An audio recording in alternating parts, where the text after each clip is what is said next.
The poems of Abd-ul-Ram in the name of the most merciful God. Behold. Such an omnipotent being is my God that he is the possessor of all power, authority, and will. Should one enumerate all the most mighty, pure, and eminent, my God is mightier, purer, and more eminent than all. No want, nor requirement of his, is dependent upon anyone, neither is my God under obligation, nor beholden to any. Out of nothingness he produced the form of entity, in such wise is my God the creator, and the nourisher of all. He is the artist and the artificer of all and every created thing. My God is, likewise, the hearer of every word and accent.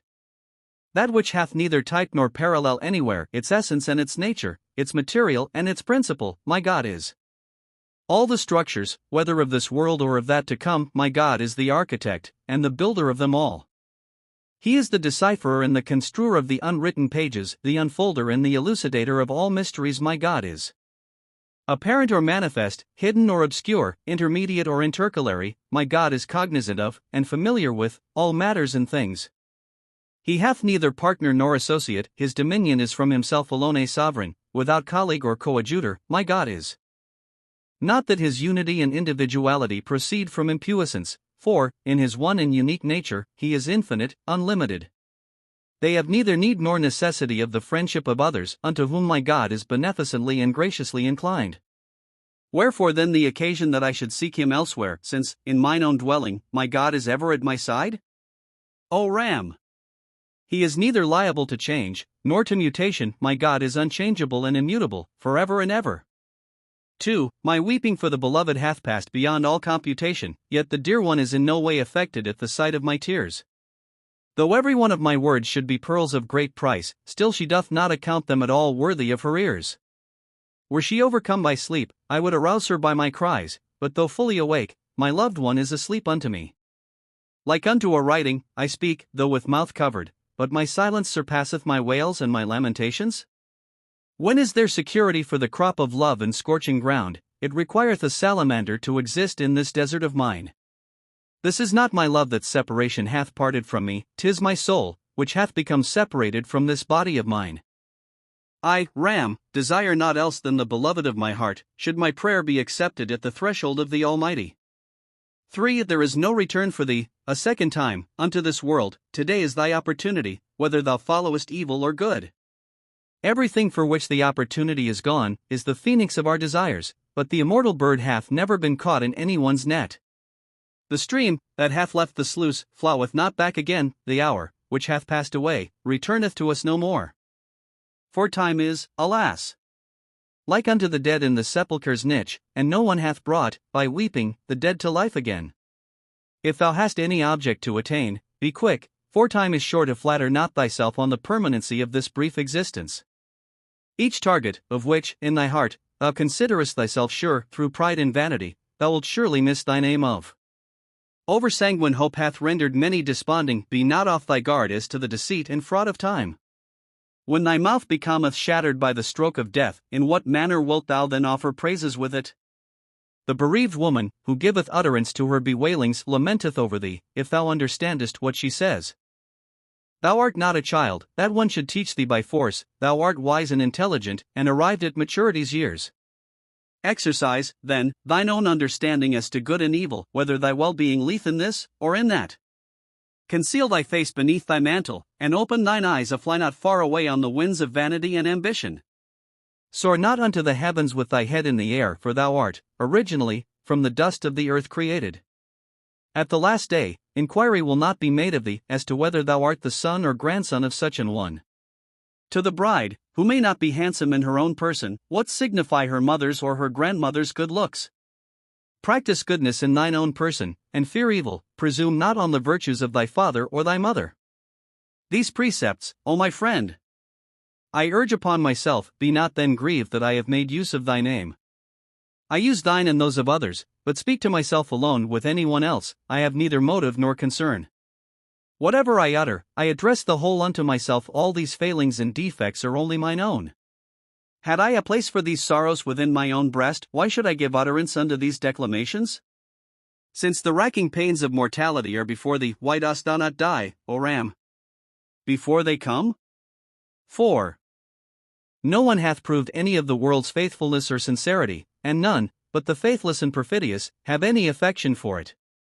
They who may lay any claim unto it, as belonging to them, speak wholly under delusion, for the world is no one's own. Fortune is like unto a potter, it fashioneth and breaketh many, like unto me and thee, it hath created and destroyed. Every stone and clod of the world, that may be looked upon, are all skulls, some those of kings, and some of beggars. It behoveth not that one should place a snare in the world's path, for the capture of the griffin and the phoenix cannot be effected. Who can place any dependence upon this fleeting breath? It is impossible to confine the wind with the strongest chain. Whether the sun or the moon, the upshot is extinction. Doth the flower always bloom? Nothing can exist forever. Walk not, O Ram, contrary to the ways of the enlightened, since the love of the world is not approved of by any wise man. If one seek a charmer in the world, this is the one and this is the dear one, who is the ornament of the universe. There will not be such another lover in it as myself, nor will ever such a beloved one be created like thee. I had shown patience under thy harshness and cruelty, but, in the place of lamentation, joy and gladness cannot be. I will never consent to be separated from thee, so long as my soul is not separated from this body of mine. Like unto the congregation behind, with the priest before, in such wise have I imitated and followed thee. I am not the only one, the whole world loveth thee, whether it be the beggar, or the sovereign of the age. Would that thou wouldst grant me a deed of protection, since thou puttiest me off with the promise of tomorrow. 'Tis not that of mine own accord I am smitten with thee, 'twas a voice from thy direction that reached me. Indeed, from all eternity, I am devoted unto thee. It is not that today only, I have a beginning made. When with the sword of thy love it shall be severed, then will the neck of Ram have its duty performed. 6. The godly are the light and the refulgence of the world, the pious are the guides and the directors of mankind. If anyone seek the way unto God and his prophet, the devout are the guides to point out the path. The alchemist, that searcheth about for the philosopher's stone, will find it the bosom companion of the sanctified. In the society of the enlightened, he will turn to red gold, though a person may be as a stone or a clod of the desert. The ignorant are, as it were, like unto the dead. Verily, the wise are like unto the saints themselves. The enlightened are, comparatively, like unto the Messiah, since, from their breath, the dead return to life again. He who may not possess some portion of wisdom is not a man, he is, as it were, but an empty model. I, Ram, am the servant of every enlightened being, whether he be of the highest, the middle, or the lowest degree. 7. Come, do not be the source of trouble unto anyone, for this short life of thine will soon be lost, O faithless one.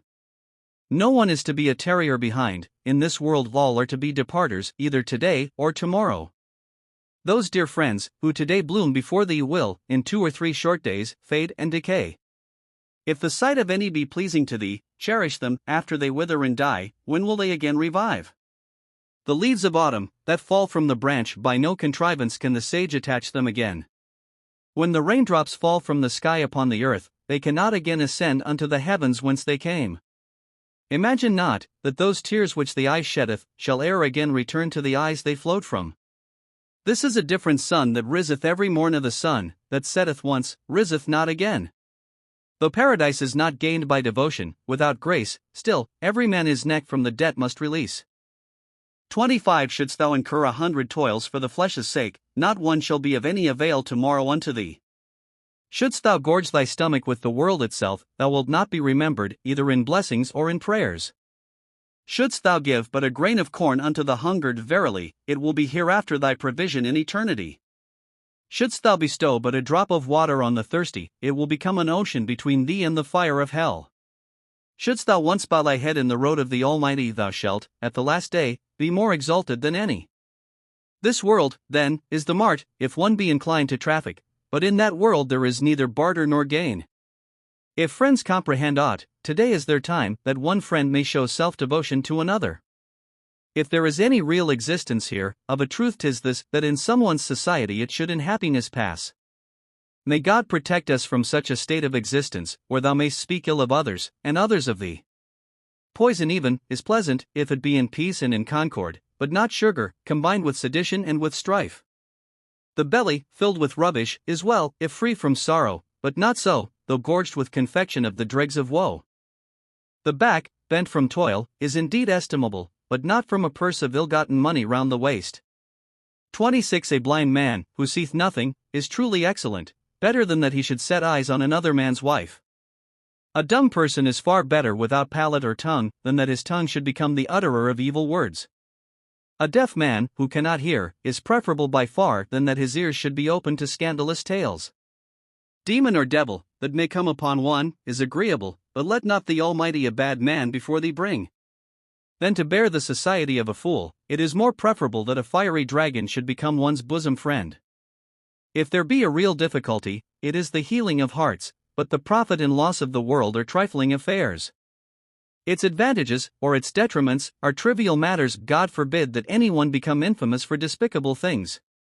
Forbid that any such desire of thine be accomplished, whereby the heart of thy brother or relation be grieved. Should one eat delicious food, and another be eyeing it, such as not victuals, it is mere poison, so to speak. It behoveth at times to respect others' wishes, at times thine own, but thine own good pleasure is not to be regarded always. The wise concern not themselves in such matters, in which there's constant grief, and not an hour's pleasure. It is incumbent on judges to administer justice, but not to give their ears unto venal things. Thoughts and ideas of all sorts enter into man's mind, but it is not meet to account them all right and just. The devout should have a constant eye towards their faith, for some thoughts are virtues, whilst others are sins. God forbid that iniquity proceed from anyone's hands. What affinity is there between sin and innocence, evil and good? It is not that all men are equally on a parity together, for some are eminent, some indifferent, some vile and base. The dignity of every one lieth within its own degree. It idiot meet that the groom should the noble's rank acquire. I, Ram, neither thank, nor complain of anyone, for I have no other friend or enemy but myself. 8. He hath obtained happiness and felicity in this world, who in it hath acquired contentment and peace. The dominion of Solomon, for 1,000 years, equaleth not an hour's devotion, in this world. One breath, in remembrance of the deity, is more inestimable than the whole wealth of the universe, in this world. They have found advantage and emolument in it, who occupied themselves in piety, in this world. If there be any blessing, truly, it is that of devotion. Consider that there is no greater good, in this world. If there be any toils and troubles, verily they are religions, and no other labors and trials are of avail, in this world. All is transitory, and perisheth, save the Almighty, whether it be pleasure, or whether it be beauty, in this world. Even the monarch, he goeth down unto the dust at last. Then what is glory, and what is fame, in this world? 27. There will be no greater blockhead therein, than he who seeketh for happiness or tranquility, in this world. Thou, who desirest in this life a short period of repose, say, hath anyone yet obtained it, in this world? Relentless fate will make it like unto the shifting sands. 28. Whoever buildeth up a structure, in this world, it is not a whit less than the stumbling of the drunkard, man's brief stability and continuance, in this world.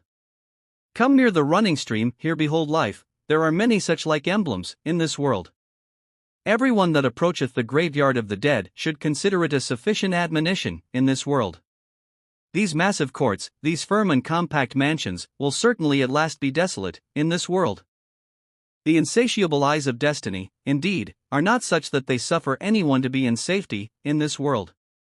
Whatever cometh into it, departeth from it again. All creatures are merely travelers, in this world. When the judgment cometh, austerities cannot be practiced. He is the man who hath mortified the flesh, in this world. Since tomorrow he will rise again with the same qualities. Let not God give anyone an evil nature, in this world. That will, verily, be unto him a harvest after death, whatever he may have sown in the field of this world. Although that world cannot be seen here below, yet I can perceive its signs and its omens, in this world. 29. There will be no reciprocity of viaticum in the last day, for I have myself beheld doomsday, in this world. They will go down into the tomb as a deposit also, whoever may exist as a deposit, in this world. 30. Virtue is present bliss, but propitious fortune is necessary, that one may acquire felicity, in this world. Good habits, virtuous actions, and a noble disposition, are paradise and happiness, too, in this world. Contrariety and opposition plunge a man's life in torment. Such antagonism is of no avail, in this world. The hand to the forehead, and on the breast, 31. To every one of this, indeed, is greatness and distinction, in this world. If exalted rank be of advantage unto anyone, a high place is justice and equity, in this world. No other regrets can be taken out of it by us, save those of affection and kindness, in this world. The whole of that world's traffic is carried on in this, if one desire to follow commerce, in this world. If man's good fortune may not have become inverted, the truth is by no means hidden from him, in this world. It behoveth that good be rendered for good, evil for evil, if any one seek after holiness, in this world. The Almighty hath bestowed sanctity upon them, who have shown steadfastness and constancy, in this world. Should all created beings combine in union together, they will not be able to change their lot, in this world. If anyone here below can be called a man, verily 'tis he who may have neither need nor necessity, in this world. Since solicitude on its account is the cause of all sin, how can people show such a hankering for this world? Over Ram, indeed, this life hath passed away, even as a short hour glitteth away, in this world. 9. Consider not the wise of this world shrewd and sagacious, for foolish and silly are all the wise ones of this world. The light of wisdom is prohibited unto those hearts on which may rest the dirt and dust of this world. What one of the world saith, is all nonsense and absurdity, emptiness and folly are every word in speech of this world. They merely play and gamble, after the manner of infants, who occupy themselves with the affairs of this world. Like unto babies, with their mouths filled with milk, are all the subtle and the experienced of this world. He will ever continue to be a dolt and an idiot, who may be drunk from the intoxication of this world. In truth, the toper's inebriation will not be so great as will be that of the drunken with the wine of this world. There is a medicine in the world for every sick person, but, alas! There is no physic for the sick of this world. The cure of every one that hath been burned can be effected, but not that of the scorched from the fiery sparks of this world. Whatever thou throwest into the fire consumeth away, and satiated will never become the seeker of this world, he will ever be as a captive, sunk in distress and sorrow, then God forbid one should become the slave of this world. He will be forever immersed in lurid gloom and darkness, whoever may be the captive of the infidel of this world. Whether it be adoration unto the idol, or unto the world, still, idolaters all, are the worshippers of this world. He is the true Muslim amongst the whole of the faithful, who hath burst asunder the Hindu cord 32 of this world. Headless behind, his body remaineth, but the head will go. How, then, is the possessor of a headman of this world? 33 They make their sons and daughters orphans, and desert them all are unnatural, the fathers and the mothers of this world. There will be a load of misery forever upon his head around which may be wrapped the turban of this world. All is affliction, whether it be bought, or whether it be sold, for there is not else whatever in the bazaar of this world. They cheat and impose, the whole fraternity are knaves, all the buyers, and all the sellers of this world. They will never show the least affection towards it, who may be acquainted with the secrets of this world. He whose regard may be directed to religion and piety, fostereth not any hopes or expectations of this world. He who quaileth at the sight of a precipice or an abyss, will never travel upon the dangerous path of this world. The whole of its friends and associates are impostors. What dependence can be placed on the deceivers of this world? Its old and its young, alike, are all rivals of each other. Where is the true friend in the region of this world? Whatever may be created, the whole shall fade and perish. Draw near. Behold the raids and ravages of this world. Unto whom it cometh, from him it again departeth, for I have well observed the gait and movements of this world. 1 hour it may be spring, in another, autumn will come, for no permanence whatever hath the spring of this world. Though thousands of props should be placed to support it, without foundation, notwithstanding, is the wall of this world. Though thou shouldst raise round thyself a fortress of iron, still consider but as glass all the bulwarks of this world. In the same manner as the sun's shadow shifteth, so likewise there is nowhere permanence in this world. Entertain thou no hope of preeminence by its means, for incessant and perpetual is the littleness of this world. Without shears they sever the thread of man's existence, both the nights and the days of this world.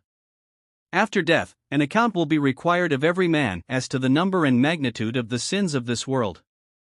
They will be but a mere handful of dust at the last day, the rosy-cheeked and the rosy-bodied of this world. They will arise on an equality with the beggar together, both the princes and the sovereigns of this world.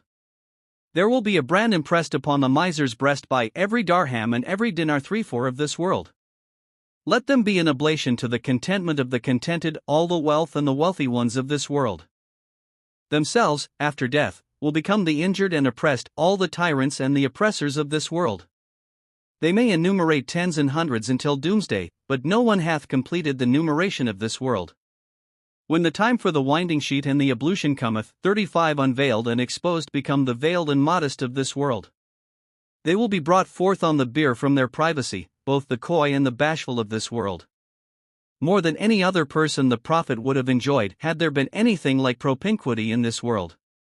One even of its iniquities cannot be fully explained by Ram, for beyond all computation is the wickedness of this world.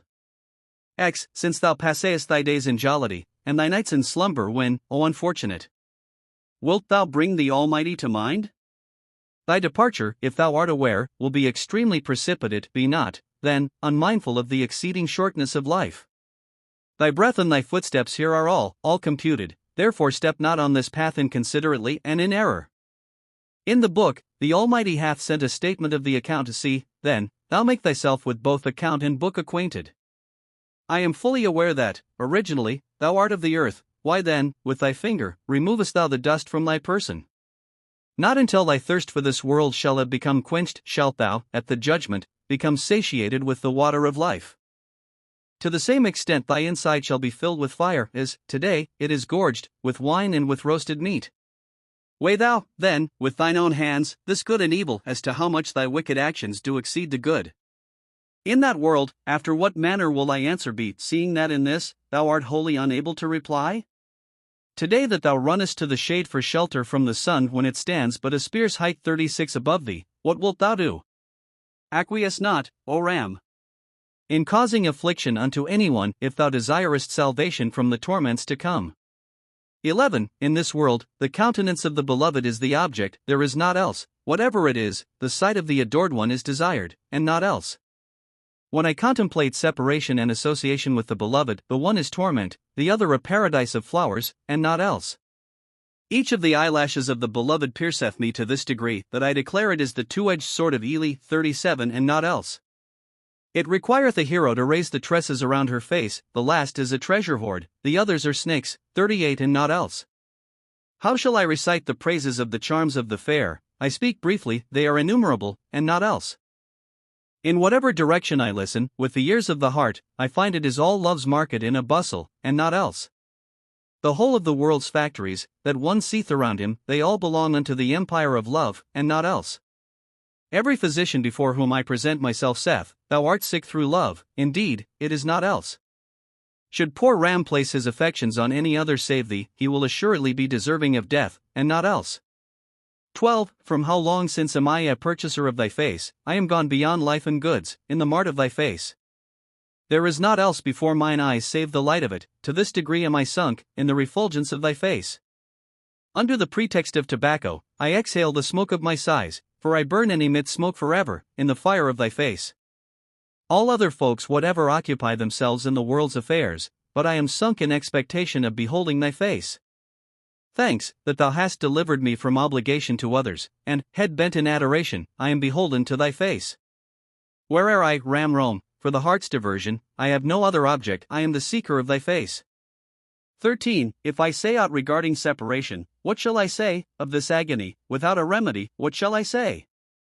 I have no power to breathe in the dear one's presence, since I have no power, powerless, what shall I say? When I gaze upon her, I forget myself entirely. When I know nothing of myself, what then shall I say? Of the state of my own heart, unto her I cannot speak. Of that, without name or vestige, what shall I say? Of love's mystery, that hitherto no one hath explained, of the inexplicable and indescribable, what shall I say? I am o'erwhelmed in tears, through grief for my beloved, concerning such a flood as this, what then shall I say? I, who have sunk down upon the furnace of separation, of the rose-bower of conjunction, what shall I say?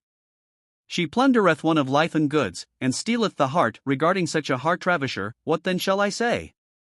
He calleth the crows, and driveth the nightingale from the garden, of the gardener of this world, what then shall I say? She is still far better than all that I can explain. What then of the loved one shall I, Ram, say? 39:14.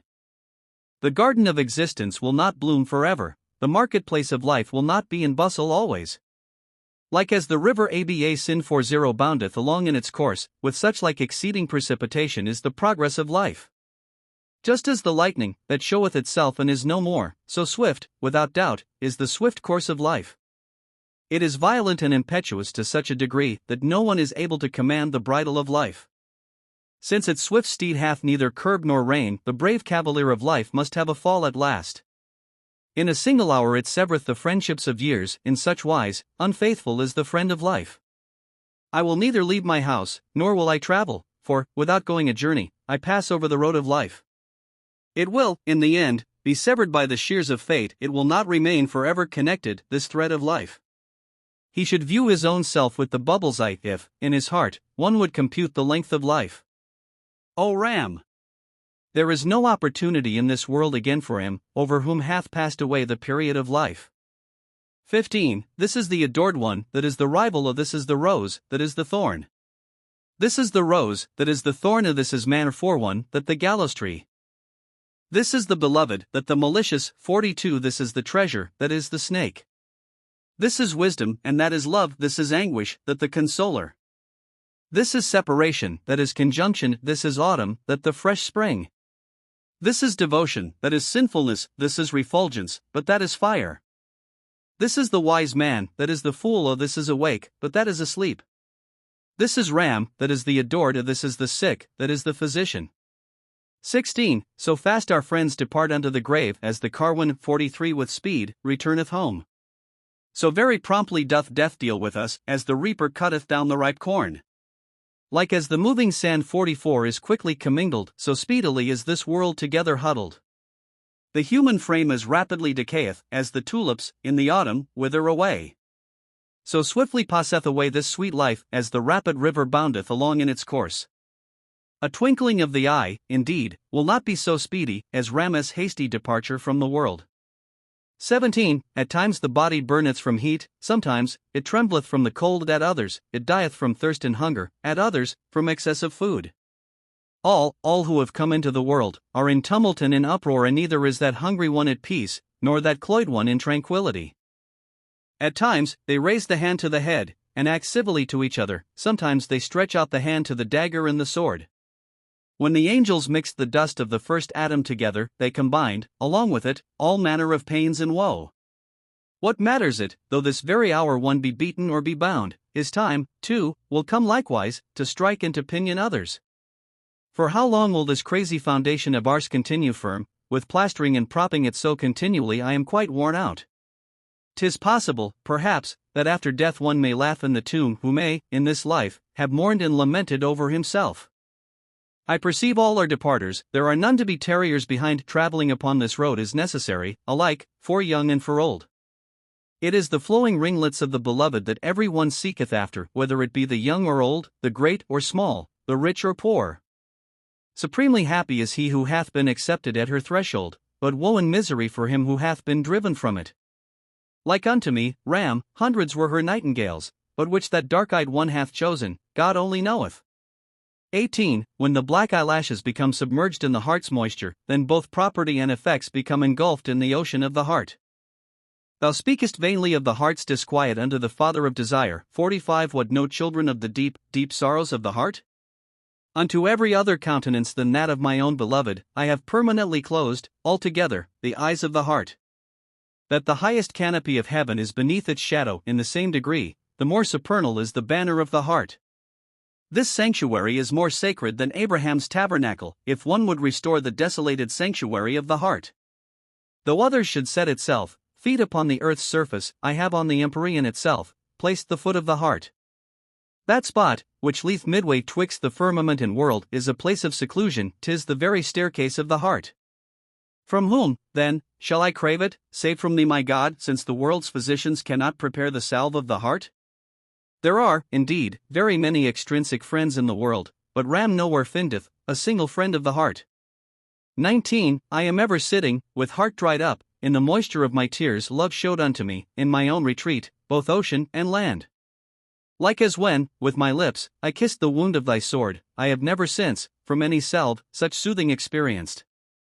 Majnun, that laid his head at the feet of Layla, his beloved, 46, became exalted in Arabia, and in all foreign lands. The powerful will always be triumphant over the weak, and I am preserved from other misery by my grief for thee.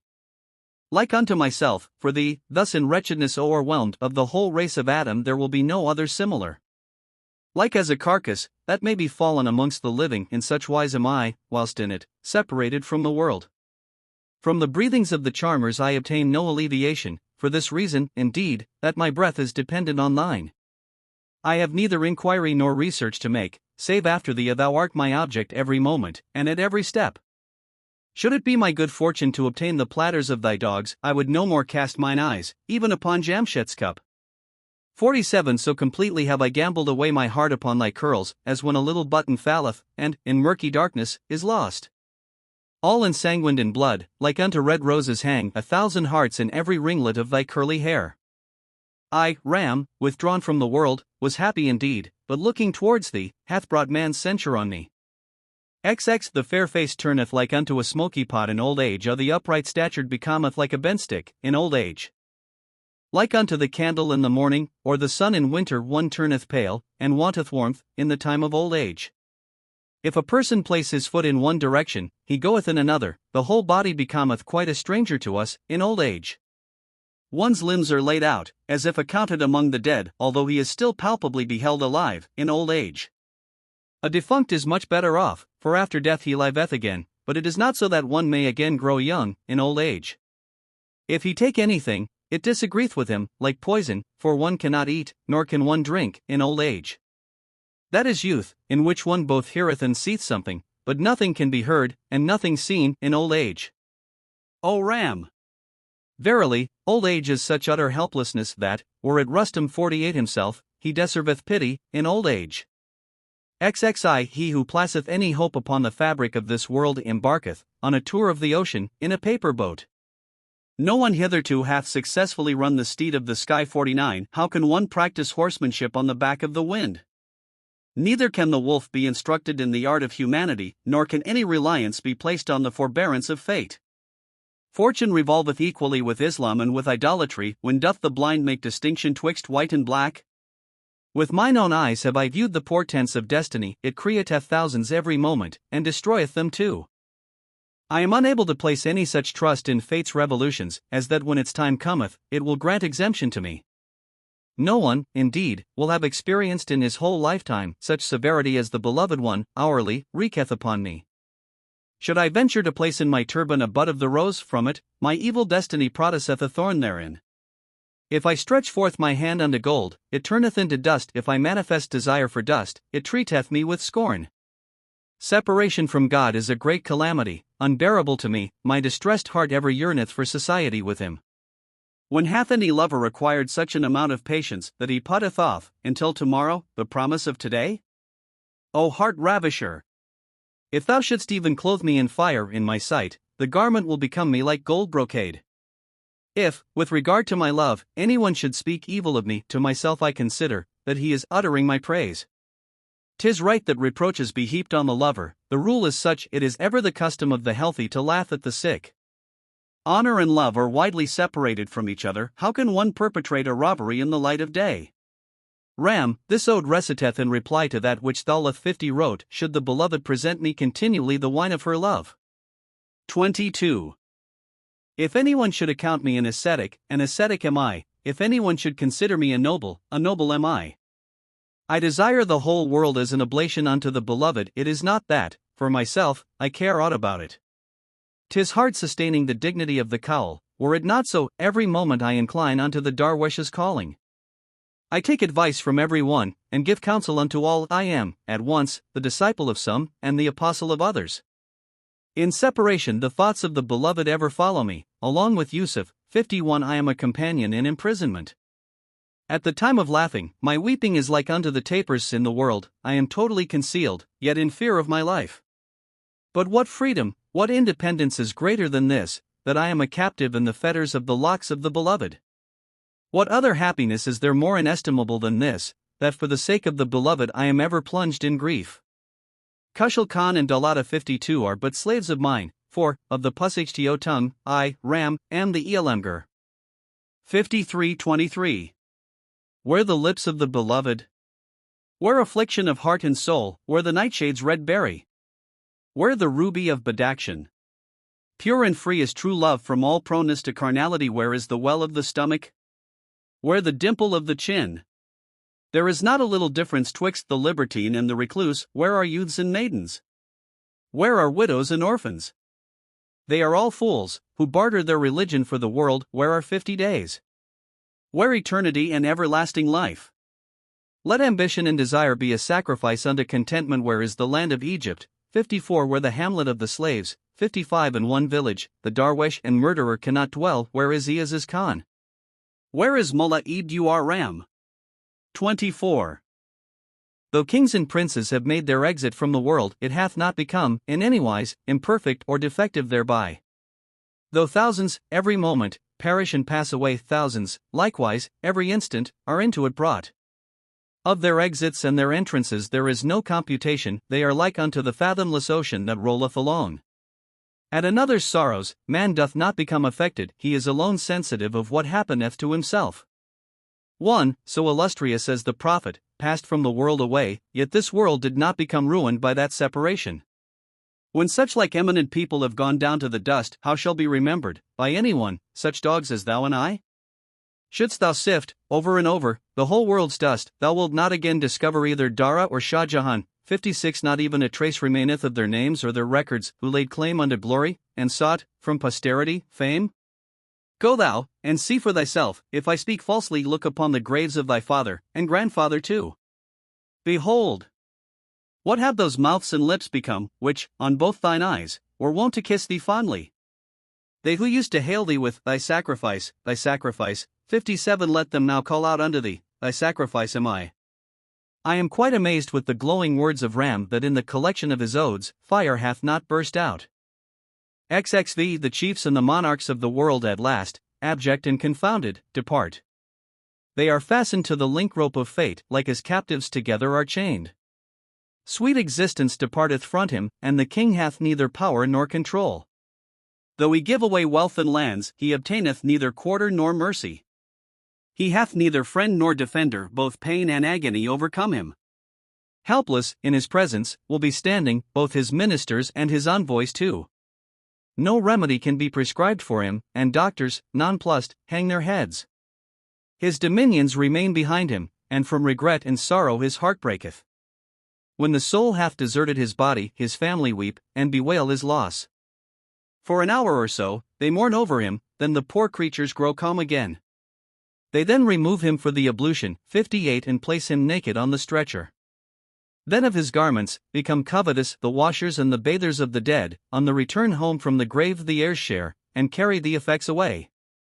Both his friends, and his enemies, alike, to his throne and country lay claim. His handmaidens and concubines, they are carried off by the dead man's compeers. Both name and vestige of him are lost, as if, indeed, he had never existed. Not even a record of him remaineth, not even his title, to future times. The world, verily, is like a running stream upon which no impression can remain. Though one may people 1,000 spots, still, all, at last, must desolate become. Like as the wind cometh and passeth by, so rolleth away the course of time. This exposition was long and lengthy, but Ram hath condensed and abridged it. XXVI. My black eyes have turned white, from the weeping of separation, and again, have become colored, from the blood of the heart. I was wont to say, even yet, I will go and visit my friends, for I did not know that the time of their departure was fixed. Some, like unto the moth, cast themselves into the fire, some, alive, like the nightingale, the glowing rose upon. The abjectness of death hath come before the dead, and the living become woebegone, though yet in existence. The soldiers of destiny have so put forth their hands to plunder, that 1,000 Khusraus and Shirens 59 have been trampled to dust. They who, in their gaiety, placed their feet upon the heavens, such tenderly nourished ones have now sunk into the grave. They who were wont to repose upon ermine and velvets, without bed and without pillow, now in the cold earth lie. Why, then, should not the heart of Ram be sorrowful, when such numbers of his friends have been severed from him? XXVI. Whomsoever one's own affections have made abject, contemptible, account not, for love is sympathy's clouds, as mere clouds of dust, account them not. At times, the curls become dark spikenards, at others, amber and musk, although they are like unto snakes, as such, account them not. One of its phases is destruction, whilst another is reconstruction. Indeed, love, radically, is fire, but as such, accounted not. Many awake, are fast asleep, like the statue, with eyes open, though it regard thee with staring eyes, awake, accounted not. The object to be conveyed by the faces of the fair, is a certain emotion that which produceth not such impression, a face, accounted not. The thorn, which is along with the rose, is among roses reckoned what matter though 'tis termed a thorn. As such, account it not. The wise are those, who confess themselves wanting in wisdom, they who account themselves sage, as such, account them not. He, indeed, is sinful, unto whom his own sins are not evident, whoever considereth himself evil, as such, account him not. He, who hath confessed the power of his beloved one's dark locks, will be disturbed forever, then tranquil, account him not. Let him, who seeketh perfection, practice the lowliness of Rama, that is the expedient, any other plan, successful, account it not. 18 I would to heaven that I were the dust and ashes at thy door, would that thy foot were, forever, placed upon my head. By all means, let thee and me meet face to face, then let my breast be the target for thine arrows. Let my whole body, like antimony, be ground to powder. 60 For then, at least, one glance of thy dark eyes will be mine. Were the society of the fair dependent on gold or silver, I had acquired it, by my sallowness, and my silvery tears. Wherefore, indeed, had reproaches been uttered against me, if any one had been aware of thy heart-ravishing ways? Should I tell them of the dignity thy love hath brought me, the angels, all, would cry, oh that we were human too! If I were the heart-ravisher, and thou, like me, the heart-ravished, the spectacle of my condition would then be manifest to thee. It will not be equal unto the bloody torrent from mine eyes, though one's face, all over, might sharp sword gashes bear. Oh that I were the nightingale, or the zephyr of the morn, that my path might lie amongst thy fragrant bowers. Midst the agonies endured for thee, to Ram, the physician saith, thou wouldst be better were thy state even worse than it is. 29. If this, thy heart's affection, be bestowed upon a rival for thy sake, this rival shall be my friend also. He who may be fascinated with one fair countenance, from that one, 1,000 other faces will be acceptable to him. 61 Whosoever may have entered into the service of kings, must, necessarily, be under obligation unto the janitor. Against thy malicious guardians, how shall I complain? It is usual for the thorns to be associated with the rose. Until 100 thorns shall have pierced his breast, how shall the nightingale unto the rose ever gain access? He will spread the prayer carpet in the cupbearer's path every fi who may be, towards his countenance, prepossessed. He will lose his senses, entirely, through the frenzy of love, though he may be as wise, indeed, as Iflaton 6 himself. He will, in no wise, cast censures upon Ram, whoever may be cognizant of thy beauty and grace. XXX, though they may have been 100 times by each other's side, and in each other's arms, still, all the loving ones of this world will be separated from each other. They, who, at present, are dwelling together in the same abode, at the last, will all have separate dwelling places. These fragrant flowers, whose proper place is in the turban hall, all of them will fade away, and be trodden under foot. These fair-faced ones, with bright countenances like the sun's, the black hair, like a forest, will overspread their cheeks.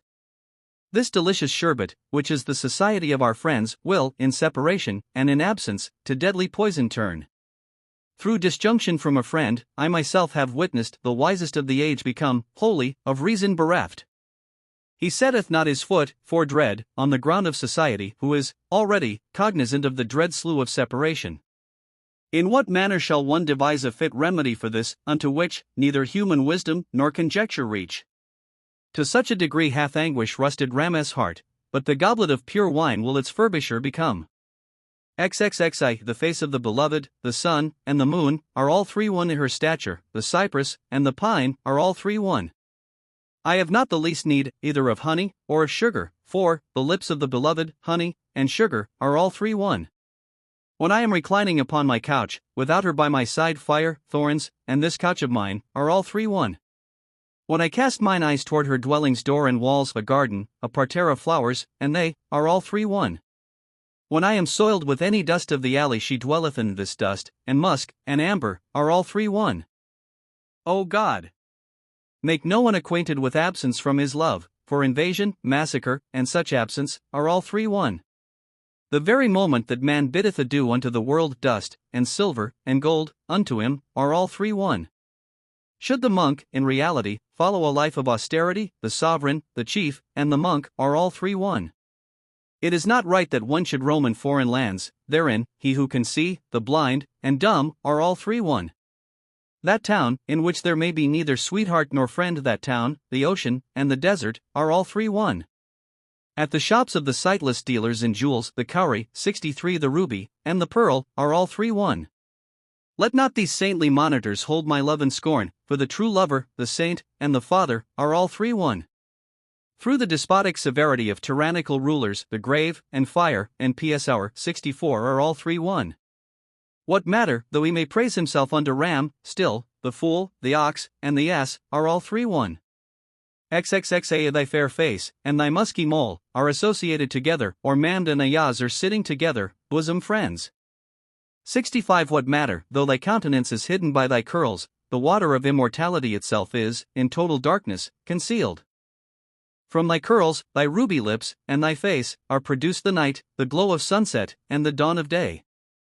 Is it the teeth, in thy sweet mouth, that shine so lustrously, or are there glittering dewdrops in the bud of the rose? 'Tis not that my heart, alone, is pierced by thy glances of the knife, and the flesh, of old, are hostile to each other. Without floods of tears, the dark eye deigneth not to look on one. The opening of the narcissus dependeth on the rivulet's humidity. Peace, without trouble and affliction, no one hath acquired, but thy cruelty, and thy constancy, are blessings unto me. Through the good fortune attendant on the meed of thy beauty, throughout the world resoundeth the fame of Ram's rhymes. 33 If there be any essential duty in this world, verily 'tis that of religion, and for the followers of this avocation, there is due meed of praise. Unto whose lot have fallen the gifts of godliness and piety, the shadow of felicity and happiness ever followeth after them. Contentment hath so filled their palates with savour that, in their mouths, the dry crust is like honey unto. Without elephants and camels, they wield the sceptre of royalty, though a small worn-out piece of mat is their only carpet. When they, in their necessities, raise their hands in supplication, the very angels of heaven say, Amen, to their requests. They, who, in this life, accept indigence and privations, their advantage and good in that are infallible indeed. The lowliness and humility of the meek are, in themselves, dignity of their hearts are clean, though their ragged garments be soiled. The water of the higher ground floweth ever unto the lower, the Almighty hath raised to perfection, the humble, and the meek. The heads of the stubborn and scornful reach the heavens now, but, after a few short days, their place is in the dust. They, who follow the dictates of presumption and arrogance, deserve not mercy, they are abominable and accursed. What, though their human forms may be termed men they are not, in reality, they are children of the devil. Though Ram possesseth none of this world's pelf, thank heaven. Neither presumptuous, nor self-conceited is he. XXXIV There is a different scar branded upon everyone's breast, whether he be the beggar, or the sovereign of the land. 66 There is no obtaining satiety from this fountain of the world, and its thirsty ones are, severally, in dissension and in strife. A little peace is obtained, only after much pain and trouble. A mere straw of this world, without it, is unlawful and unmeet. This life's joys are not attainable, without bitterness and woe. From the miser's house, ever so little alms, is a misfortune. Why then may not tranquility be prohibited unto them, who have entered within the caravansary of this world? As to the state of Majnun, why should anyone inquire? The whole world, house by house, is Majnun, and Layla too. Love hath breathed upon the entire universe a spell, so potent that the lover, though keen-sighted, is to all things blind. The Almighty hath accorded unto every one a different lot, and every man's own portion is, separately, determined. Giving and taking, buying and selling, all are in others' hands. There is, I perceive, no opening here, either for thee or for me. All matters, if in accordance with the will of the master, though unlawful towards the bondsman, are legal and right. Willing or unwilling, whether it be one's wish, or whether it be not, the fulfillment of one's destiny, agreeable or hateful, is inevitable. Life and faith, it behoveth to entrust, entirely, unto him, whose decrees have gone out upon every human being. Into the hands of whomsoever the ruler hath delegated authority, the whole world boweth unto his wishes and his views. O Ram! If the Most High should not be one's companion, though armies may be with him, he still is all alone. XXXV That friend, who is false and faithless, is no friend at all. The affair, which hath not stability, is no matter at all. Though laying down one's head is difficult, for thee and for me, yet 'tis an easy matter in love, and difficult by no means. Care and solicitude awaken a man from his slumbers, and he who hath no anxiety, though awake, is fast asleep. To the lover, if there is aught in life, 'tis the society of his beloved. The life of separation cannot be reckoned as existence. It increaseth and groweth less, in the twinkling of the eye. Reliance on the revolutions of fortune is no reliance whatever. If one be the father of 100 sons, what shall he do with them? The ignorant, foolish son is not the son of his father. Unto their lovers, the beloved ones ever manifest their caprices, but the beloved of Ram causeth him no disquietude. XXXVI, in the name of that deity of mine, this is my meed of praise, him, of whose many appellations, one, the most glorious, is. Those things, which, unto all others, are insuperable, the whole of these matters are easy, and feasible unto him. He is the sovereign over all the rulers of the earth, over the head of every monarch, he is also the king. Is anyone able to place a sun in the firmament? Yet he, in the heavens, hath elevated this glorious orb. Can anyone spread out a veil over the disk of the sun? But, see! He hath entirely concealed it, in the veil of clouds. Who is there capable of producing a moon, to light the night? He hath created many moons, to illumine the nocturnal gloom. Can anyone pour down a single raindrop from the sky? Yet he hath rained, upon us, the genial showers of spring. Who is there equal to give vitality, even to a mosquito? Yet he hath given life to the whole creation of the earth. Hath anyone the ability to give the red tinge to stone? But he hath colored it with the argiwan 6-7 rich hue. Can anyone cause a single flower to grow from out the earth? Yet he hath made to bloom gardens of sweetest flowers. Hath anyone the power to produce water from fire? He, from the fire of summer, hath produced the winter rains. Hath anyone the ability to impart religion unto man? Yet he, upon all his servants, hath faith and religion bestowed. Can anyone ascend from earth to heaven? Yet this potent power, he hath, unto Jesus Christ, assigned. Who is there that can hold converse with the Almighty? Yet, to this degree, he hath the patriarch Moses exalted. Who is mighty enough to place a saddle on the steed of the wind, whilst he hath, high in air, the throne of Suleiman set up? 68 What man, with snowy beard, can, unto the last day, live? Yet, upon Khizr, 69 This great favor hath he conferred. Hath anyone power to produce gems from out the raindrops, whilst he, from out the raindrops, hath produced pearls? Who is there can supply food unto all creatures? Yet he, unto all created things, is the giver of daily bread. That which he can perform, none else can accomplish. All the most powerful are impotent before his omnipotence. He hath founded the house of stone in the midst of the waters, in which he hath given, unto fire, security and protection. 70 The earth hath bowed down its head in his adoration, and the firmament is bent over in the worship of him. Every tree, and every shrub, stand ready to bend before him. Every herb and blade of grass are a tongue to utter his praises. Every fish in the deep praiseth and blesseth his name. Every bird, in the meadows and in the fields, magnifieth him. All things are occupied in offering thanksgiving unto him, whether mankind, or the genii, or the beasts of the field. The created things themselves have not held him in such estimation as the great love and regard they are held in by him. No one hath discovered the extent of his omniscience, his knowledge and perception such a boundless ocean is. Neither doth anyone bear likeness or similitude unto him, nor doth he bear likeness or similitude unto anyone. With him, there is neither deficiency, detriment, nor decline. He is holy, without defect, without decline or deterioration. He hath neither simile, nor similitude, nor hath he place. He is without semblance, without comparison, without abode. From all form, structure, or configuration, he is exempt, yet all figure, lineament, and formation, from him proceed. No one beholdeth him with his eyes, nor can he be looked upon, and yet, ineffable and inscrutable, he is manifest to all. If anyone should say, he cannot be seen, verily, he cannot, and should he so say, he is, in truth, apparent unto all. Without doubt and without distrust, consider him immaculate in all things soever, of which people are hard of belief. No one hath lauded him equal unto his just deserts, neither hath any one sufficiently resounded his praise. Out of the thousands of his excellencies and his perfections deem not, that one, by Ram, hath been adequately expressed. Mirza Khan, Introduction Mirz Kha with Mikran was a descendant, probably a grandson, of Pir Roshan, the founder of the Roshanian sect, which made a great noise among the Afghans, about the year 1542-3 of our era. He appears to have commenced writing poetry in the year AH 1040, and these effusions were afterwards brought together in the form of a diwan or collection of odes, bearing his name.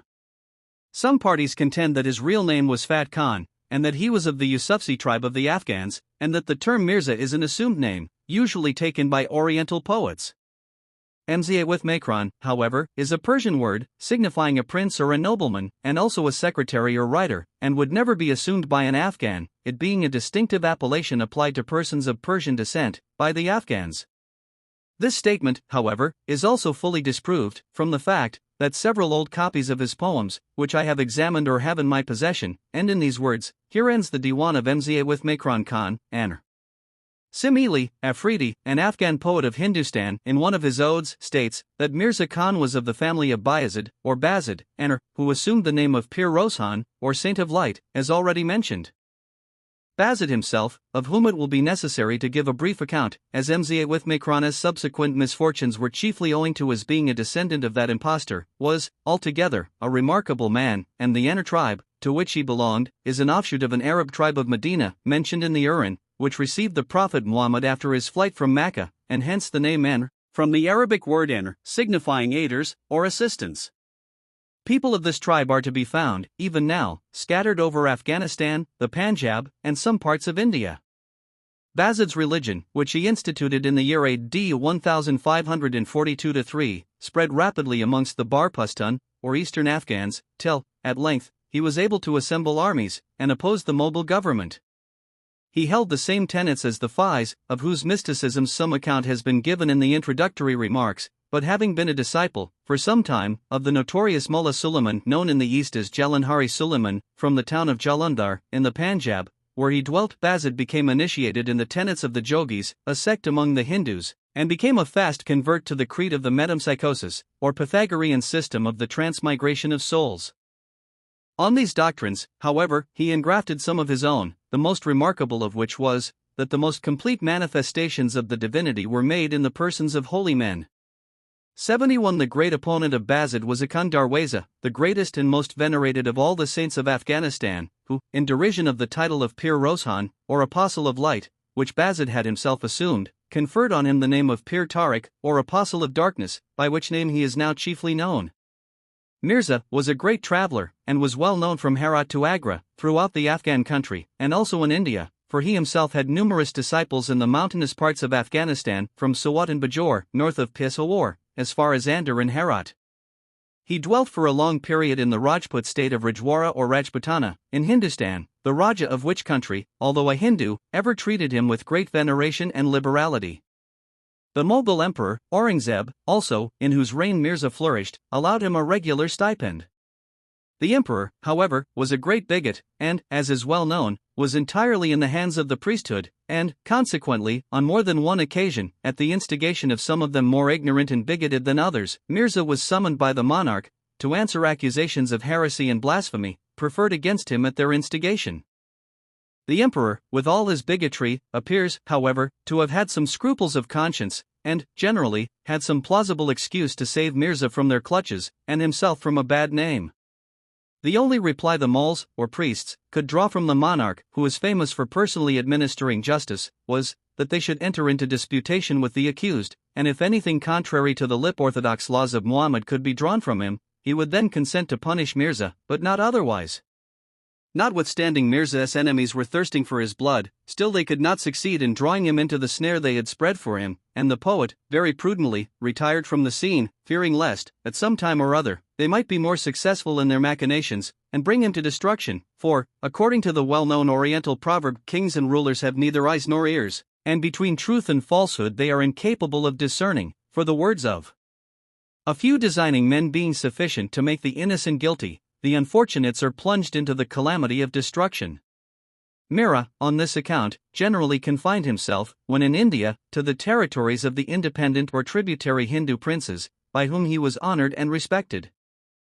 The poems of Mirza contain many Arabic and Persian words, which most Oriental poets freely use, but his Pushto is very ancient, particularly in words used amongst the hill tribes of eastern Afghanistan in his day, and which are not generally understood by the people of the present time, together with some words purely Sanskrit, but these latter usually occur in the last words of a line, when at a loss for a rhyme, in which very great license is taken and allowed, by poets, in all Oriental countries, without such words being common to the language, or used in conversation by the people. Some of the philosophers of the present day, in their blind rage for comparative philology, the hobby they write for the time being, based merely on their own superficially theoretical, and not practical knowledge of Oriental languages and subjects, would probably consider this use of some pure Sanskrit words as conclusive and undeniable evidence to prove the Pushto or Afghan language, of the Sanskrit family of tongues. They seem to forget that all those parts of Central Asia, now called Afghanistan, from Kabul eastward, were, even in the days of Alexander, peopled by a Hindu race, remnants of whom, existing even at the present day, lived as helots among the Greeks, to their various Mohammedan conquerors, of whom the Afghans are the most recent, the Afghan tribes of the Peshawar district, and its northern vicinity more particularly, having arrived in those parts as recently as the beginning of the 16th century. They, as will also be seen from the languages of many other conquering tribes, adopted, for convenience sake, some few words of the people they conquered. However, the Sanskrit in Mirza's poems may be accounted for, from the fact of his long residence amongst Hindu people. The poetry of Mirza is deeply tinged with the mysticisms of the Faiz, and, to some extent, with the religious tenets of his ancestor Pir Rozhan. His effusions are, certainly, more difficult than that of any other poet, from the fact of their being, as I think will be allowed, more sublime, and grander in conception. It is said that Mirza, in the latter years of his life, married and settled in the Tira district, lying immediately to the south of the famous Khyber Pass, and ignored the Roshanian faith, which in his more youthful days he had adopted, and manifested great repentance for everything he had written or said, contrary to the Sharia, or orthodox canons of the Mohammedan creed. On this account, he soon became great with the ecclesiastics of Peshawar, a city, in those days, as famous as Bokhara itself for theological learning, and thenceforth was held in high estimation by them. His descendants, on this account, are still greatly respected by the Mohammedans of those parts, whether Afghans or others. Nothing is known, for certain, regarding the death of Mirza, for he passed a great portion of his life in Hindustan, and must have ended his days in that country. 72 his descendants still dwell in the Tira district, amongst the clan of Mian Kale, and have the repute of being quiet and well behaved. There is generally one of the family who follows the life of an ascetic, and is allowed, by the simple people, to have the power of working miracles. The poems of Mirza Khan, Ansari I, O thou, in heart ignorant concerning thine own soul, O man, seek thou the nature of it, from the reality itself. From the refulgence of religion, acquire thou comprehension ye bear away, unto the desert, this darkness of infidelity. Sin abandon, and set out towards devotion and piety, this is the road, without anxiety, and from danger free. This secret praise is the lamp of truth and orthodoxy, therefore, from the Immaculate's hand, the lighted lamp take. Should perception's light become enkindled in thine heart, thou wilt, altogether, acquire life's happiness and felicity. The penetrating, and the enlightened, are spectators of both worlds, but the bat fleeth about in the dark, without seeing. What do I, blind that I am, know of the state of the sublime? How wilt thou, from the deaf, ask the import of sound? Thou wilt comprehend, forthwith, the language of all things, shouldst thou, sagacious one, make thine heart seer to hear. Err not, regarding the amount of attributes and properties, and unto the source of the essence, bear the essence itself. About their own materiality, the enlightened are in torment, but there can be no dread of mortality from corruption itself. Every attainer 73 who hath passed beyond this nature frail, assuredly discovereth the signification of immortality. He wandereth about in the boundlessness of infinity, he arrived even unto his home, that he might unity behold. That fruit, which on its own branch acquired ripeness, this brief claim of its own perfection, made to the parent tree, notwithstanding there is not much excess in thy greatness, still, within this body of mine, do I see thee, entirely, O tree. From the first, thy root germinated from me, and flourished of the development of thy purpose devolved, wholly, on me.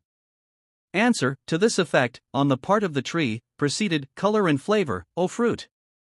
Whence didst thou acquire? From one fruit, not but a single tree is produced, and the fruit of that tree is renewed, year by year. The reply from the tree, however, is here sound and wise, though the observation of its fruit is, of attention, worthy. From that, which possesseth no kernel, no corn groweth, it is not advisable that anyone should sow husk seed. The reputation of the servant lieth with his master, and without the servant, the master's dignity is not. Invoke, then, within thine heart, the sayings of Mirza, if the page of thy mind be unblotted and unstained. 2. When, with the mind, I examined the shoulder bone of prediction, 74, I saw that, within unity's area, the community of plenitude dwelleth. In what manner shall I describe the infiniteness of the omniscient, when all that's inscrutable, he hath drawn, like a veil, over his face? I behold, floating upon the surface of the waters, the ship of the earth, 75, and on all sides, I perceive, cones of stone have protruded therefrom. For how long shall the heavenly bodies, in the firmament, revolve? By what art, profound, hath the great sage suspended them therein? The conception of the intellect of the wise is unable to penetrate unto where the hand of, let it be, and it was, 76 hath reached. These unadorned heavens became arrayed with embellishments, which he, with the diamonds of omnipotence, carved out.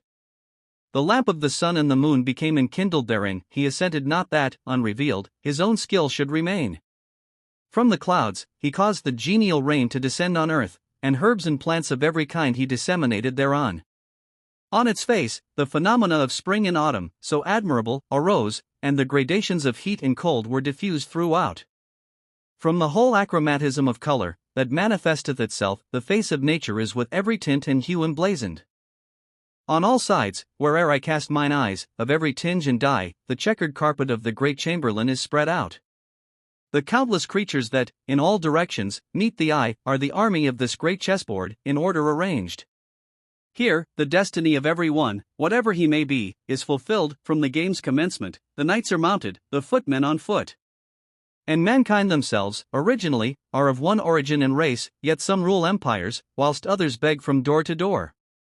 Though the beasts of the field exist, from inconvenience free, the whole burden of do and refrain is laid upon mankind. Unto every man his own private interests are the most agreeable, but the decrees of the great judge are separately meted unto all. The mercy of the All-Merciful is equally extended to all men, though some have chosen to deny him, whilst others have obeyed. For the use of mankind were all living creatures produced, and man himself created, to acquire knowledge of the truth. He, who in this life, acquireth not a perception of the nature divine, hath not of humanity in him, and 'tis just to term him a beast. Whosoever giveth ear unto the inordinate promptings of carnality, though, in outward appearance, he liveth, yet his soul is annihilated. Wherefore doth he give himself airs about this short existence, since, without a name, he is standing like a signpost in the path? Like unto the hare, with eyes wide open, he forever sleepeth. In what manner, as though entranced, shall the sleep overcome awake? He hath abandoned the path at the counsel of the accursed. His mind is misled by hypocrisy's manifold deceits. The poor, ignorant creature is accounted a demon, and beast of prey. Even worse still, he is amongst decayed carcasses numbered. His dark, confined heart is as a tomb, for his soul is dead. His decked-out body, a grave, on which the mold is beaten down. His distressed and distracted mind is the emblem of the worm. His sepulchre is intact, it is his soul that is devoured. He hath no peace nor tranquillity, not else save torment every moment. Overwhelmed in misery, driven away as one unclean. He possesseth not strength sufficient, the human form to support. He took the deposit on his head, without calculating its weight. 77 Like unto the mule, it is expelled from its own kindred race, that, which being one by nature, hath become, with another, mixed. Tyrant and fool that he was, he should have acted in this way. He should have cried with piercing cries, and have dashed his head. 78 Such a ponderous load, as neither heaven nor earth could bear, by what strength could the weak, helpless, ignorant, sustain it? Behoveth to call for aid, with all speed, unto the perfect, that they may consign the burden into the hands of the Master. Unto every wise man, who hath become released from the debt therefrom, the hereditary gift of knowledge divine hath fallen. The gravity and importance of such knowledge the saints know, since they have sought it in the mind, and unto the world's limits. His laws and his edicts go out upon every person and thing. He hath built up a wall from this crude and untempered dust. He made the inanimate to be counted among the living when he, the immaculate, with his own breath, breathed on them. He will live forever and ever, and death shall affect him not, through whom the Eternal hath drawn the thread of vitality. What blessed one became purified from ungodliness and skepticism? He, whom the Lord of holiness hath, with sanctity's water, cleansed. Upon the face of the waters, his lamp effulgent burneth, and, like straws, infidelity and mistrust consume thereon. At his entreaty, from the stars, was ill presage wholly removed, and, through his good offices, no hour is accounted portentous. O Mirza! Of the praises due unto the perfections of the saints, who, commensurate with their infinity, hath a tittle rendered? 3 is the vanity 79 of thine own doubt and mistrust, and, through skepticism, thou sustainest injury exceeding. Fall not into error, concerning thy outward appearance, since, after spring passeth away, the autumn cometh. Set out in pursuit of the great object of solicitude, whilst thou thy command upon the bridle retainest. The Omnipotent is, by no means, distant from thee, for he is nearer unto thee, than even thine own self. Whether on the earth, or whether in the heavens, the Omniscient there also is present in the midst. He became, in unity and individuality, unique in immensity, and in infinitude, he is diffused. From his divinity, he departed and advanced towards it, and now, throughout the whole universe, he moveth. The limits of his boundless infinity cannot be discovered, and in mankind is his abode, and his place of sojourn. He himself inflicteth, and he himself performeth, and man he hath made, the motive and the plea. From every saint that hath commenced his mission, some sign, or some indication becometh manifest. The skepticism of Mirza hath vanished, and is no more, but whatever is by him spoken, Nian Roshan 80 speaketh. For, standeth for the pilgrim 81, in this path let him proceed, let him, in all sincerity, become a seeker after him. From the sleep of negligence and remissness awake, follow now in pursuit of thy well-wisher and friend. Though the object thou seekest be obscure and invisible, ride lightly, and without baggage, in following it. Its acquirement is attended with much trouble and toil. Determine thou, therefore, a dauntless spirit to show. Since the lamp of love and affection is become lighted like the moth, today, become thou the sacrifice thereon. He hath bestowed upon thee the cup of vitality, then let the largest be upon the cupbearer scattered. 82 Seek not to discover the faults and failings of others, but become the mirror of thine own acts and ways. The desired object of thy attainment is near unto thee, then, in sincerity and piety, towards it draw near. Thou art, from the beginning, one and indivisible, become now, therefore, the narrator of those hidden things. God is one, without partner, and without associate. Forbear thou, then, from all, contrary thereto. In this, O Mirza, the choice lieth with thee, entirely, therefore, in the qualities of the tranquil, be thou steadfast. V is significant of faith's straight and narrow path. 83 And, after much terror and danger, its goal is attained. The artifices and deceits of the devil are manifold in number, but far, far worse than those, is that enemy the flesh. Follow thou not, in pursuit of the lusts of the world. The state is evil, and their promptings are pernicious. The devil spread out for man, the snare of posterity, and wealth, and various pleasures, are the baits thereon. Distinction, and fame, one of its ramparts became, whilst another of its attractions were silver and gold. He layeth out separate snares quietly, and with caution, but the whole are like unto embroidery upon the carpet. He will neither be prosperous nor happy, in this world, who giveth ear unto the temptations of the accursed. Though a whole region should fall beneath his sway, still, that man's heart will long, another to acquire. They who give way unto the promptings of the flesh, for them, especially, there is torment excruciating. But they who have passed safely this dread ordeal, for them are the perfect gifts of the patient and the meek.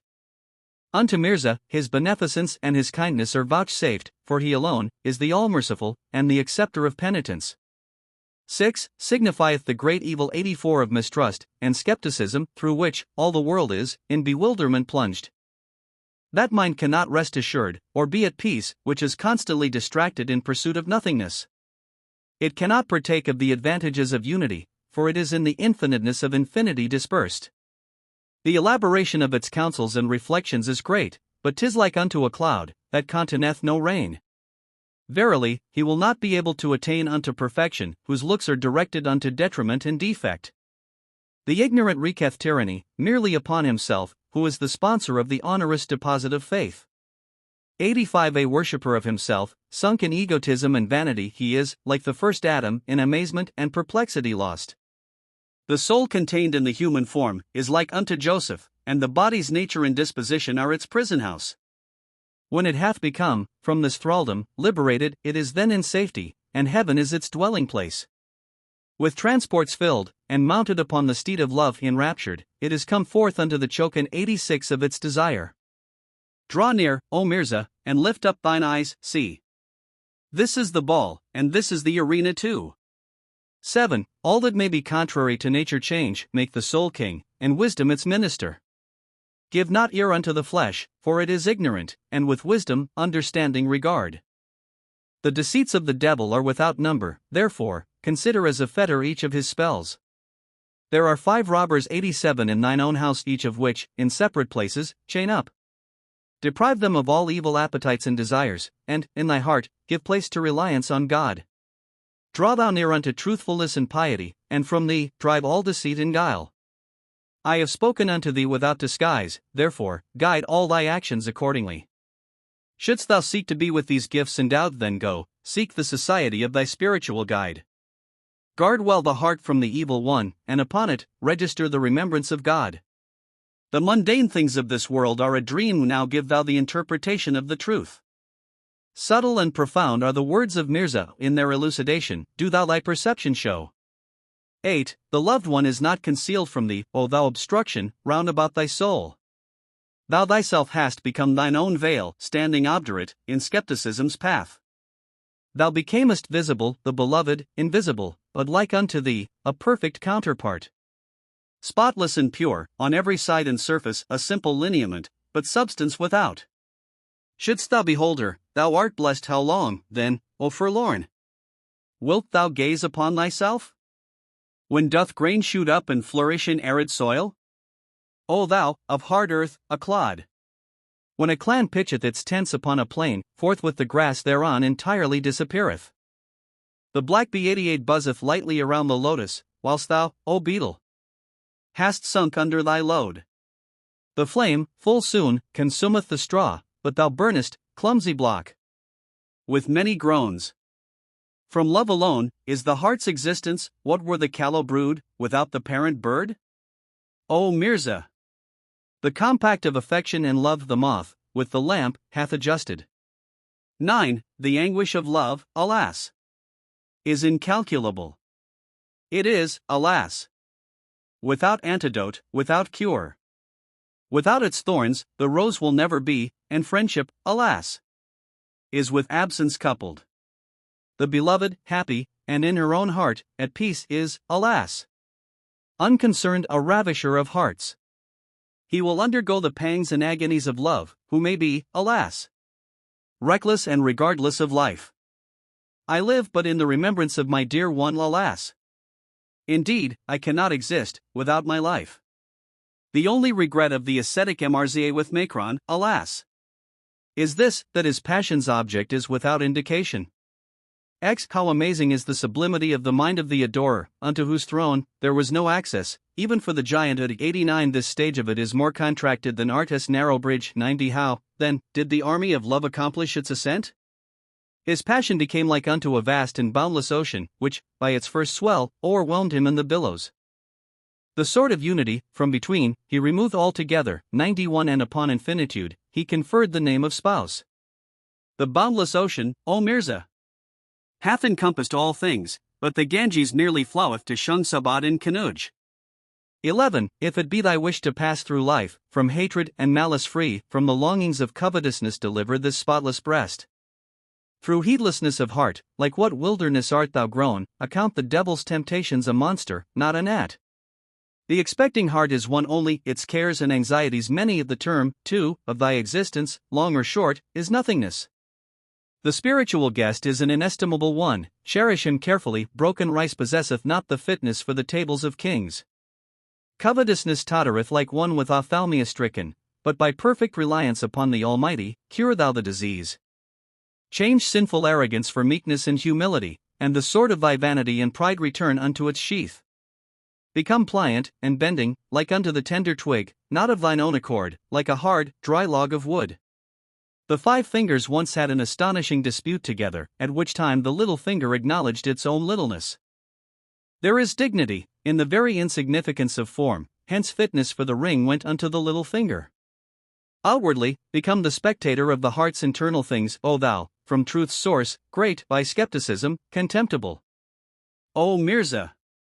Behold thou the infinite greatness of unity, since such delicious honey is from the bee produced. 12. Thou art the vitality of my soul, O thou, than soul itself, more precious to me. Thou art the whole universe's existence, O thou, than the world, more precious to me. Thy comprehension hath embraced all things, yet all things have not comprehended thee. Thou hast possessed thyself of the seed of faith, O thou, than faith, more precious to me. Whence shall there be aught of bliss in heaven, if that sight of thee be not for me? My heart is carried away in yearnings for thee, O thou, than heaven, more precious to me. Wherefore should I rehearse the world's praises? Unto whom repeat them, when thou art not, thou, nightingale? Gayest me hue and fragrance, O thou, than the parterre, more precious to me. The bower is the hearts of the worshippers, and the heavenly paradise of the recluse, and the beholding of thee, the inscrutable, beyond all indication, precious to me. Thou art without similitude, infinite, indubitable, without ambiguity, and hence, the mine of all things, O thou, than every mine, more precious to me. Thou art, moreover, the vitality of the universe, the breath of every living creature. Thou art the inspiration of this atom, O thou, than inspiration, more precious to me. Thou art the repository of vitality, that hast pervaded all and every living thing, at times invisible, at others visible, but whether hidden or apparent, precious to me. Thou art a voice, after many kinds, encompassing all things, without indication. Thou art without lineament in every respect, but, in every way, precious to me. Thou art wholly inscrutable in all things, the invisible and the manifest. Thou art the signification in description, O thou, beyond description, precious to me. Concerning the soul, what shall I say? Verily, it is an attribute of unity itself. Mirza, without the soul cannot exist, O thou, than soul even, more precious to me. 13. Shouldst thou once become an inmate of the house of God's love, thou wilt, forthwith, become a stranger unto the world, entirely. From out of entity, non-entity will come upon thee. Thou, by this inexistent, in all existent, shalt unique become. This perfect knowledge will be with thee, entirely, but thou wilt be mad in the sight of the weak-minded. The whole arrows of calumny will be poured upon thee, and thus, thou wilt become the butt of great and small. From the world's unworthy, thou shalt the heart's concerns withdraw. Thou wilt be like a hidden treasure in a wilderness. Shouldst thou change this, thy well-being, for misfortune, thou wilt become the whole prosperity of all adversity. Shouldst thou cast this heart of thine on that consuming flame, thou wilt, the self-sacrificing moth, become thereby. A pure, unadulterated wine shall fill thy mouth, from the effect of which, thou shalt be ever inebriated. Thou wilt not hold, in any consideration, either world, shouldst thou grow rich from the treasury of contentment. Thus thou wilt shower mercy's genial rain upon the world, and become the seed, through the universe disseminated. The all-knowing, concerning thy condition shall speak, and by truth, thou wilt become the parable of the truthful. On speaking, thou wilt give reply worthy of being spoken, and become, of every harp and every melody, the harmony. The eloquent, who shall enter on the praises of the Almighty, shall, like unto Mirza, be remembered throughout all time. 14. He who placeth reliance on the lying and deceitful mocketh firebrands out of nothing, by such utter folly.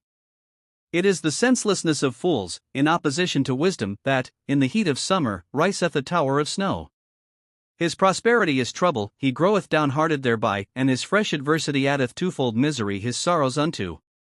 Every man, who seeketh fidelity from the perfidious world, taketh it, in lease, for much bitterness, and many woes. Success and disaster, good and evil, are with the act coupled, but fools suppose such things influenced by the stars. I am amazed, beyond measure, at such like people, who place any reliance upon the bubble's permanency. The ocean's waves will, one day, dash against each other, and will, full speedily, the garment of the bubble rend. When the pious and devout view this running stream, they perceive, in its flowing, the scene of their own existence.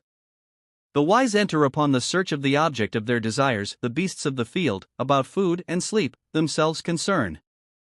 When the adorers awake from the slumber of remissness, they take due heed of the fleeting of every breath. That the traveler may, from his sweet repose awaken, the warning bell of departure tolleth at the dawn of day. 92. The delight of the darwish is in fervor, and in study. The pleasure of chieftains is in their banners and drums. That country cannot be exempt from confusion and ruin, whose army indulgeth in grossest tyranny and rapacity. If a friend should lend ear unto the secret of the stranger, friends will, themselves, ruin their own affairs, thereby. When the mandate of the all-powerful shall reach him, from whence shall Mirza's strength a remedy obtain? 15. How shall I define what thing I am wholly existent, and non-existent, through him, I am. Whatever becometh not out of entity, the signification of that nothingness am I. Sometimes a mote in the disk of the sun, at others, a ripple on the water's surface. Now I fly about on the wind of association, and now I am a bird of the incorporeal world. By the name of ice I also style myself, but congealed in the winter season am I. I have enveloped myself in the four elements, I am the clouds on the face of the sky. From unity I have come into infinity, indeed, nothing existeth, that I am not.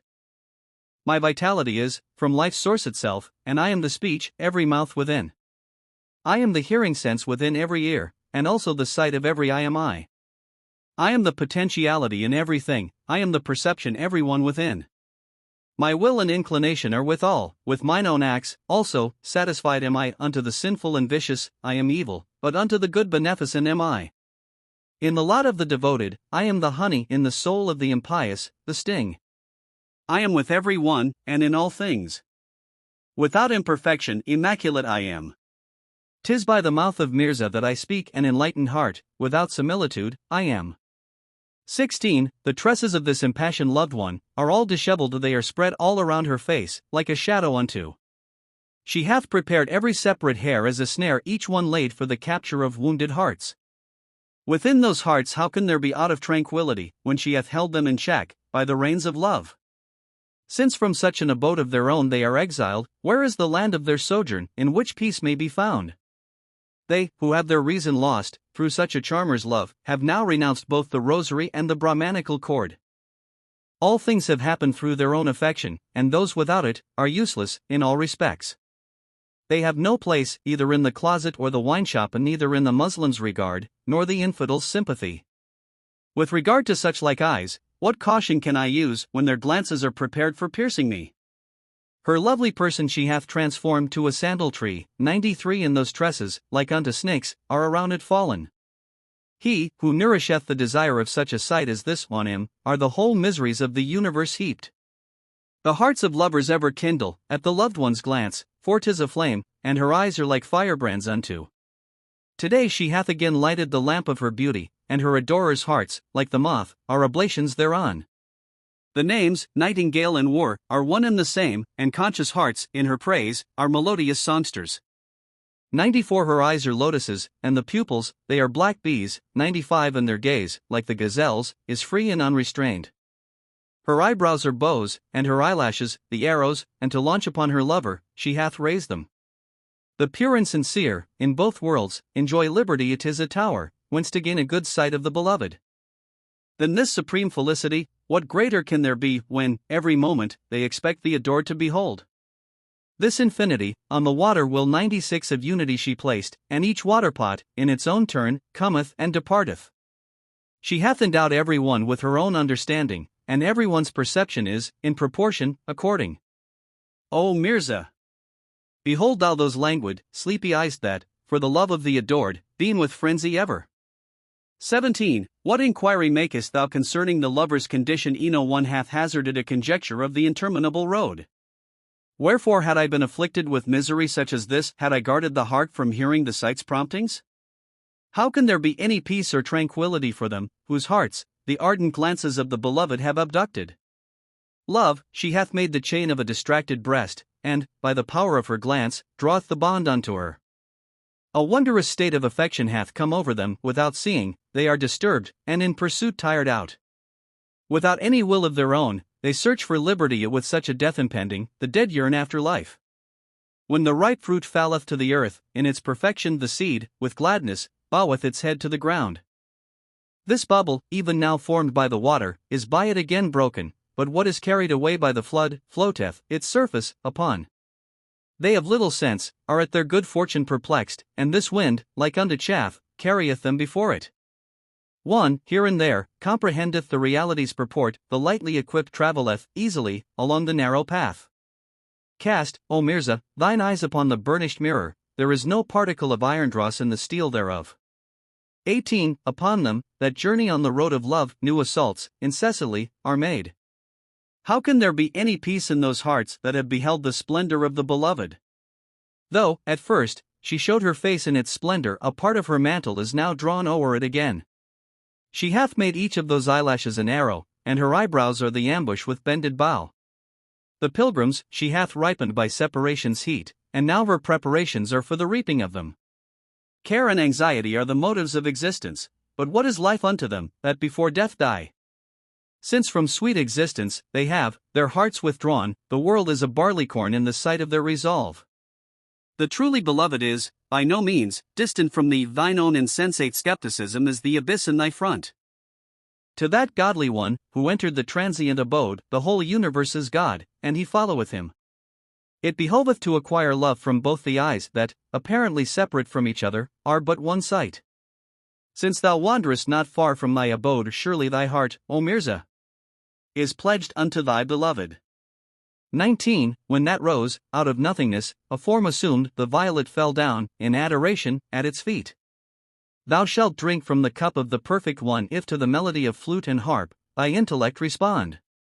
Make thine heart the pleasant meadow of Abraham, and become thou, as the scorching fire of Nimrud therein. 97. Behold the fidelity and sincerity of the world, see how it deserted the tribes of Thamud and Eid. 98. Like as the rose bloometh, so it fadeth away, as its short life, so is mine also computed.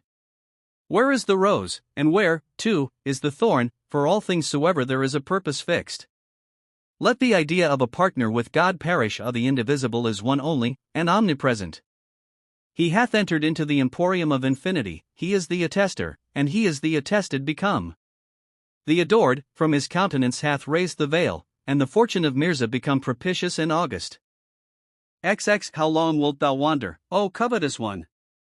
In the world's pursuit, this very avarice, in itself, is an impediment in thy design. For far fiercer than fire, is the flame of covetousness, as much more as its food may be, so much as its voracity. New cares and anxieties about it, every moment increase, it hath taken all zest and pleasure from its bondsmen. It coquettes and toys, separately, with every one. To the whole creation it is the seller, and they its buyers are. Neither did Shaddad, in his arrogance, enter his paradise. 99. Nor did Awithmakron RN100 derive any profit from its pursuit. It concealed religion from the children of profanity, and the straight path, mere rites and ceremonies termed. 101. It hath spread out a great net in this universal road, and no wise man, save the contented, escapeth from it. The pious and devout, through contentment, peace of mind acquire, when unto the Consoler, they their distressed hearts turn. From head to foot, the devout shall become illumined, when they, through their heart's courage, to the Creator draw nigh. He, who hath died unto the world, obtaineth all things. This is the great axiom of the sower of bygone times. The advantages he will acquire, will exceed all computation. Who, in his necessities, becometh the acquirer of the giver of good. Both states of being he vieweth, upon every respiration. In truth, he is absorbed into the shining bright. On the foot of the Spirit, he ever soareth upon them, however sublime the highest heaven, or the empyrean boundless. His ice-like skepticism becometh thawed, by unity's sun he neither speaketh, nor acteth, save with the Creator's assent. The felicity of the wise is after this manner recounted, that its signification relateth unto the reality itself. If adoration unto the Almighty is a divine command, bow thine head, unto the good and perfect too. How long wilt thou have occasion for Mirza, as the medium, distinguish thou thyself, O auditor, the speaker's voice? XXI. I continually call to mind this sweet and charming friend, through this exalted name of whom I acquire the heart's good. How then can I be patient, severed from such a dear one, when I perceive no sign of resignation in my heart? Through this anxiety about her, I am ever miserable, as to what remedy I shall devise, of whom inquiry make. In its eagerness for a look, it hath wholly left its seclusion. With what chains shall I restrain this incomparable heart? Except I make a snare of the ringlets of the faces of the fair, and place for the bait their musky moles therein. I will put forth the whole wisdom of the enlightened, if I may, this wayward heart, by any means, entrap. Verily, it is become so utterly scattered to the winds that I find not the least vestige of it, in any direction. It hath abandoned the universe, in search of the beloved. How then shall I quit the world, in the pursuit of it? No tidings thereof can be obtained, in any quarter. I sit not down, abstaining, nor do I follow, in pursuit. The body's vitality is the heart, and the heart's, the soul. Then, without heart, and without soul, how shall I exist? Of life, not even a dying breath remaineth unto me, a frantic and beside myself thereat, I beat my hands and feet. Still, this my death, is far better for me, than life itself, since, my soul I have abandoned, for the loved one's love. Regarding the putting off of mortality, Mirza thus testifieth, when from this being, I cease to be, I shall entity become. Abd-ul-Kadir, Introduction. Abd-ul-Kadir, the author of the following poems, was born at Khushhal, a small village belonging to the Qadrizi clan, or branch, of the Afghan tribe of Mohmand, one of the purely Afghan tribes at present dwelling in the Peshawar district. Hence, Amd, like Ram, was a Mohmand, but of a different clan. The exact year of his birth I have been unable to discover, but it was certainly about the middle of the last half of the 17th century. He was brought up to the priesthood, and is said to have been endowed with a considerable amount of learning, which he acquired at Peshawar, and students from all parts of the surrounding districts sought his instruction. He is the cynical poet of the Afghans, the Sheikh Sidi of the Pushto language, and the beauty of his compositions is fully acknowledged, even amongst a nation so rich in poets as the Persians, by whom he is styled Amd the Hairsplitter. His poetry, though generally of a moral tendency, and breathing contempt of the world and its vanities, is still tinged with Fi doctrines, as all Muhammadan poetry, in whatever language written, more or less is. He was the author of 3 works, a poem entitled Narang Aish, or Love's Fascination, Shagada, or The King and the Beggar, and a collection of odes, entitled Duromarjan, or Pearls and Corals, from which the following translations have been selected. The year of the poet's decease is, like that of his birth, somewhat uncertain, but the people of his native village account his death to have taken place about the year AD 1732, and his descendants, on inquiring of them, state that 4 generations have passed since that event occurred, which, at the usual computation of 30 years for each generation, agrees within 5 years with the period mentioned. An aged man of the same village, who died about 20 years since, in the 107th year of his age, had been, repeatedly, heard to say, by the people of the hamlet, that he had, in his youthful days, seen Mullamd frequently, who, at that time, was upwards of 50 years old. Another patriarch, Maliki Aziz Khan, who was about a century old, states that he had heard his father and grandfather relate that they remembered Amd well, and that he was just coming into notice as a poet, towards the close of Ram's life, and some of Amd's odes having reached the year of Ram, he sent for the poet to come and visit him, and was so pleased with his modesty and humility, that he gave him his blessing, and prayed that his verses might be sweet unto all men, and that no one might ever excel him in Afghan poetry. Up to the present day, certainly, Amd has not been surpassed. The poet's grave is still pointed out by the people of his native village. Some of his descendants continue to dwell at Khushhal, and some are dispersed in other villages. The dwelling in which Amd was born, lived, and died, is now in ruins. The poems of Abd-ul-Kadir, O thou, forever, with the cares of the flesh, distracted, why awaken for thy soul, sleeping misfortune and calamity? The wise act not according to the counsels of their enemies, then why takest thou the advice of the devil, carnality? Have some degree of shame for this white beard of thine, and, moreover, in broad day, robbery cannot be effected. Look thou well to this thine own fast fleeting breath, since to depart, every respiration riseth the cry, Begone!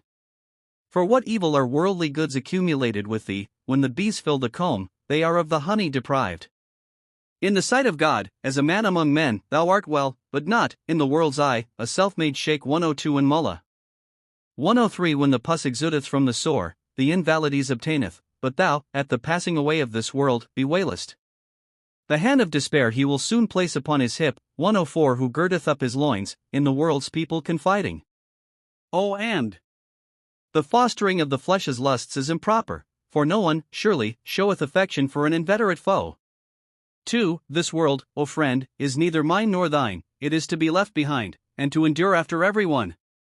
Fallen into the arms of one, it laugheth and flirteth with another. What an immodest, wanton harlot, indeed, is this world! Although it seemeth pretty and attractive, what then, intrinsically, and inherently, this world is a black calamity. Since there is no generous, no disinterested friendship in it, though it may seem a friend, it is an enemy, in reality. It will very speedily dash from the mountain's summit them, with whom 'tis hand in glove, and cheek by jowl. It ridiculeth to their faces, its own followers, at all times, forever practicing mockery and derision, is this world.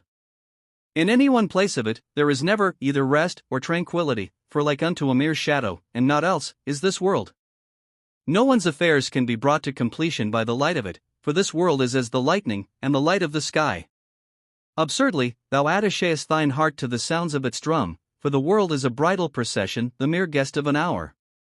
No one hath become a gainer, by its trade and its traffic, for the world is a seller of barley, though an exposer of wheat. It is not meet, that the good and great bend their steps towards it, for this world is a spectacle, a mere children's show.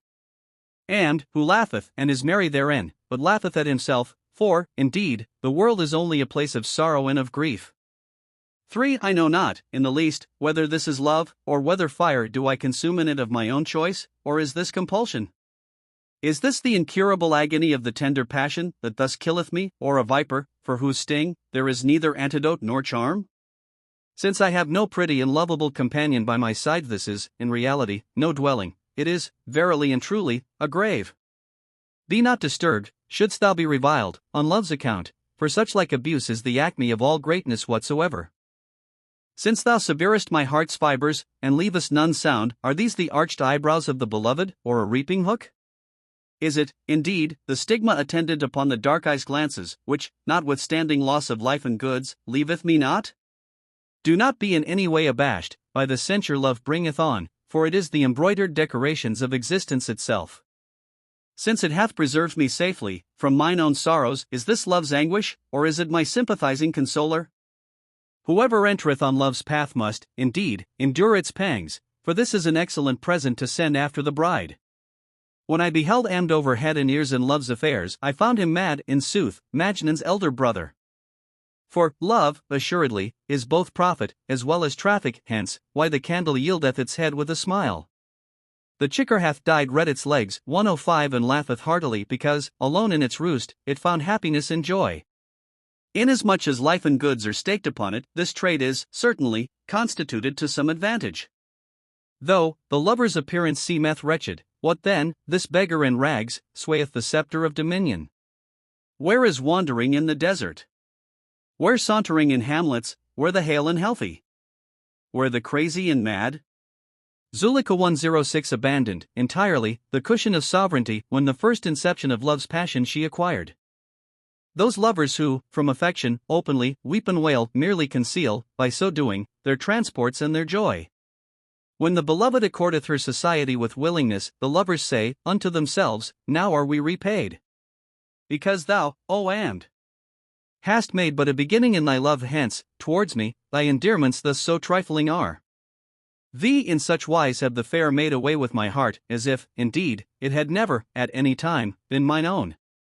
Though I summon back this stag I captured heart, yet, like the deer, it heedeth not any calling of mine.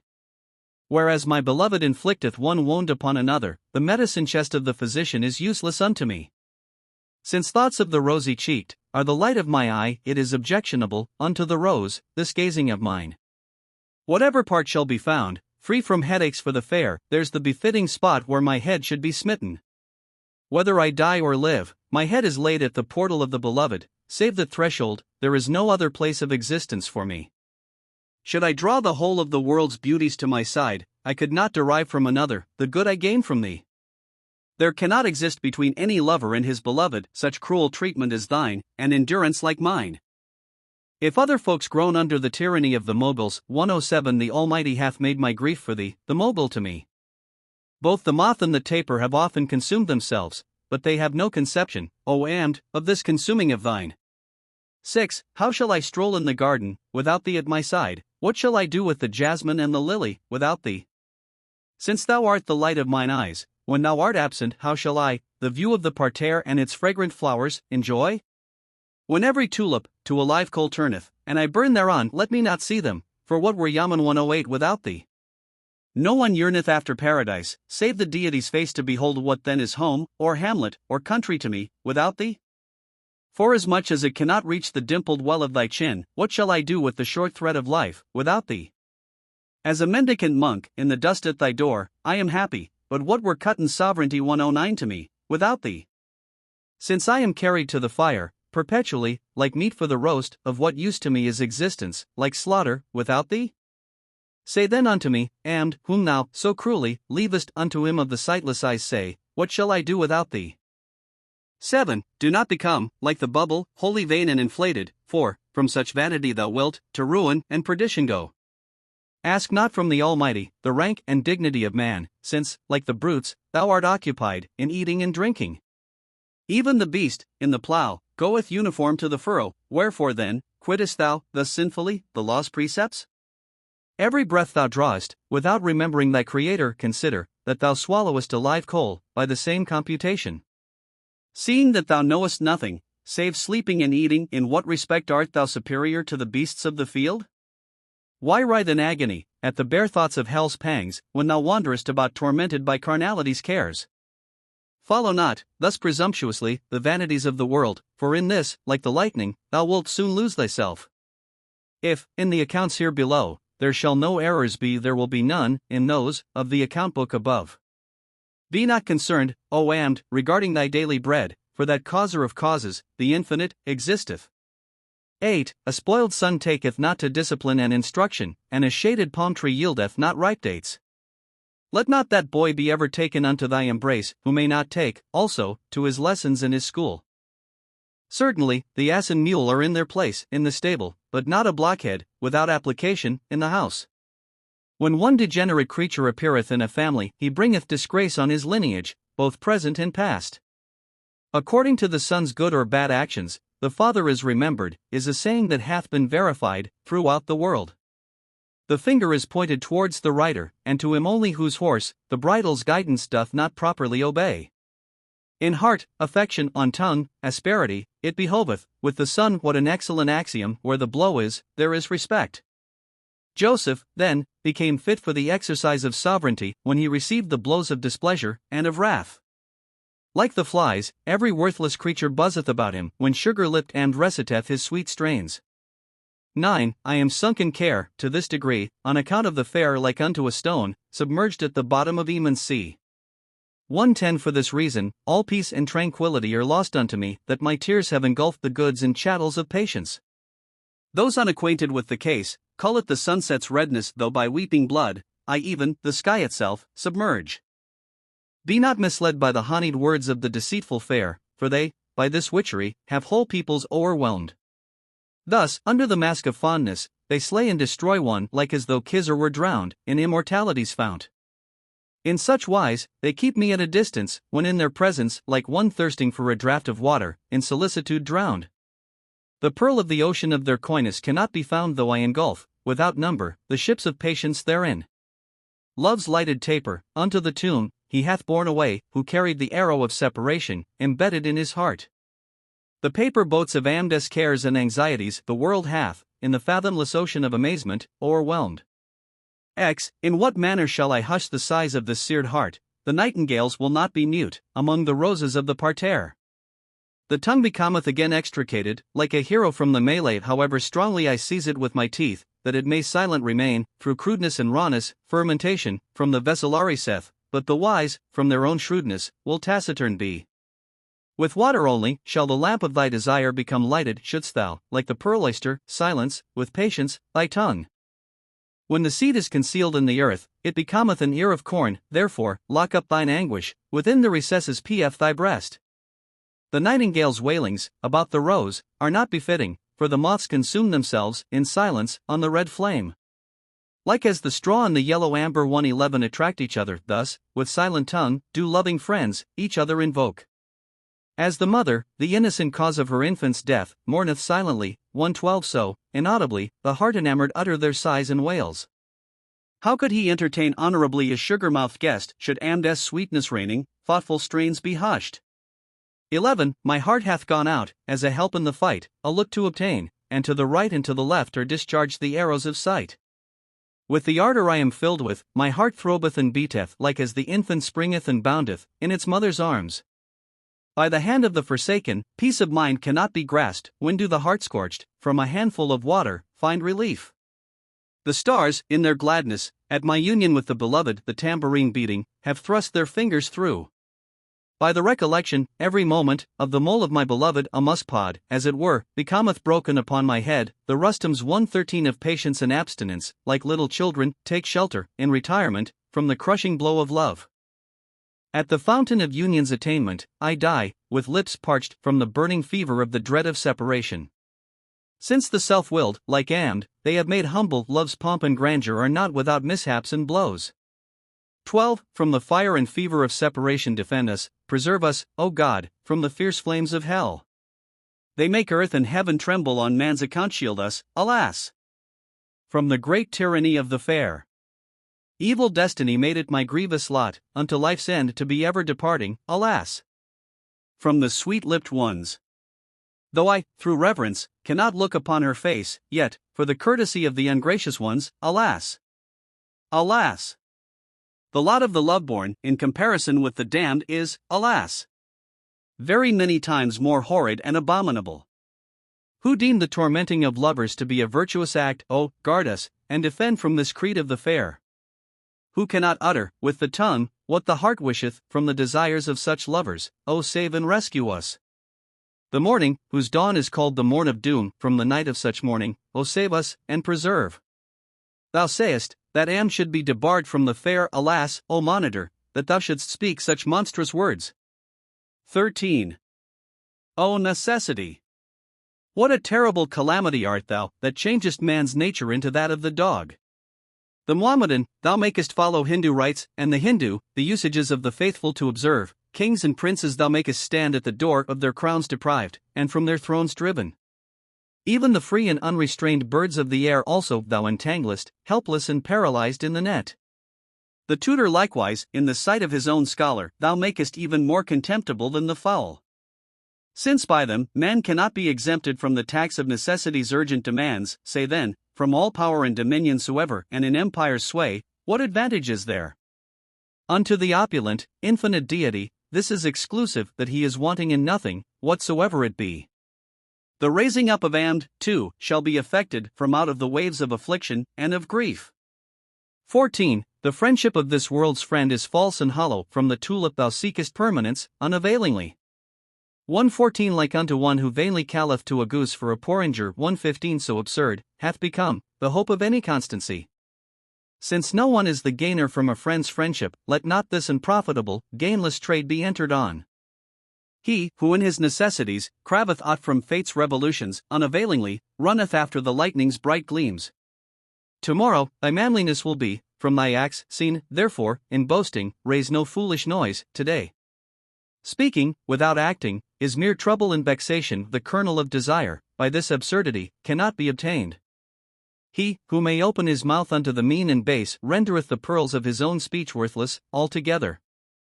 When, thereby, its own rent garment it cannot gather together, the rose, unreasonably, laugheth, at the weeping of the dew. 116 Since, in the flame, O Amd, the moth uttereth no cry, the wailing of the nightingale for the rose, is utterly vain. 15 Keep thy face forever wet with the water of thy tears, for in these waters can be seen, the luster of the pearl. The lamp of Joseph's countenance at that time became lighted, when his brethren made it red, by their cuffs and blows. The tree that is obscured, will be backward in giving fruit, until it shall be brought, face to face, with the sun. Like the rose, thy face shall glow before everyone, if thou but wash the face of the heart with blood. The darksome stain of thy eagerness will not disappear till, with patience's pearl powder, thou cleanse not the face. The patient and submissive, from prudence and bashfulness, are unable to look upon their own faces, the mirror within. He who beareth the blister of toil and labor, upon his hand will gaze, without apprehension, on the surface of the gem. Unto the wise, a display of knowledge is a great defect. The luster of the gem changeth the mirror to an earthen plate. If thou seek after distinction in the court of the adored, like as the mirror, smear over thy face with ashes and dust. The ardent longing of Amd conteneth not of sinfulness, it only seeketh everywhere, for that which it hath lost. 16 Since the world's pomps and vanities are accounted nothing, only the worthless man will boast of such nothingness.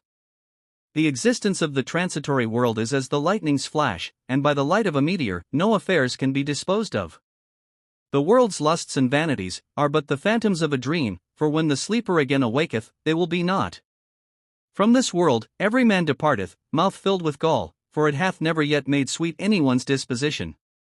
Notwithstanding they fought and struggled so together, neither Alexander nor Darius carried the least thing hence. He, who is acquainted with the world's deceptions and deceits, neither tradeth nor trafficketh in its markets, in the least. Since the integrity of friendship cannot be preserved, the friendship of this world's friends is, than nothing, less. This embryonic thing, no one hath brought to perfection, for its permanence is no longer than the lightning's flash. Oh, and he who is free from its cares and vexations is perfectly indifferent regarding the world's people too. 17. Shroud well the sight from the black eye's glances, arise not, but, from drawn swords, guard well thine head. Before love, the asceticism of a century is as nothing, from 1,000 bales of cotton, keep off a single spark. Unto thy human form, a road of dire peril is affection, guard well thyself, on the path of danger enter not. Love hath made reprobates of many simple devotees, mountains on mountains of ice, from the sun's face screen. No other attainment will avail thee, in love's affairs, save one, the gift of madness, of which, be then beware. Like as the naked man, from sharp swords himself shieldeth, do thou, from the morning curses 117 of the afflicted, thyself guard. Cold sighs are not good for the novice in ardent love, keep the pinching wind, carefully, from the fresh wound. Love and affection, with conceit and vanity, cannot exist, guard well the guide's breath and footsteps, in this path. Shouldst thou, O Zephyr, go in the direction of the beloved, be mindful of the message, respecting Amdes aspirations. 18. When black antimony is applied unto dark eyes, from one dark calamity, another 100 spring. Black eyes, and sable locks, and dark eyebrows, all these are gloomy misfortunes, man-devourers. No one is able to guard himself, even from one ill, yet on me, 100 misfortunes are heaped, one on the other. I am neither accounted among the living, nor the dead, for love hath placed me, absolutely, the two states between. What now, indeed, is either name or fame unto me, wherefore doth the bareheaded, woe-begone, beat his breast? If thou, O monitor, tellest thyself as wise as Plato unto me, in sooth, thou art but Majnun's crazy brother. I will now embrace the paganism of sable ringlets if thou givest any of thy admonitions unto me. O fool! Love hath vanquished many powerful ones, why then, on the strength of thy hypocritical austerity, so elate? What idol is it, O hand, that is resting on thy heart, unto which, thou art ever, in adoration, bent down? 19. Were the looks constantly directed to every fair one's face, how long, in love, would the saint's sanctity stand? As thou eatest of every tree, one, at least, will be poison, this axiom hath been tested throughout the world. In one short moment, love turneth into ridicule the saint's century of piety, and the empire of the prince. It will drag him away disgraced to the marketplace, though the hermit be sitting, 100 seclusions within. Love's affairs cannot be conducted by the wisest counsels, the body cannot be cast into the fire, by any safe plan. The languid eyes, far-reaching, have my heart reached, though the arrow of the lax bow but tardily striketh. It is ever, either the jingle of the anklets of the beloved, or the clanking chains of love's distracted ones. Though the mart of the fair be crowded with misfortunes, they are not, by rebuke of saint, or ascetic, restrained.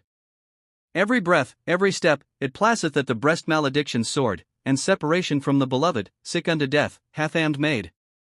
XX The fragrance of the flowers of this world's garden is gone, and the kind disposition of its fair ones hath, also, departed. Neither the nature of my love for the idols leaveth me, nor hath the proneness to tyranny left them either. How will love, O monitor, leave me now when, from head to foot, it hath entered at every pore? My soul would make efforts to depart and leave me, if the pursuit of the fair were to leave my heart.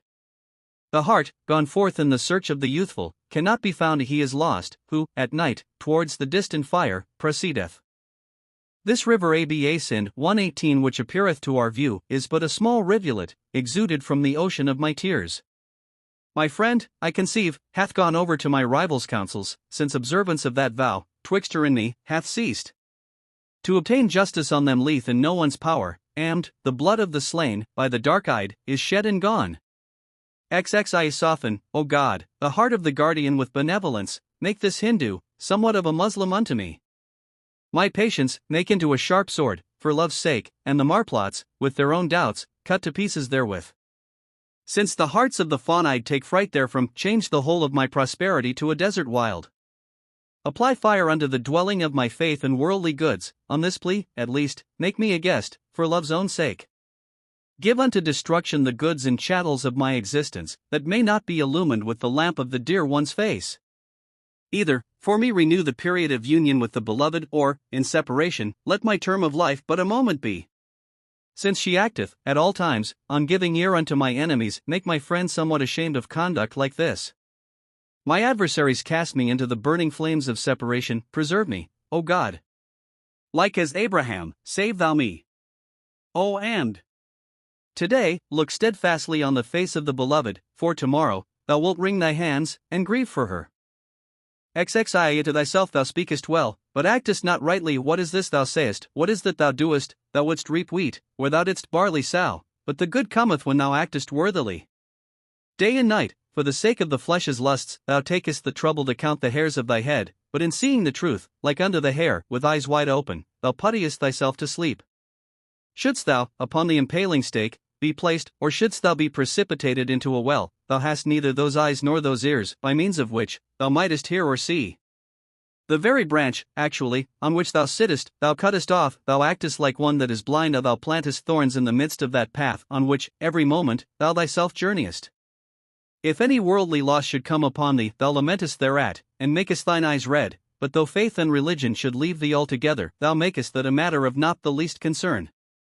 For the sake of sweet-flavored and dainty victuals, thou, willingly, acceptest 100 heats and colds in no dog, even, for the sake of its belly, would practice such despicable acts, as those that thou committest. Sometimes, thou usest force, at others, entreatest at times, actest with humility, at others, with pride of this one body, for the sake of the world's lusts, thou now makest a dog of, and now, a wolf. At that time, brightness cometh upon thee, when thou causest darkness in another's house, the funeral entertainment is, unto others, sorrow, but thou turnest it into a joyous bridal feast. Any matter, however vile and base it may be, meeteth with entire approval, thy heart within. Thou neither feelest shame, nor accountest it a fault however improper the act that thou committest. Now, thou becomest a monk, now, turnest priest sometimes, blackenest the eyelids, 119 at others, dressest in green. 120 at times, a strolling singer, with hand to forehead, bowing sometimes, a soldier, thou takest to sword and dirk.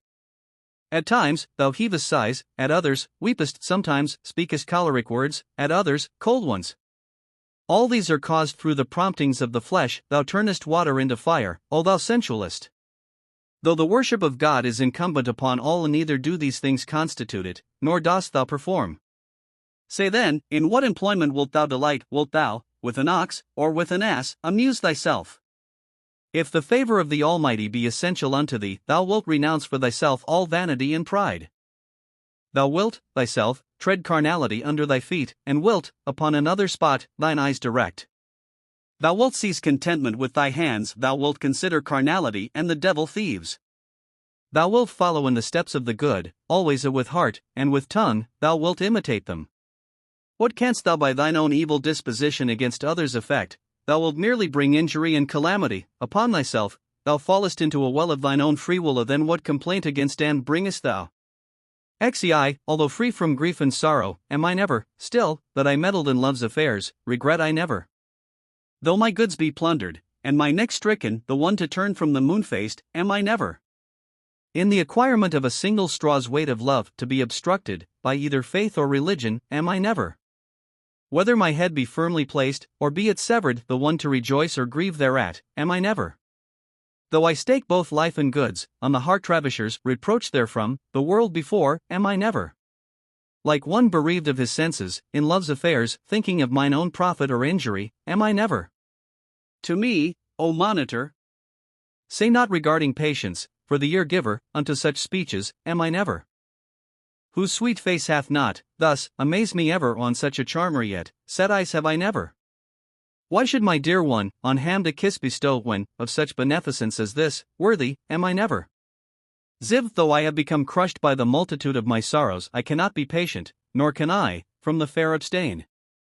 Let all the offerings and sacrifices of the world, be an oblation unto the reproaches, upbraidings, and coquetry of the fair. When I cast my eyes on their beauty, sweetly blooming, the fresh-blown flowers of spring are nothing to me.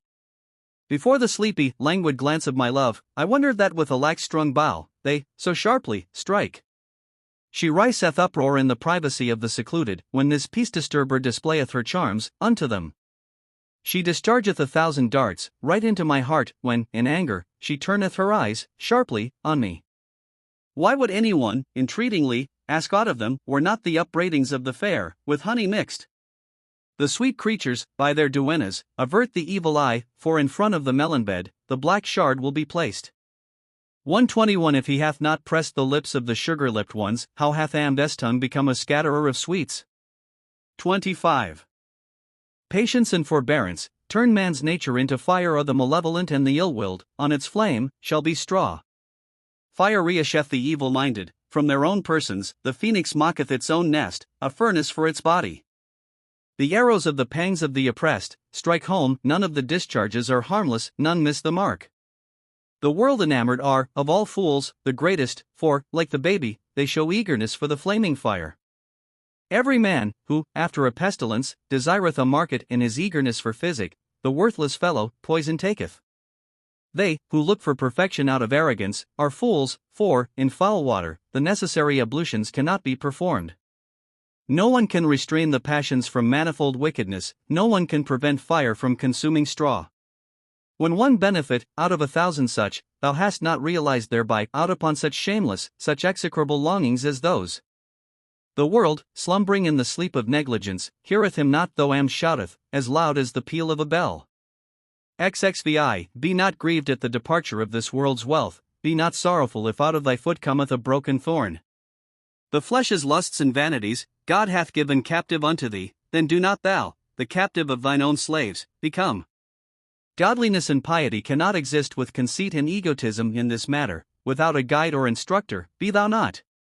There is no bridle that can be placed in the mouth of passion, then let it not be trained up, as a reprobate and robber, by thee. Where is the scar of a single brand? Where that of 1,000, enter not, then, into schemes for increasing worldly wealth. Say, is the light or the heavy load, the best for the head, indigence, for thee, is good, do not thou a lordling become. The Almighty hath given the ears to hear, and eyes to see, then do not, wittingly, like one, blind, from the precipice fall. With smiling face and unclouded brow, unto the world become its injustice receiving target, but, the arrow, become thou not.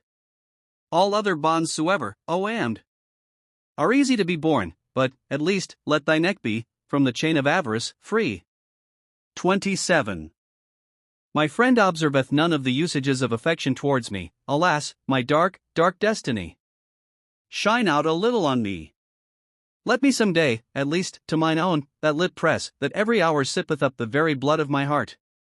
Through her unkindness, even yet, thou rubbest thine eyes with thy hand, then why, after the fair, runnest thou again, poor wretch? My friend, through coquetry or playfulness, speaketh incoherently to me, or her lips adhere together, from the sugar of their sweetness. The load of love, which neither earth nor heavens can bear, with what strength wouldst thou raise it, thou improvident one? Alas, that I had not become enamored, when I first fell in love. Now, whatever it is, this must be, with a good grace, borne. Gazing upon the countenances of the beautiful, is Amdes calling, the eyes of the coward only, become dazzled at the gleam of the sword. 18 really, this existence, so to say, is altogether worthlessness, since, in the world, I pass my life away, absent from my friend. I cannot imagine what unfortunate, hard grain I am, that I do not become ground, between the millstones of absence. The sable locks and fair countenance of my beloved I behold in everything, white or black, in the world. I use my tongue in such a manner, through helplessness, that I may my friend regain, either by falsehood or by truth. If other folks, by alchemy, transmute dust into gold, I, by the alchemy of love, have turned gold into dust. Where is love? And where too, shame and modesty's fear? Where there is shame or modesty, dancing cannot be. 122 If thou seekest a dear one, for her, shed thou rivers of tears, for, in the waters of this ocean, that pearl can be found. From the door of worthy and base, he preserveth both breath and step whoever wandereth about frantic, in desert and in wild. Am styleth that person a mere worshipper of idols, who, with manifest hypocrisy, performeth his duty unto God. Zix, when the dear friend who departed, unto her friend returneth, in truth, 'tis as if the Messiah drew near unto the dead. Disjunction from the adored is a dire, and a black calamity. God forbid any follower of Islam, into such affliction fall.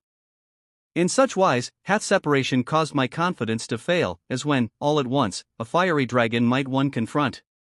Through bashfulness, I am unable to look upon her sweet face, bleared eyes become wholly dazzled by the lightning's flash. neither will the promises of the fair be, hereafter, fulfilled, nor will the phoenix fall entrapped in anyone's snare. Do not become altogether hopeless of desire's attainment, for the Almighty bringeth to the ground the birds of the air. Since I have taken up my residence, the city of sorrow within, for me, there is no laughter or joy, without sorrow after. Through excessive fear of the dread morn of separation in the presence of the rosy-cheeked one, I like the taper weep. By this, thine on appearance, thus, full well, I know that, either today or tomorrow, unto Amd, bringeth death. XXX, O thou constant endurer of misery in the cares of the flesh, O thou, happy in this affliction, and in doing injury unto others. No one obtaineth the slightest benefit or advantage from thee, indeed, thou art like a thorn ever buried in the side of others. Thou wilt, one day, become a captive, like unto the hawk, since, day and night, thine own species' flesh, hath thy food become. Let not the sighs of the afflictions of the oppressed strike one, for, from their gasps and sobs, whole regions to perdition go. The execrations of the oppressed pass not harmless, and the shaft of the archer striketh the target unerringly. XXXI, at the present time, extinct is the principle of sincerity, that which is taken now, is but the empty name of sincerity. I discover not else, whatever, save duplicity and deceit, though I have carefully examined the horoscope of sincerity. Let anyone, with the finger, unto me a single man point out, whose acts are in accordance with the usages of sincerity. As though folks, festive songs, over a dead bride, should sing, so entirely hollow and doleful are the drum sounds of sincerity. When the occupation of father and son is dissimulation, what then remaineth of the color and odor of sincerity? Because hypocrisy hath destroyed the taste of the world's mouth, hence poison of the infernal tree. 123 is the sweet savor of sincerity. Examine closely the cottages and the mansions of the world, to say, hath anyone laid on their walls a single layer of sincerity? The world containeth none sincere, but should such be found then, Amd is the special and obedient servant of sincerity. XXXIE, every rebel is brought to submission, by sincerity, every shameless one is made ashamed, by sincerity. Like the sun, its brightness shall become world irradiating every brow, that uprightness and sincerity may illumine. I will be answerable if it come not, and crouch at his feet if one act, with sincerity, unto the most ravenous beast. No shears soever can, with its mouth, any bond sever that shall have been made strong and durable, by sincerity. Like as when, on the rising of the sun, light appeareth, thus sincerity life bestoweth, at every breath and footstep. Like as the morning dawneth, so shall the bud blossom when sincerity, its smiling mouth, to laugh shall incline. Those things, which the sorcerer by his enchantments effecteth, are as nothing, compared to what is effected by sincerity. Forthwith, the hardened old infidel of 1,000 years is made a seeker of Islam's true faith, by sincerity. From the race of hypocrites, O Amd, guard thyself, lest, with their deceit, they turn rotten thy sincerity. 33 To this degree, art thou become absorbed in thine own selfish objects, that the interests of others are good for nothing, in thy sight. When the feasible wishes of others are so difficult unto thee, what remedy wilt thou devise, as to thine own impossible ones? Until, of thine own free will, thou carry out the wishes of others, how, by the means of them, shall thy ends be effected? Where there is no object, what is the object? So the proverb runneth, hence, for the lamp, the nightingale no solicitude showeth. Dost repeat a prayer, that with such vehemence thou criest, calling upon the Almighty, is not the object of thy invocations. Without being summoned, folks around the lamp assemble, because, with silent mouth, it mentioneth its aims and wishes. In all this amount of trouble, that he taketh on himself, the giving of advice and admonition is the only object of Amd. XXXIV, were there any chance of thy exhortations taking effect on thee then, O monitor? Unto me, thou wouldst have given admonition. Love hath made my eyes more wanton, even, than the locusts. 124 Whilst thou, unjustly, stirrest about in them the rubbish of advice. I had not been o'erwhelmed to this degree, in the ocean of grief, had admonition, whether little or much, into my heart entered. Like as the state of the dead, past all remedy, becometh, so the heart, by love despoiled and ravaged, giveth not ear to advice. When, O counselor, will they become acceptable unto lovers, these monk and hermit-approved expostulations of thine? From counsel, what alleviation doth the poor lover obtain? To the snake and scorpion stung, what availeth admonition? Midst the uproar and tumult of the assembly of reprobates, can a secret and whispered homily, at any time, be heard? Love hath ever condemned me to far worse punishment, whenever I have listened, the admonitions of others unto. I will not then, O Mentor, unto thy counsels give ear, for, as fate will have it, I, hammed, hold advice unlucky. XXXV When men covet, from their fellowmen, any worldly object, their human nature, from this covetousness, that of a dog becometh. The foot of their modesty trippeth and stumbleth, perpetually when they, by the flesh's lusts incited, upon covetousness seize. Through covetousness for the grain, the free bird becometh ensnared, and this thy covetousness also, will, speedily, bring calamity on thee. The bitter words of rectitude and truth, will all be left by them, who sweeten their mouths with the confection of covetousness. The color of their friendship will, speedily, be demolished when one friend hath any want requiring to be satisfied by another. This single drop of water becometh a pearl within its breast when the oyster, towards the ocean, all covetousness escheweth. 125 The difference between royalty and beggary, saith Seth, altogether when the king satisfieth not the beggar's craving covetousness. The stranger leave out, for, verily, though it were father or mother, God forbid, that any one should be under necessity to another. Pestilence is far preferable, O Amd, than that covetousness, which, for the sake of the flesh's lusts, coveteth aught from others. XXXVI Be not captivated by the friendship of this world's people, this shameless, this faithless, this barefaced world.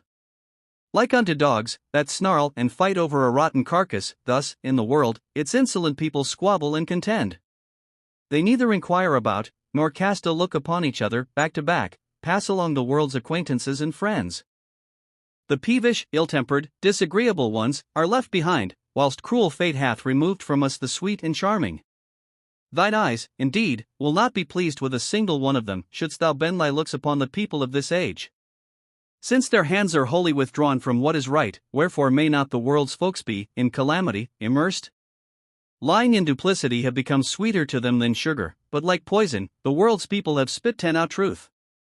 They will not leave thee, O Amd, in thy decency and repute, since the base and infamous have become the great ones of the age. XVI I perceive in friendship together, the vile, deceitful world, by which means its people have forfeited the country of truth. It appeareth unto me, merely poison mixed with sugar this, than honey or than sugar, more seemingly, loving world. Be mindful never to sit in the assembly, at any time soever of this, without hurt, and without detriment, woe-begone world. When is the brightness of any one's face agreeable or pleasing in the dark eyes, of the unto justice blear-eyed world? Let it be an oblation on the altar of a single grain of modesty, the hundredweight lascivious, wanton, shameless world. In reality, it is but a useless shell, without a kernel, the present race of mankind in comparison to the past. The hand, from toil blistered over, is, truly, Yaman 126 in itself, then why, in search of rubies, doth the scabby world wring its hands? From the vile and base, it behoveth well, a heart's secret to guard in the flower garden, the foul and filthy world is not admitted. What do the sound and healthy ken of Amd's heart's pangs? Only the afflicted know, the state of the suffering world. XXXVI When my love for thy sweet face became noised abroad, the love of Majnun and of Layla became an empty jest. That, which appalled, even Majnun, within the tomb such a grievous calamity, unto me, hath love assigned. Though his head, like the tapers, disappeareth at every respiration, still, no one should consider himself, from this love, exempt. In the hands of the sorrow-stricken, it placeth harp and rebeck when, in the courtyard, love seateth the bridal train. Fire, kindled by way of jest, blazeth up in real earnest, and love, made in sport, hath brought many unto tears. The brokers of sense and reason lose their occupation entirely when love, on its own account, beginneth to traffic in trade. Like as by applying fire, one setteth dry straw in a blaze, in the same manner, doth love, piety and austerity unto. Doth any one, a false claim and a true, in one breath, prefer, how then shall sincere love remain concealed one moment?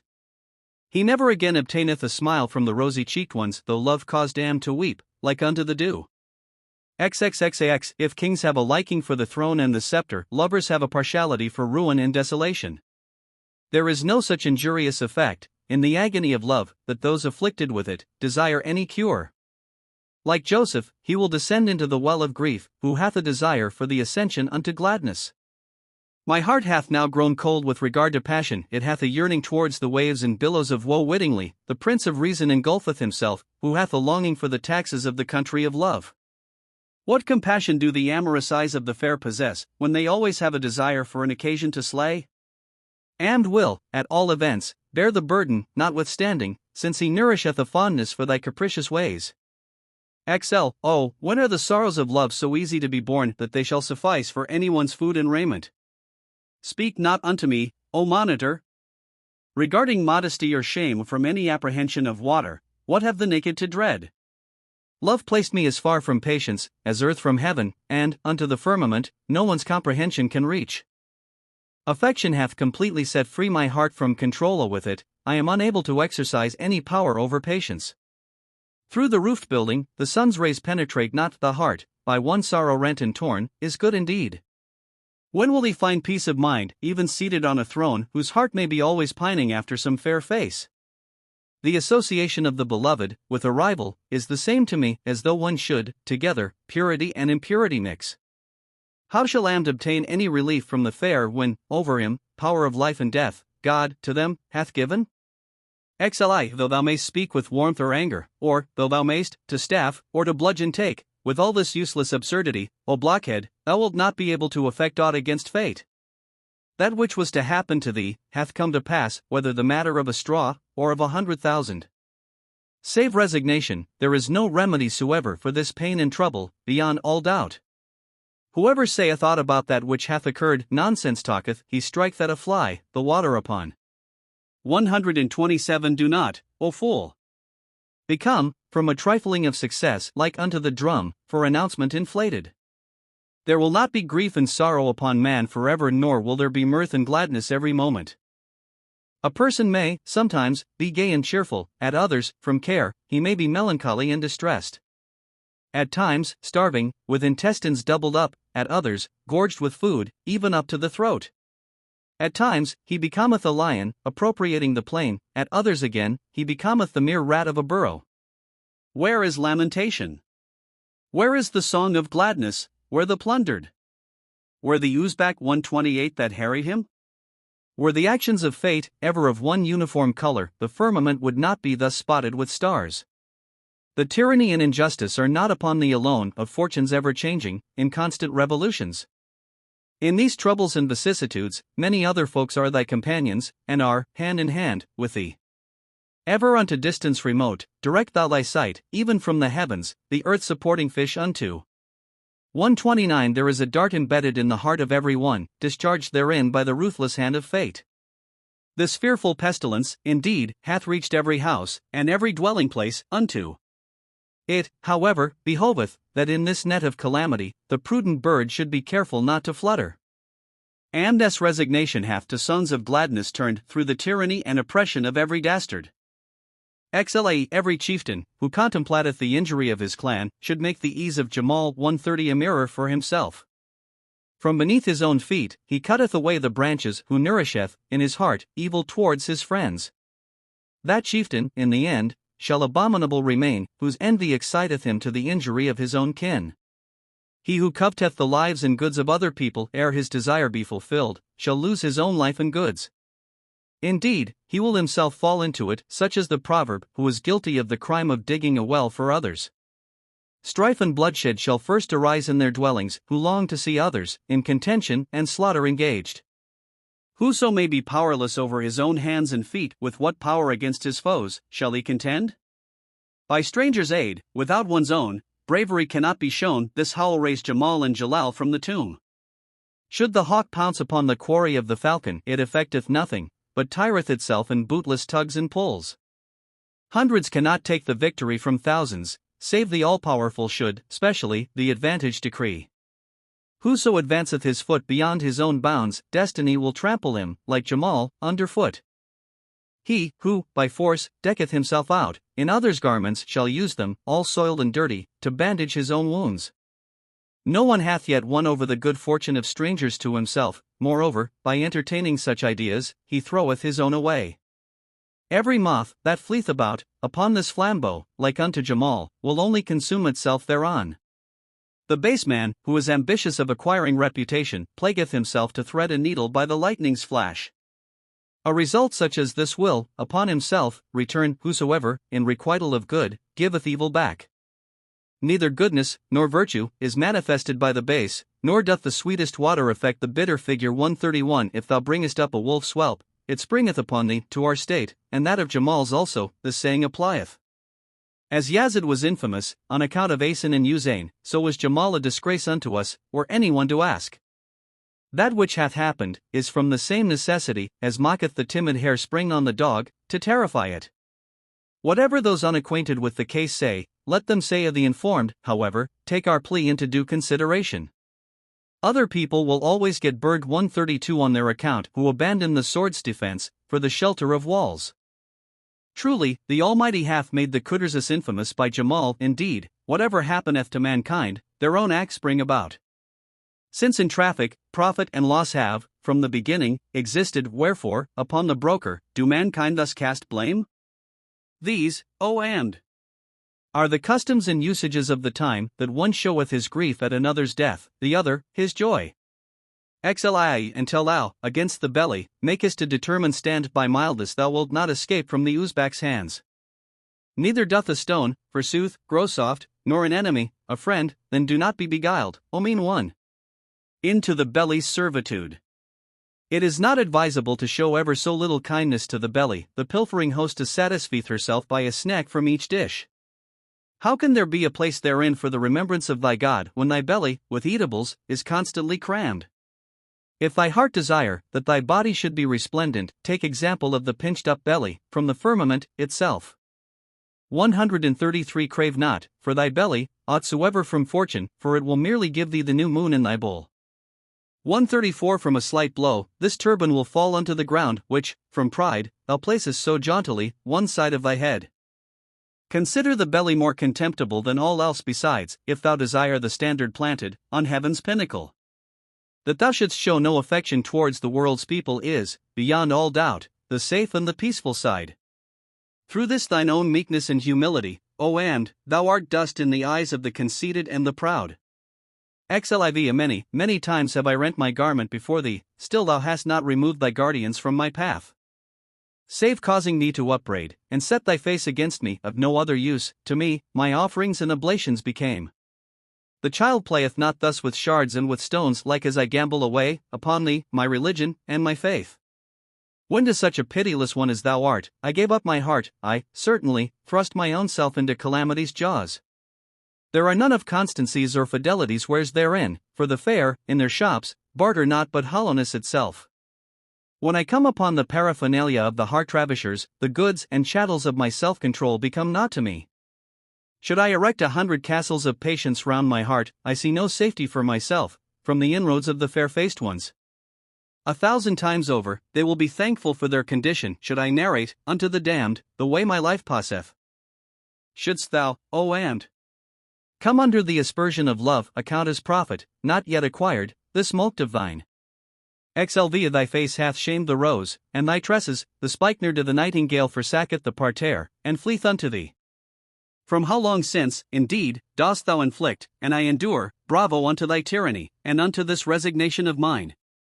My heart, through jealousy, becometh lacerated within my breast, when the senseless comb runneth its fingers thy ringlets through.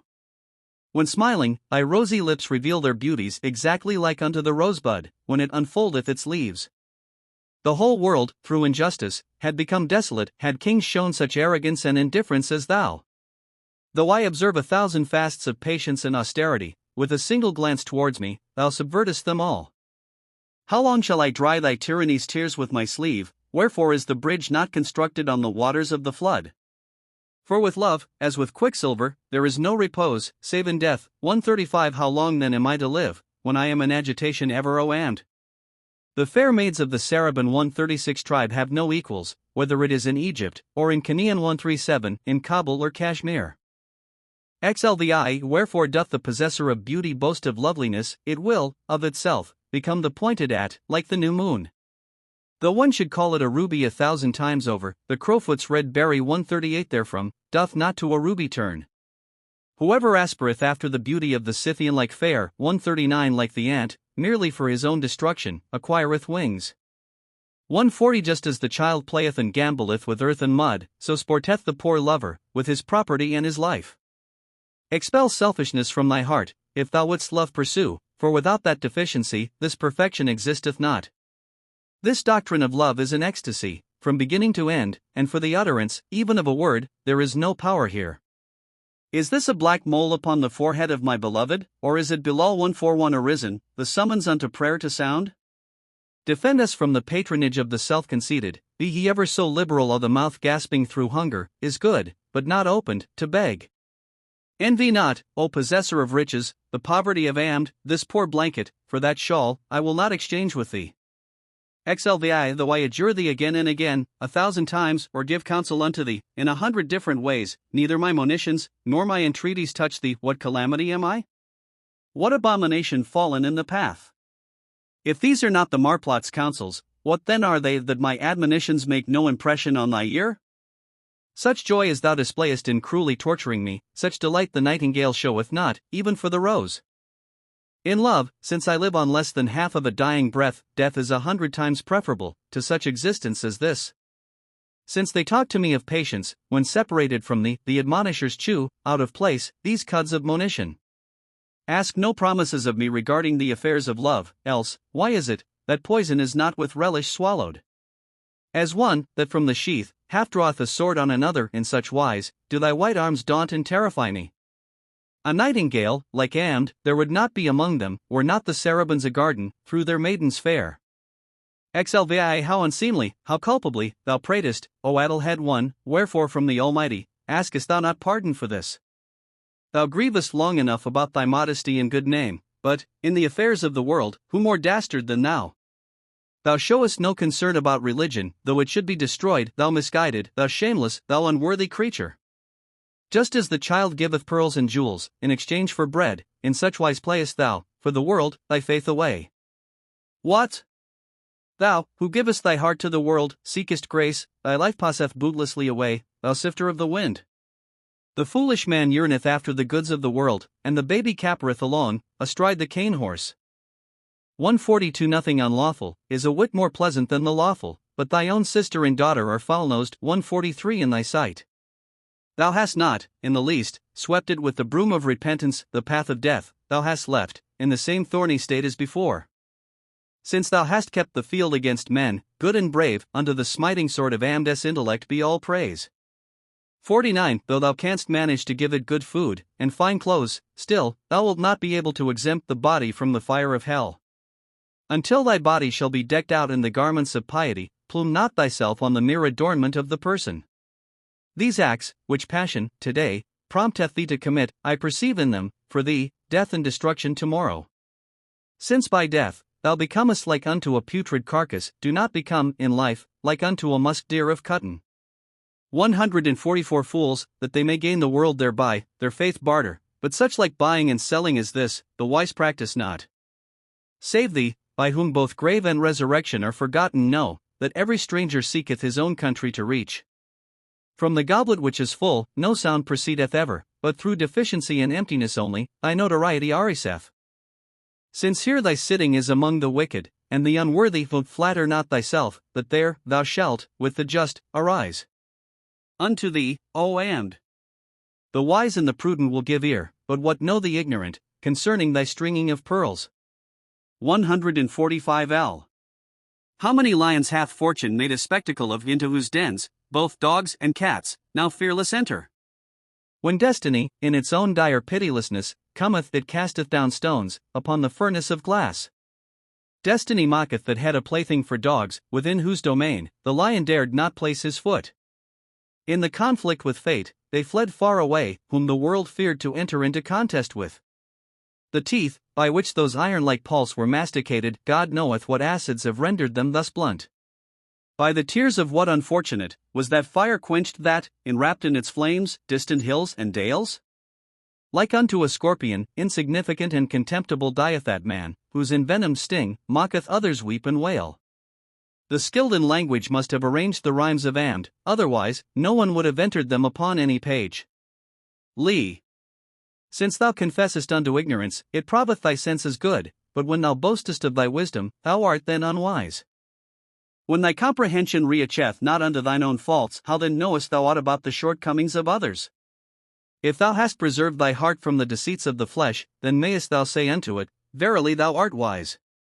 Seeing that thou hast no conception of religion in thy heart, thou, foolishly, pleasest thyself, thou art but lipwise. But wherefore is not the thief of thine own abode seized by thee when thou pointest out others' stolen goods, and knowest the robber too? First repair thine own ruined and dilapidated affairs, if, in truth, thou knowest a plan for restoring them. Since, O heart ravisher, all my wishes thou fulfillest, how wonderfully well must thou, the heart of Am, know. I, whom love may make lighter, even than a feather, consider that person heavier than the mountain of A with Macron F. 146 when, with the ashes of abjectness, it shall become daubed, the mirror of their hearts, shall clear, and bright become. Though the fool may prate in vapor before the wise, the roasting grain will not, in the least, crack the pan. With eyes that see, and ears that hear, thou showest thy malice, art thou not, unto the breath and footstep of the Messiah, blind? If a person shut not his eyes, purposely, on what is unlawful, the stranger's shoes can be easily recognized upon his feet. Since Am stretcheth forth his hand to the chin of the beloved, oh, would that the branch of the willow did apples yield. Lie, thou shouldst not take amiss, O beloved, my gazing upon thee, for the nightingales fly and flutter, continually, about the rose. Any worthiness of association with thee, in myself, I see not, hence have the pupils of mine eyes, from looking, wholly ceased.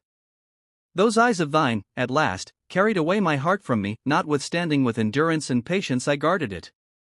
Art thou aware of thy raids and onslaughts, or art thou not seeing that thou hast pillaged the abode of my resignation? The stones of resentment and hatred rain down upon my head when I behold my rivals, around the door of thy dwelling gathered. Let Khizr be the gatekeeper of those gates, and those walls whence thy coming and going, thy exit and entrance, may be. When that smile of thine, in thy chin, a well-like dimple dug, then was it, that I perceived my own falling helpless therein. I would, at that time, have concealed this dejection of mine, had I any idea, that from thee I should have comfort received. Throughout the whole world there is quiet and tranquility, but the mobile 147 of sorrow for thee, hath, against damned, risen. Lie thee, whereas I discovered the science of the alchemy of love, therefore, this earthy form of mine hath sallow become. When the fair, their spells and incantations commence, they cast burthens upon the back of forbearance and control. With prayers upon my lips, I fell in love in my heart verily, the lion hath devoured me, whilst seated by the hearth. It heareth not the wails of the nightingale in the parterre, for this reason the mountain partridge laugheth so loudly. I have sunk down, to this degree, in the ocean of love that I remember not whether I am of the sea, or of the land. So sore distressed am I, with dried up heart and humid eyes, that Majnun seemed insignificant and contemptible to me.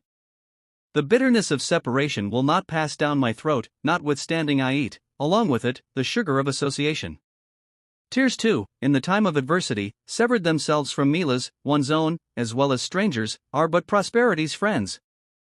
How wonderfully gorgeous thou makest simple things, O and, may thy penetrating conceptions never come under the evil eye. L.V. When a superior entereth into contention with an inferior, through folly, he exchangeth a shawl for a woolen blanket. He who calleth another, the son of a dog, is, himself, a dog, for the son of a man affiliateth not another on a dog. Than this, that at a dog thou shouldst fling a stone or a clod, it is far better, that thou shouldst throw him a cake of bread. Now, out upon such like name an indication, that may set up for thee the staff of injury and ill. The acts of youth cannot be practiced in old age, therefore, old woman, with gilded paper ornament not thy head. 148 Every proceeding harmonizeth with its own proper season, white hair suiteth not for sidelocks, nor for back ones either. 149 Plodding about in the world, is of no advantage whatever, then what have I to do with the embraces of this old hag? Let not the inferior sit in the dwelling of the superior, let not wool be vended at the market price of silk. Since, unto such pure white admonitions, it giveth utterance, God forbid that the tongue of Hamid should falter ever. Lvi, since thou art occupied in giving ear unto envy and covetousness, though thou shouldst the possessor of treasures become, a poor beggar art thou. Sovereignty and dominion shall follow thee, like a shadow, if thou art content, like the upon dry bones to live. 150 Wherefore then, cast away life and faith, for the sake of the belly, why, oh I. Dost thou, broken down asses, upon roses graze? Like unto dogs, that circle round about the putrid carcass, thus thou, for protection, to worthy and unworthy payest court. Thy human nature will become that of the dog by this covetousness, therefore, guard well thy integrity by patience, if thou art wise. Greediness and envy will bring such calamities upon thee as may never have befallen anyone, so hereafter wilt thou say. Safety from hell's burning flames cannot be effected by this, that thou shouldst gay clothes don, eat delicacies, and extol thyself. In this world, restrain thy violent passions by devotion and piety, if thou entertain the desire of salvation in the world to come. Since in love, thou endurest such an amount of affliction, thou form of Amd. What a terrible calamity art thou! Lva God forbid that the mouths of affliction be opened on anyone, for these mouths, in agony, are the very mouths of dragons. That which, very speedily, levelleth the strong fortress with the plain, is either the evil mouths of cannon, or the mouths of enmity. Tremble at the words from a single mouth of the oppressed, though 1,000 tongues may offer prayers for thy long life. When the blast of the sigh of the woebegone reacheth them, it filleth, with ashes and dust, the mouths of flattery and deceit. Whom the inflammation of deep-drawn sighs shall strike, the mouths of that person's wounds shall never, never close. Have those folks made sweet with words those speaking mouths, which, to charm, have the power of the mouth of the Messiah? When it receiveth the blow of the injuries of the oppressed, the soundest mouth is more useless made, than a hole in a wall. Oh, where are those tongues, so enchanting and bewitching, which make the mouths of denial, in confession, to assent? Now, thou hast laid the hand of silence upon thy tongue, since thou, O mouth, didst feel the blow of the fist of reply. The morning shall not dawn upon their night of sorrow, against whom every morning mouths maledictions utter. Amd hath thus torn to pieces the slanderous world like the hungry dogs, when they place their mouths to the game Lvia. Thou meltest me, every moment, in 100 ways, but thou showest not, unto me, the tinge of attachment. All unprofitably, during the reign of thy tyrannical beauty, anchorites bring under cultivation patience and austerity. To the sight, become manifest, in every wrinkle of thy brow, the signs and portents of the torments of the judgment day. Who, with thy sanguinary eyes, may contract acquaintance in their families will be woe and misery forevermore. Whereas, I go about searching every portal and gateway, I seek the threshold of the door of thy dwelling to find.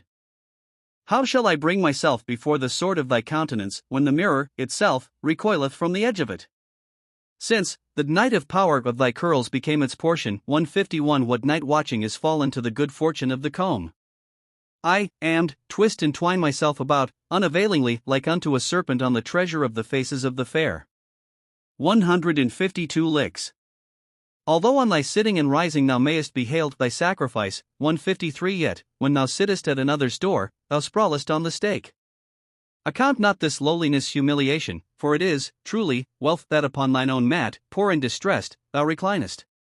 Out upon that rising, and that sitting, though it be upon a throne that ever sitteth down in enmity, and, in animosity, Ariseth. From the head of that masnad 154 thou wilt contemptible arise, shouldst thou press, like a burden, on the heads of the poor. By pity and sympathy, strive to gain the hearts of people if, like the taper, thou wouldst sit preeminent, all others above. Wherefore dost thou not tremble at seeing the tears of the oppressed? Why sittest thou tranquil and undisturbed, on the face of the flood? Regard him not, who neither himself consumeth, nor bestoweth on others, that thus, like unto a serpent, upon a hidden treasure reclineth. This world is neither the abode of stability, nor of peaceful repose, yet still, foolishly, thou standest fast at the bridge's head. The ruby of honor and fame, O Amd! Thou wilt acquire if, in meekness, with the poor and humble, thou sittest in the dust. Lx like as thou art all-powerful over me, so is thy guardian, for although he is the dog of thy door, he is the master of me. Though he may do me 1,000 injuries, I will not return them, for thy sake, civility towards him, is expedient unto me. Whatever wrongs thy heart desireth, heap them upon my head, since everything improper of thine, is meet and proper for me. Though thy coldness drew out the very breath from my body, what matter, since solicitude for thy love, is a substitute for it? At the yearnings of this maddened heart, I am confounded, for I know not, in the least, what thing it desireth from thee. Even in association, it weepeth on account of separation. What wonderful dignity hath it been the heart's fortune to acquire? Now, taking thy love into account, again, considering its tyranny, at one breath the heart is impetuous, and at another it is repentant. May the Almighty keep the thoughts of thee ever present in my breast, then what mattereth it, whether thy face may present or absent be? Though and, from the beloved, desireth the hand of society, yet what poor beggar hath a patent of nobility acquired? Khushhal Khan, Khattak, Introduction. Khushhal Khan, the renowned chieftain of the powerful Afghan tribe of Khattak, alike a warrior and a poet, was born in the year 1022 of the Hijra, AD 1613. Shahbaz Khan, his father, having received a wound in a battle with the Yusufis, one of the most numerous and powerful of all the Afghan tribes, from the effects of which he shortly after died, Khushhal, who had also been severely wounded in the head and knee, in the same battle, in the year H. 1050, AD 1640, with the unanimous consent and approbation of his relations and friends, became chief of his tribe. His father's fief was confirmed to him by the Mughal emperor, Shah Jahan, together with the charge of protecting the royal road from attack, on the Indus, to Peshawar, and other duties were entrusted to him by that sovereign, in whose estimation Khushhal stood high. He accompanied Ultan Murad Bakhsh, the son of that monarch, on his expedition to Badakhshan in 1645, and was also engaged in other wars of that period. On the death of Shah Jahan, Khushhal continued to serve his son and successor, Aurangzeb, in the same capacity as formerly, but after some time, through the machinations of his enemies, among whom was Amir Khan, Badar, or governor of the province of Kabul, he fell under the displeasure, or rather suspicion of the monarch, and was sent prisoner to the strong-hill fortress of Gwalior, in Upper India, where he remained in captivity about 7 years, and there it was that many of the following poems were written. At length, at the recommendation of Muabat Khan, the second of that name, Aurangzeb released Khushhal, and sent him, along with the noble just referred to, who had been lately appointed Badar of Kabul, for the purpose of settling the affairs of the Peshawar district, which had fallen into a very distracted state. But the iron had entered the soul of Khushhal, and on reaching his native country, he kept as retired as possible, ceased to hold any intercourse with the governor of the province, and other subordinate officers, and declined rendering any assistance to the troops of the emperor. Khushhal's tribe had been long at feud with many of the other Afghans around Peshawar, amongst whom were the Yusufis, fighting against whom, as before mentioned, his father lost his life and was generally engaged in hostilities with one or other of them, but with the Afridis, who were also powerful, the Khattaks maintained a close alliance.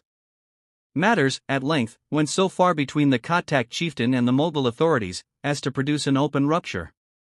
Khushhal now girded his loins with the sword of courage, and in concert with Aimal Khan and Darya Khan, chiefs of the Afridis, carried on, for 7 or 8 years, a determined and destructive war with the Mughals, in which the latter were generally defeated. The whole of the Afghan tribes from Banu to Jalalabad, seeing the success of their countrymen over the hated Mughals, had been drawn, by degrees, into the confederacy, which now aimed at no less than the total expulsion of the Mughals from Afghanistan. But the Yusufis, who could have aided so effectually, held aloof, would render no assistance to their countrymen, through enmity to the Khattaks, notwithstanding that Khushhal went in person, even as far as the Suwat valley, to endeavor to instill into them some of his own and his confederates' patriotic spirit, but without effect. They were deaf to the voice of the charmer. These events he refers to, in the first of the following poems, written on that occasion. Affairs at Peshawar had assumed such a serious aspect, that Aurangzeb considered it necessary to appear in person on the scene, and for about 2 years he remained encamped at attack, superintending the prosecution of the war, and that wily monarch, finding force unavailable in such a difficult country, began to try the effect of gold. In this he met with the success he desired, and some of the petty clans of the confederacy became fascinated with the gold of the Mughals, and submitted to the government, whilst others of Khushhal's friends began either to desert him, or to give him cause to doubt their sincerity, and Aimal Khan and Darya Khan, his most powerful and most trusty supporters, having previously been removed, by death, from the scene. Such an effect was produced upon the fine spirit of Khushhal as the following pages testify that he became disgusted, and sought to find peace in retirement. At length, he resigned the chieftainship of the Khattak tribe, in favor of his eldest son Ashraf, and devoted himself to books and literature.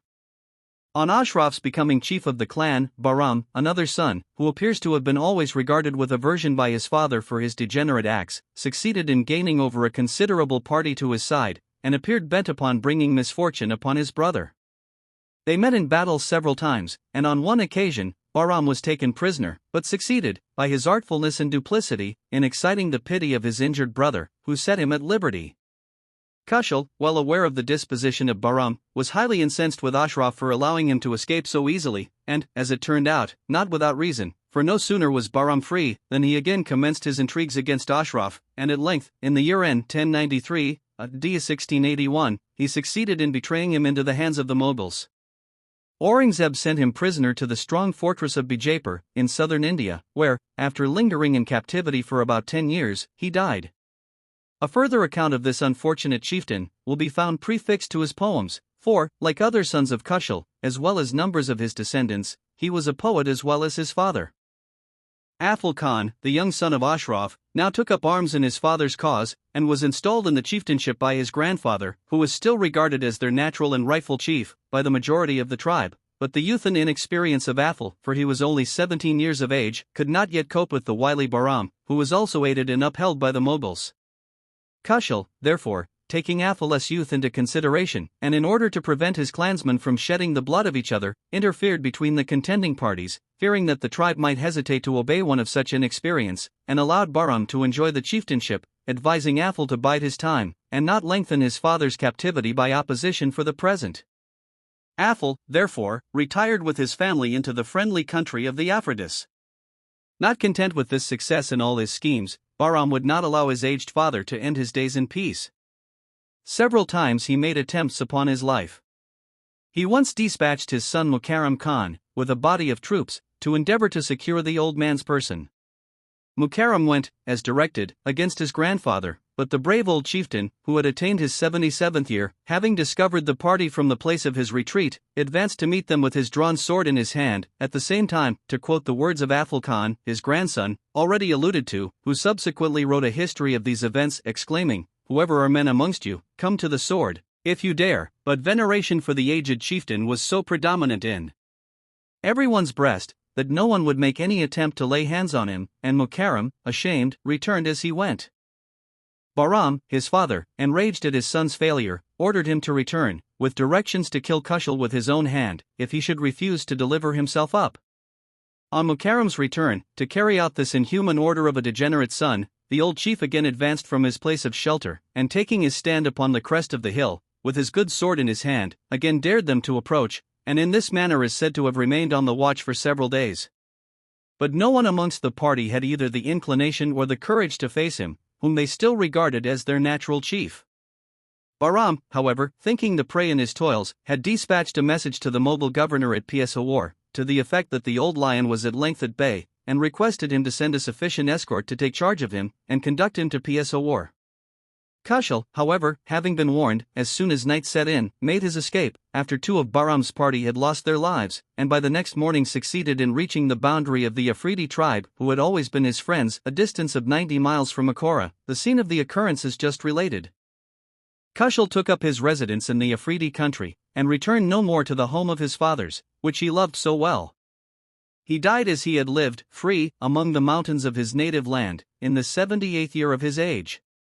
Before taking his departure from a world, in which he had drunk so deeply of the bitter cup of treachery and unfaithfulness, he particularly charged those few of his children and friends, who had remained faithful to him through all his trials and misfortunes, that they should bury him where, to use his own words, the dust of the hoofs of the Mughal cavalry might not light upon his grave, and that they should carefully conceal his last resting place, lest the Mughals might seek it out, and insult the ashes of him, at whose name, whilst in life, they quailed, and by whose sword, and that of his clansmen, their best troops had been scattered like chaff before the gale. A third request was, that in case any of his faithful children should succeed, at any time, in laying hands upon Bahram the malignant, they should divide his body into 2 parts, and should burn one half at the head of his grave, and the other at the foot. He was buried, accordingly, at a place named Isare, a small hamlet in the Katak Mountains, where his tomb may still be seen, and, according to his dying request, his last resting place was kept concealed, till all danger of insult from the Mughals had passed away. Khushhal Khan was the father of 57 sons, besides several daughters, but, with the exception of 4 or 5 of the former, they do not appear to have been particularly worthy of their parents' affection. Khushhal, from all accounts, was a voluminous author, and is said to have composed about 350 different works. This, however, must be greatly exaggerated. Nevertheless, he is the author of numerous works, which I have myself seen, both in Persian and in the Pushto, or Afghan, consisting of poetry, medicine, ethics, religious jurisprudence, philosophy, falconry, etc., together with an account of the events of his own checkered life.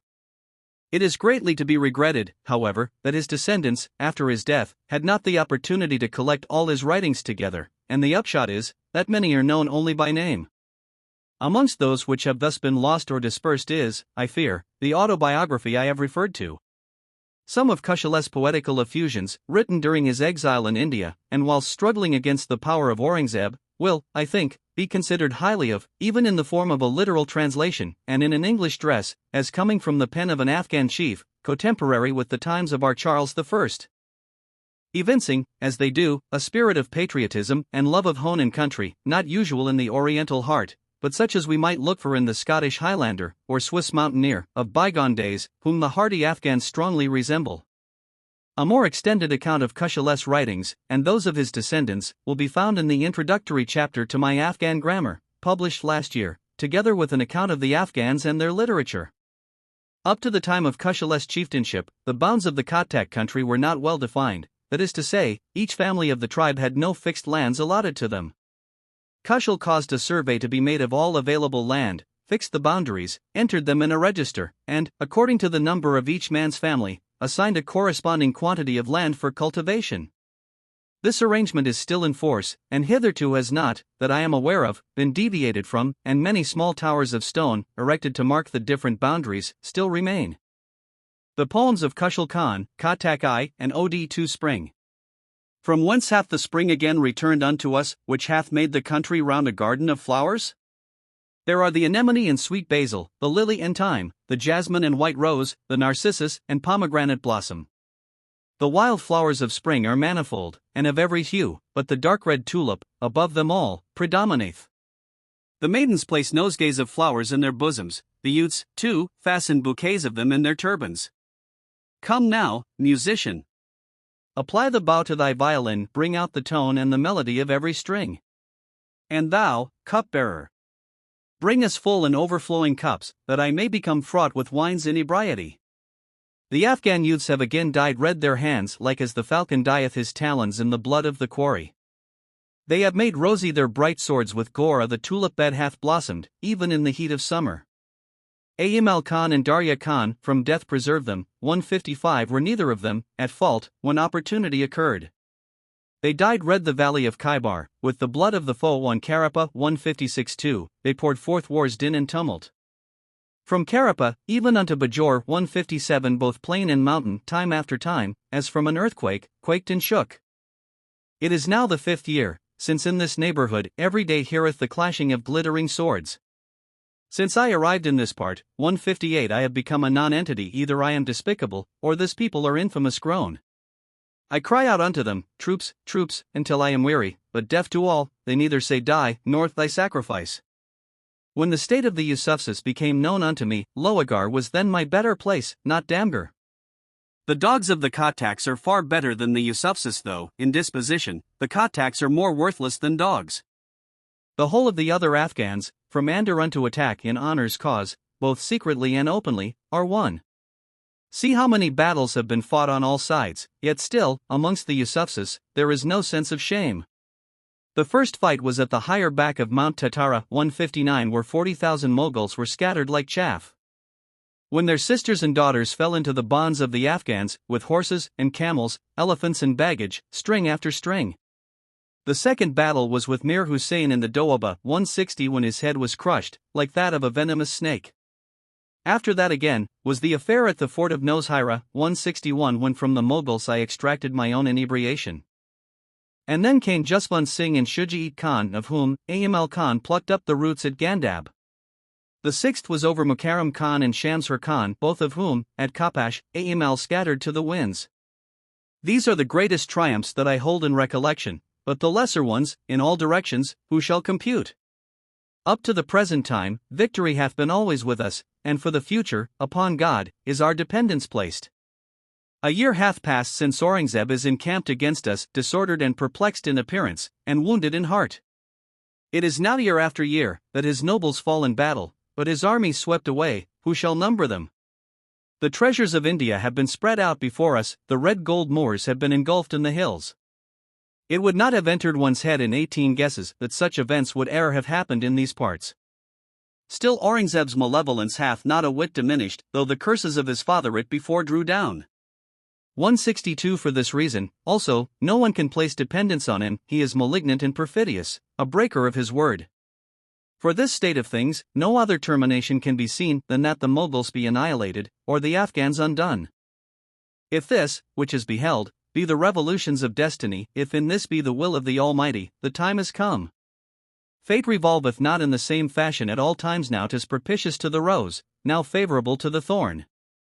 At a period so pregnant with honor and glory as the present, in what manner do these base and recreant Afghans act? 163 There is no deliverance in anything, save the sword. Afghans, who nourish any other idea than this, are lost, indeed.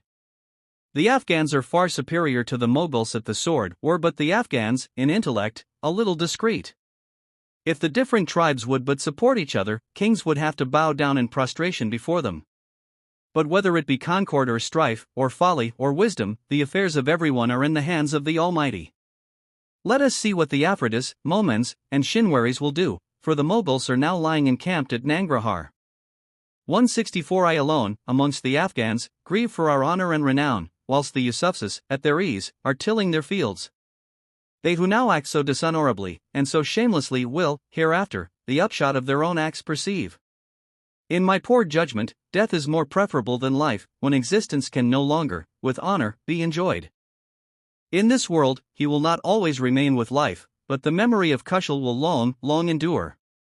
It was the first of the third sister, 165 in the year of Gaffa 166 that I, whilst at Barmawal, indited these lines. 2. What wonderfully delicious wine is this, which the cupbearer, with welcome, presents. The laughing of the bud in the parterre were impossible, did not the zephyr, every morning, over it pass. Its counsel regarding the nightingale was this, that the morn should the rosebud's garment rend. 167 Appreciate thou the value of Philomel, O rose, although thou bloomest in this thy beauty now. Since his cure dependeth upon the object of his heart, of the lover's disease, what do physicians know? Save the beloved one's beaming countenance, imagine not that Khushhal will be, with any other face, content. 3 A spring hath returned, the narcissus in the garden wantoneth, and the breeze of the morning, the spikenard disordereth. For 5 short days, the rose of the parterre will bloom, but on the 6th, it scattereth its existence to the winds. The enamoured nightingale layeth its head at the rose's feet, as the Brahman bendeth, in adoration, his idol before. Acquire thou humility from the example of the cypress, that with such loftiness, showeth this much lowliness. The Carlerne 168 hath quaffed no other wine whatever, the whole of this inebriety proceedeth from creation's cup. For, my beloved is offended, would there were anyone who would conciliate her, arise quickly, O mediator. For my heart is grieved on her account. He will be constantly plunging into the deep seas of injustice, who rendereth up his heart unto the heart-ravishers of these days. What a vile world it is! What are its customs? What its ways? It abandoneth, altogether, the starving, and giveth invitation to the cloyed. Punished they cannot be, but would I could lay hands, as I wish, on them, for 'tis those sable locks of thine, that are ever of hearts making theft. The tyranny of thy dark tresses is by no means hidden from view, the impassioned one, who may be powerful, soon her tyranny displayeth. Thou that givest thyself unto the tender passion, accept in love the taunts and reproaches, that the world, upon lovers, ever cast. Thy bloodthirsty locks have not made me, only, desolate, and many more, like unto me, forlorn, will they, even yet, destroy. Wouldst thou, this one so arrogant of her beauty see, draw near, alas! Towards Khushhal, her coquetry she openly displayeth. Thee wherefore doth Aurangzeb his throne and crown adorn, for death will assail, and lay waste the both of them. His evil name only will remain behind in the world, knowing, as he doth, whether he is Kasra, or is Hujaj active. 169 Overwhelmed in grief, I know not of festival or feast, though the whole people of Dilhai make gladness and joy. All the water went to the eyes, and the heart's fire blazed out. Alas, how can anyone, in such a state of mind as this exist? They turn pale when they lay finger upon my pulse, then, by what means, can the physicians, my disorder cure? Separation lacerateth my heart in the same manner, as the falcon rendeth the partridge and the quail. When two friends may be separated by a distant land, how desirous God mocketh them of a mere salutation. My tears are produced through the emotions of the heart, like as fire expelleth the moisture from the roasting meat. Alas, every arrow that is discharged from fatality's bow destiny mocketh poor Khushhal's heart the butt of. 6. Thou wast saying, grieve not any more, for I am thine, and thou art mine whether thou hast falsely or truly spoken, thou hast, indeed, given me life again. What a lovely calamity thou art! A charmer, incomparable, art thou, would that there were not this defect, that thou hadst not such a cruel heart. Should the whole universe, in every direction, be with the lovely filled, even then, it would be astonishing, if one were found beautiful like thee. With so many victims slain, even yet thou showest no pity or regret, but what matter, though the executioner shed blood 100 times over? Since out of thy garden, or thy parterre, I beg for a rose from thee, shouldst thou but a straw on me bestow, yet I, as a rose, receive it. As long as I may exist, I am, indeed, the captive of those ringlets, in every hair of which, hundreds of hearts will ever be enthralled. Whether old, or whether young, all are distracted about thee, or there is not a person in the town, that is not enamored of thee. The cypress tree behold. It very soon saith to be looked upon, when now, with this stature and figure, through the garden trippest. The prospect of heaven to come, is bliss to both monk and priest, but Khushhal hath gained paradise, at once, in meeting thee. 7. Again the minstrel's rebeck toucheth the heart profoundly, for it discovereth new and fresh strains of melodious harmony.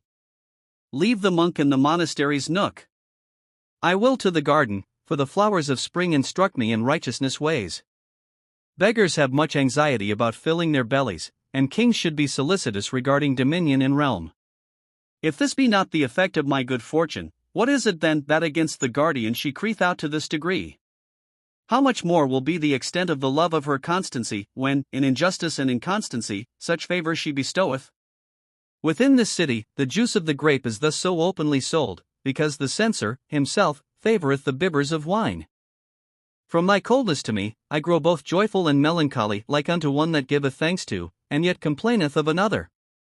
If to love to look upon the pretty creatures be aught of sinfulness, then Khushhal committeth iniquity, all his life long. 8. When towards his father a son acteth perfidiously, after what manner, to others, will he sincerity show? See, what further perfidy must be within his heart, when the hypocrite mocketh avowal of his own misdeeds. Neither will I pardon the enormities of the degenerate, nor will the Almighty forgive the fallen angel his sins. All these minor hills are as nothing, desirous am I that my God, betwixt us, would place even a with Macron F170 itself. The conduct of his own son is best known to his father, then why will people commend the degenerate unto me? Neither can any liar utter falsehoods like him, nor can anyone equal him in cunning and deceit. There are both 1,000 varieties of vain lies in his heart, and 1,000 vaunts of morality upon his tongue. That I cherished, and brought up such an undutiful son, it was, alas! For this, that he should, against me, rise up. Let me not, indeed, cast eyes upon him whilst I live, and after death, let him not dare my grave to approach. Sorrow and grief shall, whilst living, leave his heart, if fate, unto Khushhal, shall do justice grant. 9. Every sick person that is impatient with his physician bringeth, if thou but consider, affliction upon himself. The fish existeth in the river, but should it come out thereof, can it be comfortable, or at ease, upon the dry land? Though the bat hideth himself from the light of the sun, in what manner doth the sun sustain injury therefrom? 'Tis the nature of dogs to howl at the sight of the moon, and thus, by their yelping, bring disgrace on themselves. The dung beetle is distressed by the flower's perfume, because its existence is sustained by offensiveness. That the prophets are evil in the sight of the infidel is, because whatever they do, is with the devil's advice. Unfortunate, indeed, is he who acteth on his enemy's counsel. Can an opponent and an enemy ever give good advice? The heron, on the river's bank, is with thirst parched, for every penurious creature followeth his own avaricious ways. With the precepts of the Urin, Fa with Macron R is acquainted, it pointeth not out the right path to Bulab, or to Bujal. 171 The purity of the Musulman, O Khushhal, is possible, but no ablutions, no purifications, can make the gabber 172 clean. X Through sorrow at the poor-spiritedness of the Afghans, I have abandoned greatness, and taken meanness in hand.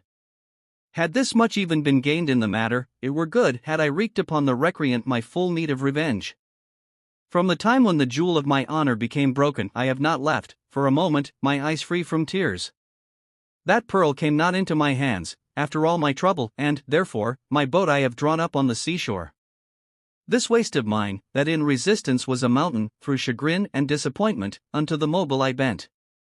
But let good fortune once commence again to aid me, that it may relieve me from the weight of afflictions. Lo, this misery of mine is not to be compared to any other grief, although I may have experienced 1,000 woes and sorrows. The back of fortune, and the world's, both are turned upon me, hence, through sorrow, I turned my face from all, the mobile unto. Were it in my power, or were it mine own free will, I would not, even 2 paces, towards them advance. I am obliged to hearken to crooked words from the mouths of those unto whom, in my lifetime, I never before a straight one gave. The outcries of my own people, and of strangers, affect me, notwithstanding I used, even from a whisper, to screen myself. I am now ashamed of those proud and boastful words that, before everyone, were wont to issue from my lips. 100 reproaches and indignities are heaped upon me, whoever guarded myself from detraction and reproach. 'Tis for this reason the elephant streweth dust upon his head. 173 That I made him acquainted with Khushhal's sorrows. 11 If, for once only, she will show her face from the veil, she will take the diploma of beauty from the sun. The tulip shall borrow bloom from her countenance, the hyacinth will grow furious at the sight of her curls. Wherefore both the world accuse fortune thus falsely, 'tis she, that with her eyes, hath desolated the world. Either those orbs of hers are red from wine's effects, or some one hath roused her from sleep, unseasonably. She quaffeth the blood of hearts in the place of wine, then again, taketh roasted hearts, as o incitement to more. The special death of the slaughtered by the hand of the beloved, is that they may enter paradise, without rendering account. Let my heart be a compass, and let it never vary or turn in any other direction, save the altar of thine eyebrows unto. Do not be so overjoyed, O Khushhal, at all her vows, for, from the bubble, no one hopeth for any constancy. 12 O Zephyr of the morn, draw near unto the parterre, for the flowers are overjoyed, in expectation of blooming. What doth the hermit know, as to what thing love is, wherefore speakest thou to the owl, the garden concerning? Though the monks perform their devotions 5 times a day, I am ever prostrate, in devotion, unto the giver of good. As much as I behold thee, I do not become satiated, notwithstanding I gaze so intently upon thy face. Again, indeed, place thou a scar on the anemone's heart, when thou roamest in the garden, so joyous and gay. Anger and kindness I perceive between thine eyebrows, the tablet of thy forehead thou hast placed to be perused. Sometimes, thou raisest strife, at others, showest kindness. Simple-hearted that I am, at such skill, I grow amazed. If thou hast set thine heart upon my death, I too, say that thy tyranny hath brought me to death's door nigh. 13 Draw near, and behold him now, with a clod beneath his head, who could not sleep upon a bed, without a pillow of feathers. This, which they call the transient world, hath no existence, and is not, for this reason, O foolish man. 'Tis hideous in the sight of the wise. This world is a scabby sheep, then what good is there in keeping it? The shepherd, when he findeth out its scabbiness, expelleth it from the flock. Is this a tempest or hailstorm, that both standing corn and stacks also go out upon such a cornfield as this, since an ear of corn cannot be found? With these eyes of mine, I have beheld the noble and massive structures of kings, who coveted the world's dominion, but left them, all at once, behind.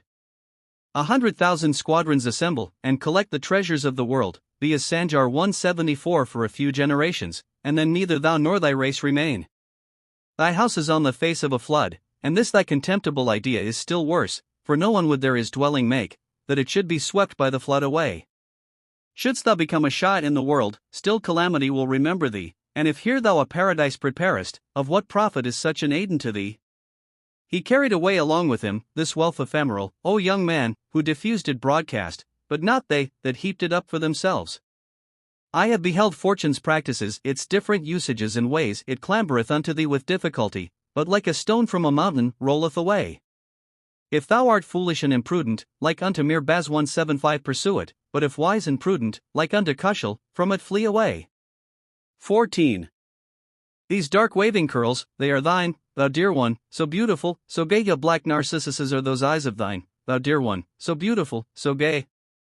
When thou gavest me a kiss, I became intoxicated, beyond computation, for like unto red wine are thy lips, thou dear one, so beautiful, so gay.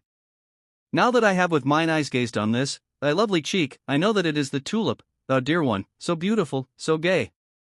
They, who murmur and complain unto others, of thy tyranny, are faithless and inconstant too, thou dear one, so beautiful, so gay. Free of grief, how can he sleep? In tranquility how shall he be, who is separated from thee? Thou dear one, so beautiful, so gay. He only will receive thy kisses, on whom thy affections may be, though many are enraptured with thee, thou dear one, so beautiful, so gay. Thou wreakest injustice on me, then sayest, this is not done by me, then whose act is it, if not thine? Thou dear one, so beautiful, so gay. Thou sayest unto Khushhal, there are others far prettier than I, can there be one, than thee more lovely? Thou dear one, so beautiful, so gay. 15. Wine's intoxication soon cometh, and as quickly disappeareth, but the eternal inebriation leaveth not the inebriated one.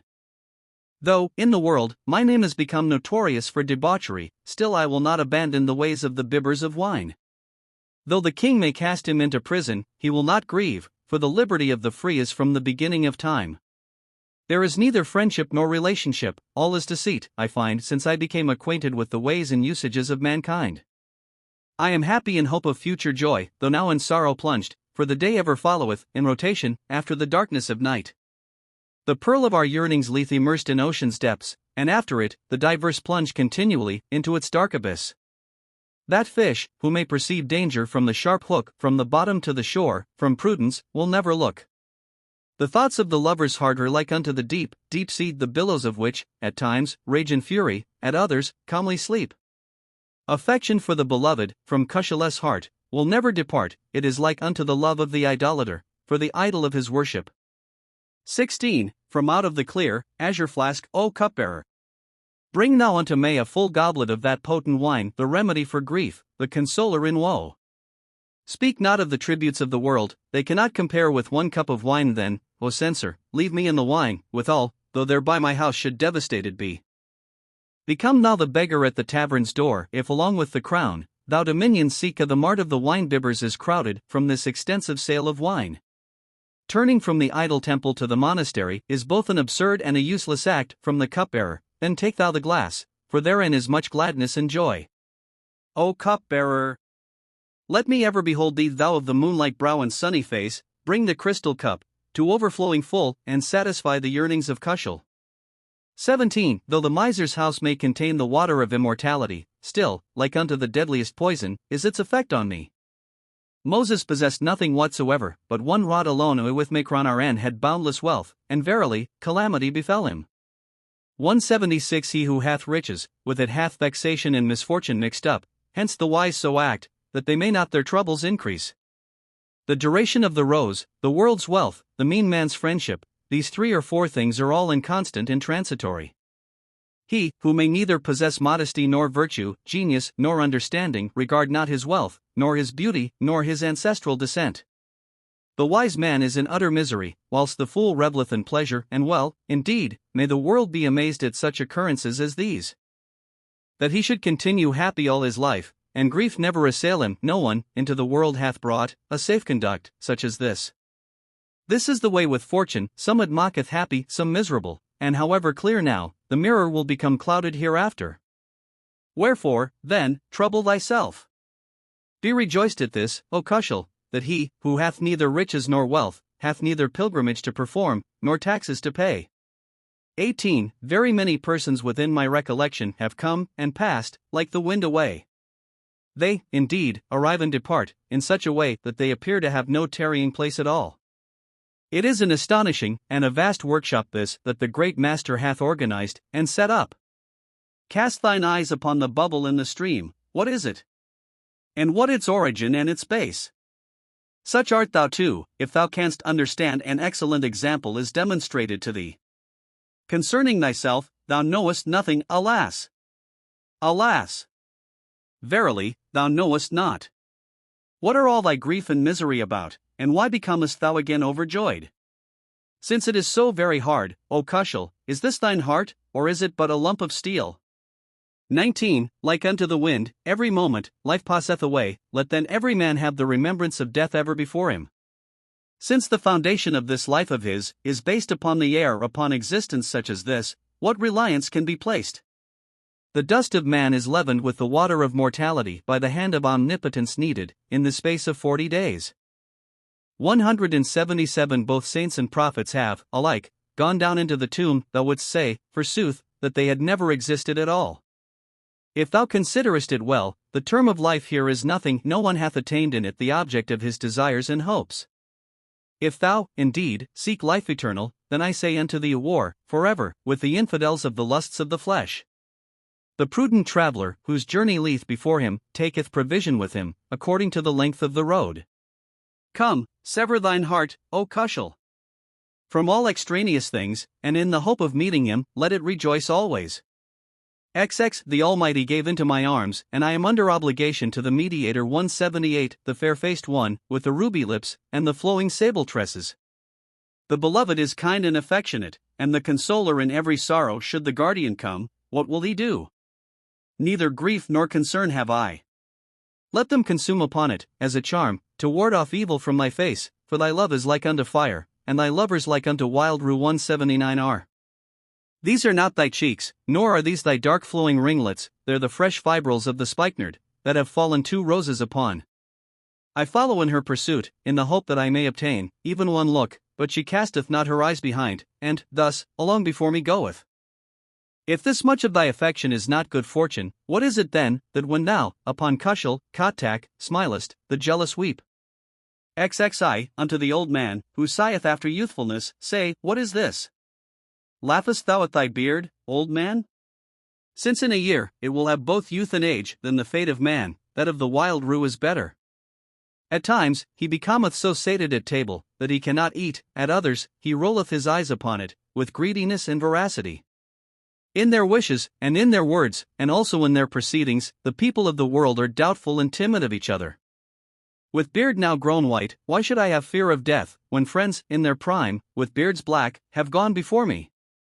Him, under whose sway the whole of the earth's surface was draw near, and behold now, in the surface of the earth. This world's folks are like unto the moving sands, if thou but consider, for, in truth, they roll over, and upset each other, in the very same way. With these eyes of mine, I have beheld the dread furnace of fate. I Khushhal, myself, whom, like unto dried-up verdure, it consumeth.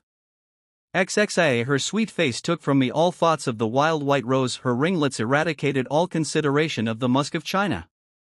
The curls of the pagan beauty became a cord about my neck. 180 1,000 thanks, that she of my religion and faith divested me. Although the folks offer up prayers for my patience and resignation, affection hath despoiled me of the Amen, unto these supplications. Save the lips of the beloved, I take no other name upon my tongue, for love hath abstracted from me all other memory and recollection. My heart, on that day became disgusted with my own life, when the hard-hearted one took it, entirely, from me. By what law, indeed, hath she deprived me of sleep and repose, that I weep and lament, and sigh, and bewail, all the night long? Her 2 eyes are a falcon, and her waving locks are the king feathers. The falcon pounced on, and carried from me the pigeon of my heart. At her coming, she used to bring with her comfort and consolation, and by her departure, she would rob me of all tranquillity soever.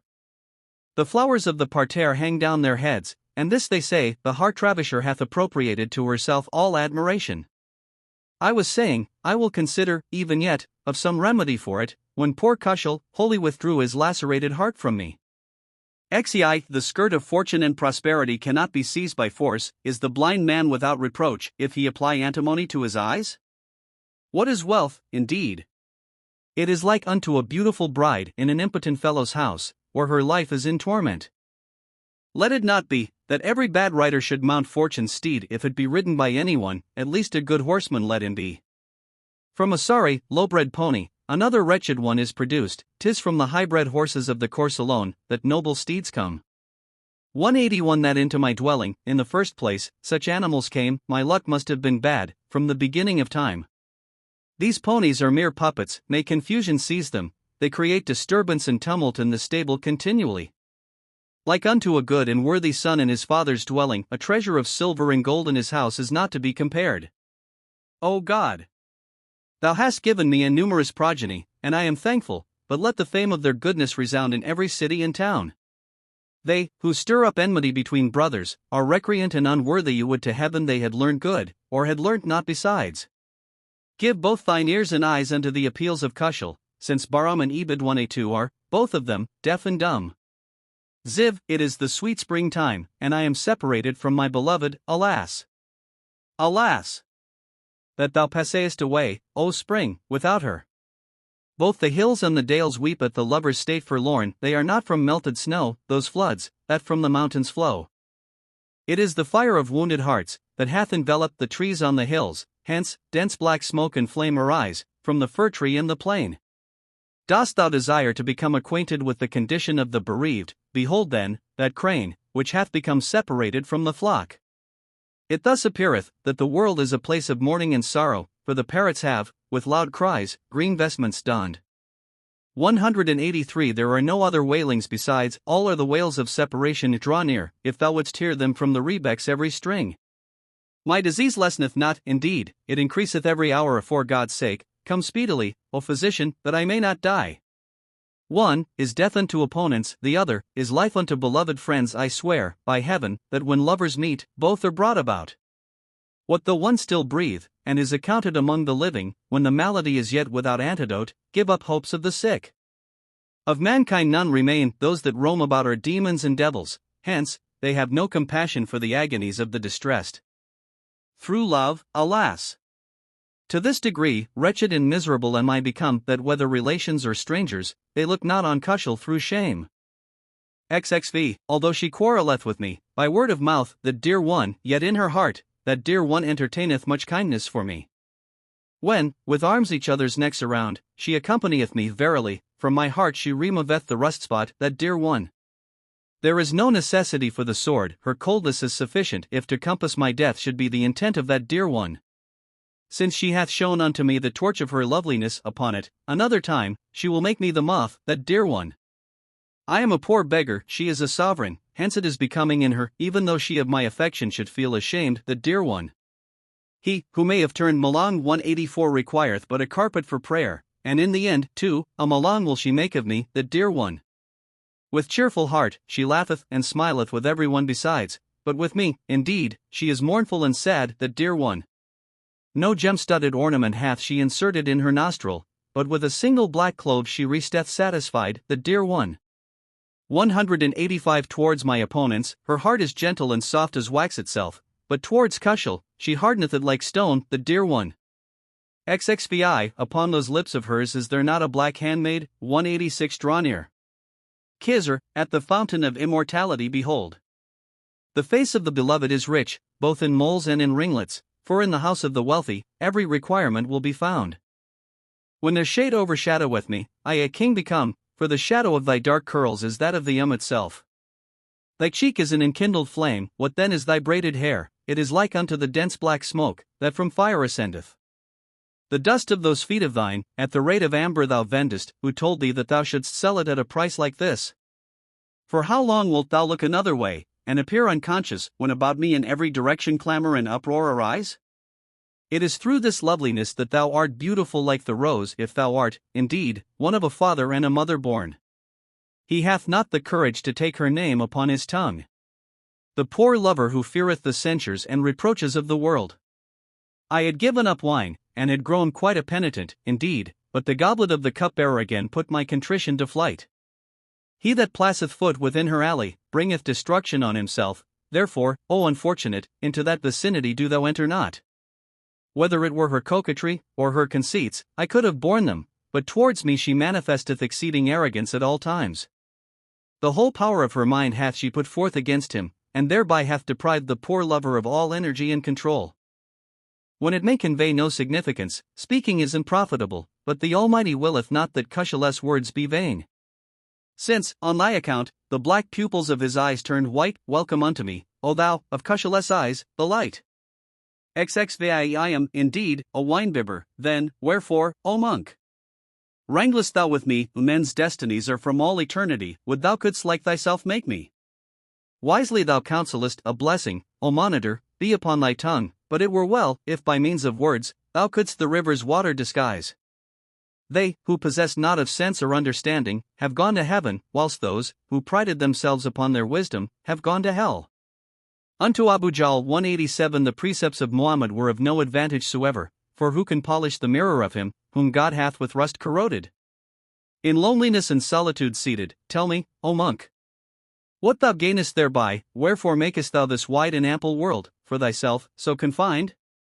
In every sect and religion, I, indeed, seek after the cause of the heart's sorrows, but thou knowest, and thine own words know, the various tales thou tellest. Draw near, thou minstrel.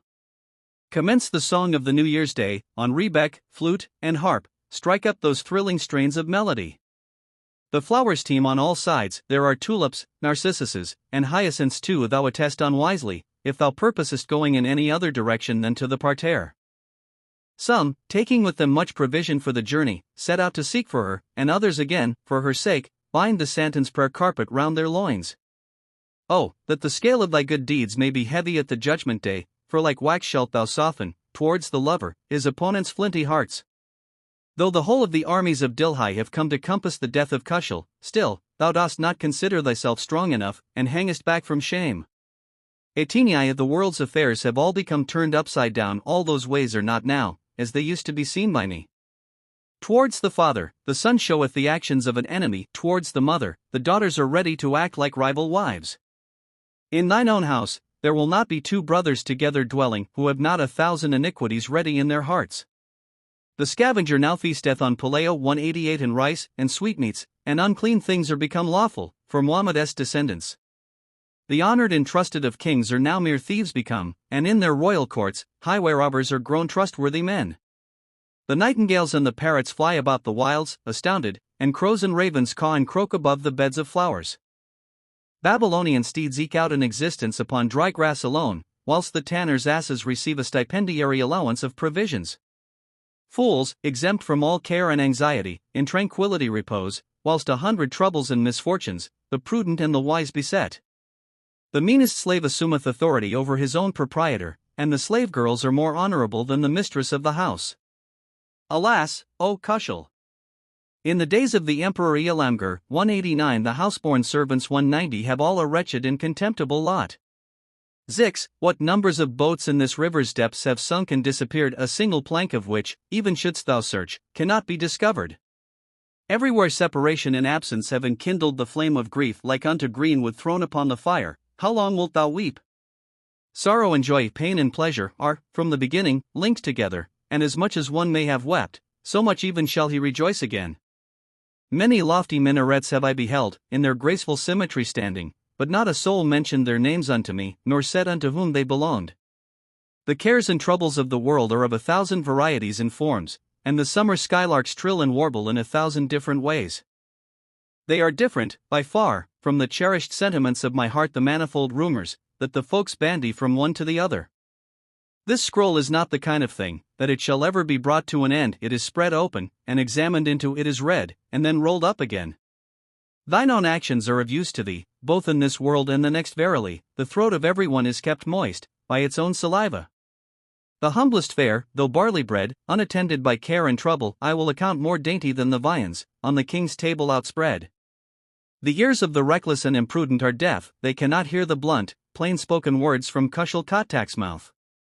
XXX, every moment that a person may be thus in want of employment, than such, I hold him far better off, who is forced to labor for nothing. 191 The sick and infirm, if they do not work, are to be excused, but wherefore should not the hale man his living earn? Even if thou mayest not have any employment of thine own, still, I say unto thee, sit not thus useless and unemployed. Every amusement, by which care may be beguiled, is delight, whether it be chess, or backgammon, or the pleasures of the chase. Every hour, and every moment, a man's state is different, in one state unchangeable, is the Creator of the world alone. Thy name, O Khushhal, shall be remembered in the world, for, in truth, thy employment is one great and mighty work. XXXI, neither doth anyone here seek to avail himself of my abilities and experience, nor are the capabilities of this country's people of any advantage unto me. 192 We converse together in one tongue, we speak the Pushto language, but we do not, in the least, understand what we to one another say. The Sawadis account themselves exceeding wise, whilst they are but fools, and 'tis amongst such a set as these, that the Almighty my lot hath cast. Now that I have beheld the Suwat valley, I have this much discovered, that there is no tribe more abject and contemptible than the Yusufis. Tyranny and self-conceit seem to be the innate nature of all, and every man amongst them is covetous and ready to beg. Although, in their dwellings, they have wealth and goods, they are hungry-eyed, and their headmen, than the rest, are more villainous and infamous still. 'Tis said, that the watermelon deriveth its color from the watermelon, but their wise men and elders are more worthless than the people themselves. The rights of the poor and helpless, they make out wrong and unjust if they can a single penny obtain by way of a present, or a bribe. As to those I have seen myself, about others I am unable to speak, they are all either bullocks or skinners, without any exception soever. 193 peregrinations such as these, in all countries, are by no means useless, since all the secrets regarding them became known unto me. Now that Khushhal hath smelt the earth of Suwat, and the SamaH 194, he knoweth, that a single faithful man will not, in them, be found. XXXI, there is lamentation everywhere, from the hand of death, in every place, in every habitation, from the hand of death. The form of man he created for the sake of death itself, and evil and misery, in this world, came from the hand of death. The whole of the prophets and saints, that have ever existed, have all been hidden in the earth, by the hand of death. Surely, and without doubt, in the end shall be brought ruin and desolation on these fair abodes, by the hand of death. Come. Do thou, too, occupy thyself in laying by viaticum for thy journey, for whole caravans have been dispatched, by the hand of death. O Khushhal! Though in body thou shouldst to Shah Julian be 195, even then, thou wouldst depart in sorrow, from the hand of death. 33 Whilom, indeed, I was always wise, and wise, even yet, am I was ever mad and beside myself, mad, even yet, am I. There is association, not separation, from him, disjunction is unreal with him, with whom I was a dweller, even yet, am I. Since I have entered into the world, I have come to know myself, I was a treasury of mysteries, and of such, a treasury, even yet, am I. In the world, the mention of my goodness is made, far and near amongst the folks I was a fiction, and a fiction, even yet, am I. When the veil of his face was drawn aside, unto me a torch appeared, at that moment I was a moth thereon, a moth, even yet, am I. The arrows of his eyelashes, they are the misfortune of my life, I was a target for them an age, and their target, even yet, am I. When he made me a friend of himself, he turned me from all others away, I then was a stranger unto the world, and a stranger, even yet, am I. That ocean which is circumambient, boundless, unfathomable, of that ocean I was the pearl, and its pearl, even yet, am I. In the same manner, with mine own beloved, without agent or delegate, as I, Khushhal, used in amity to be, in amity, even yet, am I. 34. Amongst the whole village, my beloved is that person who, throughout the whole tribe, is celebrated, that person. Though, in resemblance and in qualities, she may human seem, but, in truth, from head to foot, she is like a fairy, that person. 'Tis for this reason that I am as a nightingale towards her, that, in loveliness, she is like unto a bower of roses, that person. Notwithstanding she may reproach me, or become angry with me, yet still, from her mouth, she is a scatterer of sweets, that person. Whether her curly ringlets, her top knot, or her side locks, she is the fragrant musk of tottery entirely, that person. Let it not happen that I miss her in a crowd, but in case I should know, that she is fawn-eyed and rosy-cheeked, that person. In place of a veil, I will present her my head as an offering, should she nourish the desire to possess it, that person. When I seek to kiss her, she censureth and rebuketh me, she is severe and tyrannical beyond measure, that person. When arrayed, from head to foot, in gold-embroidered garments, from head to foot she is a golden picture, that person. Wherefore, O partridge, art thou so proud of thy gait, for her step is far more graceful than thine, that person. Since her form and disposition perfectly harmonize together, unto the heart of Khushhal she is precious, that person. XXXV There will be none of the world's vanities and ambitions within the tomb, with thine own good deeds will go with thee, and naught else besides. Without the parrot, the cage is useless, be convinced of this, and the soul is like unto the parrot, the body like unto its cage. Be careful, that it may not be, altogether, lost unto thee, for, like unto a pearl of great price, is this breath of thine. Whoso casteth this pearl, so precious, unprofitably away, he is not a whit better than the beasts of the field. Pass near the graves of the chiefs, and the nobles of the land, behold, out of their dust, thorns and brambles have sprung up. Whatever hath happened, cannot be changed, wherefore, then dost thou manifest such apprehension, and such dread? 'Tis thy lot, from the world to bear, at most, but a shroud away, and that, too, will be but 8 or 9 yards, or maybe 10. All these things, my dear, will remain behind thee, whether pretty maidens, noble steeds, or robes of finest satin. Be ready, O Khushhal. For the time of departure is come, in every direction may be heard the sound of the warning bell. XXXVI, the tyrannies are all turbulent, quarrelsome, and oppressive, liars, perjurers, and concoctors of calumny and slander. The Iranis 196 are of a friendly disposition, they are true and faithful, they have urbanity and breeding, are respectable and deserving. The Afghans are malevolent and ruthless and contentious, but give them for their modesty and valor due praise. Whether Baloch or Hazara, both are dirty and abominable, they have neither religion nor faith, may shame attend them. Whether Hindustani or Sindhi, may their faces be blackened, for they have neither modesty nor shame, neither bread nor meat. The Kashmiris, whether male or female, may they all be undone, they have none of the chattels of humanity amongst them. Behold! They are not of the human race, what are they? May perdition swallow them, both Uzbek and Kazalbash. The Lodmanis, Bungashis, Sawadis, Tirahis, all of them are dancers and fiddlers, and who will be friends with such? Unto him all matters are manifest, regarding other folks' ways, then render unto Khushhal's shrewdness its due meed of praise. 197:37. I am well acquainted with Aurangzeb's justice and equity, his orthodoxy in matters of faith, his self-denial and fasts, his own brothers, time after time, cruelly put to the sword, his father overcome in battle, and into prison thrown. Though a person dash his head against the ground 1,000 times, or by his fastings, should bring his navel and spine together, until coupled with the desire of acting with virtue and goodness, his adorations and devotions are all impositions and lies. The way of whose tongue is one, and the path of his heart another, let his very vitals be mangled, and lacerated by the knife. Externally, the serpent is handsome and symmetrically formed, but internally, is with uncleanness and with venom filled. The deeds of men will be many, and their words will be few, but the acts of recreants are few, and their boastings many. Since the arm of Khushhal cannot reach the tyrant here in the day of doom, may the Almighty have no mercy on him. XXXVI, I am intoxicated with that countenance, which hath sleepy, languid eyes by them, I become so cut and gashed, thou wouldst say, those eyes sharp swords contain. My beloved, in loveliness and grace, is incomparable, and without equal, but, than her whole person, more splendid, and more radiant are her eyes. I have seen the fine eyes of very many fair ones, in my lifetime, but only one, here and there, hath lashes full and long like thine. Though the prelate and the priest may admire them 100 times, can the R198 have brighter eyes than those dark ones of thine? Those marplots are sitting together, talking about the poor lover, consequently, he keepeth his eyes, to this degree, averted from thy face. Wheresoever thou art, there, and there only, will my sight be directed. Wherever the heron may be, there the falcon directeth his eyes. There is not, in the wide world, though I am constantly in search, one such fair charmer, that may, today, possess bewitching eyes. She looketh upon no one. To what degree will the pride of her beauty go? See how long this wayward creature will look so proudly from her eyes. 'Tis well for them, who are happy in the society of the beloved of their hearts, for every hour, on the face of their dear ones, they charm their eyes.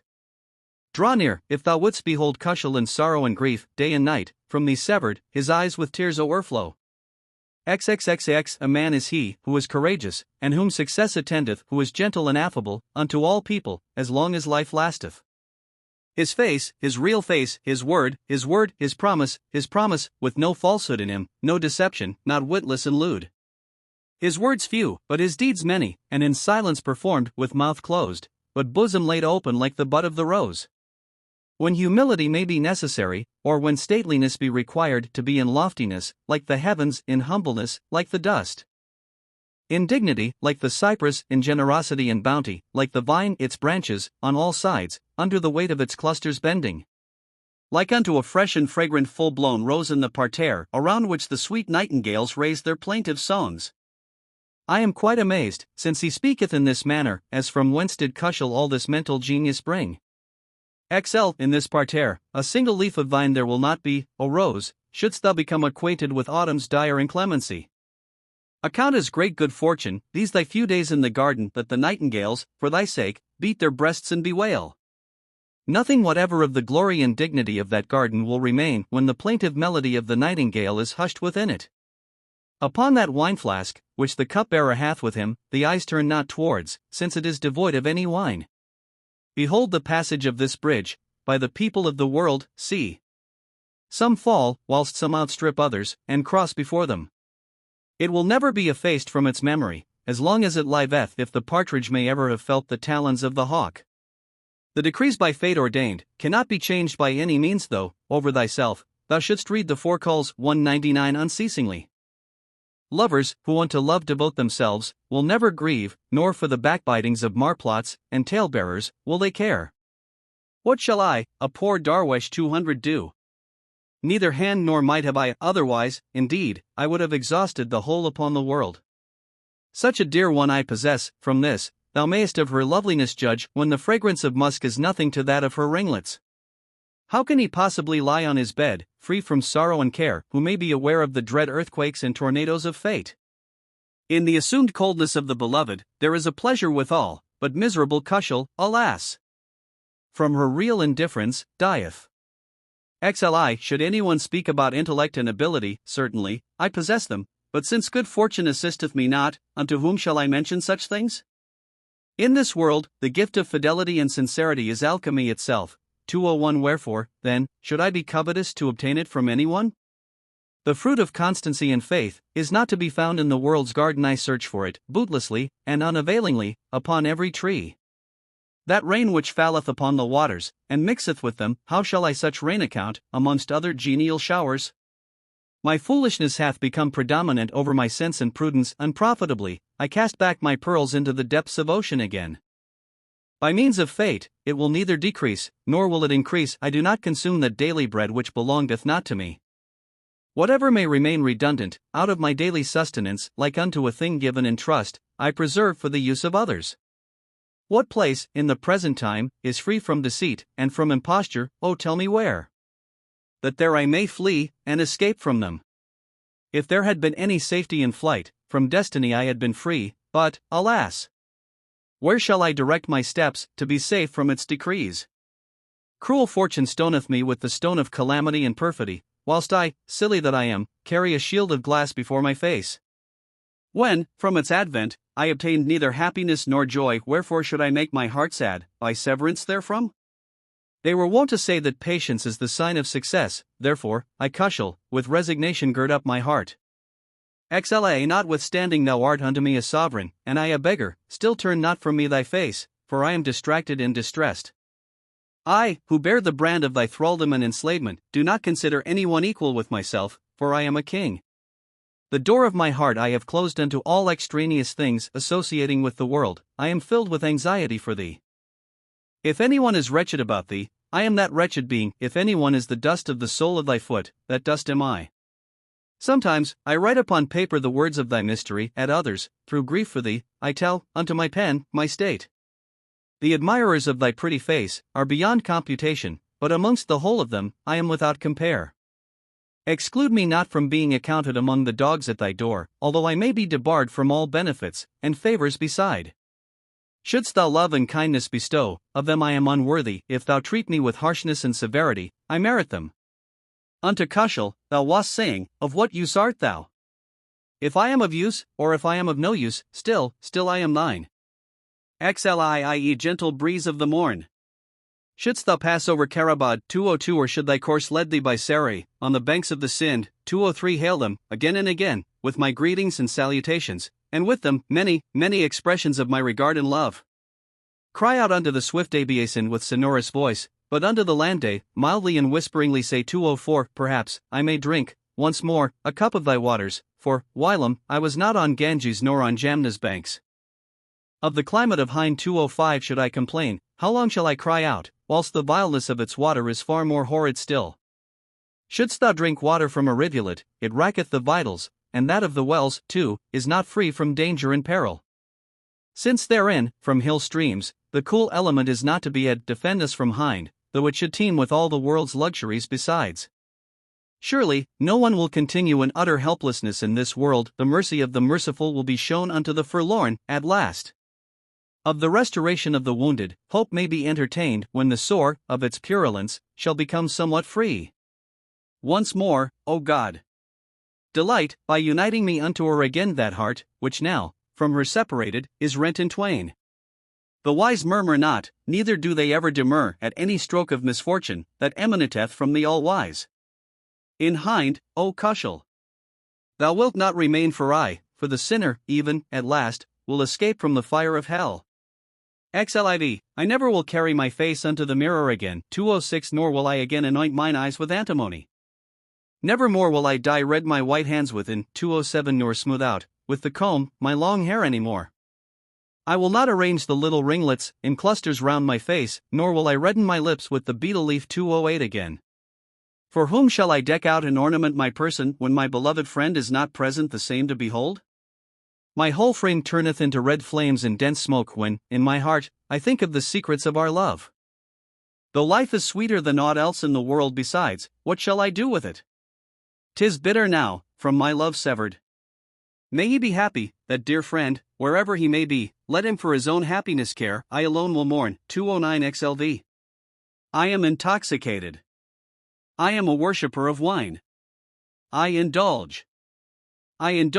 Give ear, O censor. Dost hear me? I drink wine.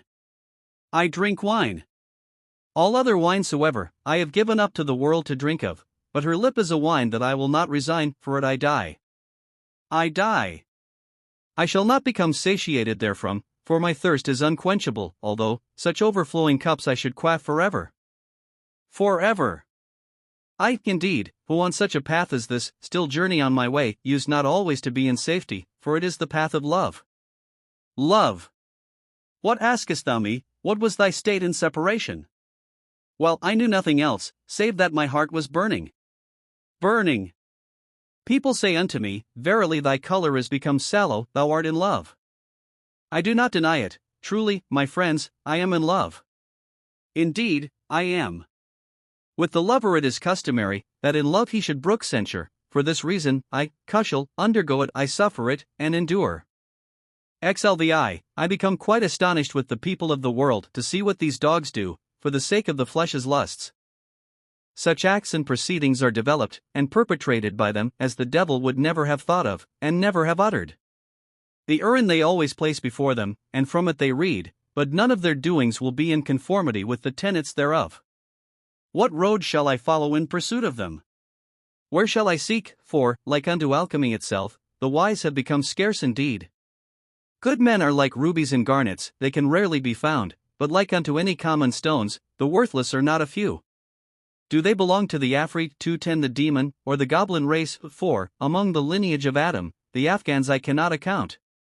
Notwithstanding thou mayest give one the best of counsel and advice, still, even the counsel of his father is not acceptable to his heart. The whole of the deeds of the Patans 211 are better than those of the Moguls, but they have no unity amongst them, and a great pity it is. The fame of Balal, and of Sher Shah too, resoundeth in my ears, Afghan emperors of India, who swayed its scepter effectively and well. 212 for 6 or 7 generations, did they govern so wisely that all their people were filled with admiration of them. Either those Afghans were different, or these have greatly changed, or otherwise, at present, such is the Almighty's decree. If the Afghans shall acquire the gift of concord and unity, old Khushhal shall, a second time, grow young therefrom. XLVIA separation turneth sweet existence bitter unto man, it layeth the very vitals upon fierce, devouring flames. Whatever strength and energy the heart and the breast may possess, separation, out of these eyes, expelleth them, every now and again. Than such existence as this, annihilation is preferable by far, when one's days and nights all pass away, in misery and woe. He faileth not to hit, he woundeth me to the very heart's core, for the archer of grief hath bent the knee, to take aim at me. The book of my heart is on the subject of constancy and love, it was torn up, but no one acquired the meaning thereof. If the gauze, which the moon rendeth, 213 can be again repaired, then the restoration of my poor heart may also be effected. Would to heaven such a person would appear, I am quite willing, as would bring back my truant heart from the path of the beloved. In separation, if there were no hope of meeting once more for the bewildered lover, there would be no possibility of existence. When thou placest thy foot on that path, thy head payeth the forfeit, yet on such a dangerous road as this, I continually wend my way. One succeedeth unto another's place, for such is the way of the world, and I, Khushhal, also, am the successor of poor Majnun. XLVI, the carnality of my heart is an Afridi 214 who, for religion, careth not, its good thoughts are but few, but unto wickedness it is exceedingly prone.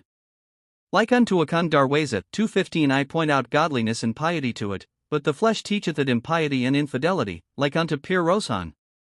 216 and 60 years, by computation, my own age hath now reached, and my black hair hath turned silvery, but my heart not the least white. There are not, in the red carnelian caskets, those white pearls now, 217 neither do those narcissuses remain, nor those white roses of the parterre. 218 with my head on the soft pillow laid, I sleep without sorrow or care, whilst those who shared it with me, are now in the cold grave laid. Very many boats have sunk in the Indus of mortality and death, and with them engulfed therein, were many companions and friends. What? Is it the veil of wretchedness that hath fallen my sight before that with mine eyes I cannot perceive the truth, though 'tis manifest to me? With body in such agony, and so many physicians in the world, I die malediction on such conduct as this, that I seek not my own cure. 'Tis past, 'tis gone. His place is hell, unless God have mercy on him, for along with Khushhal associated, are both the devil and the flesh. 49. How handsome soever thou art not Canaan's Joseph, however wise thou art, with Lachman 219 thou canst never compare. Notwithstanding thy pomp and state, and that thou art the ruler of the land, remember well, in thy heart, what a magnificent king was Suleiman. 220 How many lovely-faced ones, how many sages and princes have there been, as they came, so they departed, in the world, do even their names remain? A good name will remain behind, not else soever will survive of the wicked for evil are remembered, the good, for their virtues, in the memory live. Shouldst thou hear of Hugage, 221 thou wilt also hear the name of Nashirwan 222, for justice, the unbeliever is venerated, for tyranny, the believer is cursed. If thou desire to practice goodness, now is the time, whilst of the living accounted there will be neither advantage nor profit, shouldst thou regret its neglect, in the grave. The infidel is that man, who constantly followeth after the flesh's lusts, the true believer is he, who is ever anxious about his religion and his faith. There is not the least doubt in this, that all will fall victims unto death, but in this there is uncertainty, as to who will obtain a graveyard to lie in.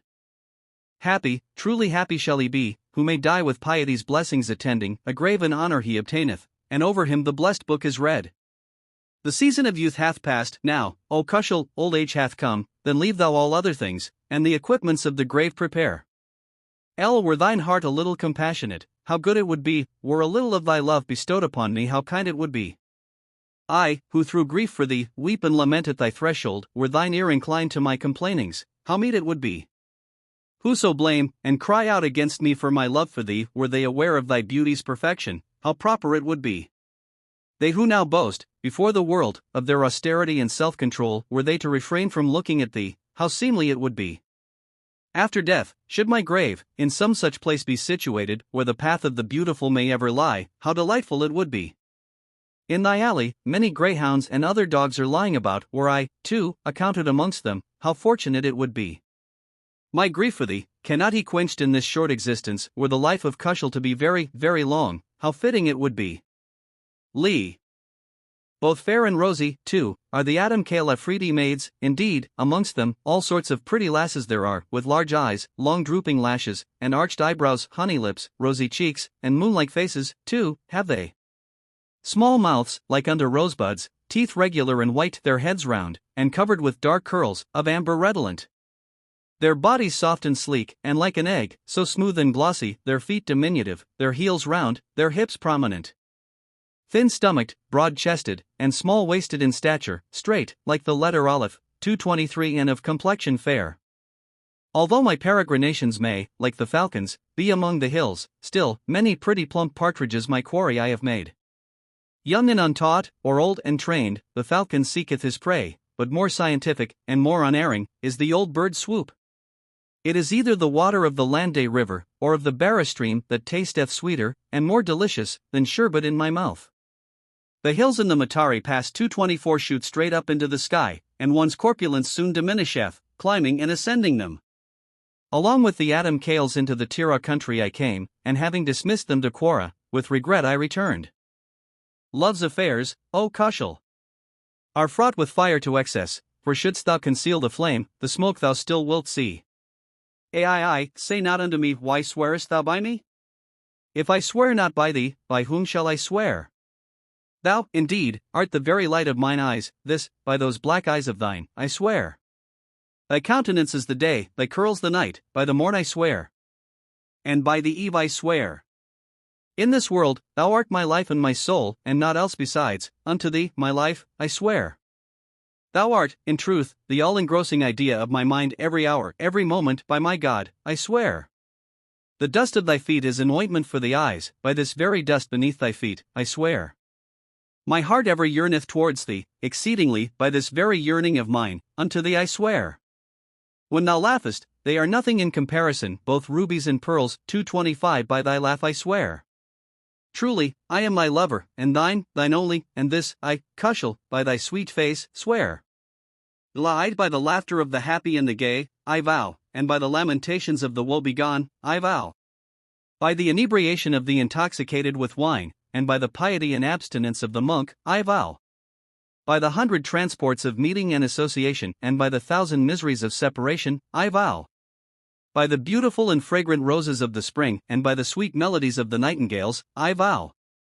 Compared to which the graceful cypress is as nothing by that tall stature, and form symmetrical, I vow.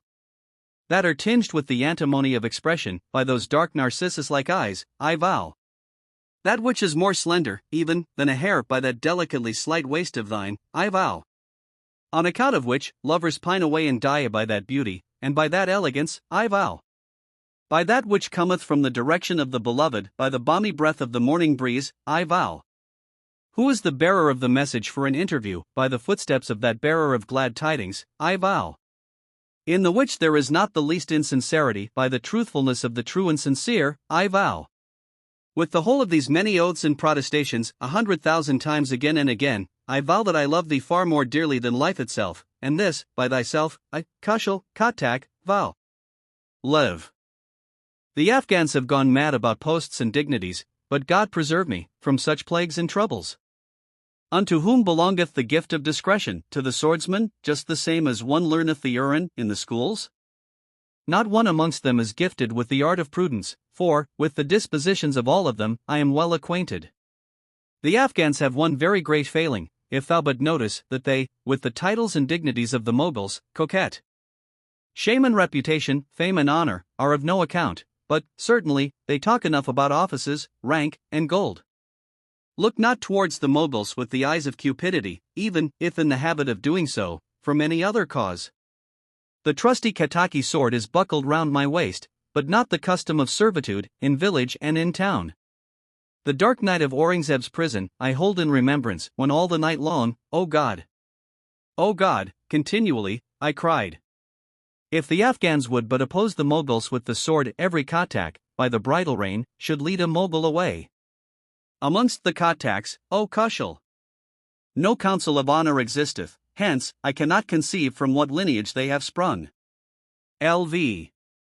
A white beard is a mark of respectability among men, but the falling out of the teeth is a discredit and reproach. When a man's teeth are in their place, though the beard be white, there is no old age in that, far from it, there is youthfulness. Let not the old man trouble himself concerning old age if his eyesight be good, and free from all signs of failing. What is the sight of a sweetheart, unto an old man? Really and truly, it is mummy 226 for the wounds of the heart. Would the monk ever relinquish love entirely? No, unto it he cannot attain, hence his devotion and piety.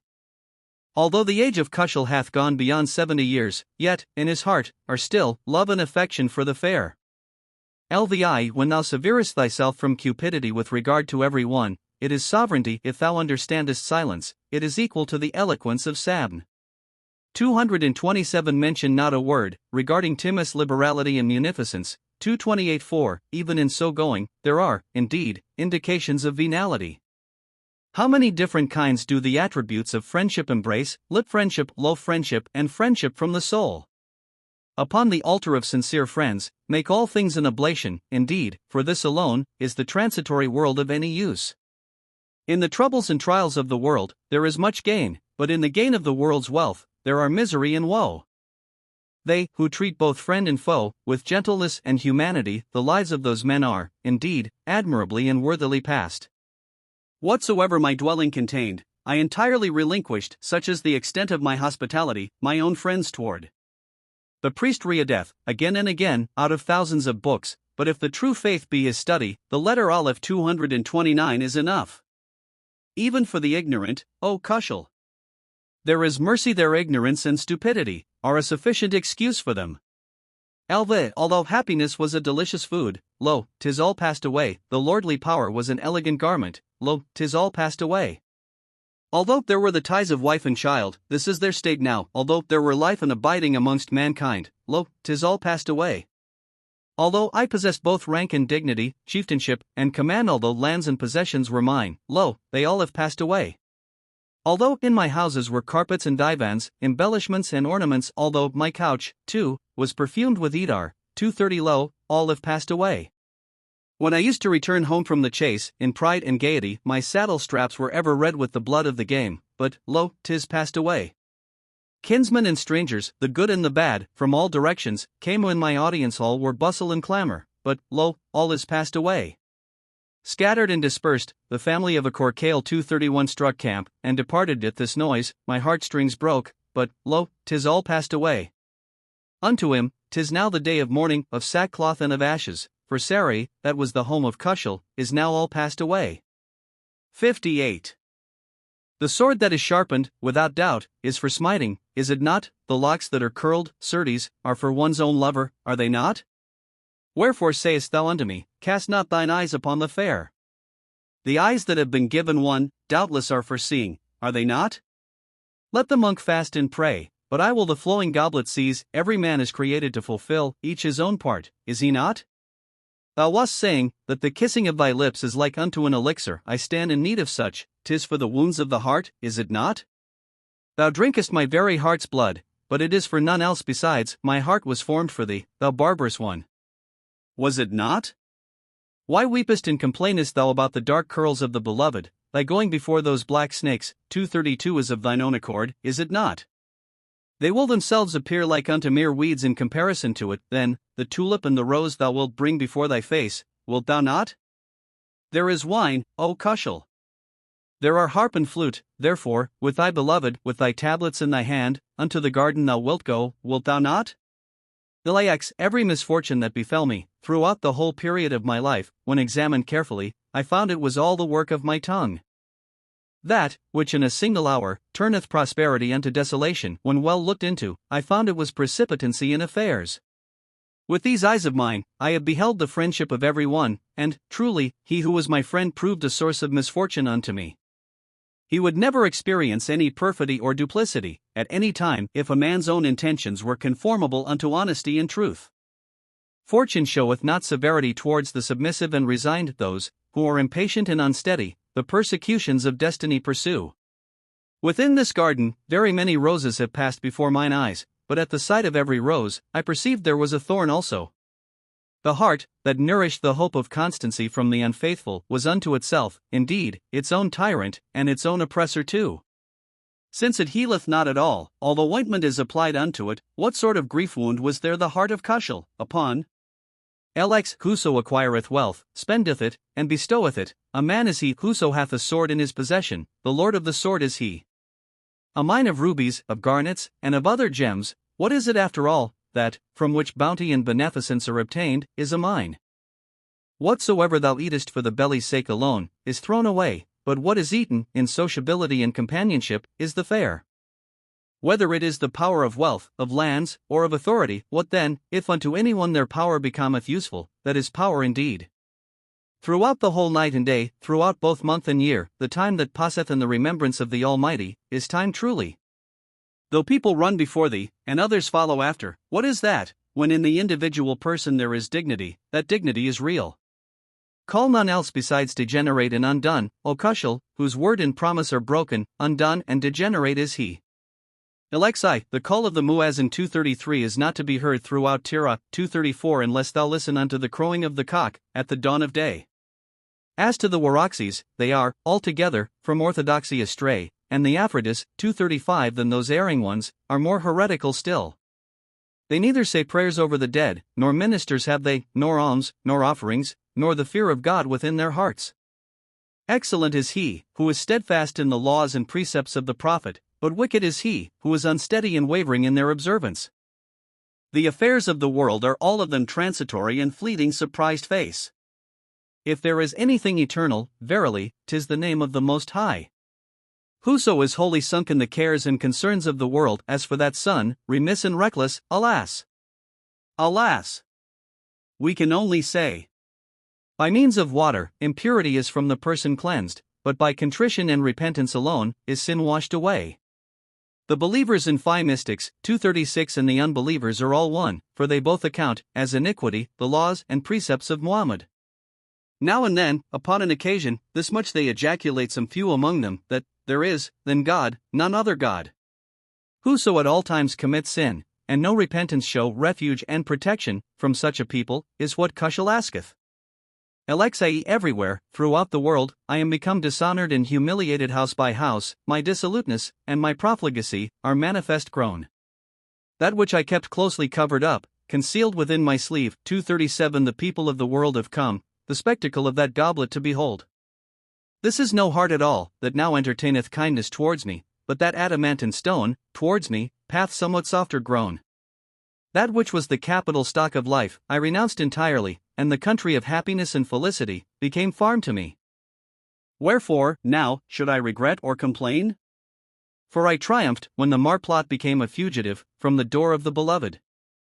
I appreciate his worth, and I will make myself a sacrifice unto him, who, in grief and sorrow, became the sustainer of the helpless and forlorn. Unto sleeping fortune many times I cried out with a loud voice, but it awakened from its slumber, only, upon the last soft, gentle call.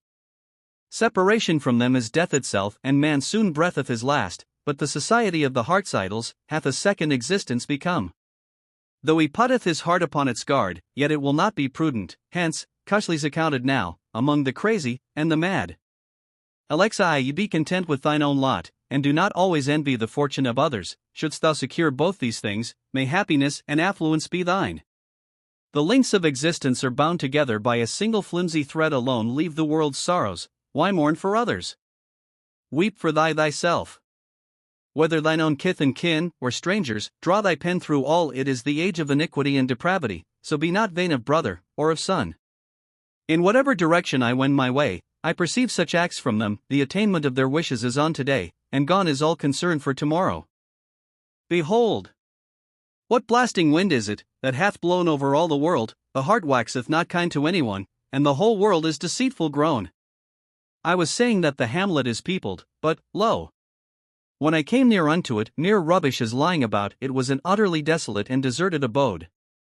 In whatever direction thou goest, pass them by with God preserve us. They have 100 evils in their hearts, 100 bead rosary round their necks. Much traffic hath been effected, and 100 demands with avidity made, but the time of evening prayer is come, therefore now let this mart be closed. Thou art always saying, O Khushhal, upon the world I will turn my back, but as yet, indeed, this world is still standing face to face with thee. Alexei, whether it is the wise man, or the ignorant, the honest man, or the robber, I do not see anyone a true colleague united with me in my task. 238 A sincere friend in distress, I cannot discover throughout the land, for people merely give the empty consolation of their tongues.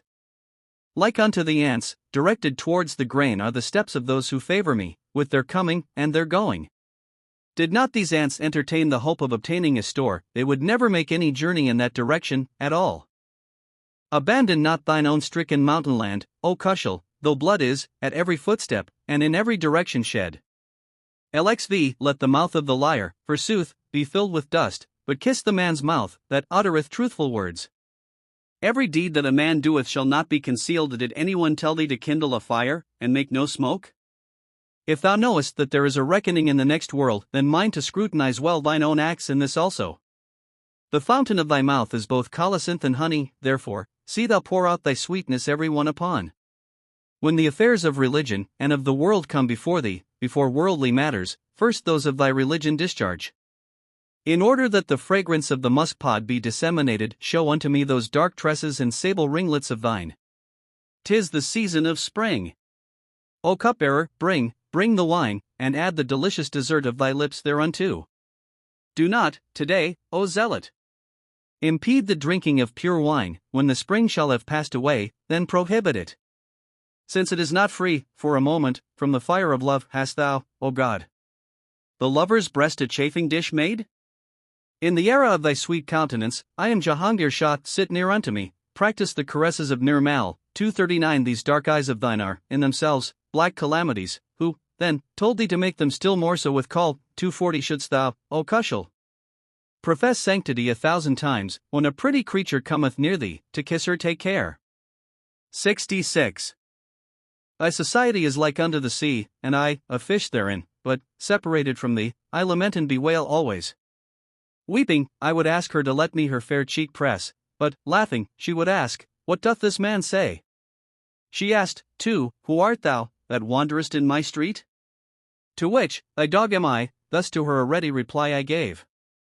I grieve in various ways, and my body hath a reed become the separation hath brought me to the plaintive pipe's condition. 241 Alas! Alas! That this springtime of youth is past, ah! That this spring continued in the world for aye. The rose, the hyacinth, the wild rose, the tulip, and the buds thou didst bring with thee, on thy coming, the whole spring. When I press her unto my bosom, she looketh towards me like a young gazelle inebriated with the milk of its dam. When I die, I shall never see these sweet friends any more, then let me, O God, remain in this world forever. I grieve, indeed, for thy honor alone, not for myself, for thou shouldst see how I would act, had I not this solicitude. Thus severed from thee, in the fire I burn and consume, like unto the dry fuel, that one casteth into the flames. Upon the beauty of the face many encomiums are lavished, but I see not any fairy with so lovely a face as thine. There is no epithet that can express thy charming ways. Would that, to thy lover, thou didst a little tenderness show. Is there an anvil in thy breast, or a kind, benevolent heart that, for the sighs of Khushhal, thou showest no sympathy? Alexia, upon the difficult path of love, there is exceeding peril, every footstep I take thereon, my life in danger I place. Shouldst thou my bosom rend asunder, thou wilt perceive that, through grief for thee, my whole heart is turned to blood. The genial rain of thy kindness falleth not upon me, that the seed of thy love, planted in my heart, might germinate. Thy treasured secret, even unto my tongue, I will not impart, for the secret, that hath reached the tongue, is ever a fireside tale. I am ignorant with regard to love, as to what thing it is, but this much I hear, that from beauty its effect proceedeth. But who is he, that, unto the love ineffable, hath attained, though in this matter, indeed, every one boasteth of success? It was when thou and I were not, that love was born. It is not that this influence hath been originated by thee and me. Hide, O Khushhal, from the world, the woes of love, but how can I conceal that, which it knoweth full well? 68. I was not, at first, aware, that thou art so utterly inconstant. Thou makest 100 vows a day, and still art heedless of them all. The world riseth an outcry against me, who have given my heart to thee, but 'tis not aware what a lovely, bewitching creature thou art. And thou, too, that sagest unto me, look not upon the fair, who will give ear unto such deadly words as those thou utterest. A single hair of the head of one's beloved is more precious than the Rs242. What use is it, then, O priest, to laud the virgins of paradise, unto me? Not every crow and kite, but the nightingale appreciateth the rose's value. Then ask not, O fool, what sort of person hath thus enamored me? These are not black eyes, that have carried away my yearning heart. Thou, O God, all-wise, all-seeing, knowest they are calamities greater still. That is not a mole upon thy chin, nor are those dark dishevelled tresses. They are, if thou canst comprehend this saying, a mystery divine. Whether the censures of the world, or people's worst upbraidings, all these, I willingly accept, if thou art but reconciled to me. I will light no lamp in my dwelling tonight, that they may not suspect these neighbors of the Sama age, that thou art a guest of mine.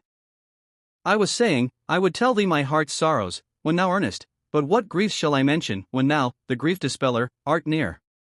Since thou tossest under the wind the musk pods of thy fragrant tresses, Khushhal full well knoweth, that thou art a dear of Khushhal. 243 LXAX. 'Tis grief and sorrow, joy and gladness, that affect so deeply, but like as they are excessive, even so they pass away. The source of this link cannot be found by anyone. The vicissitudes of fortune assume such manifold forms. So many things will happen, so many incidents befall, as may never have entered the thoughts of thine heart. In absence, there is sorrow on account of the beloved that, continually, encircleth and besetteth the afflicted heart. But whatsoever hath vanished from the eyesight away, that, too, at last, becometh forgotten by the heart. Let them that ridicule the words of Khushhal beware, perhaps they may themselves full soon like him become. LXX, whoso like unto the dust, may not be prostrate at the threshold for them, there will be no approach unto heaven and to bliss. The nightingale that bewaileth when he approacheth the rose thus saith, alas, some day the parterre will cease to be. The rent in my heart will, by no means, unite again, till it shall be sewn together, with the thread of thy locks. Should he, who is wont to repose upon her tresses, be aware of my tears and sighs, he would in sleep never close his eye. The words of Khushhal's mouth are not idle and meaningless, they all are spoken from a certain emotion of the heart. LXXA, if the damsels of Kashmir are famed for their beauty, or those of Chin, or Machin 245 or Tartary, noted likewise, yet the sweet Afghan maidens, that mine eyes have beheld, put all the others to shame, by their conduct and ways. As to their comeliness, this, once for all, is the fact of the matter, that they are, in lineage, of the tribe and posterity of Yab. 246 of the fragrance of musk, or of rosewater, they have no need, they are, as the odor of the perfumer, by prayer 5 times a day. Whether jewels for forehead or for neck, or any other trinkets, all these are contemptible, with their dark locks compared. Whether veils of gold brocade, or whether silken mantles, all are a sacrifice unto the snow-white kerchief of theirs. The beauty of their minds excelleth their personal charms, than the external form, their hearts are far sweeter still. From first to last, their occupation is in seclusion and privacy, not seen in the markets, with garments open, and persons exposed. 247 They cannot look one full in the face, through modesty they are unused to abuse, and the discipline of the shoe. 248 Khushhal hath mentioned, more or less, somewhat of the matter, but much remaineth, that may be suitable, or unsuitable to the case. LXXII If the Afghan people are of the human race, in disposition and ways they are very Hindus. 249 They are possessed of neither skill, nor intellect, but are happy in ignorance, and in strife. Neither do they obey the words of their fathers, nor do they unto the teacher's instruction give ear. When there may be one worthy man amongst them, they are the destroyers of his head in life. They ever lie in wait, one to injure the other, hence they are, always, by calamity, remembered. They neither possess worth, nor do others esteem them, though they are more numerous than locusts or than ants. First I, then others, as many as there may be, we all of us require aid, and a helping hand.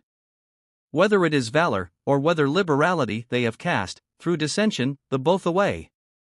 But still, O Khushhal! Thank God for this, that they are not slaves, but freeborn men. LXXIV Vain is his affectation respecting the end of his turban, 250 For in the time of his manhood his condition is changed. The rank of all will not be on a parity together, the burden of the ass is but a grain on the elephant's back. Whilst some have not a single drop of wine in their cups, the goblets of others are running over with the purest wine. May this delightful garden for ever fresh and green continue, for every year do lovely and fragrant flowers bloom therein. The just value of the tree is known from its fruit's sweetness, a man's worth is discovered by his good and virtuous acts.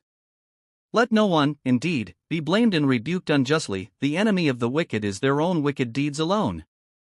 Though they should transport one to heaven, and bear another unto hell, I cannot perceive in the matter aught save their own acts. Would to heaven it might continue always, for thy sake, since thou art at odds with every one, for the sake of the world. That son who may not inherit the virtues of his father and grandfather, must have been born in an unlucky and unfortunate year. And thou, that boastest concerning the battlefield of the brave, what valor, what fortitude, hast thou ever brought to the field? Doth the gnat ever attain unto the high rank of the falcon even though he is furnished, both with feathers and with wings? Though all the world may agree to disparage, and speak ill of him, poor Khushhal is Khushhal 251 in his own merits and integrity. LXXV, like as I my dear one love, there will not be another so loving, like as I am disconsolate for her, there will be none other so wretched. She herself killeth me, indeed, and then again she mourneth over me how good a friend. How great her love! Such be my death and elegy.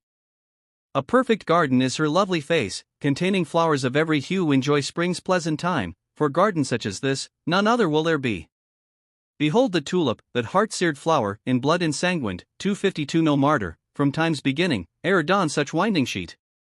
Look upon those her sable locks, and upon both those lovely cheeks, within the world's parterre are no such spikenards, no such lilies found. 253 Shouldst thou a mantle from the rose leaves make, even they would irritate like unto this delicate body of thine, no one such another possesseth. such as that, which both day and night, I behold, my dwelling within, poor Majnun, during life's whole course, will never have looked upon. If such the law, or such her custom be, the Hindu female's right is constancy that sitteth down upon her lover's pyre, what other would such burning bear? That some one, in sorrow, might wring her hands, and weep and wail for thee, such is not death, but life itself, if such thy death might be. The bliss of Iram 254 I enjoyed, the precincts of thy courts within, delighted with fortune and fate, that such a home to Khushhal gave. In Persian, thou must know, such strains will not be heard as those that Khushhal, Khattak, reciteth, in the Pushto tongue. Ilxxvi, it is the navigator, that guideth the ship upon the ocean, but it is the Almighty, that preserveth her, or sinketh her therein. Empire and dominion, upon fortune and destiny depend. 'Tis the of happy omen, that casteth its shadow o'er one's head. Verily, if any one should stand in need of aught from another, though the sovereign of the universe, he is but a beggar still. Who told thee not to unloose the knots of difficulty thereby, for thought and deliberation are the unloosers of all men's troubles. 'Tis either the sound of the women's joy songs, at the child's birth, or 'tis the dirge, and the wails, from the sword's fatal field. He will be under no uneasiness about missing the right way, who, as the companion of his journey, may have a trusty guide. 'Tis the reed, wholly dried up, breast scarred, and void within, that giveth utterance to separation's plaintive wails. It behoveth to look to the virtues and qualities of the beloved, though her beauty be most ravishing, in manifold ways. Thou, O nightingale, loudiest her with 1,000 songs, but the rose herself is self-praising of her own loveliness. Whether gardens, or whether wilds, or any other place soever, where the heart hath become Khushhal, 255, that is the happy spot. Ilxxvi, since those dark eyes of thine are such enchanters, my boastings of devotion and piety are wholly unjust. With these eyes I have beheld such Afghan maidens, that he is in error, who laudeth the damsels of Khat. Verily, those hearts must be hard like the stones of the desert, that may look upon thy face, and feel not love for thee. Notwithstanding folks praise the fairies so exceedingly, with thy grace and beauty, by whom are they compared? As to the RS of paradise, that the preachers remind us of in this world, such have I seen, with these eyes of mine. Either I will obtain possession of those tresses for myself, or I'll stake my life upon them, and these my 2 vows are. Speak not unto Khushhal of honor and reputation, for they, who are in love, care not for name or fame. Ilxxvi, the vicious are vicious, while yet in the womb of their mothers, and vile and vicious are they, when their mothers bring them forth. In this world, they live and subsist in wickedness and iniquity, and unto the next, they must, wretched and miserable, go. When they do any laudable action, they are unhappy thereat, but are overjoyed at what is reprehensible, whatever its degree. They pursue the path which the lusts of the flesh point out to them, indeed, their following is after the devil, in every act and deed. Should they at any time take a footstep in the right road, immediately, at the next step, they are sorry for it again. The books of heaven, and the books of earth, they read and learn, but their acts are as remote therefrom, as the heavens from earth. Internally, their hearts are imbued with skepticism and distrust. Externally, they are followers of Islam, by the words of their mouths. Nothing good or kind is discoverable in their conversation. Their creed is empty words, their promise to be evaded, or unblushingly denied. Though, in devotion and adoration, they may equal Balaam 256, even then, through giving ear unto carnality, they are infidels at last. The humble servant of that man, I Khushhal, Khattak, am, the ways of whose heart are in conformity with his words. Ilxxax, however tortuously the snake moveth about, it proceedeth straight enough unto its hole. Awaken from the sleep of thoughtlessness, for pleasant existence is every moment passing away. Relentless death will not pass any man over time by time, all creation will pass away. The traveler, knowingly, throweth away his life, who ventureth into total darkness without a guide. He misseth his footsteps, and staggereth in his gait, who, convicted of crime, before the with Makranzi proceedeth. He rendereth the fire of hell harmless, altogether, from whose eyes the tears fall, at the dawn of day. That existence, like as the wind, passeth away, which, more or less, passeth in misery and woe. If resignation be shown unto the divine decrees, verily, sorrow and grief will vanish from the heart. Since thou hast flung, uselessly, the musk away, what rigor bringest thou, the camphor upon the 257? He, who hath neither wealth nor possessions to care for, goeth about, everywhere, cheerful, and free from care. Abandon not, O Khushhal. His footmarks, though thy head, like that of the pen, should go. 258-80. Certainly this man is, through polish and good breeding, a human being, for he, who is not possessed of these, is no better than the beast of the field. They are not men, who may not inherit either faithfulness or constancy, otherwise the dog, in these matters, is far more estimable than they. The just and conscientious are, unto me, as the flowers of paradise's parterre, but the false and tyrannical are, unto me, as the fuel of the fire of hell. When the dog groweth familiar with anyone, and obtaineth something to eat at him, he will never bark nor growl again, as long as his life may last. He, who is with justice and equity endowed, need have no fear of hell, and justice, in my sight, is far more important than even piety itself. From good nature and qualities, the estimation of a man's worth is formed, for, by disposition, a man is either a devil, or an angel, a fiend, or a fay. Flee speedily from him, who may possess neither learning nor attainments, for the man, without knowledge and information, is but a straw. When he cannot be restrained by thy counsels, nor be guided by thy advice, fetters are required to control him, even though he a lion may be. What, indeed, is either vice or virtue, right or wrong, atheists unto, according to the creed they follow, the dog's whelp is an innocent lamb. In the sunshine of prosperity, the sincerity of friends cannot be tested, but they are thy friends, who help thee, in adversity, thy load to sustain. Every ascetic, who without a spiritual guide, assumeth a life of austerity, in the estimation of Khushhal Khan, is but an empty husk. LXXXI, what is it, but a sound and healthy body, which, more than empire and sovereignty, is preferred? Although the world's wealth is an excellent thing, glory and renown are, than riches, more precious still. What are more inestimable than the most perfect thing? The one is purity, the other is sincerity of heart. What is it that disenthralleth a man from sorrow? Yea, what is it? It is contentedness of mind. Shouldst thou boast thyself of thy godliness, that godliness, thereby, is rendered bootless and vain? What is that, which hath a value beyond compute? Yea, what is it? It is deliberation in all our affairs. That, which as a favor and obligation is conferred, as generosity or liberality, is it ever accounted?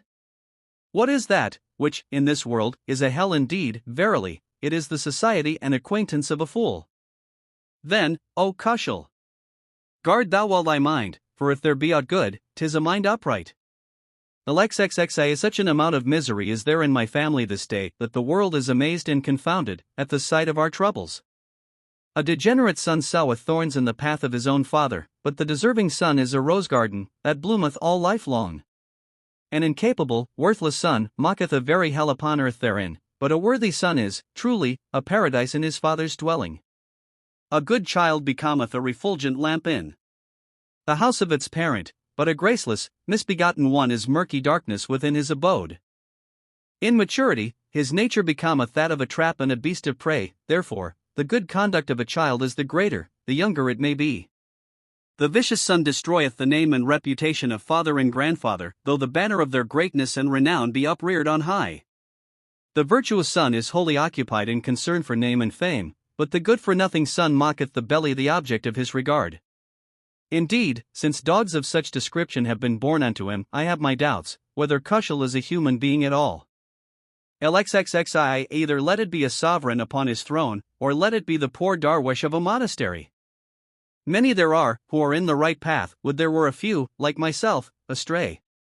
I am ready, at all times, the work to commence, would that my friends were also as ready to begin. He, whose actions are unbecoming a man cannot be, but a crazy old crone. By computation, I have 30 sons, no less would that I could a good word for some of them say. Were there any steps taken for assembling troops every hill and dale with them to profusion team? The black and the white 259 are useless in any affair, either let all be white, or let all black be. It is, alas, the gloomy night of woe and sorrow, would that the morn of joy and delight would dawn. Unjust towards Khushhal they would not be, were people with the state of the case acquainted. 260-84. Verily, the Afghans are deficient in sense and understanding, they are the tail-cut curs of the butcher's slaughterhouse.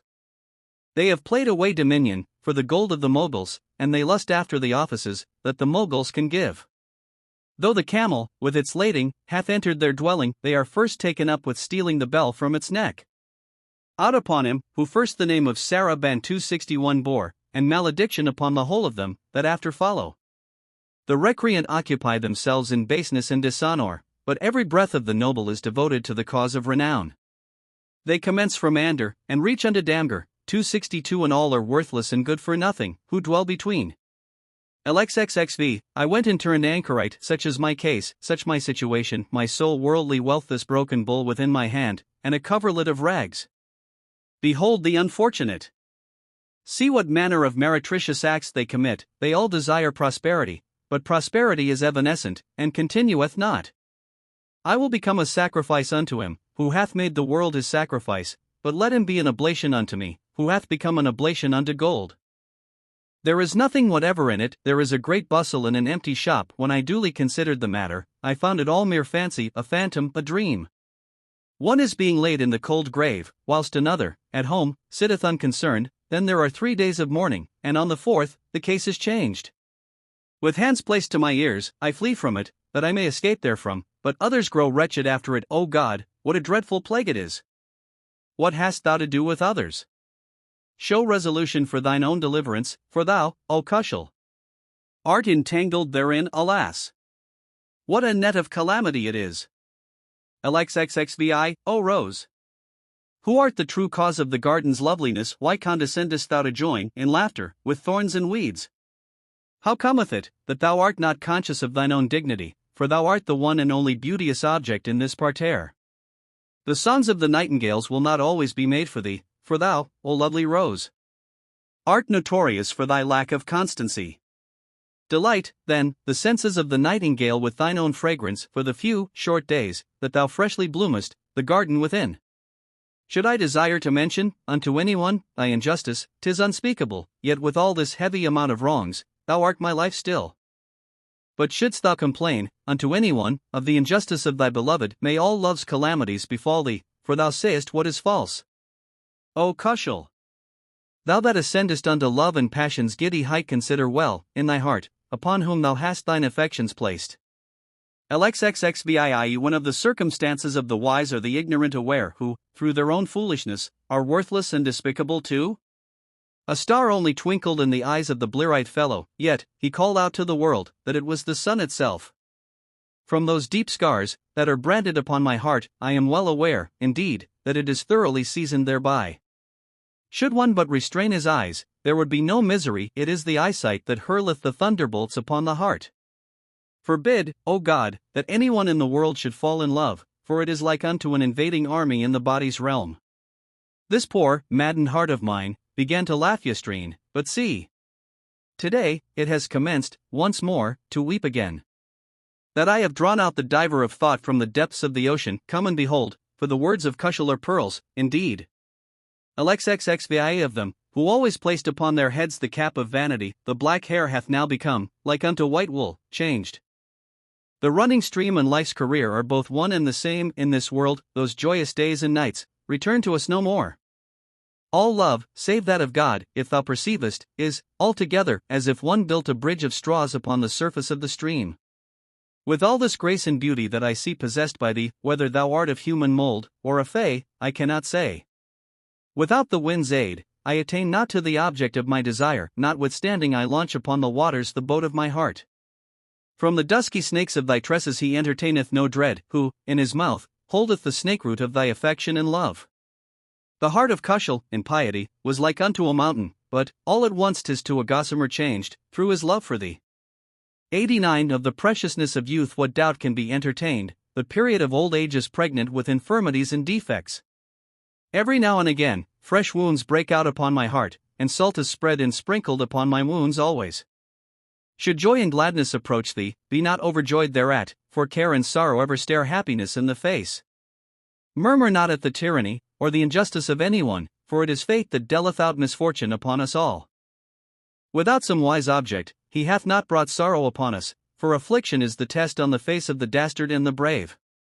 As much as happiness exceedeth, so much the more lavish is misery. Fortunate is he, indeed, for whose belly sufficeth the dry crust. Now that I am turned ascetic, for whom shall I gird on the sword? It is well, forsooth, that I even bear a club my shoulder upon. 263 Should anyone make inquiry concerning wounded hearts, there is Khushhal, Khattax, by his own clan lacerated. Xc that one's blood should be upon one's own head, is, truly, some cause of concern. Still, to think that I still live, whilst my friends are in the tomb, is irksome to me. Since so many pleasant and familiar faces are buried beneath this earth, when I shall join them in the grave, it will be a very paradise to me. Is old age come upon me? Am I imbecile grown? Or is there aught else, for that doth not succeed which I set about, and yet people and country are the same? Though I speak unto folks ever so kindly, they take in bad part what I say unto them. 'Tis either the good fortune of the Moguls, or my intellect half deficient become. No! 'Tis not the good fortune of the Moguls, nor am I in intellect wanting. 'Tis, entirely, through old age, that my affairs are all disordered and confused. The Moguls whom I now set eyes upon, are not such as were wont to be. The day of their swords is past and gone, and but the pen remaineth unto them. They gain over the Afghans by gold, and by fraud and deception entangle them. 264 Upon me these things have no effect, for the favor of God is still upon me. I am neither a fly nor a crow, that I should hover over rottenness and filth of the hawk or the falcon. Am I, that must my heart, with my own quarry, delight. Were there but others like unto me in this affair, I should rejoice indeed, but since there are none like me, with distress and grief I am o'erwhelmed. Both Aemal Khan and Darya Khan have passed away, in honor and in fame, and, through bereavement from them, these my sighs, and this mourning proceed. Xci the faithlessness of the world hath become manifest unto me, therefore, through the word friendship, I have drawn my pen. Like as when fire reacheth brushwood, and it saith to be, so with absence's pangs, they last, only, for a few short days.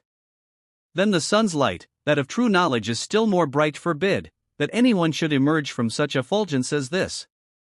See what an admirable form, from a single drop proceedeth. Truly, the works of the Almighty are worthy of himself. Thou, O nightingale, wouldst, erewhile, have given the rose thy heart, if this mart of its beauty were to continue to flourish always. There will not be, henceforth, repose like this for me again, since I have become aware, O solitude, of thy preciousness. They, who by their own efforts, seek the world's prosperity to gain the wisdom of such people is as nothing in my sight. From whom shall I seek to obtain a such like panacea, that hath been purposely prepared, for the cure of my pains? Since the calamity of separation is ever linked along with it, wherefore is the beauty of the beloved so lauded and extolled? Since the gem is grown of less value than the cowrie shell, there can be no jeweler, clear-sighted enough to distinguish them. Seeing, that wherever there may be beauty, there the heart is. To what degree shall Khushhal's self-denial and abnegation praise? 92 It is false that aught of evil or misfortune proceedeth from the stars. All good and evil, weal and woe, emanate from the Almighty's decrees. If their color be their excellence, whence is their fragrance? For flowers of paper are similar unto the flowers themselves. Fortune is like unto a child, in its disposition and its ways, for when the child giveth one anything, it soon regretteth it again. When the world's prosperity turneth its face from the ignorant at their words and their proceedings, the wise become amazed. But when the wise man may not possess aught of its wealth in the world's eyes, he is the same as a blockhead, or a fool. When possessed of power and influence, my words were as pearls, but now, I am satisfied if they be, even as corals, received. Let us see what events will, hereafter, show their faces, though, in the meantime, the world will prate a deal thereon. As much as the love of wealth exceedeth, so much misery it bringeth, for they, who accumulate much of it, grow miserable indeed. I am that same Khushhal, but me they value not now, for 'tis of the Afghans, that all these my complainings are. Xcii wherever thou reclinest, that place a parterre of flowers becometh. When thou in the mead roamest, the breast of the tulip is scarred. When the sable locks about thy fair face, the zephyr dishevelleth, the fragrance of musk and amber is diffused in every brain. Since, in thy tresses, my heart is lost, show thou thy face to me, for in night's gloom, lost things are, with lighted lamp, sought for. Equal to that deliciousness, which I have, from thy lips, imbibed, term me a liar if such, as luscious, be in the wine-cup found. Bear, O Zephyr, unto the nightingale, this message of mine. The rose's fragrance or its trace, in this parterre, will, doubtless, be. For one moment, at least, sit thou with Khushhal in tranquility, that his heart may, from its heavy sorrows, some slight solace find. Xiv From the luster of the internal, the exterior is clear and bright, but by intercourse with the base, there are 100 ills. Like the name of alchemy and of the phoenix, that we hear about, then both of these, sincerity and fidelity, are more rarely found. From the lips of the despicable thou hearest 1,000 things, For when will they rest satisfied with a single harangue?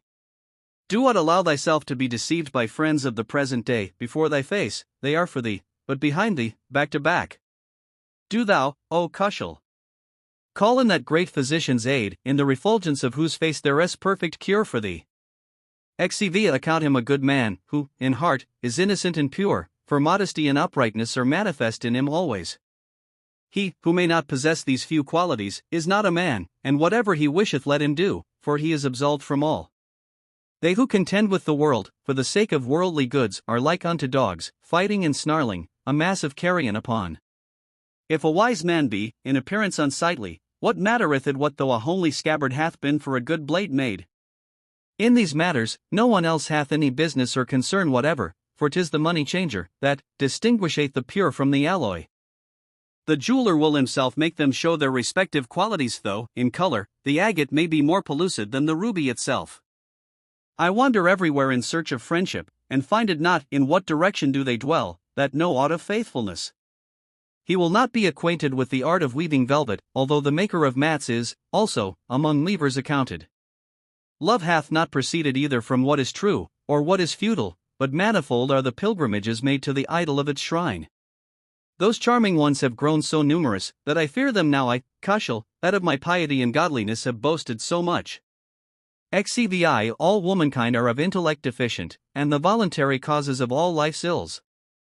Thou mayst be straight and even with them, but they are crooked and wayward with thee. Do them 1,000 benefits and services, yet, at a single word, their hearts sulky grow. They become poison unto thee, and kill thee, they, whom thou deemest a healing balm. They have no fidelity in their composition, they are, naturally, unto perfidiousness prone. Created, indeed, in the figure of mankind, but, in reality, with no humanity in them. They make thee out culpable, on a slight offense, but they cannot be wrong, however great their sins. The more crossness born, the more petulant they are, the more whims brooked, the more capricious they grow. In all things, they are fickle, and changeable, tame in tongue, 265, but untamable in heart. They are beautiful in person, from head to foot, but are like unto the wily serpent within. Say no more about them, O Khushhal, it would be better had they never existed. Xcvi, I am of those eyes of thine enamored, look thou upon me, I am the Hindu slave of thy locks, but dispose not of me. With this form, and these charms, that thou possessest, it would be, indeed, wonderful, were any other born like thee. In grace and loveliness, there is no one equal unto thee. This is the pity, that thou art, holy, pitiless and unkind. Though I die of grief for thee, still thou turnest away from me. What? Is the love of thine heart turned so dark for me? I will never abandon thy door, nor thy dwelling place, though thou mayest, without fire, cruelly, me consume. Shouldst thou inflict 1,000 cruelties on me, imagine not that the love of my heart will, towards thee, ever be changed. I am well off, sunk down contemptible, in the dust at thy door, but not so elsewhere, though I should upon a throne recline. Xcvi, the mercy of the Almighty be upon Akari, 266, that selected Sarai for his home, since I have on the subject reflected, if thou believe me, 'tis, of all others, the spot. Its dark mountain range of Hade, 267 runneth directly into the Tira country, and the Nilaban land they have, wonderfully, laid their heads at its feet. 268 The great high road of Hindustan and Khorasan, is made along their banks, and by attack leath its ford, which both kings and beggars hold in dread. Every blessing of the earth, that can be called to mind, cometh to us thereby, and, as the country is rainy, who shall tell how beautiful is its spring? Whether it be the district of Suwat, or Ashnagar, or whether Peshawar, they have recourse unto it, and its abundance goeth forth to them all. There is game around, in every direction, sport for falcon, hawk, or hound. Hail! Hail! Kalaparni, 269 What heart-ravishing sport dost thou contain? The youth of Sarai are healthy and stout, active and agile, in everything merry-eyed, white and red, and tall in stature are they, the eye unto. Whether it be son, or grandson, whether family, or whether tribe, may the protection of the Almighty be extended to all who dwell therein. Fate, alas! hath taken him from it. Can the arm of anyone reach fate? Khushhal hath not been severed from Sarai of his own accord. Ano, 270. Ashraf Khan, Khattak, Introduction. Ashraf Khan, eldest son of Khushhal Khan, the subject of the preceding notice, was born in the year H. 1044, AD 1634, and when the war, which had been carried on by his father and other Afghan chieftains against the Mogul emperor, died out. Khushhal, wholly disgusted with the world, resigned the chieftainship of the Khattak tribe in favor of Ashraf, AH. 1093, AD 1681. The circumstances which brought these matters about, having been related at length in the notice preceding Khushhal's poems, need not be repeated here. Ashraf endeavored for some time to carry on the government of his clan, and also to perform his duties towards the Mogul government, by aiding the Peshawar authorities in the administration of the affairs of that province, but he was opposed and thwarted in all his endeavors by his brother Bahram, the same who endeavored to take the life of his father, who styles him Bahram the degenerate, and the malignant, and by whose machinations, Ashraf was, at last, betrayed into the hands of Aurangzeb, in the year H. 1095, AD 1683. The affairs of the Deccan having called for the presence of that monarch, who continued in that part of India for several years, the Khattak chief was taken along with him, as a state prisoner, and was subsequently sent to the strong fortress of Bijapur, situated in what is, at present, termed the southern Maratha country, where he continued to languish in exile for the remainder of his life. He died in the year H. 1105, AD 1693, and in the 60th year of his age. Ashraf used, occasionally, to devote some of his leisure time to poetry, before he assumed the government of his clan, incited, doubtless, by the example of his brave old father, and his brothers Abd-ul-Kadir and Nadir Khan, who were also gifted with the Kakawthi scribendi. During his exile he wrote a great number of poems, and collected the whole, as they now stand, in the form of a diwan, or alphabetical collection. According to the usual custom among Eastern poets, Ashraf assumed the name of the severed or exiled, and many of his poems, written in the most pathetic style, plainly tell where, and under what circumstances, they were composed. The original diwan, or collection, arranged and written by himself, at Bijapur, is still in the possession of his descendants, and from it the following poems were extracted. Indeed, I am not aware that any other copy of his poems exists. Ashraf is regarded by the Afghans as a good poet, but his effusions are, without reason apparently, considered difficult and abstruse. When Abd-ul Khan, his son, became firmly established in the chieftainship, he caused the remains of his father to be removed from Bijapur to Sari, where the Khattak chiefs have been usually interred, a distance of some 1,500 miles. The poems of Ashraf Khan, Khattak I. The promise of the kiss, the beloved ever putteth off for tomorrow, then how can my heart place confidence in a pledge like this? Whoso is vain enough to depend upon the affairs of the future, the wise and sagacious will laugh that foolish man to scorn. My friend is not acquainted with the deceitfulness of the world, yet still she deceiveth, having, in her heart, naught of truthfulness. Do not presume to this degree, upon the loveliness of the face, behold the autumn. Doth it ever, to the rose, any bloom impart? Thou, who through arrogance, attest thus falsely towards me, time will pay back unto thee the requital of these deeds of thine. In the land of association, the appliances of pleasure will be many, but the troops of bereavement, full speedily, lay it waste. Never cast thou thine eyes upon the rose, O nightingale, for separation will make those fresh wounds of thine still worse. But is the nightingale wont, through advice, the rose to forswear? No. 'Tis the blast of autumn only that separateth them by force. Full many have departed in sorrow, with the hope of tomorrow, then who will place any reliance on life's fidelity today? Thou, who in the hope of existence therefrom, restest in tranquility, doth the empyrean ever any opportunity for continuance allow? Today, I perceive the crisis of a contingency on the world impending, but the future may make apparent unto it some other event. 271 The severed had never beheld Bijapur, even in his dreams. 272 But, at last, that presenteth itself, which his destiny decreed.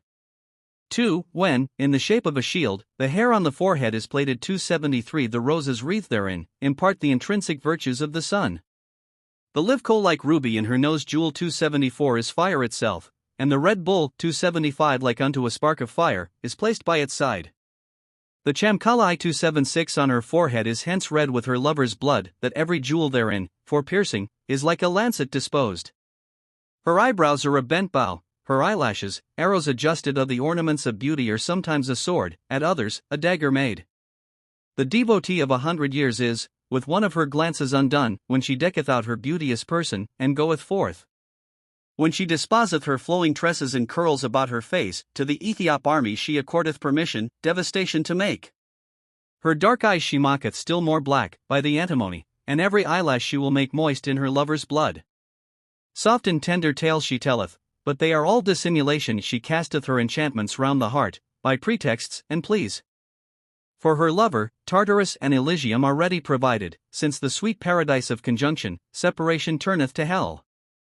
The shadow of love is, undoubtedly, the philosopher's stone, since upon whomever it may be rubbed, his body is turned to gold. The punishment is death, in the creed of passion's votaries, for him, who entereth love's path, and feareth its struggles and strife.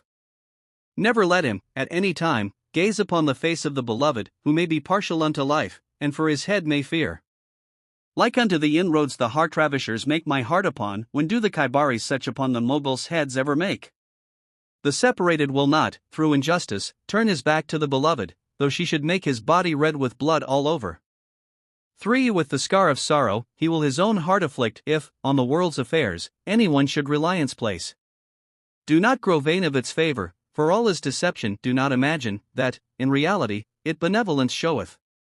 When it did not act faithfully with those that have gone, whoever seeketh constancy from it today, erreth greatly.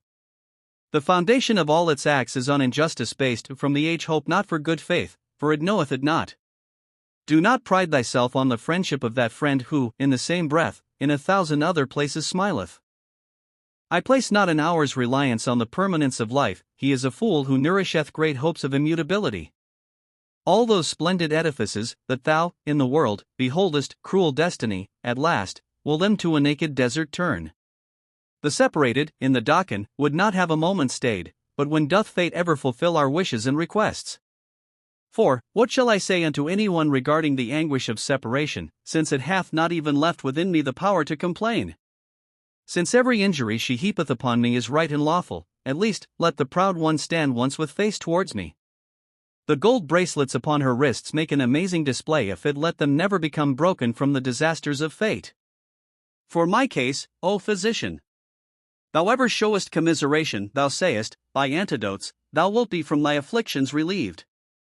The diseases of the body thou knowest, without doubt, but when is the agony of the heart laid bare unto thee? Katak that I am, with exile I am never content, but affection for my friend hath from my kin severed me. The grief of the separated shall be changed into gladness if any one, from the tavern, shall bring wine unto me. Thee like as absence from the beloved hath made day dark to me, let there never be, unto any one, such a dark and lurid day. Do not be overjoyed, O marplot, on account of my disjunction, for at last, dark and overcast like this, shall be thy day. Though constancy may grant to no one the opportunity of association, the night of separation, at last, shall become the unclouded day. The springtime of youth was, than the flowers more pleasant, but, alas! It was not so very lasting, the constancy of that day. Draw near, O friend, and honor me with a sight of thee, for the Almighty hath not in the world created an unchanging day.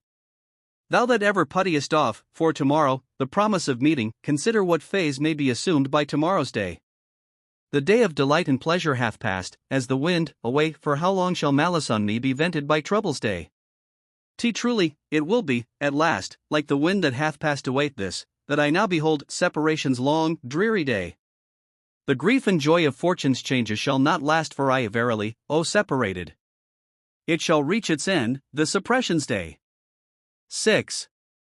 Account as wind or as dust, the world's pains and pleasures. The free man is not disquieted by either its troubles or its cares. Their coming, and their going, are more speedy than the dawn. 277 For I have, myself, experienced the heat and the cold of time. Show thou no hankering for the fare on the board of fortune, for there is not a morsel thereon, free from bitterness and woe. In a moment it produceth forms and figures of manifold fashions, as a mere throw of the dice account the revolutions of fate.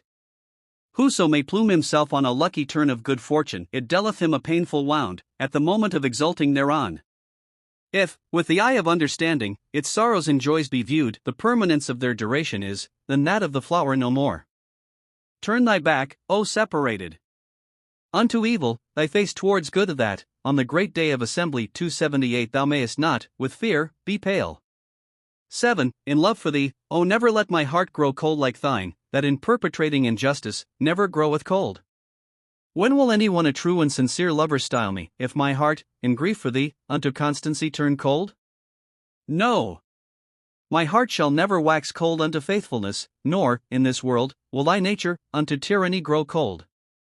And with all his wrongs, did not his back on Damon turn, 279. Then how can anyone's heart now unto thee turn cold? What clamour did the unscathed raise on him always, yet the love of Majnun for his Layla grew not cold. Advisers would, unto him, good counsel ever give, but no admonitions made Wamak unto her cold. Neither did the world show constancy unto the departed, nor have the souls of the covetous unto the world grown cold. My burnt-up heart hath become as fresh at the sight of thee as the seed of sweet basil mocketh the heat-stricken cold. The hope of my meeting hath cooled the fever of absence, and the perspiration of recovery always mocketh the feverish cold. Even at thy death, the separated will not thy love renounce, and forsworn is he, if, in life, his heart unto thee turn cold.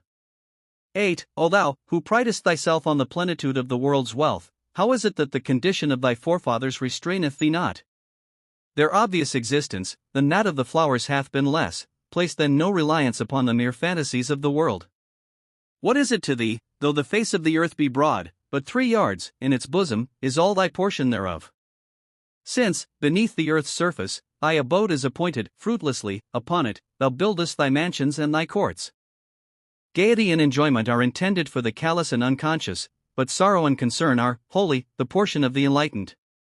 The votaries of the world are all tyrants and oppressors, from any one of them, of faithfulness, I have never yet heard. They evince not a particle of shame, even in humanity's name, or they worry and rend each other, like unto ravenous beasts. Outwardly, they may practice the appearance of friendship, but the heart of every man is filled with opposition and strife. Those deceptions that the world's sons nowadays practice, even the fox would not be guilty of such wiles and deceits. Weep not, though thou shouldst experience adversity's frowns, for the evils and afflictions of this transient world shall not endure. With the true and sincere, O separated. Love and affection are good, but with the deceitful, friendship advantageth not the least. 9. Since I am ever hopeful of meeting thee, either today or tomorrow, uselessly, in this insane idea, passeth my sweet life away. With cries and supplications, I seek it today, but find it not, for the soldiery of separation destroy the period of my joy. The tree of prosperity yielded not to me the fruit of my desires, in wails and lamentations, unjustly, my body I wearied make. In the beginning, when the tree of affection was created, its innate properties brought forth absence's bitter fruit. I was wont, unconsciously, to eat of the fruit of separation when, in the garden, I planted affection's tender sprout. In disjunction, O friends, I perceive no fault whatever of the heart, this misfortune permitteth, when acquainted therewith. With the sword of separation, he cleaveth asunder, at last, the heart of him, whom he, of a lovely face, enamoured mocketh. The game of absence, he at that time made so absorbing when, in the world, he thus the mart of affection thronged. The separated mentioned not, unto a soul, the secret of love, but, in the alley of his beloved, the world humiliated him. When he, of his omnipotence, first the pen produced the destiny of every one, he then with its tongue 280 wrote down. Today, at every respiration, that allotment arriveth, to the share of some, he joy assigned, to the lot of others, grief. By strife and contention now, he cannot great become, who, from all eternity, was entered in an inferior degree. Through the hatred of the envious, never can become crooked the lot of him, which, in the beginning, he made straight. When doth death seize the skirt of anyone, out of season, yet they will not tarry a moment, whose time is fulfilled. The will of destiny ejected him from the abode of bliss, and then it charged unfortunate Adam with the sin. At the wounds of fortune, O separated! Do not sigh, for God hath, for the stricken, prepared a wondrous salve. 11. Whoever dwelleth in this abode of calamity and affliction, for every one, there is trouble, each according to his case. I seek after a place of safety, but I am unable to find one. The world, to this degree, is so full of misery and woe, though fortune may 1,000 joys on thee bestow, with one affliction, it trampleth them all in the dust. Neither is its most propitious time worthy of rejoicing, nor is its most portentous hour for lamentation befitting. Be not cast down at its sorrows, for they do not continue, and with its pleasures also, do not thou grow overjoyed. If fortune grant unto thee an interview with a pretty one, with the sting of separation, it speedily pierceth thy heart. Prosperity never entereth within the precincts of one's abode, until misery and adversity its companions it mocketh. Good fortune, by its own words, saith, I am not lasting, if thou shouldst but reverse the letters of that word. 281 The pigeon of vitality, it bringeth quickly down from its flight, when the falcon of destiny spreadeth its pinions to the wind. It draweth, without pretext, the dragon from the cave, or from the river it extracteth the fish, weak and paralyzed. There is no cause for arrogance in life's immutability, for it passeth by like the wind, both month and year. Like a fool, O separated! Do not thou its slave become, for the world's joys and sorrows are a phantom and a dream. 12 Whoever have fattened on the fleeting wealth of the world, the worms of the earth, at last, have become glutted with them. The world's great ones too, whose history the books relate, one after the other have fallen, slaughtered by the knife of death. Their wealth, lands, and mansions, they have transmitted to others body by body, they have fallen asleep in the house of the tomb. Of the empty adulations of the world, they were amazingly vain, but they were overcome with regret, when the time of departure came. Seeing that the world showed no constancy to the departed, how are those who remain, so ardent, today, in its pursuit? The world is a faithless bride, that destroyeth her husband, hence the wise, for this reason, are to her friendship so cold. The flowers, that every season bloomed in the garden so sweetly, have likewise, in the autumn, thus been scattered to the winds. O thou, of vain pleasures so proud! For thy departure prepare, thy contemporaries have grown weary in looking out for thee. Behold these graves. Say, what wilt thou with gardens do? Look upon thy dear friends. Observe what they have become. Bend thy looks upon them, comely youths, and youthful brides, separate from each other, in their graves they have withered away. By virtuous actions, O separated! Heaven is attainable, then never follow in the way of those who have gone astray. 13 For the soul's journey, the white steed became saddled in the heart, when upon my chin grew white the hair of youthful days. When the springtime of youth unto the body bade adieu, the black hair waxed silvery in the autumn of old age. Since the miseries of absence have not reduced them to ashes, what? Have these bones of my body, all, into iron turned? Either my good fortune, fallen asleep, giveth me no aid, or the rulers of the present age have stony-hearted grown. Whereas the heads thereof make no impression on their bodies, on their armor must have broken the arrows of my sighs. Sorrow, to this degree, causeth the blood from mine eyes to flow, that the garments of my body have become tinged therefrom. Behold the state of my eyeballs, by separation caused, they have assumed the appearance of red roses within the parterre. Though in the heart it may not have fallen, woe's seed sprouteth, when, by the plough of disjunction, its ground plot may be turned. Would, O separated! That absence were, in the world, unknown, for from its inroads have become desolate the people thereof. 14 Of the pangs of separation I became deserving that day, when, weeping and sobbing, from my love I was severed. At that time, for my life, in tears of blood I mourned when, turning my back upon attack, I weeping began. How shall I now pine after the rocks and shrubs of my country, for, having made my parting salutation, I bade them farewell. Embedded in my heart, from row 282 an arrow I brought away, I failed to bid adieu to my bower, or its sacrifice to become. With much toil, in the world I had a garden laid out, and, as yet, I had not smelt a flower, when from it I was torn. The blue heavens laughed from delight until they grew red, when facing Hades mountain I turned from it away. There is no magician in the Deccan that can charm me, for I am a prisoner become, in a dragon's cavern profound.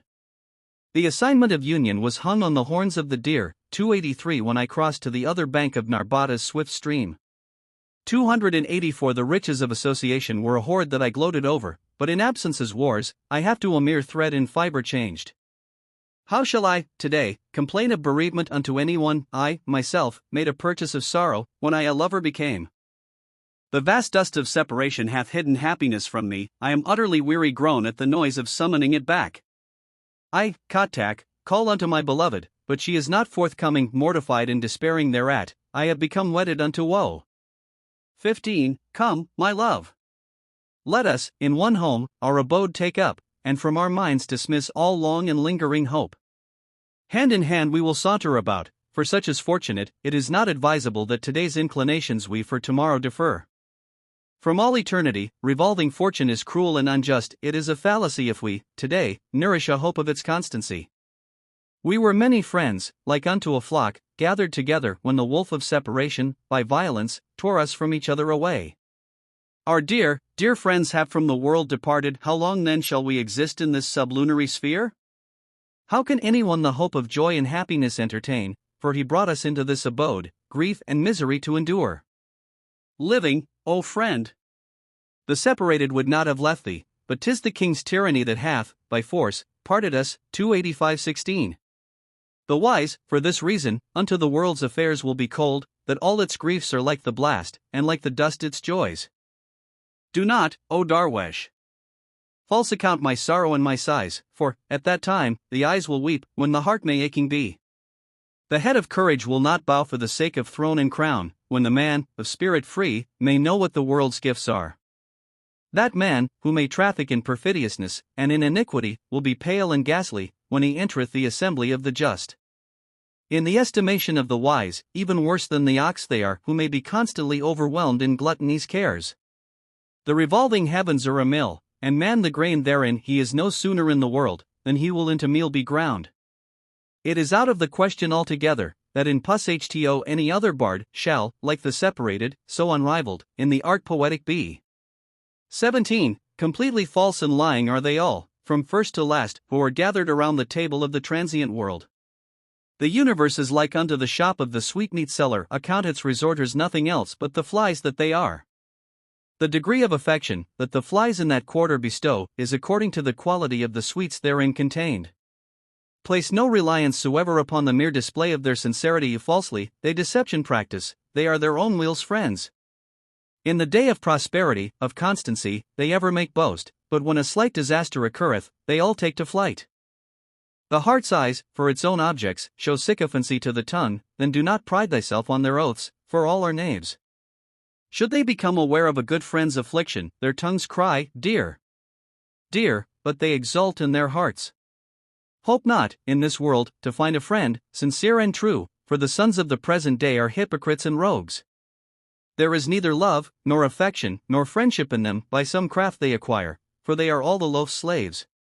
The world's interests and profits are their object, and these they pursue. They are neither steadfast on faith's path, nor infidels are they. Like as they plot against the very heart's blood of one another, in hatching each other's ruin, are wolves ever thus occupied? As yet, the day of doom hath not been viewed by human eye, but its operations 286 today, perceive, since all are for themselves. Never yet have I found, in any one, either fidelity or truth, whether it be in brethren or kinsmen, in relations or friends. Since I, the separated, became acquainted with its secrets, I find the world hath countless women, and but few men. Abd-ul-Kadir, Khattak, Introduction. Abd-ul-Kadir Khan, son of Khushhal Khan, Khattak, and brother of Ashraf, the subject of the preceding notice, was born in the year 1063, AD 1652, and is the most eloquent writer and poet of all Khushhal's sons, several of whom were poets of no mean ability. Although his father had little reason to be very partial towards his sons generally, on account of their very unnatural conduct, and unfaithfulness towards himself, on too many occasions, yet, upon the whole, Abd-ul-Kadir appears to have been a favorite, and to have shared considerably in his father's affection. Abd-ul-Kadir was as good at the sword as at the pen, and in the battle with the Mogul troops at Qatta, a place in the vicinity of the Peshawar district, the victory of the Confederate Afghans was chiefly owing to the skill displayed by the poet on that occasion, and it was he also who led the assault against that fortress, which, after 3 hours of severe fighting, he captured. He afterwards distinguished himself, in like manner, in the war of Bangladesh, during which operations he was wounded, and the successes gained in the war were celebrated in his name. When his father abdicated the chieftainship of the tribe, as related in the notice of Khushhal in his writings, and the sons were each struggling to supplant each other, and grasp the vacant authority, Abd-ul-Kadir did not hold back. He tried very hard to gain the chieftainship, but fortune was unpropitious, and Ashraf, who, as the eldest son, had certainly the best right, was chosen by his father and the tribe to succeed him. When Ashraf was betrayed into the hands of the Mughals, and sent by Aurangzeb into the Deccan as state prisoner, Bahram the Malignant, the brother who had betrayed him, seized the chieftainship, but, subsequently, Afghal Khan, the son of Ashraf, became chief of the clan. To pay obedience to this nephew appears to have been extremely difficult and bitter for Abd-ul-Kadir, who wished to hold the authority himself, and although the whole of his brothers, then living, sided with him in his ambitious designs, it was of no avail, for the tribe were unanimous in favor of Ashraf's son Afghal, in whom was the hereditary right, as previously stated.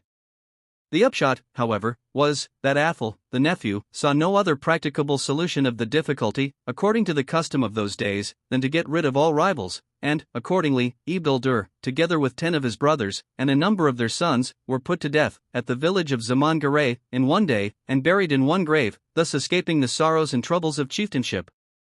The poems of Abd-ul-Kadir, which are deeply imbued with Fi mysticism, are thought very highly of by the Afghans, and his language is extremely polished.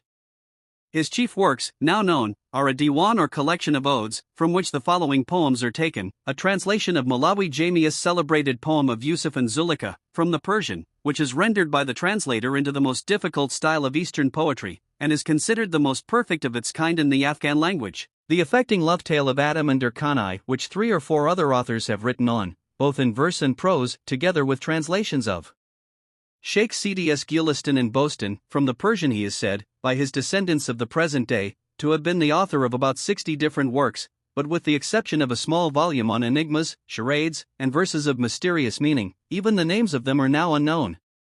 Specimens of his odes in the original Pushto, together with a portion of Yusuf and Zulika, and the first part of the Gulistan, will be found in the Gulshan-i-Ro, or Selections in the Afghan Language, published by me last year.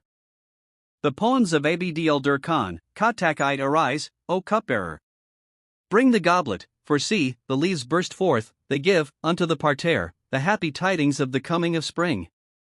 In thy wine there is the intoxication of uniformity and sincerity, that changeth my intellects black and white to one uniform tinge. Like unto ice, shall the heart of the talebearer melt away altogether, if the beloved, unto me, will show her countenance like the sun. The black-eyed ones have not the fragrance of constancy within them. On this point, regarding them, what hope shall anyone indulge? He, who may be existing on affection and love, never, never, dieth, and the Almighty, too, is competent, my life, eternal to make. With the whole heart she hath made away, but, even yet, behold what enchantments, charms, deceits, and spells she employeth still. What? Hath Abd-ul-Kadir, this time, so benefited by her, that he will place this much confidence in the beloved again? 2. If I have my own friend chosen, with the censure attendant thereon, the world's calumny and detraction I have accepted likewise. The pangs of separation from her would not have been so great had I, when enjoying her society, constantly lamented and wept. Like unto the bee, I would have clasped the rose forever to my breast had I perceived in it the fragrance of constancy and faith. They who, without asking, bestow, and mention not the obligation, the generosity of them, above all others, have I ever preferred. For this reason, the envious wandereth about from door to door, because I have driven him away from the threshold of my abode. Abd-ul-Kadir, at that time, everlasting life acquired when, with the sword of her glances, she deprived me of life. 3. Behold! The bee and the nightingale great folly commit, who, whilst the autumn is impending, give their love to the rose.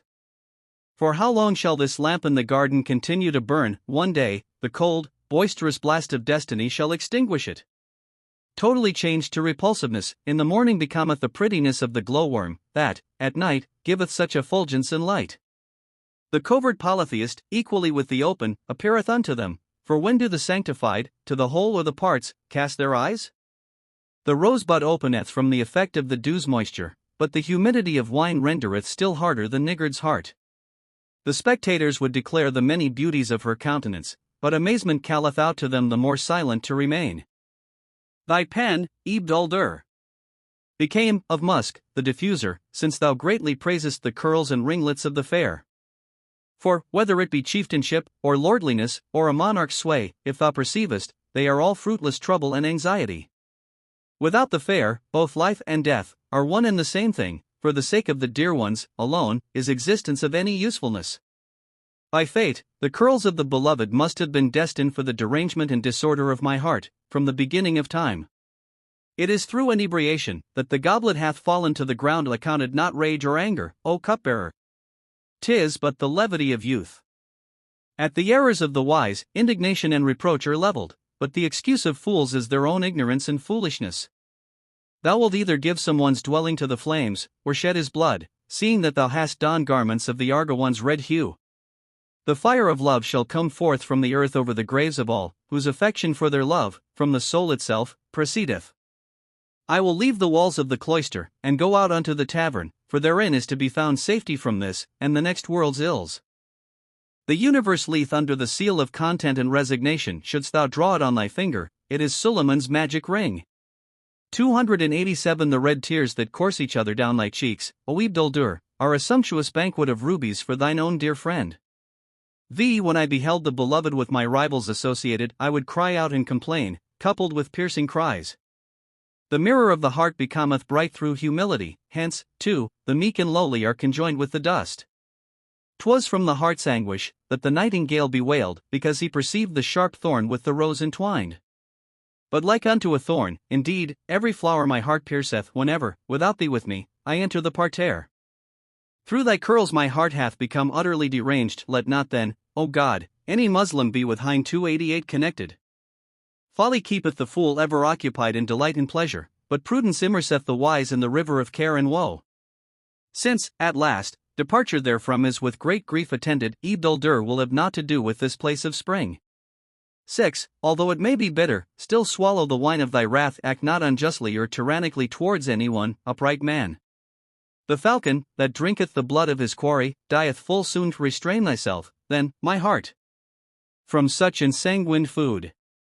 There is no need of manacle, or fetter, or dungeon, to restrain them, for the words of the wise are fettered in the prison of the mouth. Every mild and gentle being, who clemency's armor weareth, is not pierced with the arrows of fortune's reverses and mishaps. He who falleth from the heart's high rock is dashed to atoms. Let not the Almighty, then, cast anyone from such a rock as this. Though men, in origin are one, yet their diversity is excessive, since one is equal to one, one to 100, one to 1,000 others. For a single dinar 289 100 pearls may be purchased, and a single pearl is, likewise, for 100 dinars bought. Whether monarch, or whether nobles, thou thyself shalt outvie them, for thou, Abd-ul-Kadir, on any one, placest not thy hopes. 7. Why scornest thou me, O fair one? Who so ill-favored am, 'tis destiny's doings that made me ungraceful, thee, lovely to behold. Come once again, and upon the flowers cast thine eyes once more, O zephyr of the morn, that thou mayest unclose the folded bud anew. In thy absence, the rose would tear its own breast into 100 shreds, and the cypress, O charmer, from separation, would in tears dissolve. Why, O rose, turnest thou thy face away from the lovelorn nightingale? For even with these charms of thine, his wails have famous made thee. When thou castest the fragrant 290 into the fire, it yieldeth more perfume, and I will constancy increase, if thou thy injustice shouldst augment. Thou art the sun of beauty, and all these other beauteous ones are stars. They will into nothingness vanish, if thou shouldst show thy face. Thou always designatest Abd-ul-Kadir as hypocrite and deceiver, but mayest thou, elsewhere, a more sincere lover find than he? 8. Was it a pearl that was observed the nose jewel within, or was it a sparkling dewdrop upon the Argowan's breast? Musk dear from far off cotton are both those eyes of thine that ever graze the spikenard and sweet basil upon. I can discover naught on earth in comparison to thine eyebrows, but I have found somewhat of similarity in the heaven's arch. What connection is there between pearls and the teeth of the dear one? Those are in the oyster's bosom, the teeth are in her mouth. Because the poets were wont with thy lips to compare it, the ruby became mortified, and fled back to the mine. No one is capable of giving an explanation of their sweetness, for the ambrosial nectar of paradise is indigenous to thy lips. When I look upon thy face, I am at the Almighty's works amazed, seeing that he preserveth thee safe and uninjured from its glow. 291 I have well examined the display of the flowers of the universe, but there is no flower like thee in any one of its parterres. In gratitude, that he hath bestowed such curls upon thee, by them, draw out those immersed in the well of thy chin. 292 Those in thy presence, from modesty, know not what to say, whilst those absent, describe thee by metaphor and simile. Close well, then, thine eyes, Abd-ul-Kadir. All things upon, and then, within thyself, do thou the whole universe survey. 9. At last, he will depart from it, his heart with anguish seared, bootlessly. Then, the gardener prideth himself on this parterre. They who may have entered within the tavern of the world, shall all, in their turn, drink out of death's fatal cup. He merely guardeth the portion of others, for they will take it. Wherefore, then, is the rich man of his wealth so very vain? He doth not revel, like the nightingale, among the roses, but he sitteth perched, like a crow, a rotten carcass upon. Sovereigns search about for it, but by beggars it is found, whether it be rest, or tranquility, or peace, or repose. The radiance of the lamp cannot be found within the tomb, except thou shouldst the lamp of sighs carry with thee there. These are red tears thou sayest, by unhappy Majnun shed, for the tulip hath not bloomed either in upland or in mead. Set out, Abd-ul-Kadir. Upon the path of inexistence, haply thou mayest find therein trace of the dear one's door. Axt whereas the oyster with a single drop of rainwater is satisfied, 293 its priceless pearls go out into every country, and every clime. If thou seek after honor, be then with thy lot content, shouldst thou to eminence aspire, of what thou hast, liberally give. The ties of the wealth of the world are the bonds of hell, hence the free and noble placed it on the palms of their hands. I'll have with mine own eyes well watched the world's people, one amasseth wealth with great avarice, another wasteth it away. Since life itself is not perpetual, what then advantageth it though one, in magnificence, a Suleiman, or an 294 be? A man's superiority, in wisdom and knowledge consisteth, the beasts, in grazing, and on hay, and on grass, growing fat. If thou art magnanimous, pain not the hearts of others, but make thine heart the target of the arrows of good and bad. O Abd-ul-Kadir! Have the fear of God ever before thee, for unto them that fear, he hath said, Fear thou not, 295:11. This exclamation from the nightingale at day dawn reached my ear, O Rose. Thy merriment hath plunged me into sorrow and tears. Its languid effect is far more exquisite than its intoxication, but the sleepy languor of thine eyes exceedeth that of wine. The fair ones of the present day are worshippers of mammon in their alley, without wealth's appliances, place not thy foot. My love for the dear one increaseth from thy detractions, then, O traducer, as much as thy heart desireth, disparage her. From distressing thoughts and cares the mind becometh distracted, but the heart acquireth comfort from reliance and resignation. May the Almighty never leave those eyes from albugo free, which, when thy face may be visible, shall look upon a rose. Thou art, when seated, the light of the whole assembly. What matter, then, though the dawn of day the lamp extinguish? When thou givest me wine, laugh heartily, O cupbearer, learn thou this from the merry gurgle of the flask of wine. There is, doubtless, a difference in the sight of the beholders, and if not so, the parts are by no means distinct from the whole. Metaphorically, this world is like unto eternity's bridge, then, O Abd-ul-Kadir, do thou over it swiftly pass. 12. In the world, there is no perfection without declination, then, on account of declination, mourn, O perfect man. The dread of separation was as bitter as absence itself, hence from association I never any pleasure derived. From thee, the sun luminous grew, and from it the moon, who then, with thy face shall the full moon compare? At thy departure, my very soul even deserteth the body, but do not thou for a moment leave me, O image of my love. Since I did not die when separated from her, on meeting I am so ashamed that I am unable to look her in the face. The same who hath inflicted the wound upon my heart, hath also applied the soft bandage thereunto.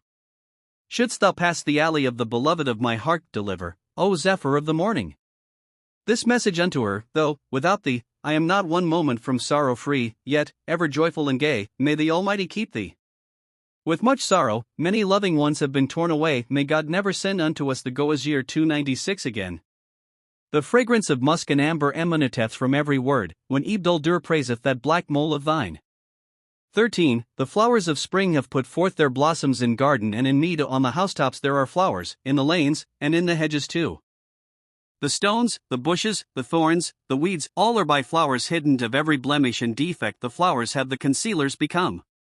Wherever the eyesight may be directed, all are flowers there, flowers in front, and flowers behind, flowers on every side. No single spot whatever is of fragrant flowers left devoid, flowers in the market, flowers in the wilds, flowers in the hills.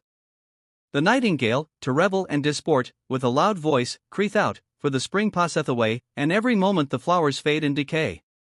The youths and maidens, in their gambols and revelry, place flowers in their hair, flowers in their bosoms, flowers in their turbans. The entire person of the beloved is of fragrant flowers composed, her feet are flowers, her hands flowers, her sweet face flowers also. Let the wine be rosy, the goblet rosy, the wine flask rosy likewise, the cupbearer a flower, the associates flowers, the scene all flowers too. When she smelleth unto a flower, let great caution be observed lest on her tender, delicate lips, the flower a wound should inflict.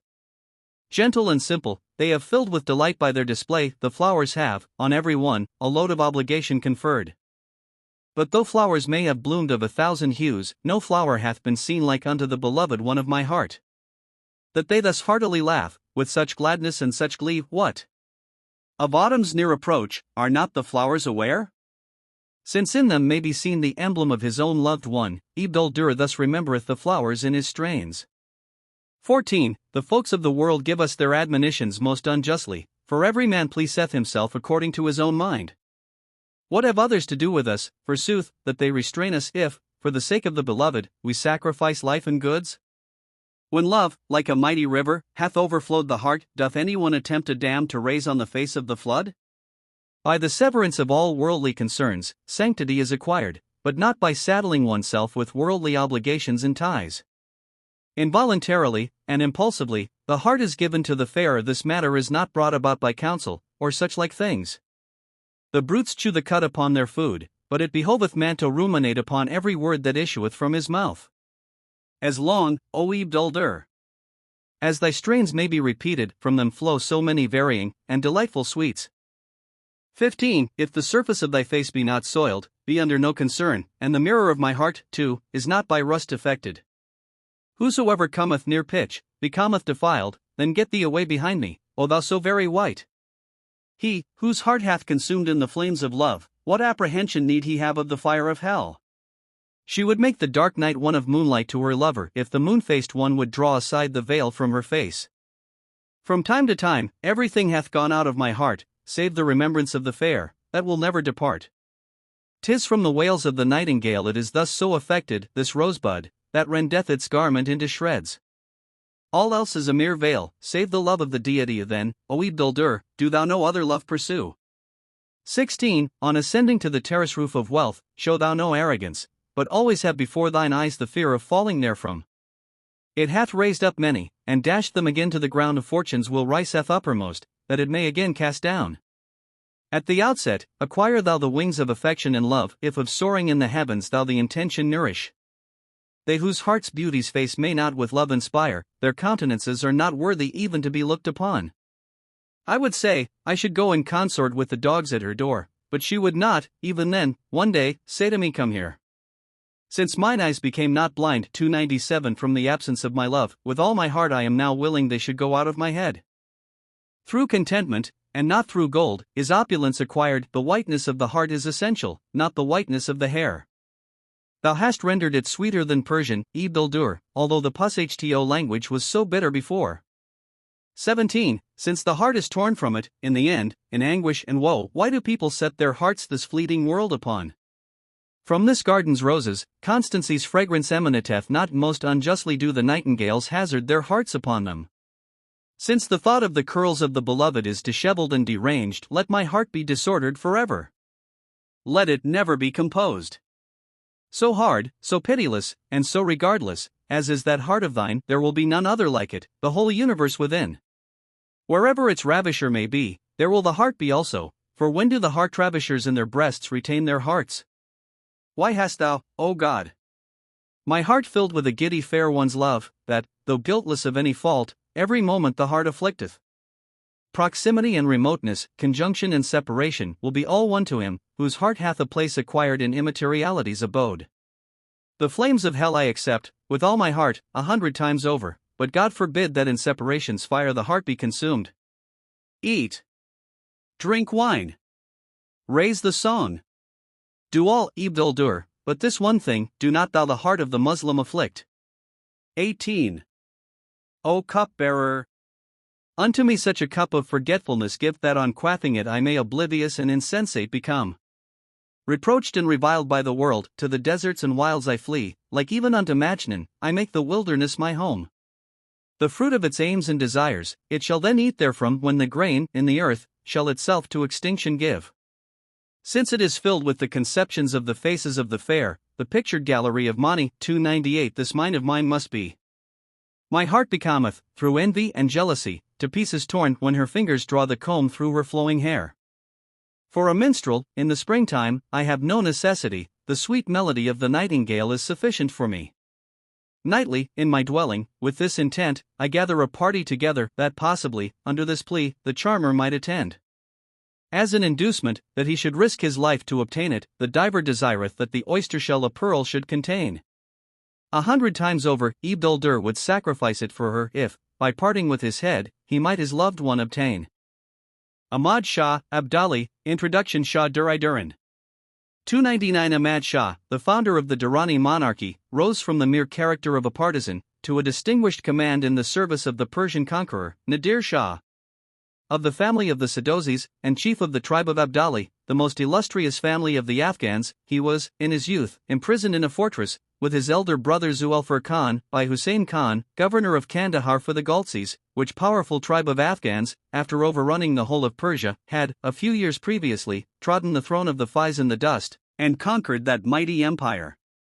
Ahmad Shah and his brother, whose tribe were at feud with the Ghalsis, owed their freedom to Nadir Shah, who in the year AD 1736-37, laid siege to Andar, which he captured. The brothers, with a powerful body of their clansmen, followed the fortunes of the conqueror, and greatly distinguished themselves in the war with the Turks, and were rewarded with the lands now held by the Durrani tribe in the vicinity of Andar. On the day subsequent to the murder of Nadir Shah, the particulars of which, as belonging to Persian history, need not be here detailed, although one among the causes of it has been attributed to his attachment to the Afghan troops in his service, a battle ensued between the Persians on the one side, and the Afghans and Uzbeks on the other, but the event does not appear to have decided anything. But after this affair, Ahmad Shah saw that no time was to be lost in looking to the safety of himself and clansmen, and he accordingly fought his way through the greater part of Khorasan with a small force of between 2,000 and 3,000 horsemen, and repaired, by rapid marches, to Andar, which had now become the headquarters of the Abdali tribe, and chief city of southwestern Afghanistan. Here he intercepted an immense treasure, which had been sent from India for the use of Nadir Shah, which Ahmad appropriated, after compelling the Durranis, who had first seized upon it, to give it up. In October of the same year, Ahmad, then but 23 years old, assumed the title of Shah or King of Afghanistan, and was crowned at Andar, with great pomp, the different chiefs of the various Afghan tribes, with but few exceptions, and the Khazal-Bashas, Baluchis, and Hazaras, assisting, thus laying the foundation of the Durrani monarchy. And although the warlike and independent people, who now became his subjects, had never been accustomed to a sovereign's yoke, save in being compelled to pay tribute to a foreign ruler, yet such were his energy and capacity for government, that he was successful in gaining the affection of his own tribe, and with the exception of the Ghalsis, ever a most turbulent and unruly sept, he succeeded in instilling among the other Afghan tribes a spirit of attachment to their native monarch, and also in others, not Afghans, but dwelling in Afghanistan. With the Baluch and Hazara tribes, his neighbors, he formed an offensive and defensive alliance. Having first brought the refractory Ghalsis into subjection, Ahmad Shah began his conquests, and such was the uninterrupted tide of his success, that by the summer of 1751 he had conquered the whole of the countries, extending as far west as Nishapur in Persian Khorasan. In 1752 he conquered Kashmir, and obtained from the Mughal emperor of Hindustan a cession of the whole of the tract of country as far east as Sirhind, thus laying the foundation of a kingdom, which soon became formidable to surrounding nations. Ahmad Shah had now leisure to turn his attention to internal affairs, and to the settlement of Afghanistan and the newly acquired provinces. He thus passed the next 4 years in tranquility, and appears to have had time to devote himself to literature. He used to hold, at stated periods, what is termed a Majlis-e-Ulama, or Assembly of the Learned, the early part of which was generally devoted to divinity and civil law, for Ahmad Shah himself was a Malawi 300, and concluded with conversations on science and poetry. He wrote a collection of odes in Pushto, his own native tongue, tinged, as usual, with the mysticisms of the Faiz, and from that work the following specimens have been taken. The work is scarce, particularly in eastern Afghanistan. He was also the author of several poems in the Persian language. In the year 1756 Ahmad Shah had again to buckle on the sword, and advance into the Panjab, which the Mughals about this time attempted to recover, but he quickly regained all that had been lost, drove them out of the Panjab, and advanced straight upon Dilhai, which he entered after but a faint opposition. His troops having become sickly, from passing the whole of the hot season in India, warned Ahmad Shah to return, which he did soon after, having compelled the Mughal emperor to bestow the Panjab and Sind upon his son Timur, who had already been married to a Mughal princess. Ahmad Shah passed the next winter at Andar, but was obliged to set out soon after, for the purpose of quelling disturbances in Persia and Turkestan. During the next year, matters had gone on badly in India, and Prince Taimur was unable to stem the tide of Mara conquest, which had now rolled upon the Panjab. The Maras had taken Sirhind, and were advancing from the west, which put Prince Timur under the necessity of retiring across the Indus with his troops. The Maras, being now unopposed, pushed on as far as the Hydaspes or Jhelum, and also detached a force to take possession of Multan.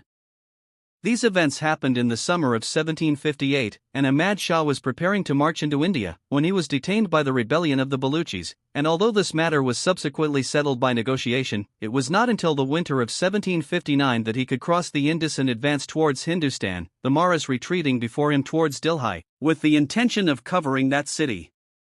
After totally defeating them at Budli, Ahmad Shah again captured Delhi. He afterwards pursued his conquests in the Doab, but subsequently encamped at a place near Anupshar, where, being joined by the Wazir of Hindustan, with the few available troops of the Mughal emperor, he prepared for passing the monsoon, or rainy season, and for the final struggle with the Maras, upon which the fate of India rested. The strength of Ahmad Shah's army consisted of 41,800 horse, his own subjects, on whom he chiefly relied, 28,000 Rohilas Afghans, who were descended from those tribes who had emigrated from Afghanistan at different periods, and settled in India 301, and about 10,000 Hindustani troops, under their own chiefs. He had also 700 zambaraks, or camel swivels, small pieces carrying balls of about a pound weight, and a few pieces of artillery. The Maratha army, under Wiswas Rao and Shadashio Rao, better known as the Bao, consisted of about 70,000 horse, 15,000 infantry, trained after the European fashion, and 200 pieces of artillery, besides numberless shuturnals, or zambaraks. At length, on the 7th of January, 1761, after facing each other for some months, the Maras, who had been blockaded in their own entrenched camp at Panipat, a few miles from Delhi, were, from the extremities to which they were put, for want of food and forage, under the necessity of attacking the Durrani army.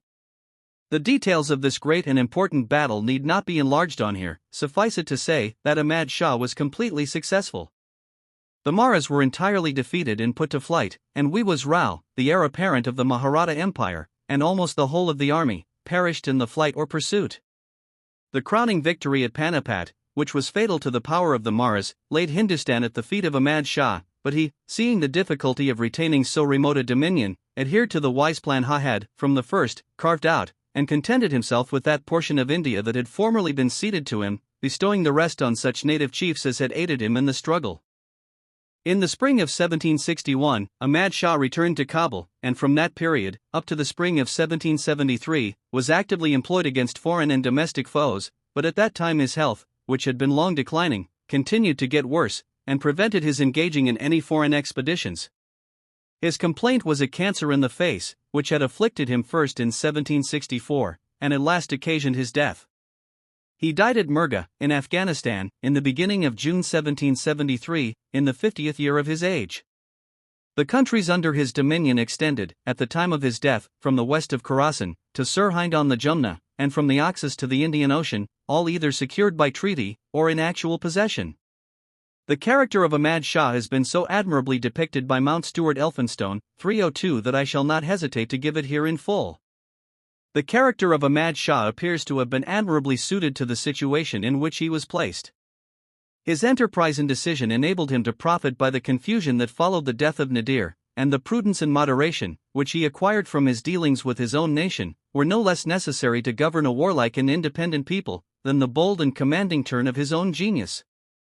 His military courage and activity are spoken of with admiration, both by his own subjects, and the nations with whom he was engaged, either in wars or alliances. He seems to have been naturally disposed to mildness and clemency, and though it is impossible to acquire sovereign power, and perhaps, in Asia, to maintain it, without crimes, yet the memory of no Eastern prince is stained with fewer acts of cruelty and injustice. In his personal character he seems to have been cheerful, affable, and good-natured. He maintained considerable dignity on state occasions, but at other times his manners were plain and familiar, and with the Durranis he kept up the same equal and popular demeanor which was usual with their khans or chiefs before they assumed the title of king. He treated mullahs and holy men with great respect, both from policy and inclination. He was himself a divine and an author, and was always ambitious of the character of a saint. His policy towards the different parts of his dominions was to rely principally on conciliation with the Afghans and Baluchis, with this difference between the nations, that he applied himself to the whole people in the first case, and only to the chief in the other. His possessions in Turkestan he kept under by force, but left the Tartar chiefs of the country unremoved, and used them with moderation. The Indian provinces were kept by force alone, and in Khorasan he trusted to the attachment of some chiefs, took hostages from others, and was ready to carry his arms against any who disturbed his plans. The handsome tomb of Ahmad Shah stands near the palace at Andhra. It is held in great estimation by the Duranis, and is respected as a sanctuary, no one venturing to touch one who has taken refuge there. It is not uncommon for persons of even the highest rank to give up the world and spend their lives at the monarch's tomb, and certainly, if ever an Asiatic king deserved the gratitude of his country, it was Ahmad Shah, the pearl of the Duranis. Ahmad Shah was the grandfather of the unfortunate Shah Shujaa-ul-Mulk, whom the British reseated on the throne of the Duranis in 1839, which affair terminated so unfortunately for all concerned. The poems of Ahmad Shah, Abdali. To this degree is the heart affected by the love of Layla, that Majnun, for I, uttereth the praises of Layla. He repeated no other lesson whatever, in this world, save that, on the black mole, and the ringlets of Layla. This, unto him, is sleep, from pain and anguish free that he be occupied, day and night, with thoughts of Layla.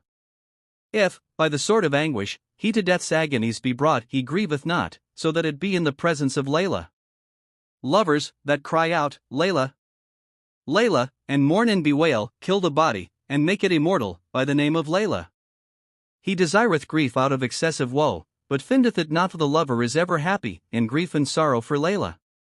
The whole of his love pangs will, in a moment, disappear when the long-sought interview is brought about with Layla. Draw near, Ahmad Shah. Learn thou love from Majnun, for he is famous, in the world, for his love of Layla. 2. Lay thine hand very gently upon me, O physician, behold my condition, and take pity upon me, my beloved. My heart, for this reason, is wholly filled with anguish that, through evil destiny, it beholdeth not its dear one near. She is perfect and exquisite, in the excess of her beauty, hence my heart, distracted and disordered, raveth for her. Though the dear one, by her mouth, many favours conferreth, still, every one receiveth the portion, by destiny decreed. Notwithstanding, when I make many supplications unto her, she saith unto me, Grieve not, poor soul. I am thine. But next day, when I approach her, then, O my friend, she saith, Who is it I wherefore hath the rude fellow come? Though I would tear her from my heart, yet it will not be, for she is, by nature, exceedingly generous, and noble withal. The long sable locks hang her fair white face about, she is gay and cheerful in disposition, and elegant in form. Since God hath given unto the heart ravisher the rose's beauty, wherefore should not the nightingale lover weep and bewail? O Ahmad Shah! The parrot-like soul weepeth and is sad it hath come again, O destiny! From the country of its love. 3. May God annihilate thee, thou fly of human nature, for no one mouth will have been left unpolluted by thy kiss. Every wound, that may be thy place of alighting upon, will forever be afflicted with the irritation of thine eggs. Thou deafenest the ears of the whole world, with thy din, still thy mouth becometh not mute of its unpleasant buzz. The whole world, through thee, hath into mere carrion turned, yet sorrowfully, and in spite, wringest thou still thine hands. 303. O thoughtless man! Follow not the nature of the fly, these seeing eyes of thine from their ophthalmia cure.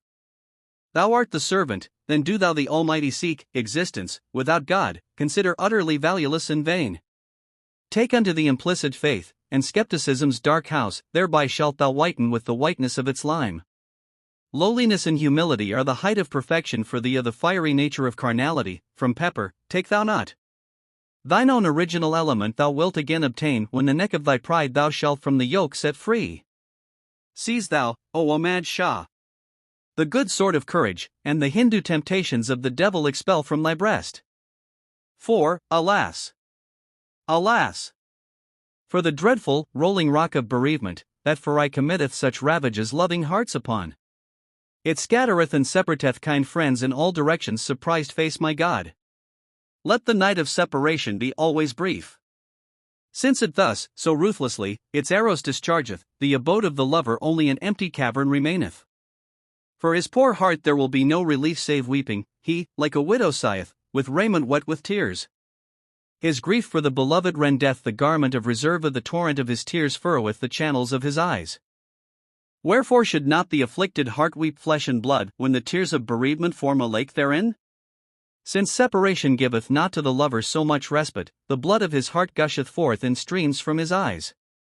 He will have no hope of finding relief in any direction, his very frame becometh a load of anguish to bear. If woe shall afflict, and press upon thee, O Ahmad Shah, in all sincerity and love, flee thou thy God unto thee. Would that the crows were not assembled in the nightingale's bower, that loving friends were ever assembled in the parterre of flowers. When the rose, without the presence of the beloved, may be looked upon, the eyesight will merely encounter a bed of thorns and brambles. The garden bloometh in beauty from the face of the beloved, then, without her, let not the heart unto the parterre incline. Those clouds which may not contain the water of beneficence, forbid that such clouds should the face of the sky overcast. When the snaky curls fall all dishevelled round her face, save mine own head, I see none other suitable penance to pay. Since the dark mole upon her cheek is destroyed thereby, forbid that the rain of tears should ever her face suffuse. The countenance of the beloved one is like unto the rose, let not autumn affect it, be it ever fresh in the parterre. The blast of autumn, that scattereth the leaves of the rose, would to heaven that blast into the flames could be cast. The anguish of separation consumeth Ahmad Shah's heart surprised face, then once more unite him, the company of his friends unto 6. O heart travisher! There will be none other in the world like unto thee. Draw aside thy veil, or thy lover will of sorrow and grief expire. With breast consumed by passion, I ever follow in search of thee, but thy abode is neither on earth, nor in the heavens to be found. I will wander throughout the world, as a santon or a darwish, or I will saturate my garments with the flood of my tears. O fragrant zephyr of the morn! News of her bring now to me, make thou my heart to smile the parterre of flowers within. When thus I weep and bewail, my object, in so doing, is this, that my heart may a nightingale be in the rosebower of thy face. The heart, at the depredations of thy beauty, lamenteth, like as the nightingale's heart bewaileth when autumn arriveth. In this world, the heart will not from spoliation be exempt, thou consumest hearts, a wondrous fire in thy nose jewel is. The world's censures and reproaches he taketh not to heart, for the lover standeth in the plain, and riseth his voice on high. With all her tyranny and injustice, I would not abandon love, were I, Ahmad Shah, with the powers of endurance prepared. 7. Alas! Alas! For sweet life, that passeth thus away, that, like unto a stream, floweth past, and is gone. Wherefore, then, is the heart not aware of its departure, when life, alas, passeth thus so swiftly away? Why, O my heart, hast thou thus from grief become, when existence, like the breeze, bloweth forever away? Though thou mayst erect mansions, in all symmetry and grace, filled with regret, alas, thou must leave them all behind. 304 Sorrow. Sorrow. And forever sorrow, O my heart, that loving friends from each other are severed so soon. Those dear ones are like unto spring's fragile flowers, that in autumn's heats, alas, wither and fade away. This separation is as hell, and absence its heated stones. 305 That fall, alas, the poor devoted lover's head upon. It behoveth us here the world to renounce, for 'tis inconstant, alas. It possesseth neither good nor advantage to carry away. Had meeting ne'er taken place, separation we had not known, alas. 'Tis from meeting that the very heart's blood floweth. If friendship be thy aim, with bereavement make friends, for, alas, it cometh upon thee from thine own hands' deeds. Friendship is like the rose, but its produce is the thorn of the thorn becometh sharp, and, alas, to the quick it pierceth. Why grievest thou, Ahmad Shah? For 'tis a period of joy, the drum of meeting soundeth, alas, union's hour is near. 8. Oh, would that there were not, in the world, the pangs of absence, that the heart in this ocean of separation were not o'erwhelmed. Let not the heart of the beloved be of love and constancy divested, though the pains of bereavement may have the lover despoiled. Wherefore may not the heart of the lover be lacerated, when every moment it is stricken by separation's sharp sword? Afflictions, like unto black snakes, twist and twine thereon, when the flood of bereavement goeth straight unto his heart. Whole bands from this world depart, one following the other, for the ocean of separation hath laid the whole universe waste. From this heat the very mountains will, like water, melt, should the fiery glow of bereavement unto them attain. The cypress-like in stature have been laid low, Ahmad Shah, but let not thy body ever bend under absence's load. 9. Why weepest thou thus today again, O my heart? Thou sighest and complainest ever, O my heart. Like as the hart that luseth her fawn is distracted, so thou showest thy alarm and inquietude, O my heart. See also Thou acquirest not patience by exhortation, wailing and lamenting, thou rendest thy garment, O my heart. Like as the Hindu widow advanceth impatiently to the pyre, so thou turnest thy back to sweet existence, O my heart. I do not comprehend all these complainings of thine. What makest thee so soft and so sensitive, O my heart? From the pangs of grief thou shalt then be again released, when thou sacrificest thine own affections, O my heart. Thou shalt take thy recreation in the court of the beloved, if thou wilt resign thine own will and pleasure, O my heart. The heart ravishers are pert and capricious, and deceiving withal, then how long wilt thou sigh and weep for them, O my heart? In the world the roses of spring are manifold in number, if, like the nightingale, thou lamentest for them, O my heart. The murky night will become unto thee the sunny day, when, like the moth, thou sacrificest thyself, O my heart. The rosebud of desire thou shalt make to bloom thereby, if thou make truth the rain clouds of thy spring, O my heart. The long night of autumn shall never be tardy in passing, if thou on this path takest sincerity with thee, O my heart. Thou shalt ever be gladdened with the sight of thy beloved, when the dark mind thou the bright dawn makest, O my heart. Ahmad Shah, O world. Remembereth no other prayer, in beholding the dear one's face, employ me, O my heart. X. What an hour of bliss it was, when we, in retirement, each other's society enjoyed. The beauty of thy face was a bed of roses, and my heart a nightingale disporting therein. With the wine of union it was intoxicated, of the marplot it was free from dread compared with the excessive torments of separation, to it was bliss, the meeting of today. That was an hour of joy and felicity, when the of union o'ershadowed its head. Why then should not the heart its yearning show, when with sorrow it was constantly filled? On whom the beloved her glance directed, the entire world was delightful unto him. Union with the dear one is God's gift, not that it was brought about by other means. Indeed, with but one look towards the charmer, even paradise itself was forgotten by me. My beloved was one without simile or resemblance, and her beauty the roses excelled. There are many cypresses within the grove, but in stature my friend all of them surpassed. I enjoyed the contemplation of my dear one, for she the nectar was sweeter, by far, to me. When I would her loveliness behold, how could sun or moon with it compare? For hot, long shall Ahmad Shah extol her, when all the world was occupied with her praise. 11. I cry unto thee, O God. For I am of my sins and wickedness ashamed, but hopeless of thy mercy. No one hath ever, from thy threshold departed. Thy goodness and clemency are boundless, and I am of my evil acts ashamed. It is hopeless that any good deeds of mine will avail, but thy name I'll my refuge make. When I my iniquities review, I say, Oh that I were but a mere blade of grass. The lusts of the flesh and the devil are so implanted within me, that, O God, I can nothing do. Though I strive to the utmost, there's no escape for me out of the devil's evil well. If it be possible the heart from evil to guard, how shall the eyes be protected? O Ahmad! Seek thou help from the Almighty, but not from pomp and grandeur's aid. 12. If I shall say anything of the beloved, what then shall I say? Such is in my destiny, then of my fate, what shall I say? Though the charmers are somewhat softened in heart of fortune's crooked, wayward course, what shall I say? I do not complain of the sable locks of the beloved, but her eyes are bloodshedders, of the slaughtered, what shall I say? I greatly long to behold that sweet countenance of hers, but it killeth the heart, of such a face, what shall I say? They, who show no tenderness, are rivals unto themselves. Thy beloved should be thy beloved, of a rival, what shall I say? The morning's breeze, that causeth the rose to smile, is the zephyr itself, then of the morn, what shall I say? The thorn which may be with the rose, is also the rose, since it belongeth to the rose. Of the thorn, what shall I say?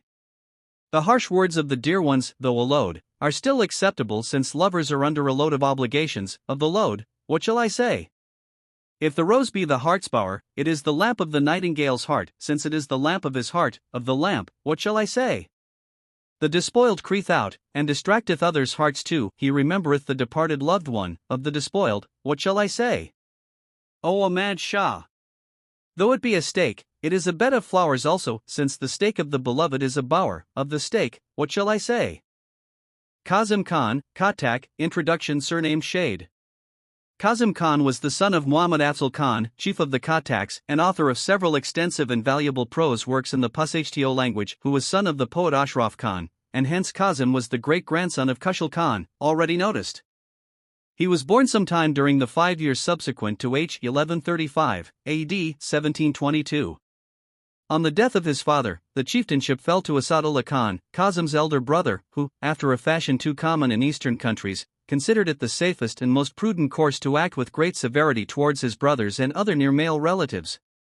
Qasim, who was quite a youth at the time, could not brook this tyrannical treatment, and therefore separated from him, and even abandoned the jagir, or grant of land, then in his possession. Asad-ullah, who appears to have been rather more favorably inclined to Qasim Khan than to his other brothers, on becoming acquainted with the fact of his distrust, sent for Qasim, and used every endeavor to soothe his fears and set his mind at ease, and, the more effectually to bring this about, he conferred upon him an additional grant of land, and betrothed him to a daughter of one of their uncles. However, the suspicions and fears of Qasim, who doubtless had heard of the treatment the sons and grandsons of Khushhal had experienced at the hands of his own father, increased, at all this extreme kindness, to a greater degree than before, and he secretly fled from his home. Some say that he had an antipathy to his young cousin as a wife, and that, at the time, he requested his brother not to betroth her to him, as he did not like her. This Asad-ullah would not listen to, and, according to the Afghan custom, named her as the future wife of his younger brother. Be this, however, as it may, Qasim took to a wandering life, and spent several years in Kashmir, where he acquired considerable learning. He subsequently lived a long time at Sirhind, in Upper India, but afterwards proceeded to the Afghan principality of Rampur, in that country, where he took up his residence, and there he passed the greater part of his life. On several occasions his brother Asad-ullah sent many of his confidential friends to endeavor to induce him to return to his native country, but without effect. On one occasion the poet had gone as far as Asan Abdul, a town some few miles east of Attak, in the Punjab, on a pleasure excursion, with some of his particular acquaintances, at which time a number of his relatives came to see him, from the Khattak country, beyond the Indus, and only 2 days' journey distant, but, notwithstanding all their entreaties, he would not return home, and went back to Rampur again. When the gift of poesy was bestowed upon him, he took the poetical surname of Shaida, signifying the devoted or lovelorn, for he had now turned devotee, and had become the disciple of the holy men of Sirhind, and, according to the mystic doctrines of the Sufis, considered himself devoted to the love of the divine. His poetry, like that of Mirza, is deeply tinged with the mysticisms of that sect.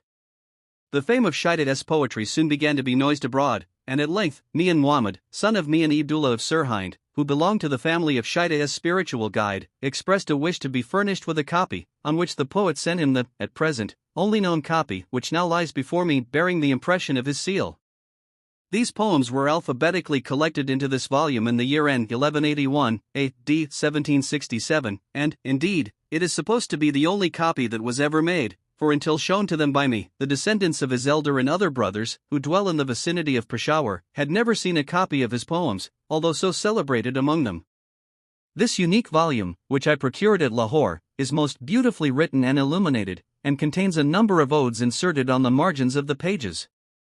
Shaida's poetry is highly polished, but deep and difficult, and approaches nearer to that of the Persians than of any other of the Afghan poets, whose simplicity is the chief charm of their writings.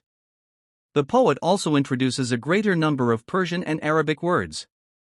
Shaida's first disappointment appears to have given him a distaste for matrimony, and he died unmarried, at Rampur, where he had dwelt so long. Soon after his decease, his relatives came and removed his remains, and conveyed them to the poet's native country, and they found a resting place at Sarai, where the Khattak chieftains and their families have, for centuries past, been interred. The poems of Qasim Khan, Khattak I. What pleasure shall the dead in heart take in beauty's display, with Layla's blandishments, what shall Majnun's image do? When, like unto the gazelle, they will not be familiar with anyone, what shall the effect of constancy with those bright eyes do? The appliances of joy and pleasure were useless, unto the forsaken with the arrival of the morning's breeze, what shall the turban's chaplet do? 306 Since, like unto the dawn of morning, his garment may be rent. 307 How can one, as this so infamous, his condition conceal? They never derive any share whatever of hands and feet, what then shall the world of fishes with the innesprite dye do? Folly and vanity have made thee lighter even than the bubble, what shall the foaming of the ocean towards thy weight and power do? Nourish not the hope, O Alexander, that it will to thee be constant, and behold, what the vicissitudes of fortune shall unto Darius do. By the violence of its ravages, the whole hath been to ruin brought, otherwise, in the desert, what doth the litter of its camel do? Did he, like unto a falcon, soar in air, then it might avail, but what shall the restraint of that net, now, unto Shaida do? 2. Obtain for thy requirements the dun steed of the waves, in the arena of the flood, practice the horsemanship of the waves. The meek and humble, like the oyster, have the pearl acquired, but not of pearls merchandise, beareth the caravan of the waves. The lowly and humble are more powerful than the haughty and proud. In the bonds of ocean, forever confined, will be the rolling of the waves. The obstinate and refractory are by the meek and humble subdued, the ground kisser unto the seashore is the tempest of the waves. See, at what time they will swallow the dark earth altogether, on the waters rolling throne seated, the kings of the waves. Trouble not the inexperienced and incompetent with thy affairs, for upon the target of the waters, become bent the arrows of the waves.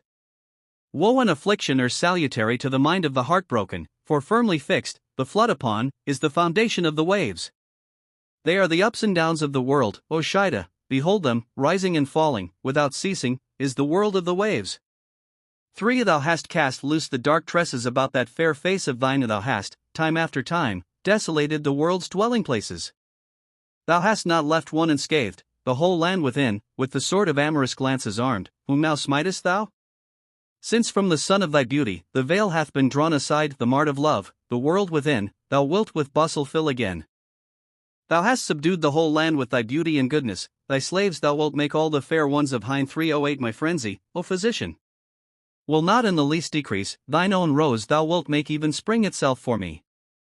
Since upon the target of the heart they so like straight one strike, how many wilt thou cause to groan from thine eyelashes' crooked darts? Worthless himself, thou wilt draw demented Shida to thy side again, shouldst thou even fill thy skirt with stones equal to a mountain in bulk. For, art thou come again in search of roses, thou seller of flowers, that not a bird of the parterre saith lamentation to make? A bubble of the broad ocean is every one of its bells. 309 The car 1310 moveth along silently, this desert within. In its desire to attain it, with its own blood it became tinged, yet still both not the ruby reach unto the lobe of the ear? Sometimes rising, sometimes falling, like the Pleiades they go. How many inebriated ones have from thy banquet gone forth? For thy sake, I would dye my garment of the color of the rose, still, like unto perfume, it would from my bosom escape. Draw near, and behold the black intoxication of her tresses, that without the shoulder 311 cannot proceed a step on the road. The heart of the vortex like unto a millstone might split, since fortune, towards Shida, hath so unrelenting become. Thee everywhere the lords of love have become disgraced and dishonored, and neither tone nor harmony, absolutely, hath the rebeck of love. Like as the dew, the mountain of Awithmacron it will displace also if the sun of love should rise over the head thereof.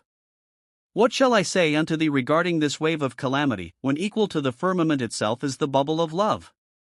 That heart, which may for itself love's ermine acquire, the vicissitudes of it are changed into peace and repose. The thoughts of her, O Shida, will never leave my heart, for such a countenance I have beheld in the dream of love. 6. Again thou bringest thy dishevelled tresses thy face about, or the hyacinth, in the spring, disordereth its curled petals. It must have been the insolence of the comb, and the wind's pertness, for the locks of the dear one are not without cause deranged. Look at them! What a wondrous moon-like circle are they, the curls wreathed round the face of that gay, but imperious one. Today, from the arena, a new source of evil hath come, since thou hast brought the curls of dust upon thy face. Like unto the comb, acquire a conception discerning, for the ringlets of my rhymes a hair-like fineness have. Although, from their exceeding length, they reach the ground, still, through coquetry, they place not their feet straight the path upon. In what way shall Shida become released from their noose, when the curls, with a single hair, the lions of the forest bind? 7. In such manner, am I happy from the world apart, that, like the forest's beasts, I am happy the desert within. Rather than that I should behold the land of the seashore, like the billow, I am happy, wandering the waters upon. When from the morsels thereon the hungry flies are driven with an invitation to that table, how can I happy be? Since, like unto the sun's, its countenance is not warm, I swear by thy head if, with the shadow, I am happy. When, like unto the partridge, it confined me in a cage, 312 than such laughter, with lamentation, I am more happy by far. Though, like unto a picture, it awakened not from its sleep in this state, O Shida. With mine own lot, I am happy.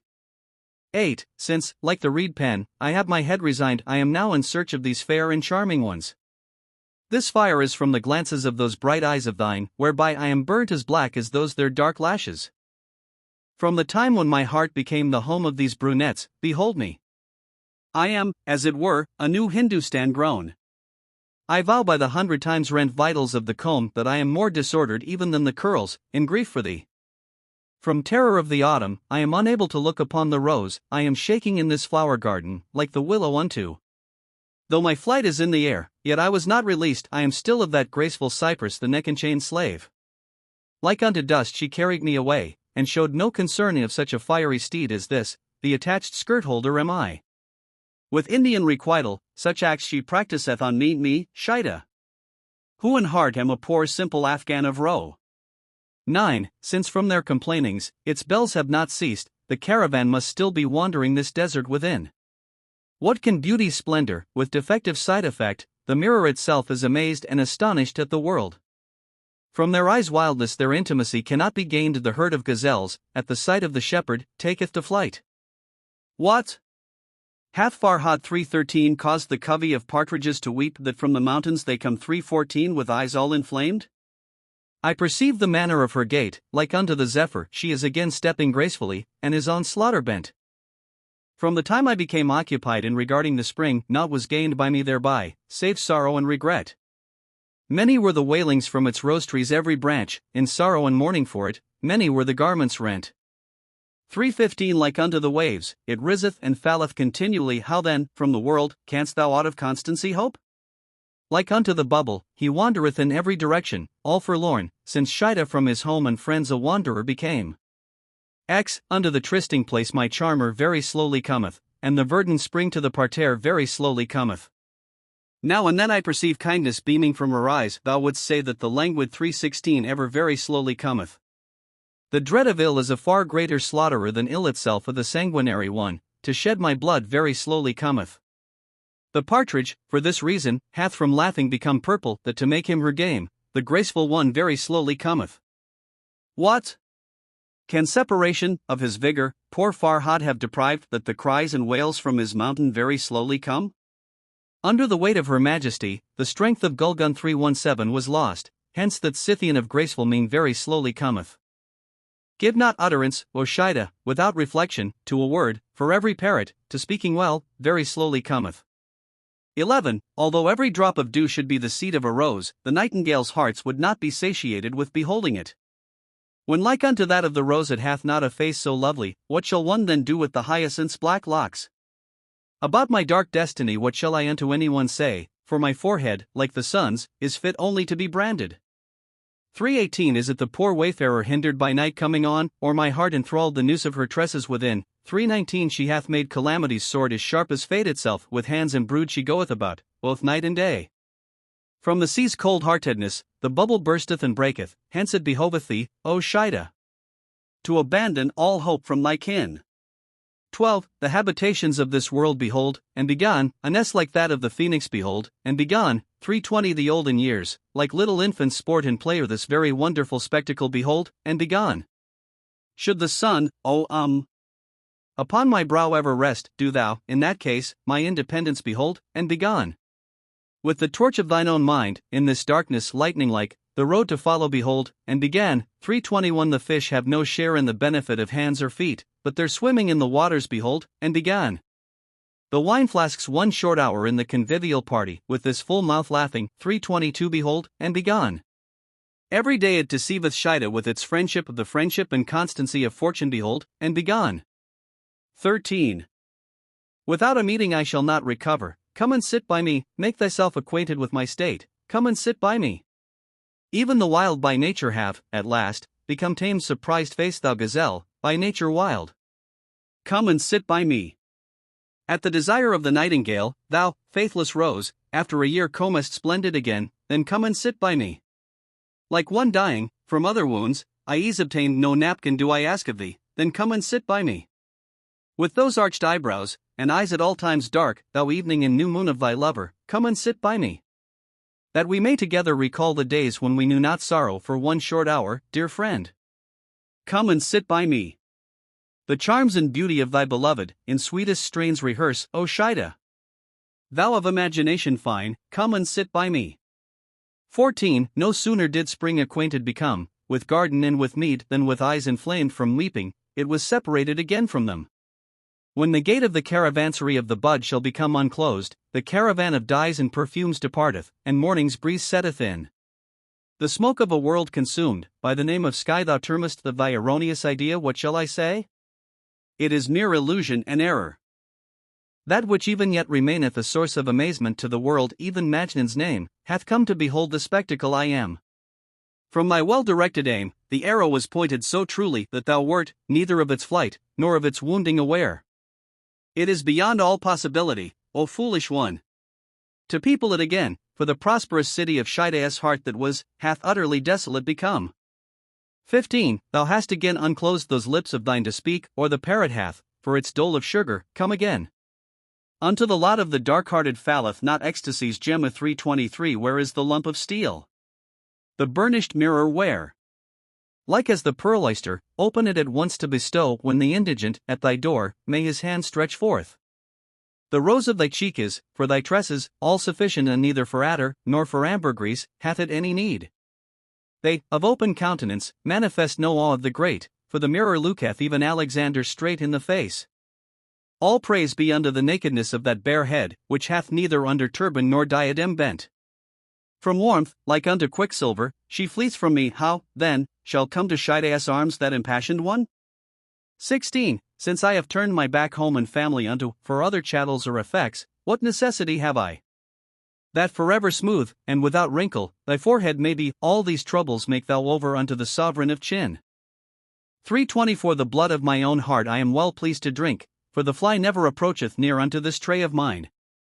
It would not, with its consent, in the garden stay a moment. 'Tis well the thorn seized the rose's garment by the hem. Do hearts then trip along in the direction of thy curls, or doth the caravan of rum 325 unto India wend its way? How shall those eyes of thine a glance on the humble bestow, when thine eyelashes, through arrogance, to the heavens are upturned? In those worldly dwellings of thine, may all happiness be, but wandering Shaida is going to the deserts and wilds. 17. Thou art welcome again, thou fresh festival of spring. 326. Thou hast brought joy unto every wild, and every bed of flowers. Like unto the bird within a cage, the lovelorn nightingale, even whilst yet within the egg, longeth on the wing to be. The folk's garments have been dyed of such a saffron-like hue that every bird to the parterre, filled with laughter, hath come. 327. Look at the rosy-bodied one in this garment arrayed like unto the sun when he approacheth the time of his setting. In the turban of every pilgrim a bouquet it will place, when morning's dawn scattereth flowers into its own skirt. The nightingale's heart towards the gaudy rose is inclined, or the flask hath approached the goblet, to pour out its wine. 328. The rain of perspiration shall fall through shame therefrom, when the lightning shall behold the gorgeous crop of flowers.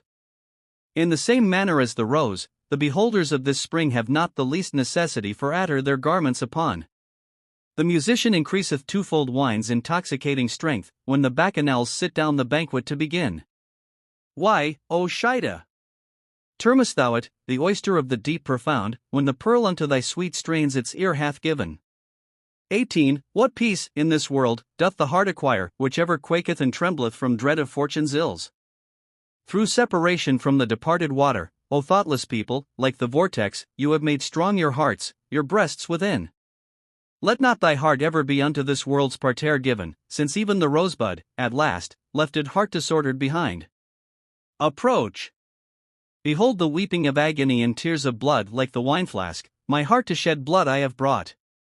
The fissure therein, by the waters, was not filled up again, and the whirlpool, like an anvil, hardened its heart unto pain. Thou shalt, O Shaida, for flight, wings and feathers acquire, if thou in the nest, like the egg, thine heart pure and spotless make. 19. I possess none of the chattels of tranquility, the encampment within, since I have a tent, like the bubble, upon the face of the deep. If thou art not the owner of a single straw, grieve not thereat, for then, the village-consuming fire will in thy Aram 329 expire. When thy face became bedewed with perspiration, by thy head I vow that therein the rose-scattering splendor of dew I beheld. When wert thou ever shrouded the veil of retirement within, thou art manifest in all the world, like a phoenix unto. Her eyes show not even as much regard towards me as the wild gazelle that looketh round ere it taketh to flight. 'Tis needless to apply any salve to my all-sufficient wound. How can the recovery of the slaughtered be brought about?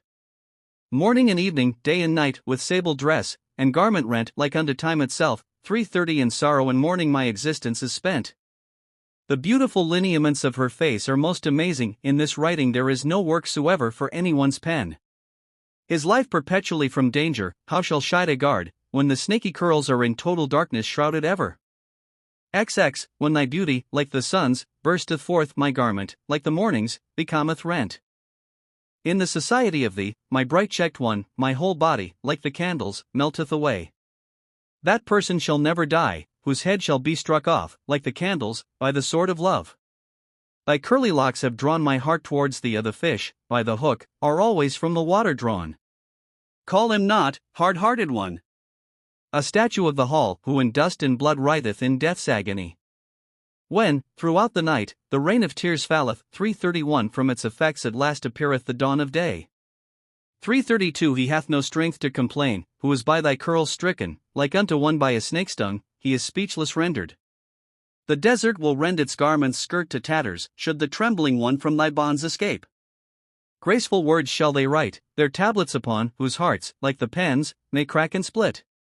On this account, Shida cannot look upon a comb, for the derangement of thy curly locks is seen therein.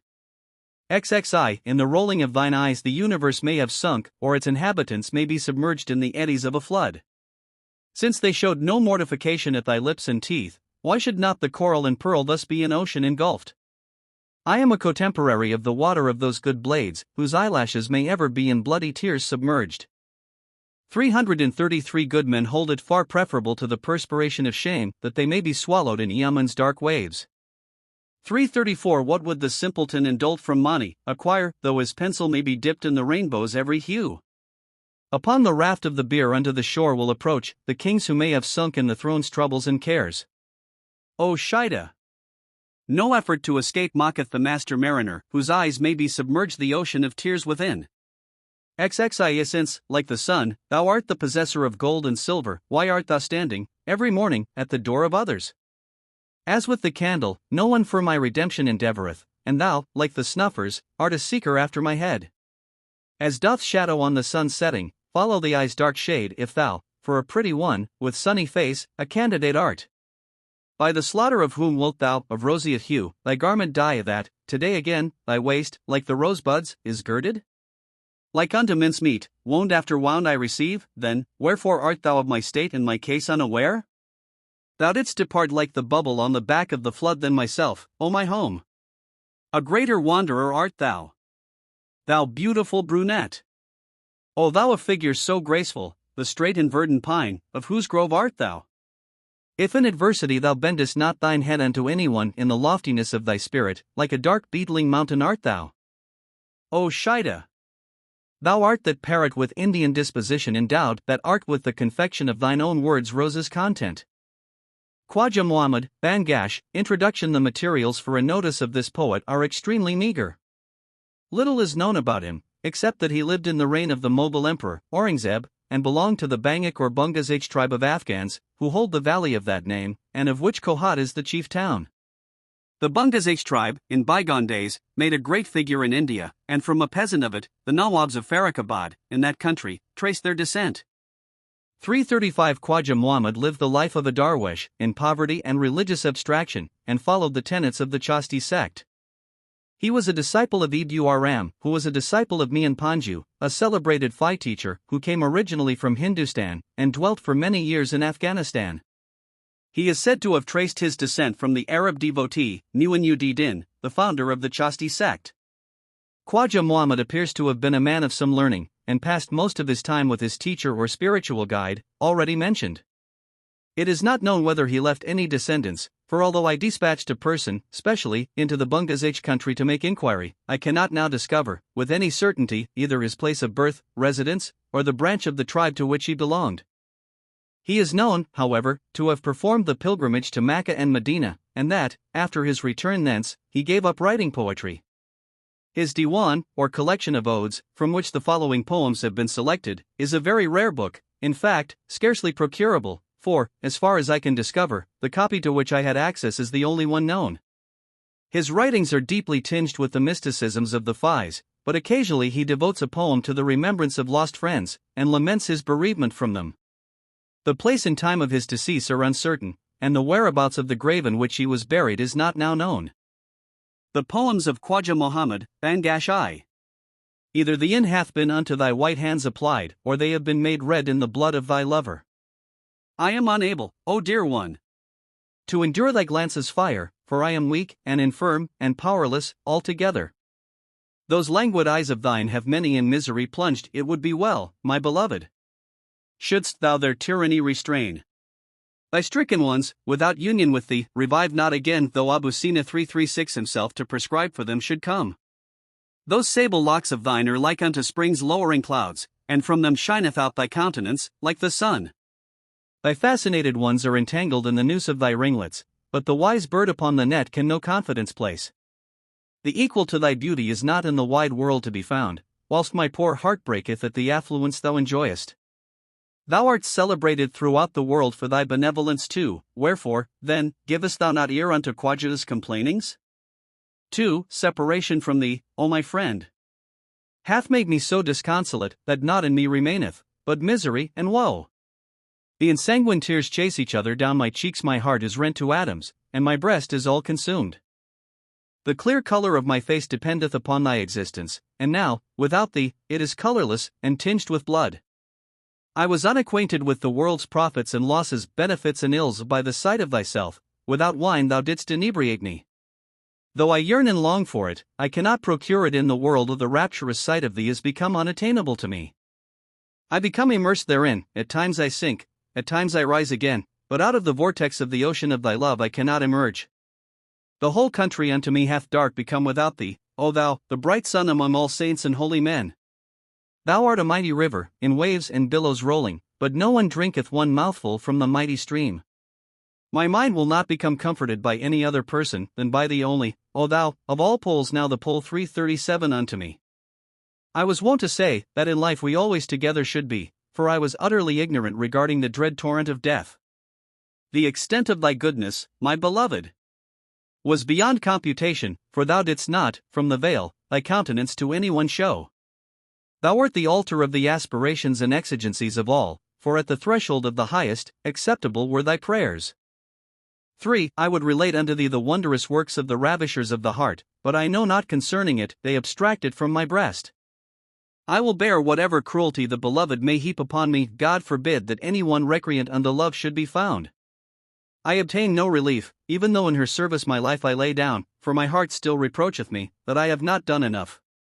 There is no such cool water, whereby my thirst shall be quenched, and I shall thus wander, with breast on fire, till time shall end. I shed floods of tears, but she showeth no sympathy towards me. Let not anyone, O God, a mistress have, so cruel and unkind. This also, both high and low, great and small, will understand. When doth anyone, without being ailing, unto the physician go? The afflictions of the sick they increase, there is no cure for them, for there are no skillful physicians remaining, they have all left the land. Happy are the whole and the healthy, that need not medicine, for those, with this malady afflicted, obtain no ease to their pain. I have meted unto every one his destiny, so the Urin saith, who then shall change the lot he unto Khwaja Muhammad assigned? 4. Shouldst thou become the possessor of the world's throne and scepter, be not arrogant. For in the end thou wilt be plundered and despoiled. All will be equally on a par, one with the other, after death, whether it be the beggar, the wealthy man, or the prince. Since thy place, at last, is the dark earth beneath, manifest neither gladness nor predilection for the world's affairs. It will become shattered to atoms by the stones of death, to whatever degree thou mayest the body's glass vessel guard. If thou considerest it thy duty, the necessities of the poor to relieve, the Almighty will never let thee be under necessity unto any one. When a friend presenteth himself, show thy bounty to the utmost, since there are merely these 5 days of existence for thee. Adorn thy piety by good actions and praiseworthy deeds, for a bride without adornment and jewels 'tis unusual to see. The whole of this darkness shall be expelled from thine heart, if thou lightest up within it the lamp of love divine. When are such things brought about by armies or by legions, as are accomplished by the fervent enthusiasm of love? If the lover be small in stature, but be great in heart, then of what use is each gigantic stature unto him? 338 Love hath brought dishonor, both in this world and the next, upon one Majnun, upon another manner, Iljus son. 339 What would the sportsman in the forest know concerning it if the partridge did not acquaint him by so loudly calling? The fame of Kasra 340 Justice hath unto all time remained, but tyranny's scar remaineth branded Ujja's forehead upon. The unfinished and incomplete woof of the world's warp behold, the weaver by no means soever can it to perfection bring. If thou art a lover of slander and aspersion, have no fear, but become thou the target of every one's arrow of reproach. What are the sins of Khwaja Muhammad in the eye of God, when the ocean of his mercy in waves of beneficence rolleth? Thee how much longer, O base one? For the world's love wilt thou wander, quaff of the inebriating cup of love divine, that both sugar and honey is. O thou, its seeker! About the world to come, that is eternal, be concerned, place not thy affections on the transient world, though all its dust were gold. But the counsel of monitors taketh no effect whatever upon thee, for like unto a breastwork round thine heart, is the love of the world. Happy the inspired, who are filled with the remembrance of the beloved, the general world are unacquainted with the raptures and bliss thereof. The perfect one's praise is the embellisher of the mouth. If thou art wise, come, polish the mirror of thine heart from the tarnishing dust thereon. Oh, what rapture have those lovers that drink of the wine of love, with the beloved, solely occupied, they are free from all griefs and woes. Cast away, O Khwaja Muhammad, both life and goods for it, but for a tittle of the perfect saint's pain and affliction pray. 6. Entertain not, O brother. Great friendship towards the world dost thou not, the raids of separation, on all sides perceive? 'Tis to depart and pass away, the world is not thy tarrying place, whether king or beggar, all will certainly to the grave go down. Whether the prelate, or the priest, or the accomplished in learning, not one, by any contrivance, shall from death's debt escape. They who are by sanctity inspired, pursue not mundane love, with that of the beloved one, there is no love to be compared. Since thou showest such yearning after the world's greatness, what is it after all? Reflect well, and of thy dear friends think. I was calmly reposing in my abode, along with my beloved, when the horseman of separation carried me handbound away. All my loved ones, from time to time, have been taken from me, the tablets of my heart have been blotted all over by grief. I, Khwaja Muhammad, in bereavement's flame, consume, hence sighs and lamentations, irrepressibly, issue from my mouth. 7. Since he created thee for well-doing and virtuous actions, it behoveth not, O man, that thou shouldst evil commit. Unto the Creator, day and night, render due meed of praise, let it not be that thou for a moment fail in doing so. Upon the throne of contentment sit, and a sovereign become, and under what obligation wilt thou then, to lord or chieftain be? The world's duration is but short, it will soon pass away. If thou art anxious as to thy award hereafter, now is thy time. Be prudent, and do not the world's transient pleasures pursue, let it not be that the prosperous be ruined by the adverse. 341 The torrent of death hath carried whole peoples away, then what stay canst thou make upon the face of the flood? Thou wilt be awakened, at last, by the herald's summons, notwithstanding thou mayest upon the softest couch repose. In no way shalt thou be able the toils of death to escape, even shouldst thou with 70,000 screens thyself surround. Since sweet existence is ever melting like unto snow away, how much longer, with harp and rebeck, wilt thou revel and rejoice? Sometimes the green corn is cut down, sometimes the ripe. What dependence canst thou place, then, upon youthfulness or age? Fear, O Khwaja Muhammad. Fear for thyself, there, what answer wilt thou make, if the Almighty question thee? The hopes of Khwaja Muhammad are upon thy mercy placed, if thou rebukest him he hath not the power to reply. 8. If thou takest into consideration the many favors of the Almighty, when wilt thou be able, for even one of them, fitting thanks to return? One of the favors he hath bestowed upon thee is Islam's true faith, the other, that he hath placed thee the great Ummah's shadow 342 beneath. Let it not happen, that in the end, thou shouldst lament about that, for which, like the nightingale, thou constantly sacrificest thyself. The world shall embrace thy feet and thy hands with affection, if thou make thyself the dust of the feet of holy men. Thou shalt, at that time, attain unto the object of thy wishes, when thou shalt make thy life and goods an oblation unto them. It behoveth thee to consider each respiration as the last, for death many people hath homeless and desolate made. Mankind come into the world, and soon from it depart. How canst thou then place any hope upon this transient abode? But I will eschew even the sovereignty of the world itself if thou make Khwaja Muhammad a beggar, at his loved one's door. 9. If thou possessest the love and regard of the Almighty, thou wilt tear thyself away both from brother and from friend. Like unto Majnun, thou wilt begin in wilds to wander, or thou wilt never take account of the thorns and brambles by the way. Until thou castest not off entirely all thy superfluous flesh, O contender in the race, thou wilt never reach the goal. Day and night thou pursuest this transient world, and hast, O foolish one, turned from the immortal away. At last, he will take away from thee, by force, forever, this borrowed garment, 343, that is so very precious unto thee. The beasts of the field, when grazing, eat not up every herb, but thou turnest not away thy face from any one thing. Until it shall be melted the saint-like teacher's crucible within, thou wilt not be able to separate this silver from its tin alloy. Notwithstanding, before him, thou mayest the beloved praise, still, thou canst not manhood from the impotent hope. I, Khwaja Muhammad, am immersed in the ocean of grief, if thou, my master, wilt save me from this raging flood. Give ear, O brother, unto the request I make unto thee, be not, by the contemptible deception of the world, led astray. By its deceit, it mocketh people despiteful unto each other, it passeth around a golden cup with deadliest poison filled. The millstones of fate, round the heads of mankind revolve, and some time or other, the turn for thy head shall come. By the severe bridle of fasting, curb the lusts of the flesh, for with a halter thou wilt be unable, this steed to restrain. The object of food is to keep body and soul together, and no more, although thou mayest have in thy possession all sorts of things. To clothe the body is necessary, and it behoveth us so to do, though but 2 or 3 yards of blanket or of canvas it be.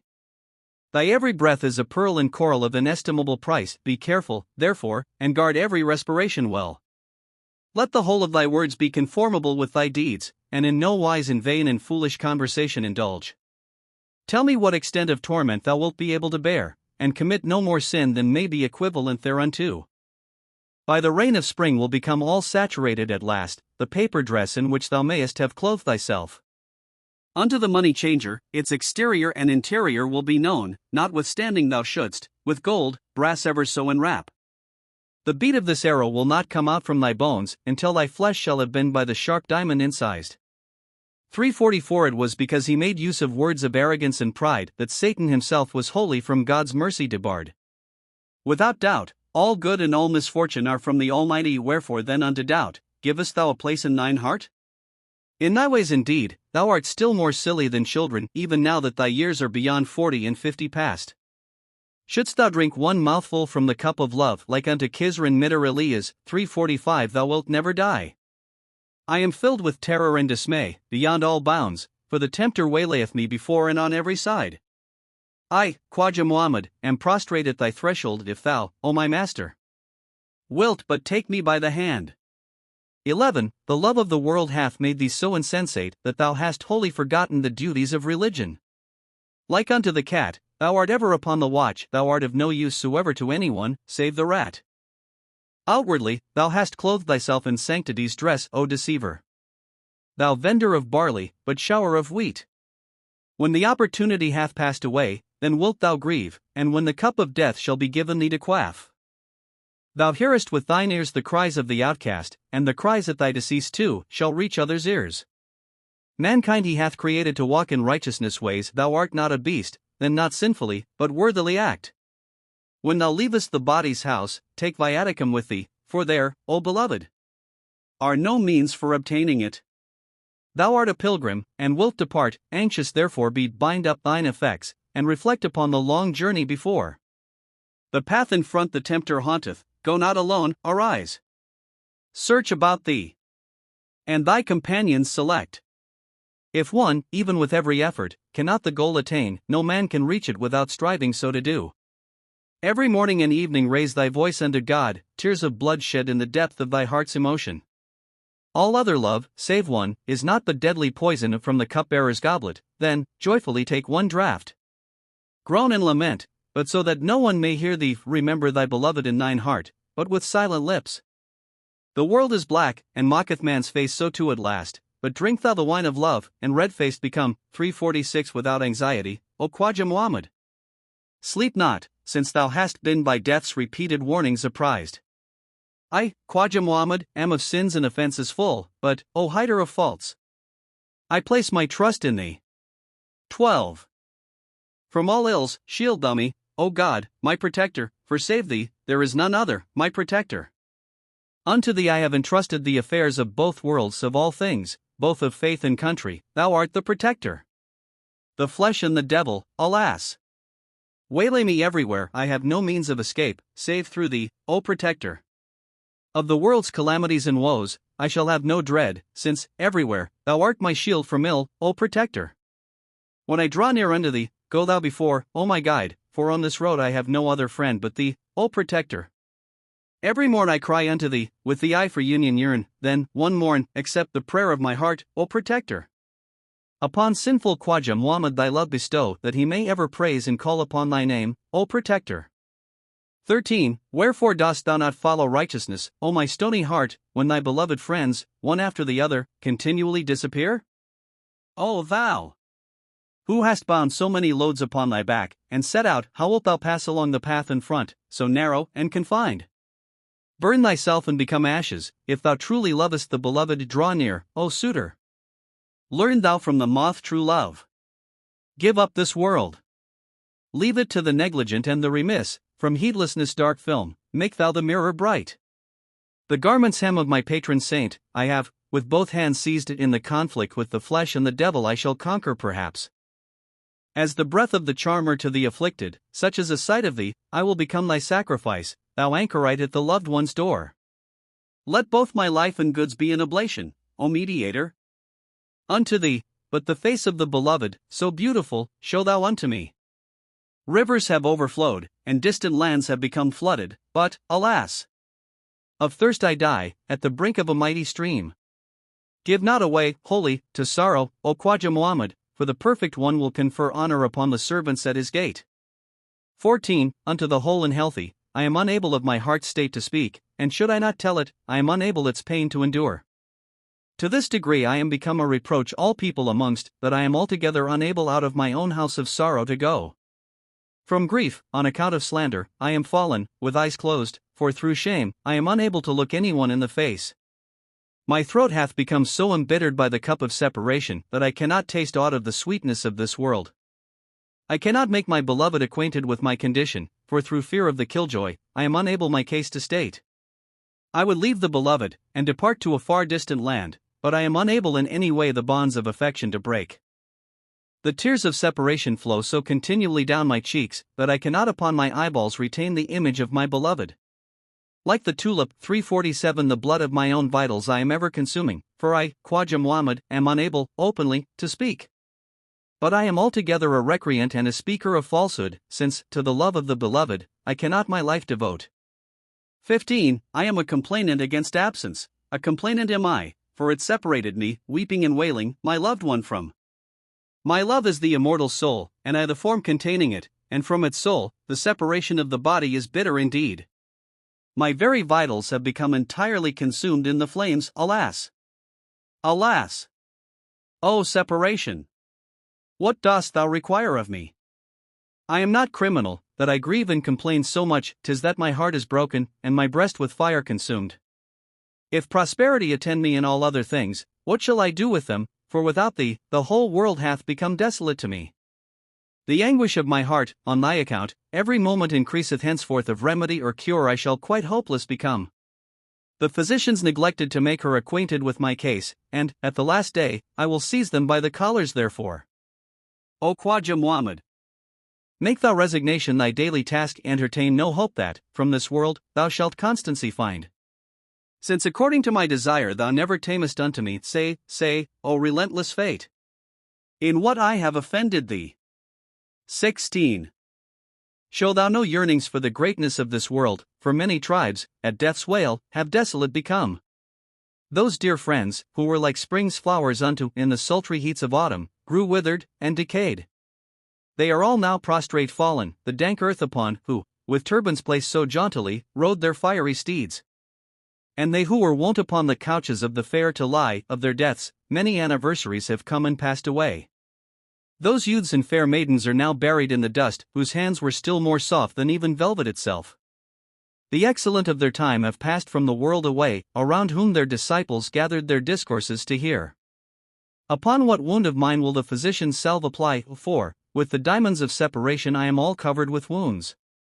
When I call to mind the pleasant meetings of friends so dear, I, Khwaja Muhammad, weep, but not for any crime.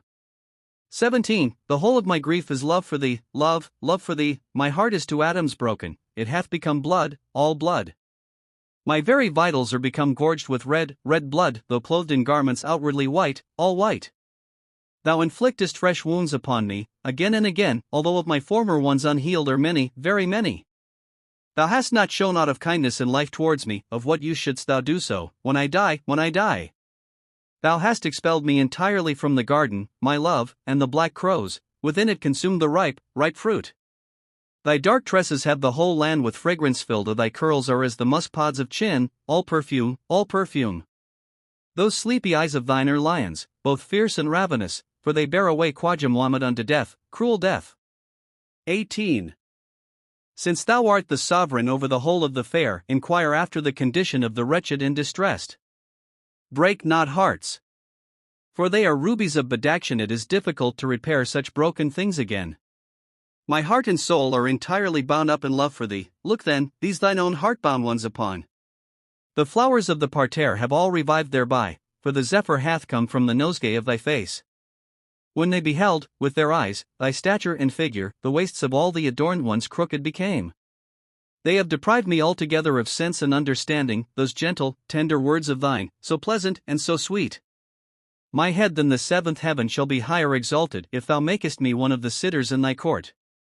Like unto thee, there is none other of disposition so noble. Didst thou, indeed, from the angels this nature acquire? The heart of Khwaja that thus speaketh, hath been carried away by the wiles and persuasion of those closed-mouthed ones.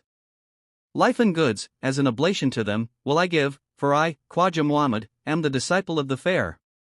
19. They, who were enamored of the red roses of the parterre, have now the nightingales of grief and sorrow become. With cries and lamentations thou grievest for them, since the roses have all been scattered by autumn's dread blast. They, who were then intoxicated with the flower's perfume, have now become requited by separation's dread pangs. Their pastimes and their laughter were apart from the world of the world's pleasures, and joys became deadly poison to them. As yet, they had not tasted of union's sweet fruit, when loving friends became severed in sorrow and grief. For a few short days, the bliss of conjunction they enjoyed, but now years of separation have their portion become. Should they now flee from destiny, they cannot escape, since grief is the portion of lovers from the beginning of time. The physicians of the age, if they are cognizant of much, how are they thus so ignorant of Khwaja Muhammad's pangs? With sighs and with groans, I will lament unceasingly, for I ever longed that the hour of my union were come. XX Many youths and maidens have the dark dust's captives become, the fair faces of whom are the source of the grief of our hearts. Place not your hopes upon this transient world, for 'tis no permanent abode. The whole of us, each in his own good time, shall follow after them. They who were the great men of the land, and possessed the wealth thereof, from the world have wholly disappeared, both name and trace of them. They, before whom the poor were wont in humility to stand in the tomb, on their backs fallen, have now mouldered away. For munificence and for justice their names still remain, though Hatim Tai and Nashirwan have long from the world departed. Neither by power, nor by entreaty is there any escape from death. Happy the sanctified, who are occupied with eternal things. My heart hath become rent to atoms by the diamond of separation, for, one after the other, all my dear friends have been severed from me. All must hence depart, for what can Khwaja Muhammad hope, when holy and venerated prophets have unto the dust gone down? XXIE Fruitlessly in the world thy lifetime thou hast passed, whether it extended unto 60 or unto 80 years. The fortunate have carried away advantage from it, but thou, save evil, hast no other result acquired.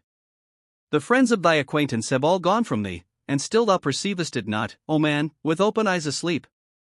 When grief and sorrow man afflict, he sleepeth not. Art thou a beast, or a man of human parents born? Thy fathers and grandfathers all hath death cut off, and thou, above all others, wilt not alone escape. Alive in the world not one will remain behind, and no one can have taken on himself thy obligations to fulfill. Thy beard from age is white, and thy back is bent. How much longer then canst thou expect erect to remain? Thy 60 years have passed, and thou art old become, yet thou accountest thyself of the age of 14 still.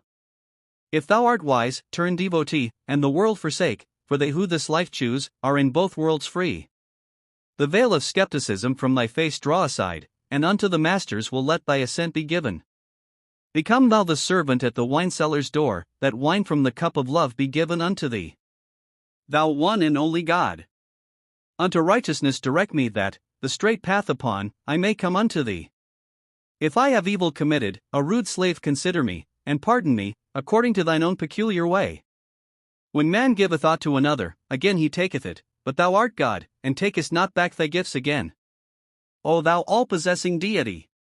The sinner Khwaja Muhammad free, for the rich always grant liberty their aged slaves unto. Thou art the hider of thy servants' sins, O Lord, in mercy, of Khwaja Muhammad rend not thou the veil. The End Julie, the woman who runs Global Grey, the website where this ebook was published. These are my own formatted editions, and I hope you enjoyed reading this particular one. If you have this book because you bought it as part of a collection, thank you so much for your support. If you downloaded it for free, please consider, if you haven't already, making a small donation to help keep the site running. If you bought this from Amazon or anywhere else, you have been ripped off by someone taking free ebooks from my site and selling them as their own. You should definitely get a refund, uneasy face. Thanks for reading this, and I hope you visit the site again. New books are added regularly, so you'll always find something of interest, smiley face.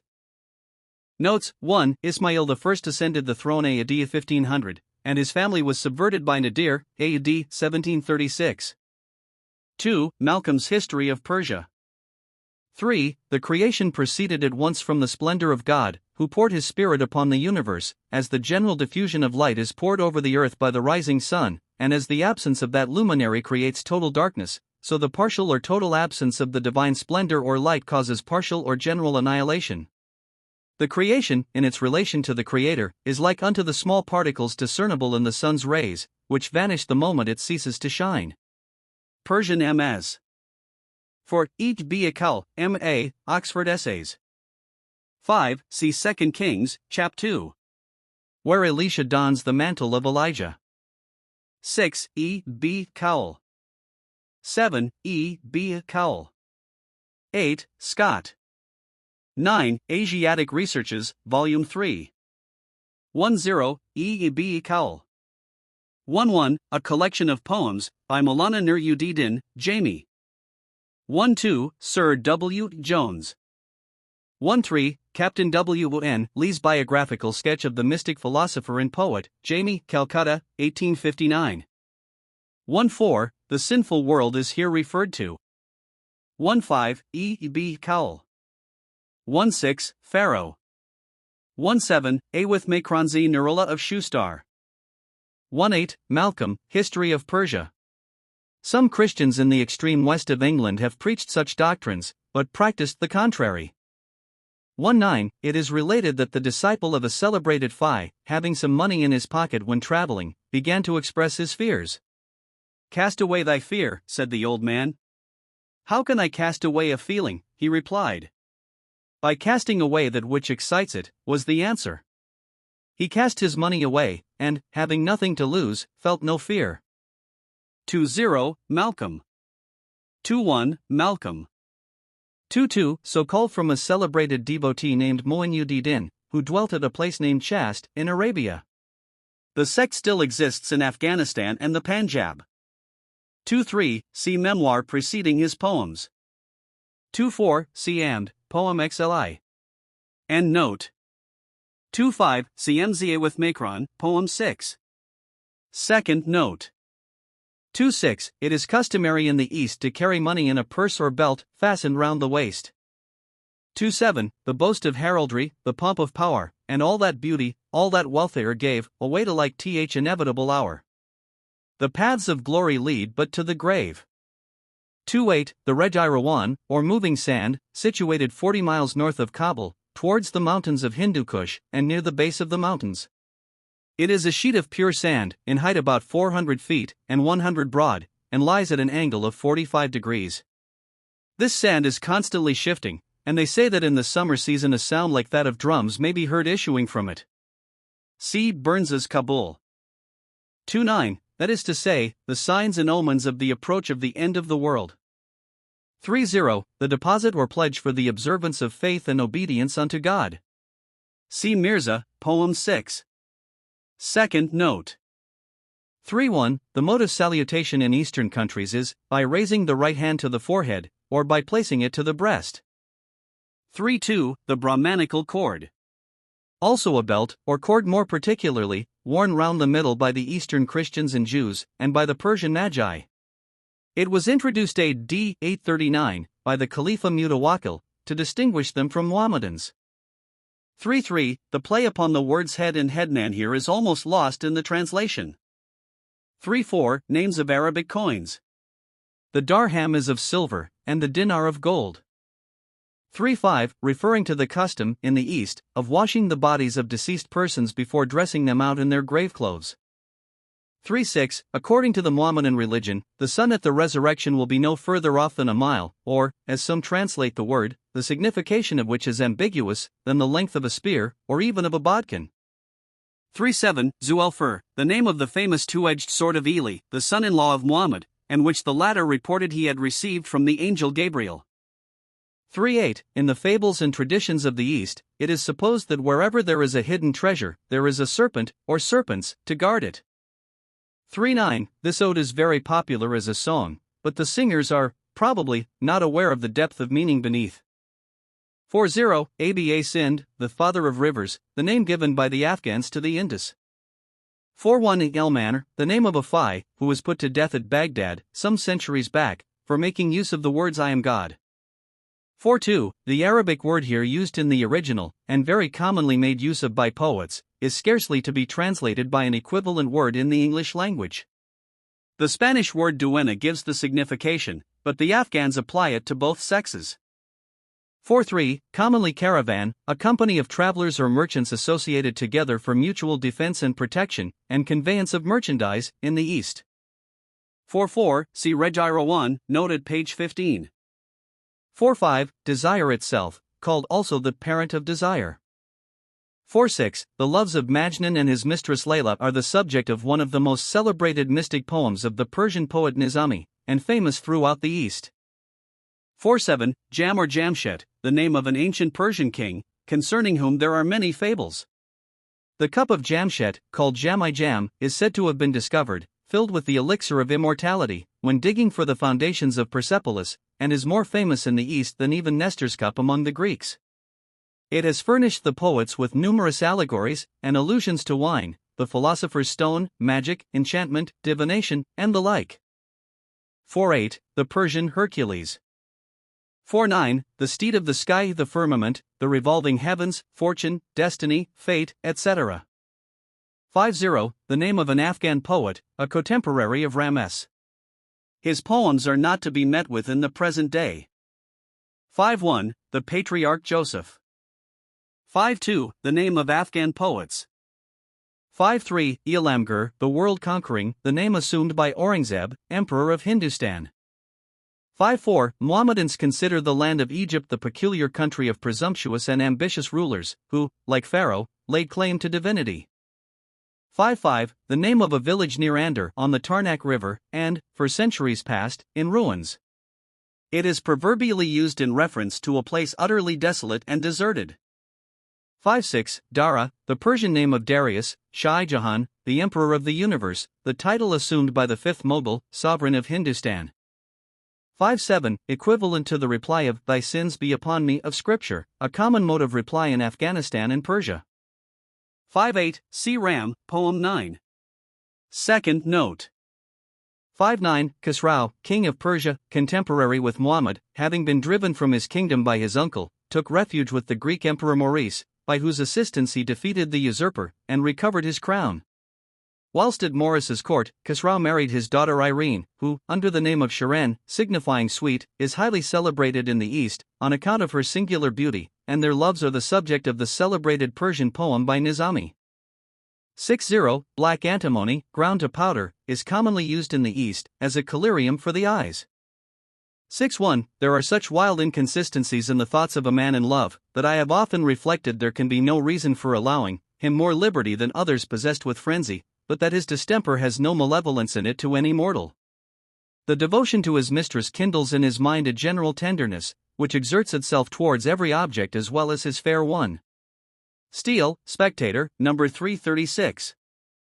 6.2, Plato. 6.3, Cypria Moneta. 6.4, Peshawar, sometimes written as above.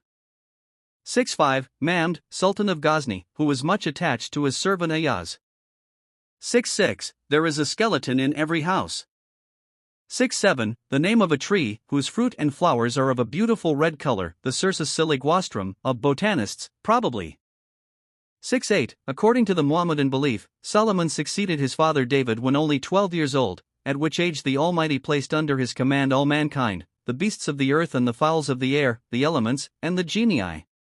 The birds were his constant attendants, screening him from the inclemencies of the weather, whilst his magnificent throne was borne by the winds whithersoever he wished to go.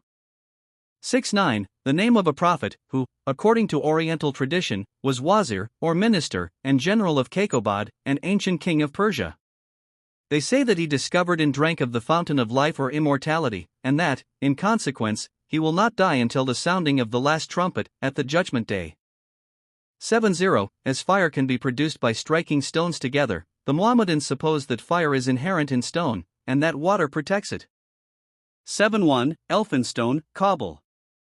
7.2, A person named Mirza, son of Nur-ud-Din, one of the sons of Pir Roshan, lived in Shah Jahan's reign, and was killed at the Battle of Daulatabad. 7.3, One who has attained a certain stage in the five mysticisms. 7.4, Wali, the shoulder bone of an animal, or more particularly that of a sheep, used by the Afghans in divination. 7.5, The ship of the earth here referred to is the earth itself, and the cones of stone are the mountains protruding from its surface. According to the ideas of Mohammedans, the earth is placed upon the waters, in the midst of which it floats. 7.6, Koan Fayakan, b. Then it is, a phrase attributed to the Creator at the creation of the world. 7.7, The conditions which Adam accepted from the Creator regarding the duties for which he was created. See Mirza, Poem 6. Second note. 7.8, Referring to Adam. 7.9, Kh, is the first letter of, Arabic word, kuti, vanity, pride, etc. 8.0, Mian or Pir Roshan, the founder of the Roshanian doctrine, and ancestor of Mirza. 8.1, stands for, Arabic word, of which it is the first letter, signifying a pilgrim, a traveler, and, metaphorically, a devotee. 8.2, a custom of scattering money, by way of largesse, amongst the people on festive occasions.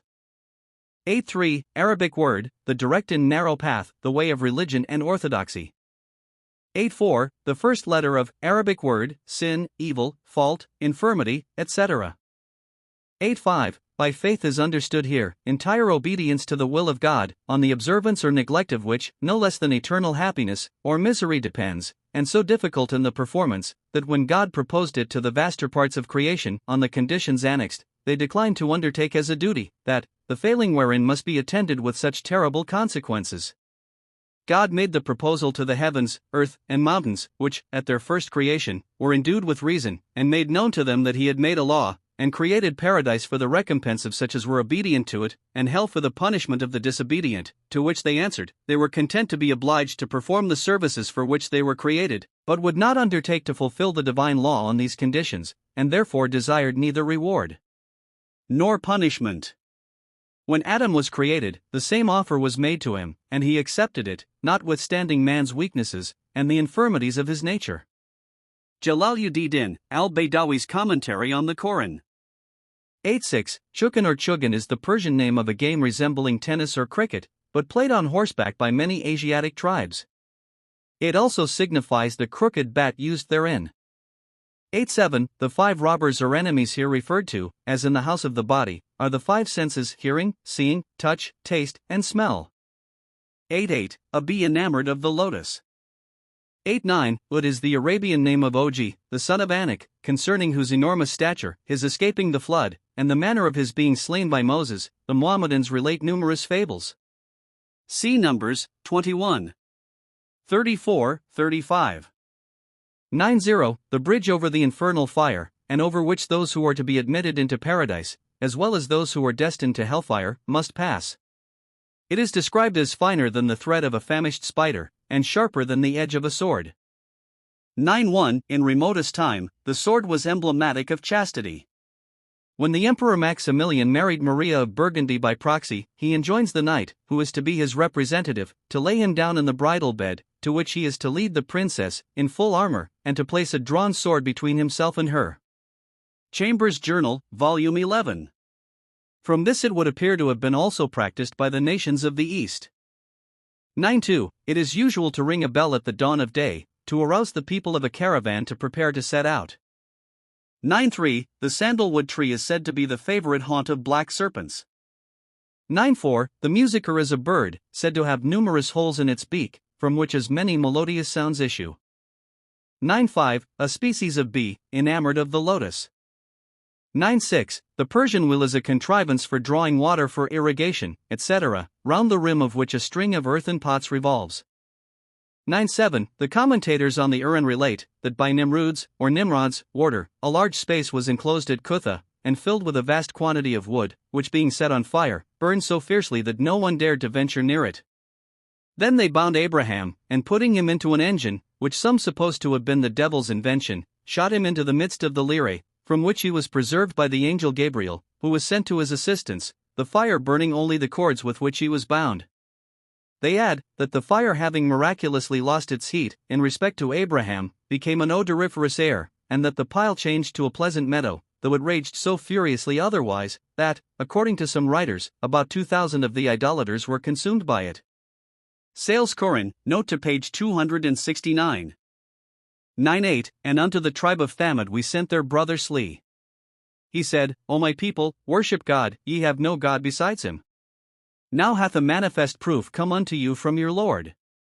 ******* Those who were elated with pride replied, Verily, we believe not in that wherein ye believe. And they cut off the feet of the camel, and insolently transgressed the command of their Lord, and said, O Sli, cause that to come upon us which thou hast threatened us with, if thou art one of those who have been sent by God. Whereupon a terrible noise from heaven assailed them, and in the morning they were found in their dwellings prostrate on their breasts, and dead. Al-Quran. 9-9 Shaddad and Shaddad, the two sons of Ed, who reigned shortly after the death of their father, and extended their power over the greater part of the world, but the latter dying, his brother became sole monarch, who having heard of the celestial paradise, made a garden in imitation thereof, in the deserts of Aden, and called it Iram, after the name of his great-grandfather. When it was finished, he set out, with a great attendance, to take a view of it, but when they were come within a day's journey of the place they were all destroyed by a terrible noise from heaven. Sales Quran, page 488, and note. 100 Qarun, the son of Yesar, or Azar, the uncle of Moses, and consequently the same with Korah of the scriptures. Al surpassed everyone in opulence, so much so, that the riches of Awithmakran Aran have become a proverb.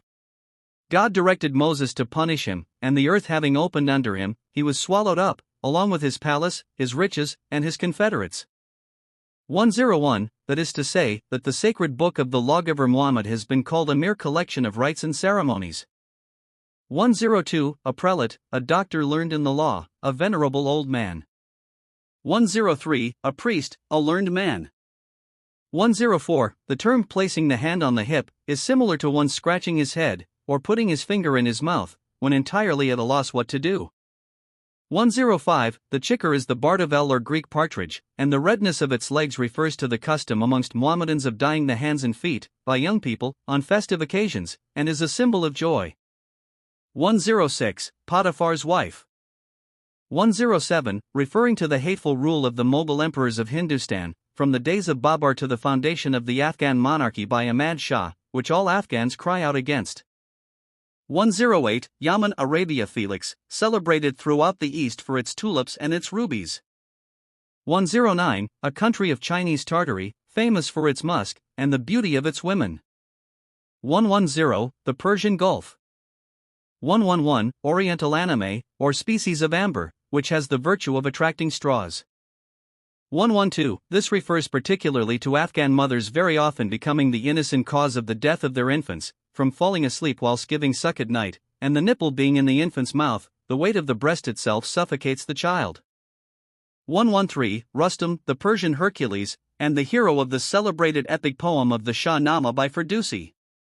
114 The tulip is considered the friendliest flower of the garden. 115. Children, in Afghanistan, when they see wild geese, run after them crying out to give them a cup. 116. The rose is said to be laughing when it is wet with the drops or tears of dew, which is unreasonable, for by the dew's moisture, the rose's garment, which, as a bud, was gathered together, becomes rent or full-blown. 117. It is supposed that the complaints and the curses of the oppressed are most effective at the dawn of day. 118. The father of rivers, the Afghan name for the Indus. 119. Anointing the eyelids with antimony on festive occasions, and also to increase their blackness. 120. Green is the mourning color of Mohammedan countries. 121. It is the custom to stick up a piece of a broken black pot in melon grounds, to avert the evil eye, in the same manner as they raise up scarecrows in England to keep the birds away. 122. Referring to public dancing in the East, the occupation of a certain class of females, and confined to them only. 123. The infernal tree mentioned in the Urin, the fruit of which is supposed to be the heads of devils. 124. The fixed, staring eye of the locust, is an emblem of immodest eyes, that never look down. 125. They say, in the East, that pearls are formed by the oyster receiving a single drop of rainwater in its shell. 126. Yaman, Arabia Felix, said to be famous for its rubies. 127. There is a certain fly or beetle that schemes along the surface of the water, and is difficult to strike, hence the doing of any absurd or useless thing, is like attempting to strike it. 128. The name of a tribe of Tartars, residing to the north of Bala, notorious robbers. 129. From the pinnacle of heaven to the bottom of the uttermost abyss. According to Mohammedan theories, the earth is supported by a fish.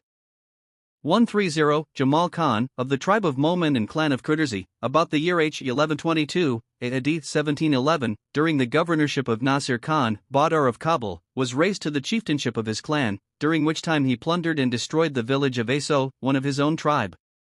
About this time, the marriage of Jalal, son of Jamal, was about to be celebrated, and the Badar himself sent the sum of 2,000 rupees towards its expenses.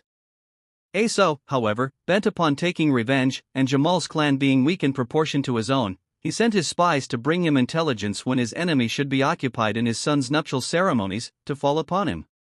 On the night of the marriage, therefore, he assembled his friends and clansmen, and came upon Jamal's village. Jamal, though totally unprepared for such an attack, came out to meet his enemies, but having been badly wounded, he had to seek shelter within the walls of his own dwelling. On this, Aso set it on fire, and Jamal, with his son and family, and the parties assembled at the celebration of the wedding, to the amount of upwards of 80 men, women, and children, were consumed. According to the poet Holman, Gul Khan was the only friend who stood by Jamal on this occasion, and was burned to death along with the others, thus proving his friendship by the sacrifice of his life. Aso was of the same tribe as Amd himself, and the poem above seems to have been written in reply to one by Ram, who takes the part of Jamal, by way of defending Aso. 131. The name of an Indian tree, Ficus indica. 132. Alluding to Gul Khan and others, mentioned in preceding note. 133. Referring to the hollowness of the heavens, as apparent to us. 134. Darwishes and Fars carry a bowl, in which they receive alms. 135. What chemists term killing mercury. 136. The name of one of the two grand divisions of the Afghan tribes, inhabiting the tracts about Peshawar, and to the north. 137. Canaan. 138. A plant bearing a red berry, the ranunculus, or crowfoot. 139. The Turks or Scythians have generally fine countenances and large dark eyes, hence the Mohammedan poets make frequent use of the word to express beautiful youth of both sexes. 140. There is an insect called an ant by the Afghans, which, on its wings appearing in the spring, comes forth and falls a prey to the birds. 141. The name of the Negro muezzin or crier, who announced unto the people when Muhammad prayed. 142. Children in Afghanistan ride on a long reed for a horse, as they do in England upon a stick. 143. That is to say, what is foreign is good. 144. A district of Chinese Tartary, famous for its musk. 145. The composition of poetry is termed stringing pearls. 146. A fabulous mountain, supposed to surround the world, and bound the horizon. 147. Figuratively, a tyrant. 148. Women in Afghanistan ornament their hair by sticking patches of gilt paper in it, on festive occasions in particular, if they do not possess ornaments more substantial, in the shape of golden ducats. 149. The hair of young females is either plaited into numerous small plaits, or divided into 3 large ones, one on each side of the head, and the other hanging down the back. 150. The huma is a fabulous bird of happy omen, peculiar to the East. It exists on dry bones, never alights, and it is supposed that every head it overshadows will, in time, wear a crown. See Attila, by the late G. R. James, Chapter 6. 151. Laylatul Qadr, or Shab-i-Qadr, the night of power, is the 27th of the month Rahman, and is greatly revered on many accounts, but more particularly as being the night on which the Quran began to descend from heaven. On its anniversary, all Orthodox Mohammedans employ themselves throughout the night in fervent prayer, imagining that every supplication to the Omnipotent, then put up, will be favorably received. 152. Every buried treasure is supposed to be guarded by a serpent or a dragon. 153. I am thy sacrifice, a respectful and endearing form of answer, in use amongst the Afghans, Persians, and others. 154. A carpet and cushion at the upper part of a room, and accounted the seat of honor, but it generally refers to the large cushion which kings sit on as a throne.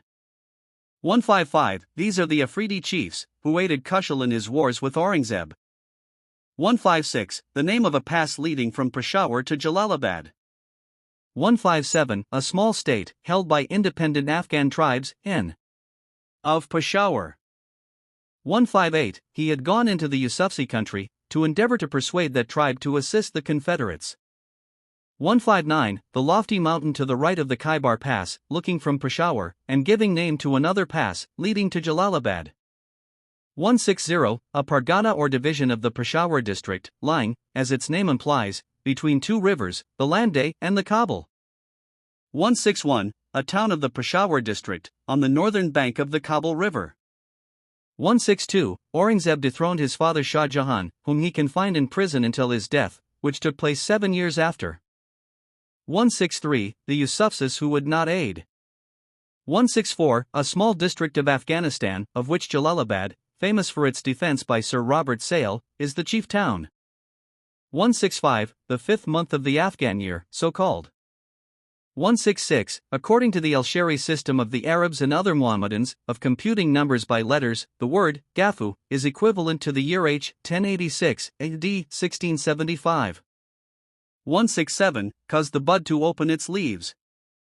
168. One of the 3 great divisions into which the whole Afghan nation is divided, and in which the Khattak tribe is included. 169. Khazra, or Cyrus, king of Persia, is the model of a just king, and Hujaj bin Yusuf, governor of Khorasan, under the Khalifa, Ibn al-Malik, the conception of a perfect tyrant. 170. The fabulous mountain, the boundary of the world, and surrounding the horizon on all sides. 171. Bulaban Bujal, the former the uncle, and the latter the cousin of Muhammad, were his greatest enemies and opposers in the propagation of his new faith. Amar, the second Khalifa after Muhammad, is called Efe with Makronar, the distinguisher. 172. Gabra is the name given to fire worshippers, or Parsi. 173. The elephant is in the habit of sprinkling himself with dust, to drive insects away, but here it is to indicate sorrow. 174. Ultan Muezzuddin Sanjar was the son of Malik Shah, 6th monarch of the race of Seljuk, and for upwards of 20 years governor of Khorasan. His life is remarkable for the vicissitudes he suffered, having once been confined for 4 years in an iron cage, by the Ghuzian tribe of Turkomans, but subsequently escaped. He died the 25th of Rabi' al-Awwal, AH 552, after a reign of 41 years, paramount sovereign of Persia, and in the 73rd of his age. With him the grandeur of the race of Seljuk terminated. He has been equally praised for his piety and modesty of disposition, and for his benevolence, and the love of his people, for his respect for, and his encouragement of learning and learned men, and for his zeal and exertions to promote the advancement of his religion. 175. Mirbez Khan, a connection of Khushhal, who was a worshipper of the wealth of the Mughals. 176. Awith Makronar, son of Yeshar, the uncle of Moses, and identical with Korah of the scriptures, who, at the complaint of Moses, against whom he had brought a false accusation, was swallowed by the earth, at the command of the Almighty. 177. Referring to the Mohammedan account of the creation, for which see Sale's edition of the Urin. 178. A person who acts as go-between of the parents in cases of marriage or betrothal. 179. The rue plant was anciently regarded as an infallible antidote against poison, pestilence, and the devil. It is much used in exorcisms, and has been extravagantly eulogized and extolled by all writers, from Hippocrates to Borhave. By the Afghans, the herb and its seeds are used as fumigations, to ward off the evil eye. 180. A belt, or cord more particularly, worn round the middle by the Eastern Christians and Jews, and also by the Persian Magi. It was introduced A.D. 859, by the Khalifa Mutawakkil, to distinguish them from Mohammedans. 181. This appears to refer to some of the poet's wives, who bore him disobedient sons. 182. Two undutiful sons of the poet, particularly Bahram. 183. The species of parrot here referred to we should term paraquat in this country. Green is the mourning color in Mohammedan countries. 184. A kind of darwesh or devotee, who goes about almost naked. 185. It is usual with young females to wear a clove in the nostril, to keep open the orifice pierced for the insertion of the nose jewel, on marriage. 186. A black mole. 187. Lit. The father of ignorance, an uncle of Muhammad S. 188. A kind of dish made from flesh and rice, to which are added raisins and almonds, etc. 189. Aurangzeb, son of the Emperor Shah Jahan. 190. Literally, houseborn slaves, but here the term applies to the trusty chiefs and followers of Shah Jahan, who was dethroned by Aurangzeb. 191. A want of occupation is not rest, a mind quite vacant, is a mind distressed. Kupur. 192. Written on the poet's return from Suwat, where he had gone to endeavor to induce the Yusufis to join the confederacy against Aurangzeb. 193. A skinner or tanner is looked upon with great contempt by the Afghans. 194. Samah signifies a plain in the Afghan language, and is the name given to that tract of country, lying between the Kabul River, near its junction with the Indus, and the mountains bounding Suwat on the south. 195. Referring to the unhappy end of the Emperor Shah Jahan, dethroned and imprisoned by Aurangzeb his son. 196. Under the two names of Iran and Tehran, from whence the people are termed Irani and Turani, Eastern authors comprehend all the Higher Asia, except China and India. Iran, which is the Eastern name for the Persian Empire, includes all that immense tract of country, lying between the Oxus or Bactris on the north, the Arabian Sea on the south, and the Tigris on the west. The region beyond the Oxus is Turan or Scythia, or Turkomania. In some instances, Irani and Turani include all mankind, in the same manner as Greek and barbarian, Jew and Gentile, Arab and Ajam. 197. All the different tribes here mentioned are not Afghans, but are either located in Afghanistan or border on the Afghan country. The Punjabis and Sikhs not being mentioned, would indicate that in Khushhal's days they were not recognized as separate people, but included amongst Hindustanis. 198. A black-eyed virgin of the Mohammedan paradise. 199. Reading over the surah or chapter of the Urin, entitled Qul Huwa Allah, by way of benediction, and to preserve oneself from evil and misfortune. 200. A religious mendicant or devotee. 201. That is to say, an impossible thing. 202. An old fortress and village on the west bank of the Indus, facing attack. 203. The town of Sarai, belonging to the Khattak tribe of Afghans, lies amongst the hills to the west of Attack, and not far from the west bank of the Sindh or Industry. It is one of the chief towns of the tribe, and was the birthplace of the poet, and most of his ancestors are here buried, but Khushhal himself was buried at a different place. See notice preceding his poems. 204. Aba Sindh, signifying the father of rivers, is the Afghan name for the industry. The Lande Sindh, or Little River, is that known as the River of Kabul, after its junction with the Suwat, the ancient Swastas, until it joins the Indus a little above Attack. 205. Hind, or Hindustan. 206. This poem was written by one of Khushhal's wives, the mother of Ashraf, himself a poet, who died in exile in southern India. It would almost appear to be a reply to the poem preceding, which was written by Khushhal, whilst in exile in India. 207. The leaves of a tree, Lawsonia inermis, from which a bright orange-red color is extracted, and with which the Mohammedan people of Asia dye the hands and feet on festive occasions. 208. Used to give a bright red color to the lips, but the bark of the walnut tree seems to be the favorite substance for the purpose among the Afghan females nowadays. 209. The play on the words in these two last lines are nearly lost in translation, for instead of inserting her own name, the writer uses her husband's, which signifies happy. To have inserted her own name would have been considered indelicate. 210. Afrit, one of the most fierce and cruel of the genii, or demons, of Oriental tales. 211. Patans, another name for the Afghans. 212. The Afghan emperors of India, of the Ludi tribe, were Sultan Isbalal, Sikandar, and Ibrahim, who reigned from AD 1450 to 1526, when Babar conquered Hindustan. His son, Humayun, was again dethroned by Sher Shah, an Afghan of the tribe of Sur, in AD 1540. To him succeeded Salim Shah, his son, whose son, Muhammad Shah, was dethroned by Humayun, the previous emperor, and father of Akbar, in 1556. 213. A kind of cloth or gauze, which is said to be rent by exposure to the moonlight, and, hence, is represented by Oriental poets as enamored of the moon.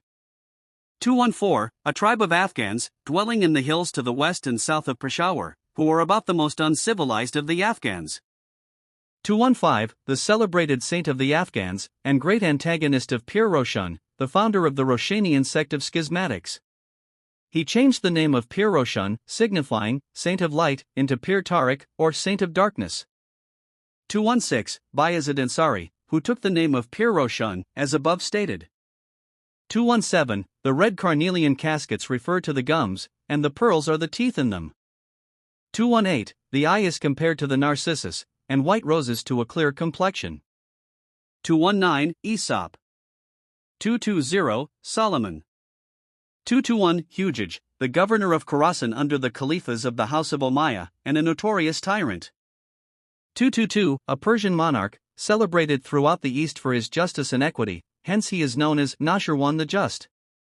It was during his reign that Muhammad was born. 223. The letter Aleph, from its form, is adopted to denote straightness of stature. 224. The name of a pass or defile, leading into the Tira country, held by the Afridi tribe of Afghans. 225. The rubies signify the lips, and the pearls the teeth. 226. Mummy, the substance with which Egyptian mummies are preserved, a medicine held in great estimation in Oriental countries for wounds and fractures.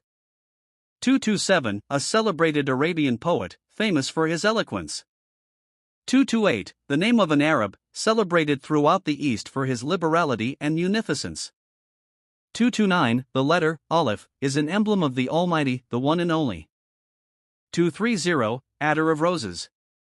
231. The family of the Khattak tribe in which the chieftainship was, and still is, hereditary. 232. The long curls of the hair of the Afghan females, often reaching below the waist, are compared to black snakes. 233. A crier, who summons the faithful to prayer, by proclamation from the minaret of a mosque. 234. The name of a small district to the west of Peshawar, and south of the Khyber Pass. 235. Two of the three independent tribes of the Khybaris, altogether about 120,000 souls, who hold the Khyber Pass. They are the most uncouth and uncivilized of the Afghan tribes. 236. See introductory remarks, for an account of the Fais and their tenets. 237. Long and wide sleeves are worn in the East. 238. This was written during his wars with the Mughals. 239. Jahangir Shah, signifying the world-conquering king, is the title assumed by the fourth Mughal emperor of India, and son of Akbar. Nur Mal, the light of the harem, is the name of his favorite queen. 240. Antimony, used in Oriental countries to increase the blackness of the eyes, by applying it to the lids. See Lane's Modern Egyptians. 241. The reed or pipe is an emblem of slightness and weakness, and the utterer of plaintive sounds.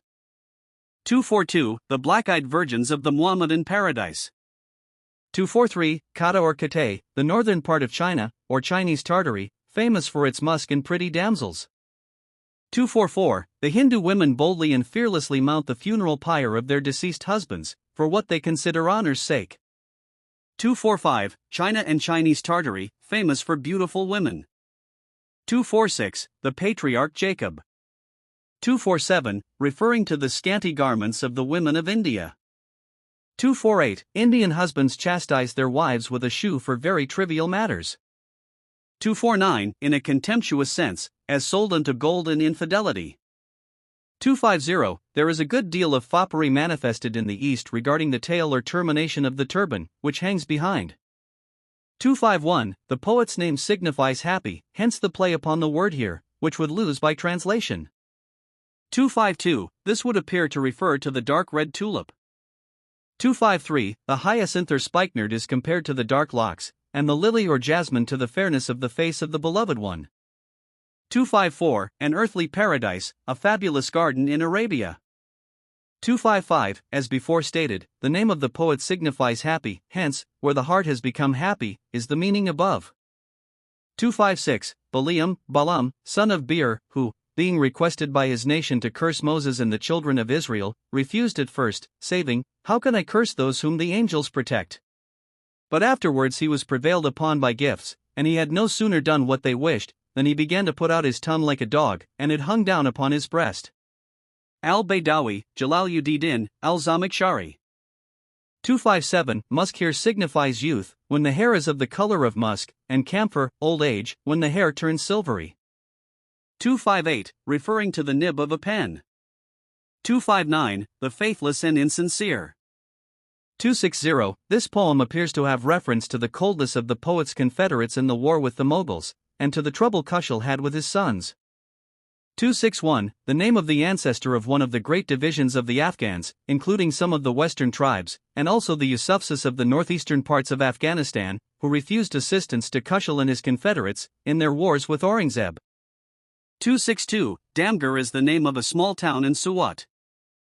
263, ascetics and darwishes carry a club or staff. 264, the Emperor Aurangzeb, finding that Khushhal and his brother confederates could not be subdued with the sword, tried gold and diplomacy, to which the most of them succumbed. 265, not always, at least, as far as the tongues of most English women go. 266, Akari is the name of Khushhal's great-grandfather, who conquered from the Waraksi tribe, the country now held by the Khataks. There is a town also named after this chief, between Attak and Peshawar. 267, the high mountain facing Attak, and a little lower down than the village of Karabat on the same side, which rises up directly from the Indus, is Mount Hade, which gives its name to the whole range, reaching as far as Tira, a district lying about southeast from Peshawar. The Bara River rises in Tira, which is beyond the Khyber Pass, and is inhabited by Afghans of the Afridi and Tira tribes. 268, the Nilab, or Blue Water, is one of the names of the Indus, which washes the base of Hade. A few miles further up is the Lande, in Pushto signifying the lesser little, a name given to the river of Kabul, which joins the Indus a few miles above Attak, a town on the east bank of the Indus, on the high road between India and Khorasan. 269, Kalaparni is the name of an extensive forest in the Khattak country, once famous for its game. 270, this poem was written during the poet's exile in India, and Sarai was his place of birth. 271, the poet here appears to refer to some chance of release from captivity. 272, Bijapur, the name of the fortress in which he was confined. 273, this refers to a custom prevalent amongst all the Afghan tribes in the days of the poet, and still observed by the Galtsis and other tribes of central Afghanistan, of plaiting the front hair of young girls, from about 8 years of age until the day of marriage, in a round plait about the size of a small saucer, which is allowed to hang down in front, and often reaches to the tip of the nose, but not covering the eyes, thus acting the part of a mask. On the marriage day it is opened and plaited in the ordinary way. A picture containing a girl wearing the hair in this manner will be found in Captain L. W. Hart's work of Sketches of Afghan Costume, lithographed by Haig. 274, an ornament worn by women in the left nostril. 275, a ring of gold worn in the cartilage of the nose. 276, an ornament for the forehead. These names are Indian, not Afghan, but Afghans bordering on the Punjab and India have borrowed these terms and ornaments from the people of those parts. 277, the coming and departure of day is very rapid in the east, there being but little twilight. 278, the resurrection. 279, the names Inail and Damon, Wamik and Ar, Majnun and Layla, are those of lovers, celebrated in Eastern poetry. 280, the nib of the pen. 281. This very pretty idea of the poets is a play upon the Arabic word iqbal, signifying good fortune, which, if read backwards, becomes labaka, meaning without stability or permanence. 282. Ro is the name applied to the Afghan countries generally, hence the name of Rohilas, by which the Afghans are sometimes distinguished. 283. Referring to the custom of Eastern governments of granting assignments on persons or revenues of villages for payment of money.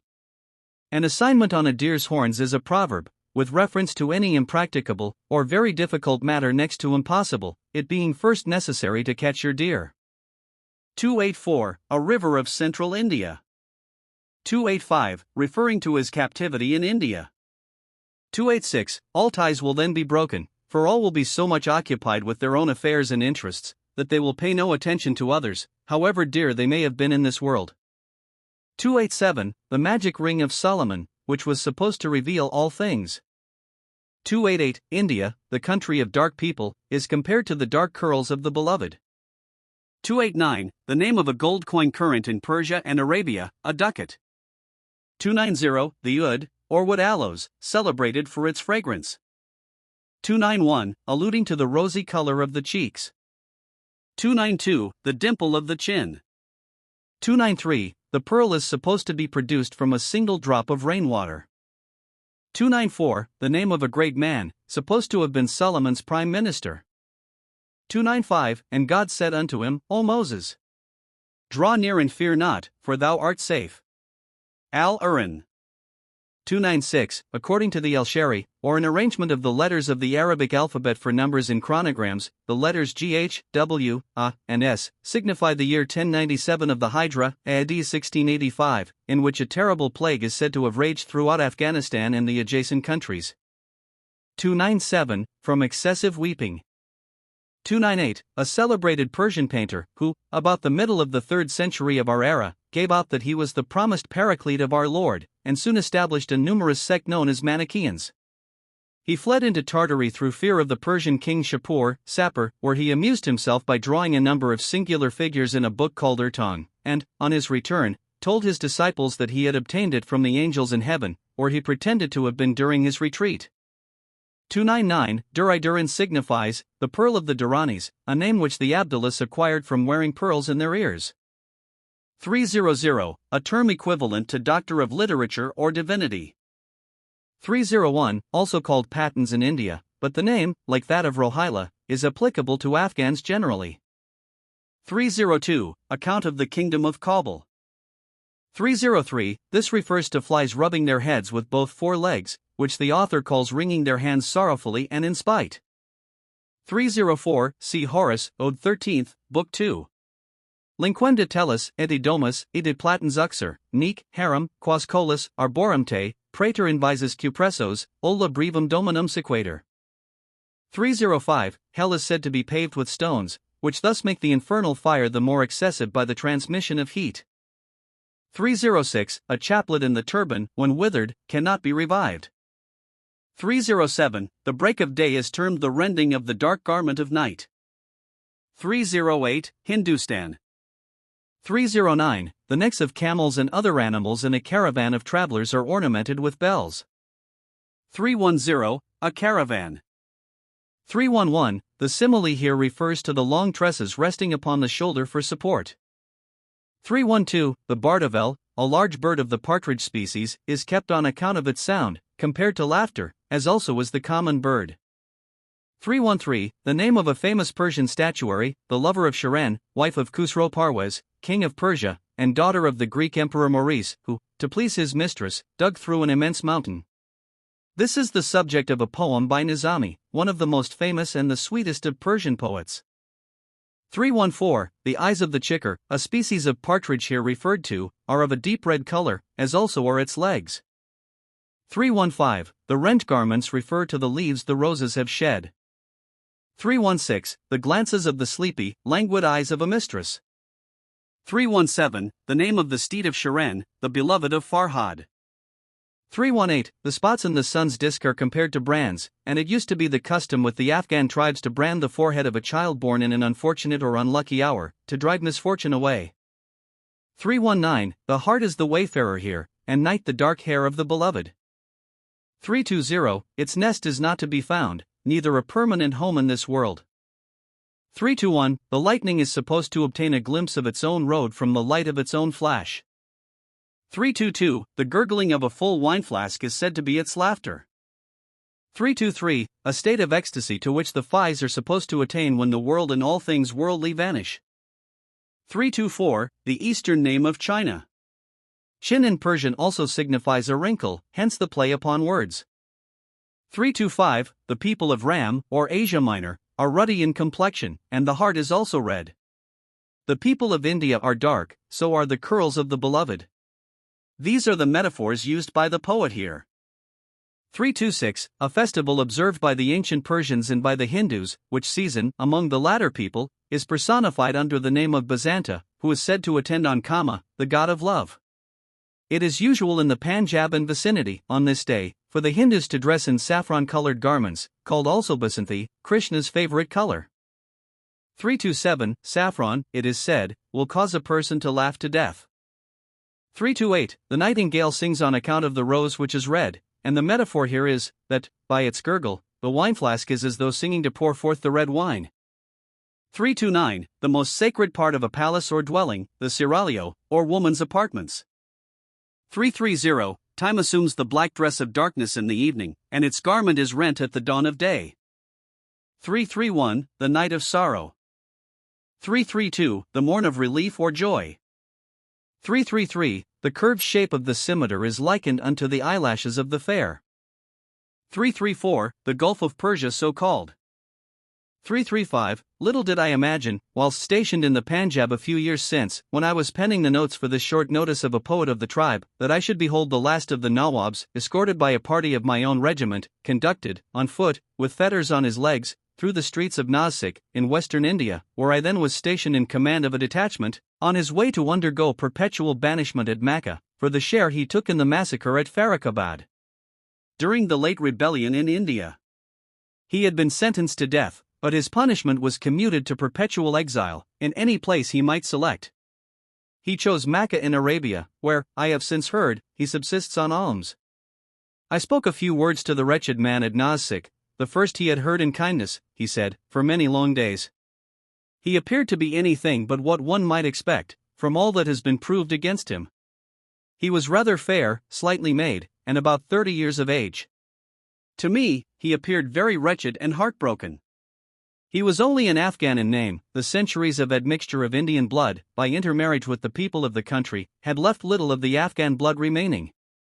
336, the name of a celebrated Arabian physician, erroneously called Avicenna in the West. 337, among the 356 persons who, among the Fis, are accounted holy men, 9 only are deemed qualified to invest others with authority as teachers. These 9 consist of the pole of poles, 3 poles, and 5 props, and these 9 alone can be deemed perfect teachers or spiritual guides. It is to his spiritual guide, the pole of whom he was a disciple, that the poet addresses the lines above. 338, Og, King of Bashan. 339, the name of a Phi teacher who is said to have attained the highest stage of Phiism, and who proclaimed, I am the truth, or, in other words, I am God. The constant repetition of this impious phrase alarmed the Orthodox priesthood, and he was therefore seized and impaled. 340, the name of a Persian king, Cyrus. 341, the prosperous here signifies immortal joys, and the adverse, worldly pleasures. 342, Muhammad the Prophet is probably meant here. 343, the body, the borrowed garment of the soul. 344, it is believed that the wound which a diamond touches will never heal. 345, Elias, said to have been a grandson of Shem, son of Noah. 346, to become face-blackened, is to become disgraced, and red-faced, to be honored and exalted. 347, the tulip of a blood-red color.